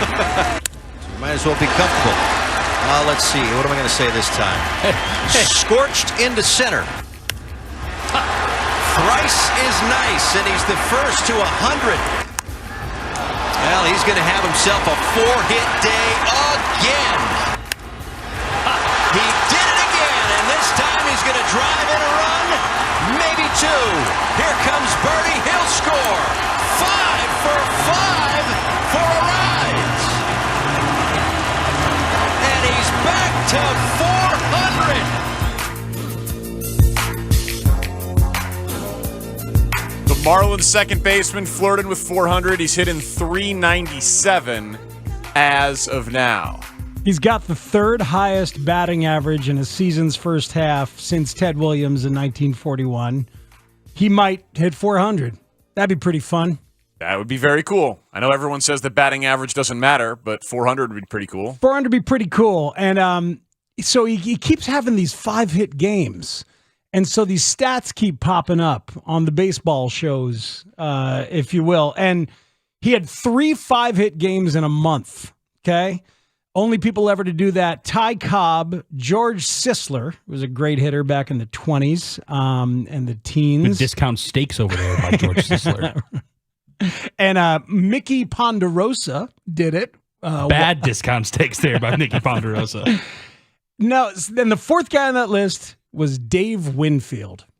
And you don't think of Dave Winfield as a batting average hitter, do you? Danny, would you pull up Dave Winfield's baseball reference page? Sure. I think you'll enjoy it. Okay. Because he's a guy, not only was he drafted in all 3 sports. Right. Multi-sport athlete's the first thing you think There's about. got to be some nerd here with the laptop. Can you give us that answer? You go to the baseball reference. That's right. I'm that nerd, Bill Burr. Yeah, I can be that nerd. He called you out. Are you on Winfield's page? You just really walked me into that joke, though. I didn't mean to. I didn't know it was. You asked me to pull it up, and Danny placed that. Good job, kick out of it. Yeah. We didn't talk about it, but he enjoyed that. Yeah. Unbelievable. I got a kick. Unbelievable. See, look at his 1984, would you? Look at his batting average in 84. It was pretty good. He hit 340. Yeah. What's the highest batting average of any other season in his career? I think it's 308. I see a 322. Oh, okay. Good for him. And I see a 308. Okay, 308. Yeah. That year, Winfield was pissed off at the owner, George Steinbrenner, because Steinbrenner said he's not a winning player, and he called him Mr. May instead of Mr. October. Amazing. And so he decided to hit for average instead of hit for home runs. Oh, so it was out of spite. He had a spite batting average season. He was hitting 370 in July. He started off like freaking crazy. So only 19 homers that year. Yeah. Interesting. Imagine being that good that you're like, oh, okay, I'll just do this instead. And so he got me thinking about it because I remember that as a kid, as like a 14-year-old. And so the Arise stat got me thinking about it. And I looked at some old articles in the New York Times, and there's like, how are you getting this done? He said, aggravation, proving something, also trying to contribute to the team, but they're all part of it. So it's freaking spite batting average season. Amazing. He was asked, are you going to win the batting title? Are you going to win the batting title? He was asked in July. He said, I haven't decided if I'd like to win it. It depends. I may get 3 homers in a game, 6 in a week. Right now, I'm going for average. I just have a different approach to what I want to do this year. Parts of it I will reveal. Parts of it I will not. I'm the only one who knows what's going through my mind. That's Dave Winfield in the height of the glare of the New York media with an owner who freaking was crapping all over him and he hated. Imagine being that good at your sport that you just make that choice and do that. That's pretty damn cool. That's pretty damn cool. Seeing what Arise is doing, too, like, how much of it do you think is a product of no shifting? Like, to be a slappy hitter. I mean, he obviously can get the bat-to-ball skills are incredible. Yeah. He's getting singles on balls that are 2-3 balls outside, up, down. Like, he's almost swinging at everything like in a Vlad Guerrero type way, but he's hitting the ball hard. It's crazy what he's doing, but I think it's absolutely in part a product of the shift being gone, and not just because of like the angles that are available, but his mindset. He knows the angles are going to be available every time. Right. Doesn't have to change for it or think about it. Right. So he knows that even if every team thinks, well, he's just going to take that one the other way, let's just play him the other way. They can't. Right, he can put it wherever he wants. He put it wherever he wants, and that's what he's doing. It's a freaking marvel to watch, but. Man, I don't know. Like, what is a comp for knowing you could do your game at a high level 2 different ways and just changing it up? Me and 16-inch softball. Yeah, you think about that? 100%. People are saying I'm the Luis Arise of the media league. Yeah. Whereas Kevin Lapka's the Barry Bonds, I'm the Luis Arise. Are you becoming more of a slappy singles hitter? How long have we talked about my ability to go the other way and just put it in holes where people aren't? I thought you tried. Wait, hold on, no more softball. Sorry, man. Last time I saw that, it was Shane Reardon in a media game. Sorry about that. I was just Wasn't it the Ichiro thing? Like Ichiro, they were like, he could win the home run derby, but he chooses not to. Yes. So a lot of hitters. I was always like, oh, you should probably hit home runs. You should probably do that. I mean, you're really good, but if you should see Ichiro in batting practice. Like, why doesn't he hit home runs then? Well, that's why there's not many guys like this out there. It's in part because you get paid for hitting home runs. Right. But no, that's very cool. Do you think he'll hit 400? I think he's got a real shot. I don't, but I think he's got a real shot, which will be fun. He is the top vote getter among second basemen in the National League for the All-Star team. Our guy Nico Horner is not in the top 10. It's kind of crazy. Come on, Cub fans. I know. That's a bad job. I know. Gotta get him up there. He's had an absolutely fantastic season. We have not spoken about this together, but just in our notes for the show that we share, feels like we both might have tried to squint and see something positive out of the Bulls and what Arturas said last night. It's next on The Score. This is Chicago's #1 and most listened to sports station. We're live from Chicago, talking Chicago sports. Listen on your radio or through the Odyssey app. AUDACY. We are 670 The Score. Always live on the free Odyssey app. As many as 35% of Americans. Everyone agree Matt Nagy's getting fired, right? That feels inevitable at this point to the room? Yes. Are we 4 for 4 on that? I'm a yes. Okay, Shane? I'm doing my own research right now about that. We'll see. Call Joe Rogan. You are immunized. Do we think that there has been enough smoke around this fire that there will be an organizational restructuring for the Bears? This is smoke around the fire? This is the big that work? There's no fire yet. Where there's smoke, there's fire. Well, yeah, all right, okay. Jesus Christ. Oh, it's good, but Do we think there's enough smoke around the fire? Not on my solo stove. I'm looking into one of those smokeless fire pits. Tell you what. Got a new deck. Yeah. Yeah, it depends if you're just using fuel for one of those little tabletop fires. Shane, keep laughing. I'm going to throw your feet right in the fire. I like having a smoke around the fire, you know? Yeah, me too. And a drink, for that matter. Oh, man. All right. I'm going to ask that question again. Okay. Do we think there's enough smoke? There's enough smoke for us to believe that there's a fire brewing, because you brew fires. And you heard my ears perk up on the Ryan Pace stuff a while back. So yeah, I do think there's going to be some front office change. God, I hope there is. I think so too. You Boys? guys? Yeah, we heard your ears perk up then too. You know, I hope. We're just saying things, Shane. Yeah. We're just saying 20 hours a week. Mike's open for 20 hours a week. I get it. It's only 5:36 on a Monday. You're bound to run into one every once in a while, but those are 2 all-timers in the last 3 minutes. Doozies. You heard my ears perk up. You heard my ears perk up last week. No, we didn't. If I had bells on them, you know, and they really perked up and they rang the bells, Yeah. might have heard them then. Man, oh man.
Parkins and Spiegel Show. Put him in the hole. Put him in the Hall of Fame. Parkins and Spiegel. Killer rack. Count it in a foul. We're gonna crank it up nonstop.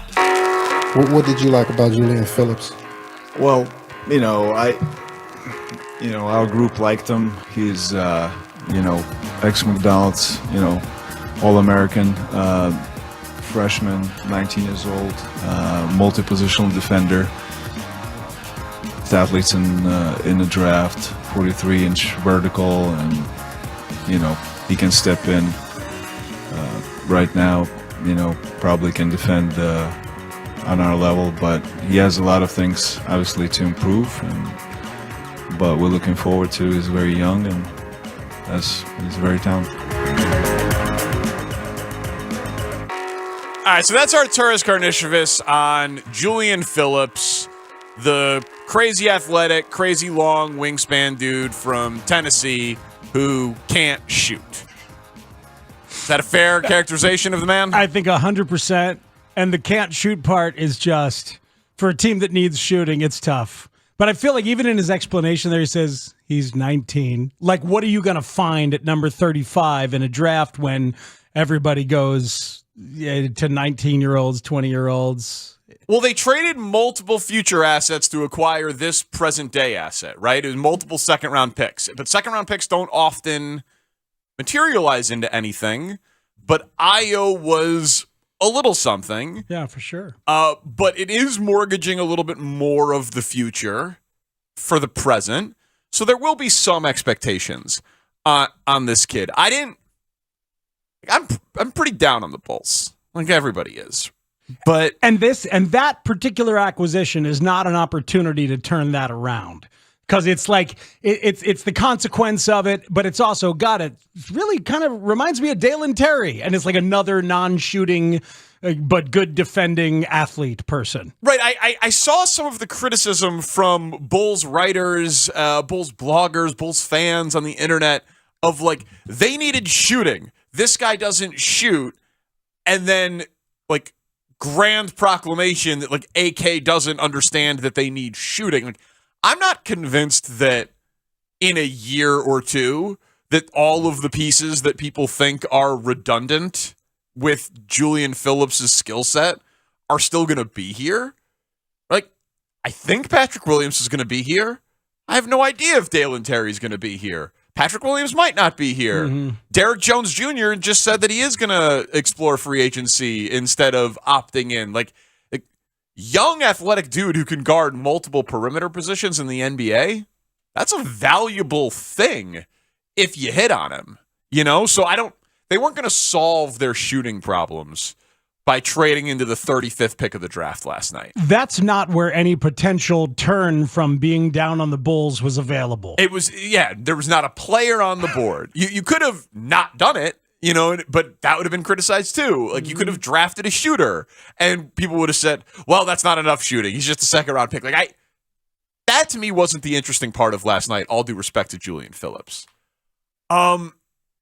We spent a lot of yesterday talking about what the hell is AK going to say? Mm-hmm. What's he going to say? Because if they don't trade DeMar or they don't trade Zach and they don't like shake it up last night, what is there to update, really? And he updated Lonzo, and that was a newsworthy thing and a change of tune, and we talked about that earlier. He said we're not expecting him. Yeah, and that's a big deal as part of the backdrop of everything else on the big picture. They're moving on from Lonzo mentally, and we'll see if they do anything mechanically to move on from Lonzo in terms of those options for the contract stuff. All right, so there's the Lonzo piece of it, which was undeniably the biggest news from last night, that and the selection of Julian Phillips. And then because it was another transactional period where they largely did nothing, the vast majority of the coverage was cynical and negative because the Bulls are in a bad spot, and I completely understand it, and I agree that the Bulls are in a bad spot. I heard our midday show. I did too. I love those guys. I do too. Maybe I'm crazy here. Tanny, can we hear what he talked about when he talked about the luxury tax and when fans can judge the team as it relates to free agency, please? I think it all depends, on free agency, how that goes. And, Jerry and Michael have been always open with me to go into luxury tax if our team is competitive, top 4, top 6 in the East. If there are players in free agency that we can, that can improve our team and we're competitive, we'll retain our free agents. As we said that before, I think we have a lot of work to do. And, you're obviously writing about how much work we need to do and people telling me that, we need to get to it. So we will this week, and we're going to address our stuff in free agency. Okay. There was also that earlier exchange where he was asked flat out, do you have the green light from ownership to enter luxury tax territory? Yes. End quote. So, free agency's in a week. Is it a reasonable read of that to say they're going to go into the luxury tax?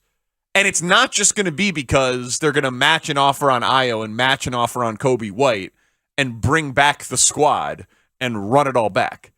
Is it possible that he's going to match those offers and sign Fred VanVleet? That he's just going to do it like, Lonzo is not here. We like this team. We have a green light from ownership to spend into the luxury tax if we believe we can be competitive. We proved that we were competitive when we had a point guard. So, therefore, I'm going to spend. Did you find some optimism? Did you find some, a window opening last night? Why is that owner giving this trash-ass team money, but not the other trash-ass team? Keep your White Sox out of this conversation. All right? Well, because to me, there is a lot of fascinating stuff in there. Like, text line open, phone lines open. Am I hope trafficking here? Is anyone else hearing it that way? Danny, I did.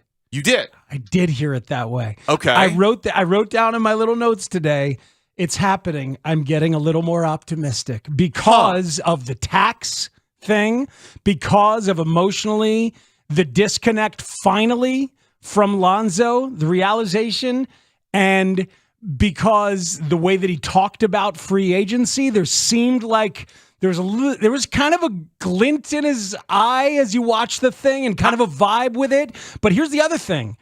Things happen in this league.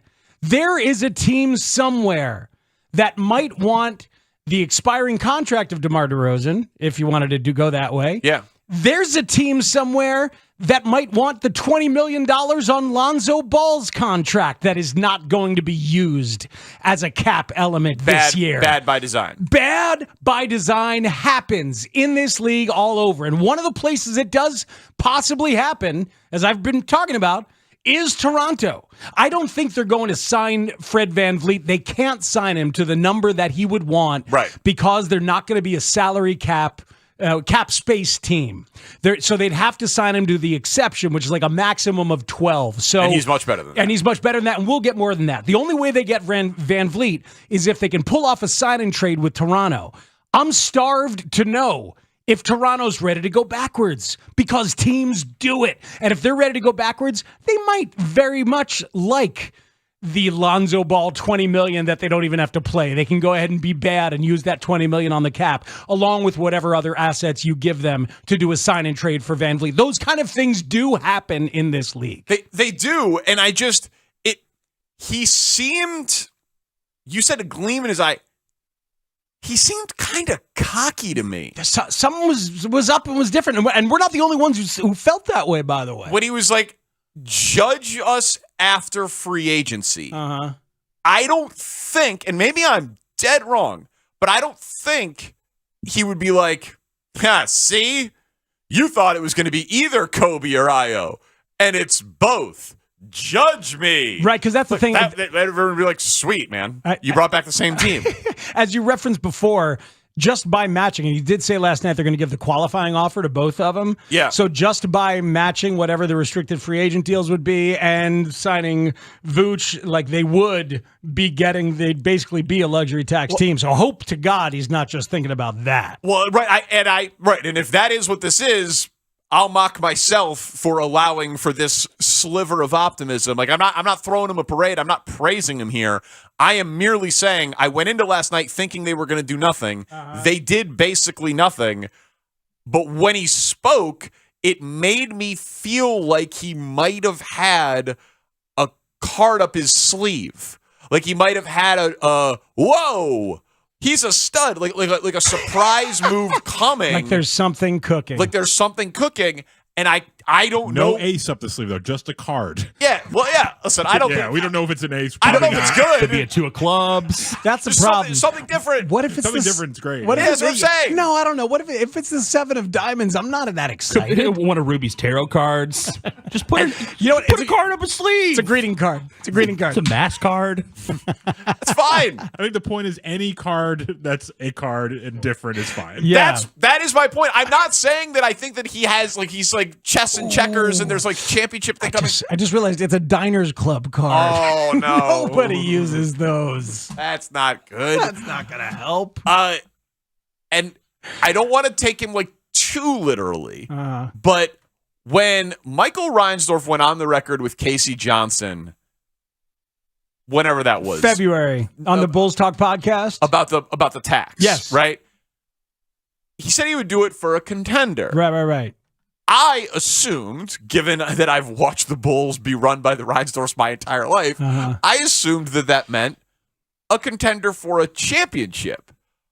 Arturis said top 4, top 6 team in the East. Top right? 4, top 6 team in the East. The 6th seed in the East last year was the Brooklyn Nets.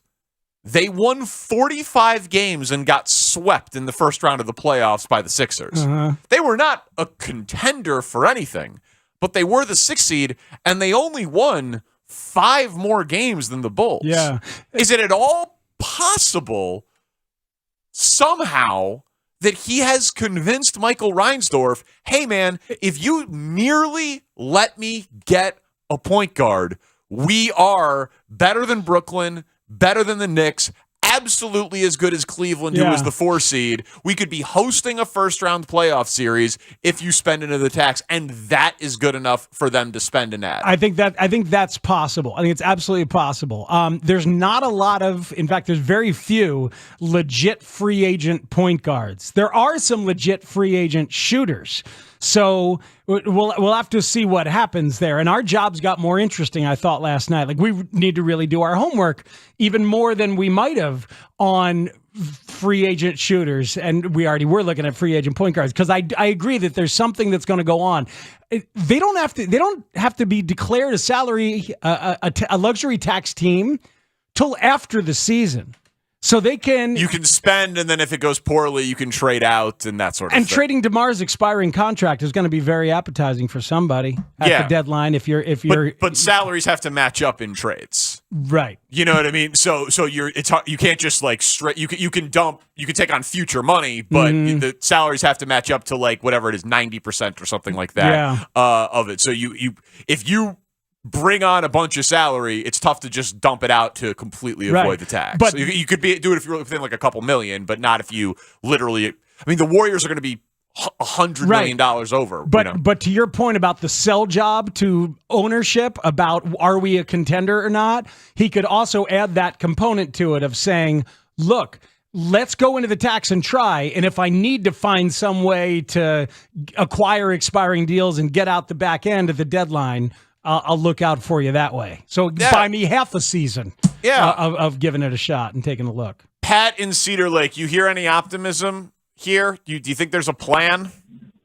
Hey, what's up, guys? Happy Friday. Honestly, I'm not sure, because I wanted to ask you guys. So when I heard him talk last night, it was really nice to hear him talk about going over the luxury tax. Like, that's great. But you guys might have a better read being in the media and all that, but as a fan, like, since he's come in, I trust him. He seems very transparent and honest, but even like last night when he's talking, he's very he's got a lot of Bill Belichick in him where he's just very mellow tone, very kind of just hard to read. Like, he'll say it, but I just don't know if he means it. Like, at the deadline when they didn't do anything, he's like, okay, wait till end of the season, free agency, okay. And then, last night, okay, we're going to go over the luxury tax. And like you just brought up, Danny, how there's a little ego there. Well, yeah, wait till what we do in free agency. And it's like, okay, great. I like what he says. But like I said, there's just a lot of mellow tone Bill Belichick in him where it's kind of hard to read him. So I wanted to ask you guys. It's a great question, Pat, but just for your own edification, it's monotone. Right? Monotone. Melatonin. I like the idea of him taking melatonin and then talking. Melatonin is how Steven Stills plays guitar, man. Yeah. It's not the point of your very well thought out call, Pat.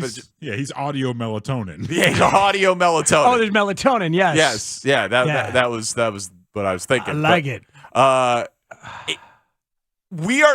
He is famously guarded. Right, like he doesn't leak stuff. You talk to guys on the beat, you talk to national reporters, you talk to other people in the NBA. I'm writing this book about NBA coaches and executives with a Division III background. I've talked to dozens of them at this point, and I often will ask like little questions about the Bulls, not for the book, but just to develop sources and talk to people like, hey, what do you think? AK's a tough dude to read. You know what I mean? He's not. That's not. He is famously cards close to the vest, like that sort of guy. Yeah. So I don't know what he's doing, but when he says judge the team after free agency, like I'm willing to wait a week. Yeah. Like, you know what I mean? Like I now have like a small amount of optimism that there is going to be more of a different look to the Bulls in the next 10 days. God, I hope so. So it is like does it feel a little bit like hope trafficking with ourselves? A little, but I really last night there was some of the definitive stuff like, no, we're done with Lonzo, and yes, we could do the tax, and just wait. And again, the way that things happen in this league, I don't think there's a free agent point guard that makes them better. No, but by the sign and trade, certain trading guys, rearranging things, and if you're willing to be a luxury tax team, shuffle up the deck on the chairs. Thank you. There it is. Thank you, Tanny. Sorry we didn't mention that right when it happened. I know that was a mistake on our part, but it paid off well. Oh my God! 24 hours after he said it, so excited, so excited, because Danny said, shuffle the deck chairs a week ago. You just got to have huge hands. Oh, massive human to shuffle 52 deck chairs. And then what did Swirsky say? You can't give players away just to put, from a cosmetic standpoint, trading a player to make a trade. You can't just shuffle up the deck on the chairs. Okay. Yeah, you can't do it. The whole deck. I disagree. The deck of cards. Sure, you can shuffle the deck of cards on the chairs. I've done it 1,000,000 times. The table's not available. I use the chairs. Right, but like if you want people sitting in a different portion of the deck, then you're shuffling up the deck on the chairs, aren't you? Yeah, I don't know. That's where Chuck was going. I just love that so many of us are struggling with that one. Shuffle up the deck on the chairs. Rearranging the deck chairs on the Titanic. Right. Or shuffling the deck. Make sure if you don't put a card up your sleeve, if you're Arturas, unless it is any card. And I get why people would hear this and be like, you guys are saying that a Reinsdorf organization is going to spend more than they need to. What the hell's the matter with you? And I think that is a totally fair criticism. I have no notes on that criticism. My only response would be, why would he say that? What benefit for him would it be? Hey, small amount of patience. Yeah. Judge what we look like after free agency if there weren't going to be changes coming. Why would he say it? Just to get through the night? Because then when free agency comes and he talks, hey, you said that we were going to judge you after this, and he's like, yeah, see, we brought back Kobe White. Maybe I don't think he's a stupid person. Maybe he was told that he ought to project a little more optimism, or maybe because there was definitely a resigned to his fate. You're the same guy that there was definitely a resigned to his fate component of the trade deadline talk that just made it so freaking defeating. And there was not that last night. So is that a choice to project, or is it a gleam or a glint in his eye and he's got a thought? I'm just saying 1 week from basically now, like we'll be on the air. Next Friday, 5 p.m. is when free agency opens. They signed Lonzo a second into free agency, and it was tampering. Like, I don't know, man. And I can wait a week. That's when sign-in trades happened. That's when the sign-in trade happened with DeMar that same day, like an hour later. Yeah, so I can wait a week. I'm obsessed, Danny, with wanting to know if Toronto's willing to go backwards. They haven't defined themselves yet. But a Fred VanVleet sign-in trade for DeMar's expiring deal. Hey, look, we brought back our guy DeMar. He's here.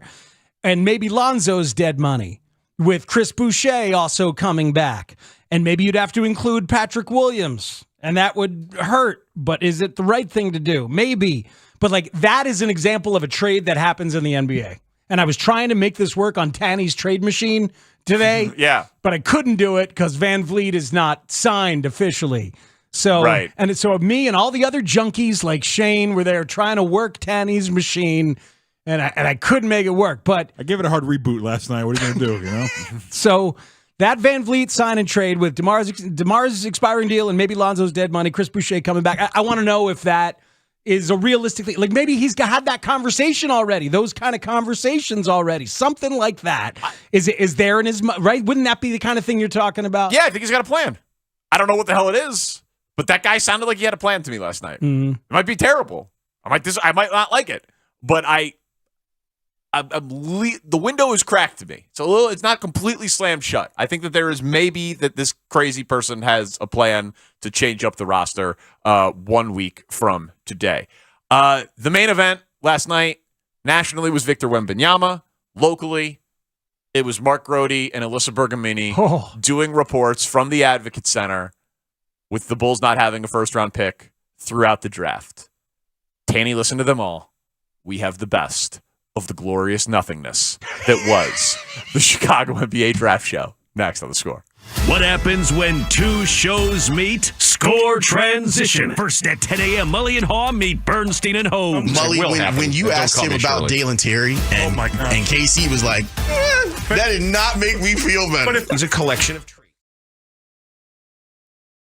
I mean, the play calling and the player execution was outstanding. As good as you're going to see all year long. Stefanski's awfully good. Absolutely. And the players were tuned into it. Oh, man, what do we got? I see light mango. Come on. I did bring in. They're not making this in Pittsburgh. I got to see where this is. Oh, you bet. It is. Pittsburgh, Iron City. You know what? I'm going to text the president of Iron City Beer as soon as I leave here.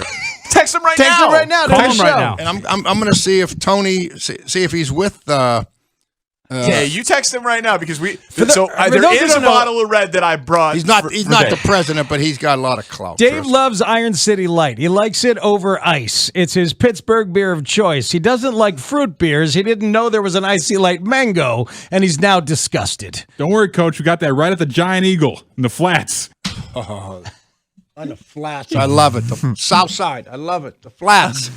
Perfect. Should I call Tony and see if he answers? Well, you're not on your cell phone, Dave. We won't be able to hear him. Won't be able to patch him in. You'll be here, put on speakerphone right by the mic. All That's right, no problem. Fine, yeah. Give it a shot. Call Tony. I got him on speaker. Let me just see if Tony answers. But the person you called has a voicemail box that has not been set up yet. That's a voicemail. All right. So, Dave. I'm going to text him and see if he gets back, and then I'll get him to call me. All right, good. Because you're appalled by this, right? This is an Iron City Light with fruit in it, and you like it straight up over ice. Yes. Absolutely. All right. Go ahead. Keep talking. I can text and talk. Can you? Yeah.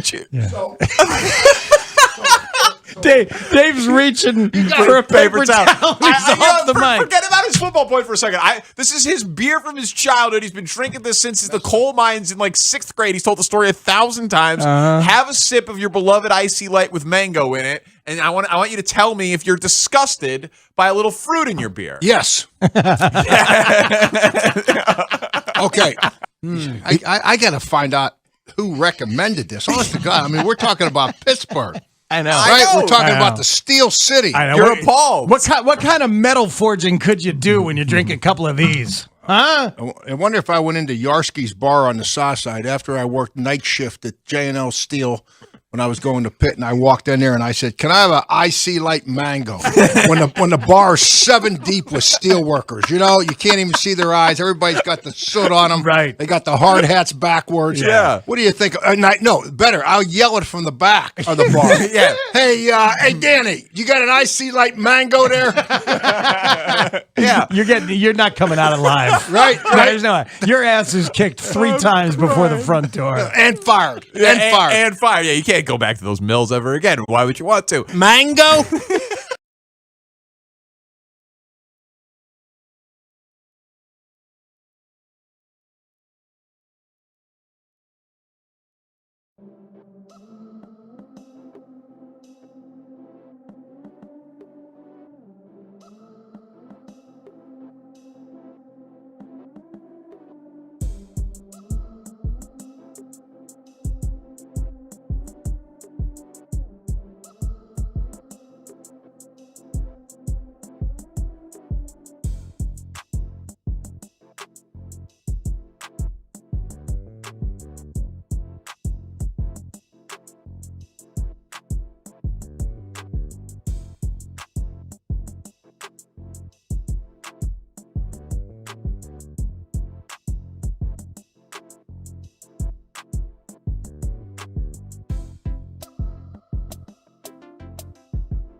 This is going to be good, man. NBA draft fever. You think that Zach would equal Scott Henderson? Scoot Henderson. Scoot Henderson. Scott Henderson is Scoot's agent. Scootsy. You got 2 days to prep, dude. Only the probable second overall pick. Yeah, third, maybe second or third, probably third. But yeah. G League. Oh, yeah, okay. So far, yeah. I'm sorry. Maybe third. My bad. I'm just saying. Scoot Henderson was the third pick in the draft last night. So sorry about that, by the way. Predicting Scott Henderson going second and him going third. It's okay. Nothing to apologize for. Just at that time, it was likely to be third. And sometimes when I'm super high on hoops, I hope I let my heart take over. Yeah, it ended up being third. Hey, man, even though I know that this is Pearl Jam Dirty Frank, because that's what Grody loves, I thought for a minute it was the music of Scott Henderson, who Google tells me is a jazz fusion guitarist. Oh, wow. Living in Florida. That'd be the next level. You're right. Conversation for a different day, though. Does Pearl Jam kind of suck? Oh, boy. Oh. Got interesting. Different day. Different day? I agree. All right, different day. Don't want to be on brand. Okay. I don't know. Can't really understand what that guy's saying. Oh, yeah. I just upset a lot of people. with that thought. I just asked a question. I didn't make a proclamation. There was no trumpet. That's true. Good point. I stand by the first two records, big time. And then I've heard bits and pieces along the way since. I like the Into the Wild soundtrack. I think that's great. Yeah, that's pretty good. There's some stuff on Yield that's also really good. But so today. Whoa. Or different day. Yeah. Oh, different day. I just yielded. Different day. That was a good yield. Yield. Was very excited to hear how Mark Grody and Alyssa Bergamini were going to handle the very difficult task of reporting live from the Advocate Center on nothing. You're an interesting teammate. Thank you. I mean, you were excited about it. I was excited about it. And you promoted it. Is that code for bad? No, it's not. Oh my God! It's not. Thank God for the weekend. I don't think it was code for bad. It's just because I'm with you. Okay, like we get excited about really these. interesting. We get excited about these things because they might be terrible. Well, that was certainly what I was rooting for. Not for Mark and Alyssa, who are very, very talented, and they took an assignment that was given to them. But if I would have been given that assignment, I would have said, what do you want me to report on? That's at the heart of it, is that you cannot suffer interesting programming choices without expressing yourself upon them. Correct. And I understand that. And I agreed with the programming choice of doing a draft show. Not that anybody asked me. But, because if they would have traded someone last night and and they're going to be speaking and there's media, great. I was just like, they're going to do what? For how long? How many times? These reports were 10 minutes long. They were full segments. So I was like, oh, this is going to be interesting. Tanny, are we doing this report by report? Yeah, 6, 7, 8, and 9 o'clock hours. Oh man, all four of them? I am so excited. Dude. All right. Alyssa is currently listening, by the way. Good. She's great at her job. Hello. Great at her job. Because it's a weird task. I heard the first one live. It was hilarious. I was laughing in my car. I think they embraced the assignment perfectly. Let's hear the first one. What's going on, Gabe? Big Ant, good to talk to you guys. Yeah, I'd say a couple of dozen media members out here getting ready for the 2023 NBA draft. We're stationed right behind where eventually Arturas Karnisovas and Mark Eversley will speak. And as a matter of fact, both of those guys, Karnisovas and Eversley, made a brief appearance down here, which we will talk about in a second. I think you'll love this, Gabe, you especially, because I know you love this kind of inside stuff. I do. Billy Donovan, the Bulls head coach, had been, and I'm going to say up until about 10 minutes ago, was riding the stationary bike in plain sight. Hell yeah. He was doing the treadmill. He's stressed. Don't give him the bike. It was the treadmill. You're right. It was the treadmill. The treadmill's harder. I'm sorry. The treadmill was harder. At way like a more 6 steps. speed. Remember, we're not trying to set that tone where we're correcting everybody. So this is your fault now. This is your fault. It's all my fault. Everybody is on guard right now. This is supposed to be a low-key, casual night because the Bulls aren't going to do a damn thing, and we're at each other's throats already 10 minutes into the show. It's entertaining, though, I'll tell you that. While we're on the topic, Yes. while we're on the topic, I have been admonished at this table already for not knowing what the T is. Bergs here asked me, yo, what's the T, bro? And I was like, the tea. I was like, I think we got coffee, but there's no tea. Oh man. So I old said man Gable, moment. though. Yeah. And then Ryan Porth is out here. He knew it, but guess who didn't? Young Cody Westerland is out here. He had no idea what the tea was. He just had a kid. He's just out of the loop, man. We're not, you know. I get it, though. But getting serious. So Billy Donovan was here. No notes. Getting serious. I'm driving around like this is. It was perfect. It was perfect. I mean that's the thing. This place at its best is a party, even if there's nobody else at the party. Oh my you know, God. Yeah. like there's nobody at the party except these 4 humans, and they're making it work. It was perfect. I was dying laughing. Oh, God. Big Ant's like, we're all here and nothing's gonna happen. All right. Perfect. Excellent execution.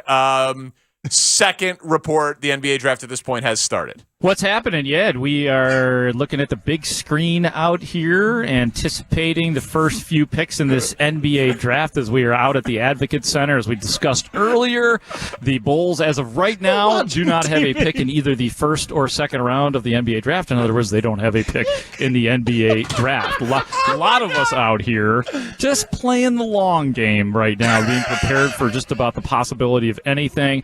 Arturas Karnisovas, Mark Eversley, and Billy Donovan, who mingled with the media earlier, presumably have retreated to whatever war room setup they have out here at the Advocate Center. Right now, I would just say it, as Mark mentioned, just steady vibes.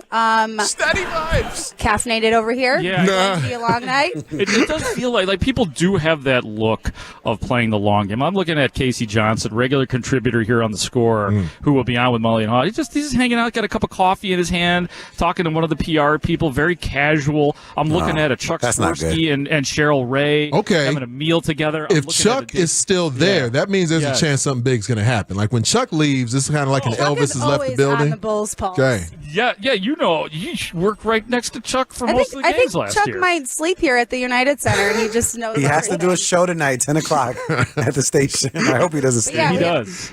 No, he's just been bouncing around. He came over here, hung out with us for a while. He was talking to Sam Smith. Gabe, that's our Victor. guy. I love Sam Smith. Oh, there it is. The pick has been made. Victor Wembanyama. Yeah, so they are watching TV and taking attendance of media members at the Advocate Center. The vibes are steady. Back to you. We have one of our intrepid field reporters, Alyssa Bergamini, joining us now on the Circa Resort and Casino Hotline. Circa Resort and Casino in Las Vegas, home of the world's largest sportsbook. You're acing this assignment so far, Alyssa. Well, I'm driving to White Sox right now, exiting 35th, listening to you guys and cracking up because yesterday, all we were doing, we were just laughing and having fun because it's kind of all we could do. Yes, there was nothing to report on, and you were given an assignment of being reporters. It's a tough ask. It's a party. You guys made it a party. We made it a party, and I kept asking because that was my first time covering an NBA draft. And I'm like, is it always like this? Like, is it always quiet? No. Everyone seems so serious. You know, the PR folks are coming around. Everyone's jolly and happy. I'm like, this seems lovely for not having a pick. It takes the heat off. It really does. Yeah. Often, I understand why you would be confused, but often when you're reporting on an NBA draft for a team, they have a pick or two. Exactly. Yeah, that was the big difference. So it's honestly, it was one of those assignments that me and Mark were like, you know what, we're going to do the best that we can, and we had notes and we were ready to go. And then kind of once you get going and nothing's happening, you just have to make the most out of it. And you could talk about the Bulls, you know, last season as much as you want, but really, we're looking forward to what Arturas Karnisovas is saying. And I stuck around until midnight when he spoke. And even listening to him speaking, I was kind of looking for some more answers. And I feel like we got some, but also it felt very, I don't know, anticlimactic, melodramatic. And then I'm like, you know what? I'm just going home because that's that. That's that. Well, executed fantastically. Enjoy White Sox. We are going to listen to the third and fourth report coming up here in just a little bit. Thank you, I don't Alyssa. remember what we said at that point, but Well, stay tuned. So we had fun. Thank you. Thanks, Alyssa. Thank you, Alyssa. Oh, gosh. Spectacular. Being a good sport. All right, let's step aside. We'll come back with the third and fourth report. Thank God. No, we're not doing that. Oh, do we have time now? We can just do it now. It's okay. Do We it don't now. have to break. All right. God. Oh, great, excellent. Okay, It's so good. let's hear the next report. Mark Grody, Alyssa Bergamini. You know what's really tantalizing, guys? There's a full court that's available, and there are basketballs galore here. Perfect. You guys know what I'm saying? Is anyone shooting around? Nobody's playing right now? No, but there's literally like 30 basketballs in here on the racks, and so This is why I'm not there, Groats, because then it'd be like, this guy, and I would be that guy. There's no doubt Who would about be it. the first pick of the assembled Chicago media Me. if a game broke out right now? I'm Get saying out they're of at here. the Advocate Center. At the Advocate First Center pick? right now. Yes. Who would be the first pick?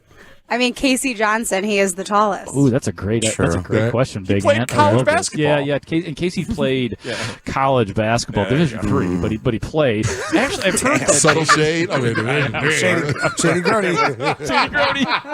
I'll accept that. David Schuster, I've been told, is a very good shooter. Schuster got some game? Schuster. Okay. He's got some game. I bet Deion Miller. We didn't even mention her. Deion Miller in the house. I bet Good point guard. Hey, does Cassie Carlson have game? Because she was here a little bit earlier. I bet she could play a little bit. She looks like she should have game, but from what I understand, no. I didn't want to be shady. Really? Yeah, right. I was like, Cassie. I don't have game either, so I'm not. Oh, Alyssa, you were going to be my no one first. picked me. There is one person who is the clear-cut favorite to be the number one pick over there, and it is Cody Westerland. He's walking right in front of us. Cody we're without doing a a little question. NBA media draft. I didn't here. forget about him. He was going to be my Cody, next pick. number one pick in the draft, without question. Yeah. He's a stud. Oh, yeah. He's young. He's athletic, but he has been brought down by being a father.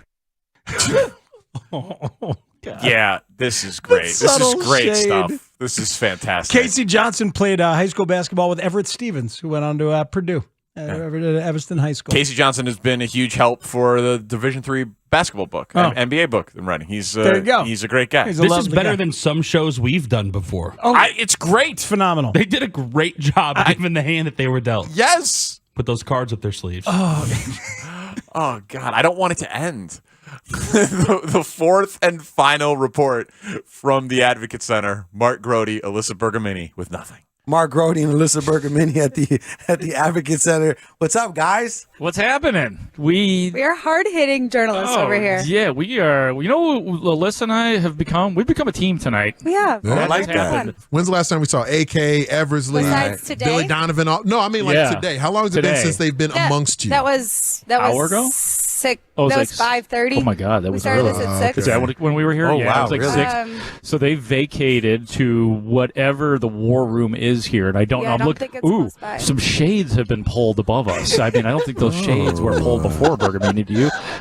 Looking like at the other side, the Bulls banners. Oh, I get a little glimpse of the 91, 92, and 93 banners.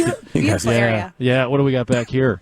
Oh, yeah. Oh, see? Oh, that's it. Okay, somebody just came out of what we are suspecting could be a double-decker war room behind us. Man. The curtains are closed. There's a camera up on. Do you see that, Porth? Up there on the top? Yeah, there's a camera up there, but the shades have been closed. Am I wrong, Bergamini? I'm not making stuff up here, am I? You're absolutely correct. Yeah. But I asked, too, I'm like, is this usually what the draft day is like? And media members are like, nope, there's a little bit, usually a little bit more energy, I'd say. Yeah, no, So it's low energy, low expectations. Yeah, I'm sure last year people were going crazy when Dalen Terry got drafted. I'm sure.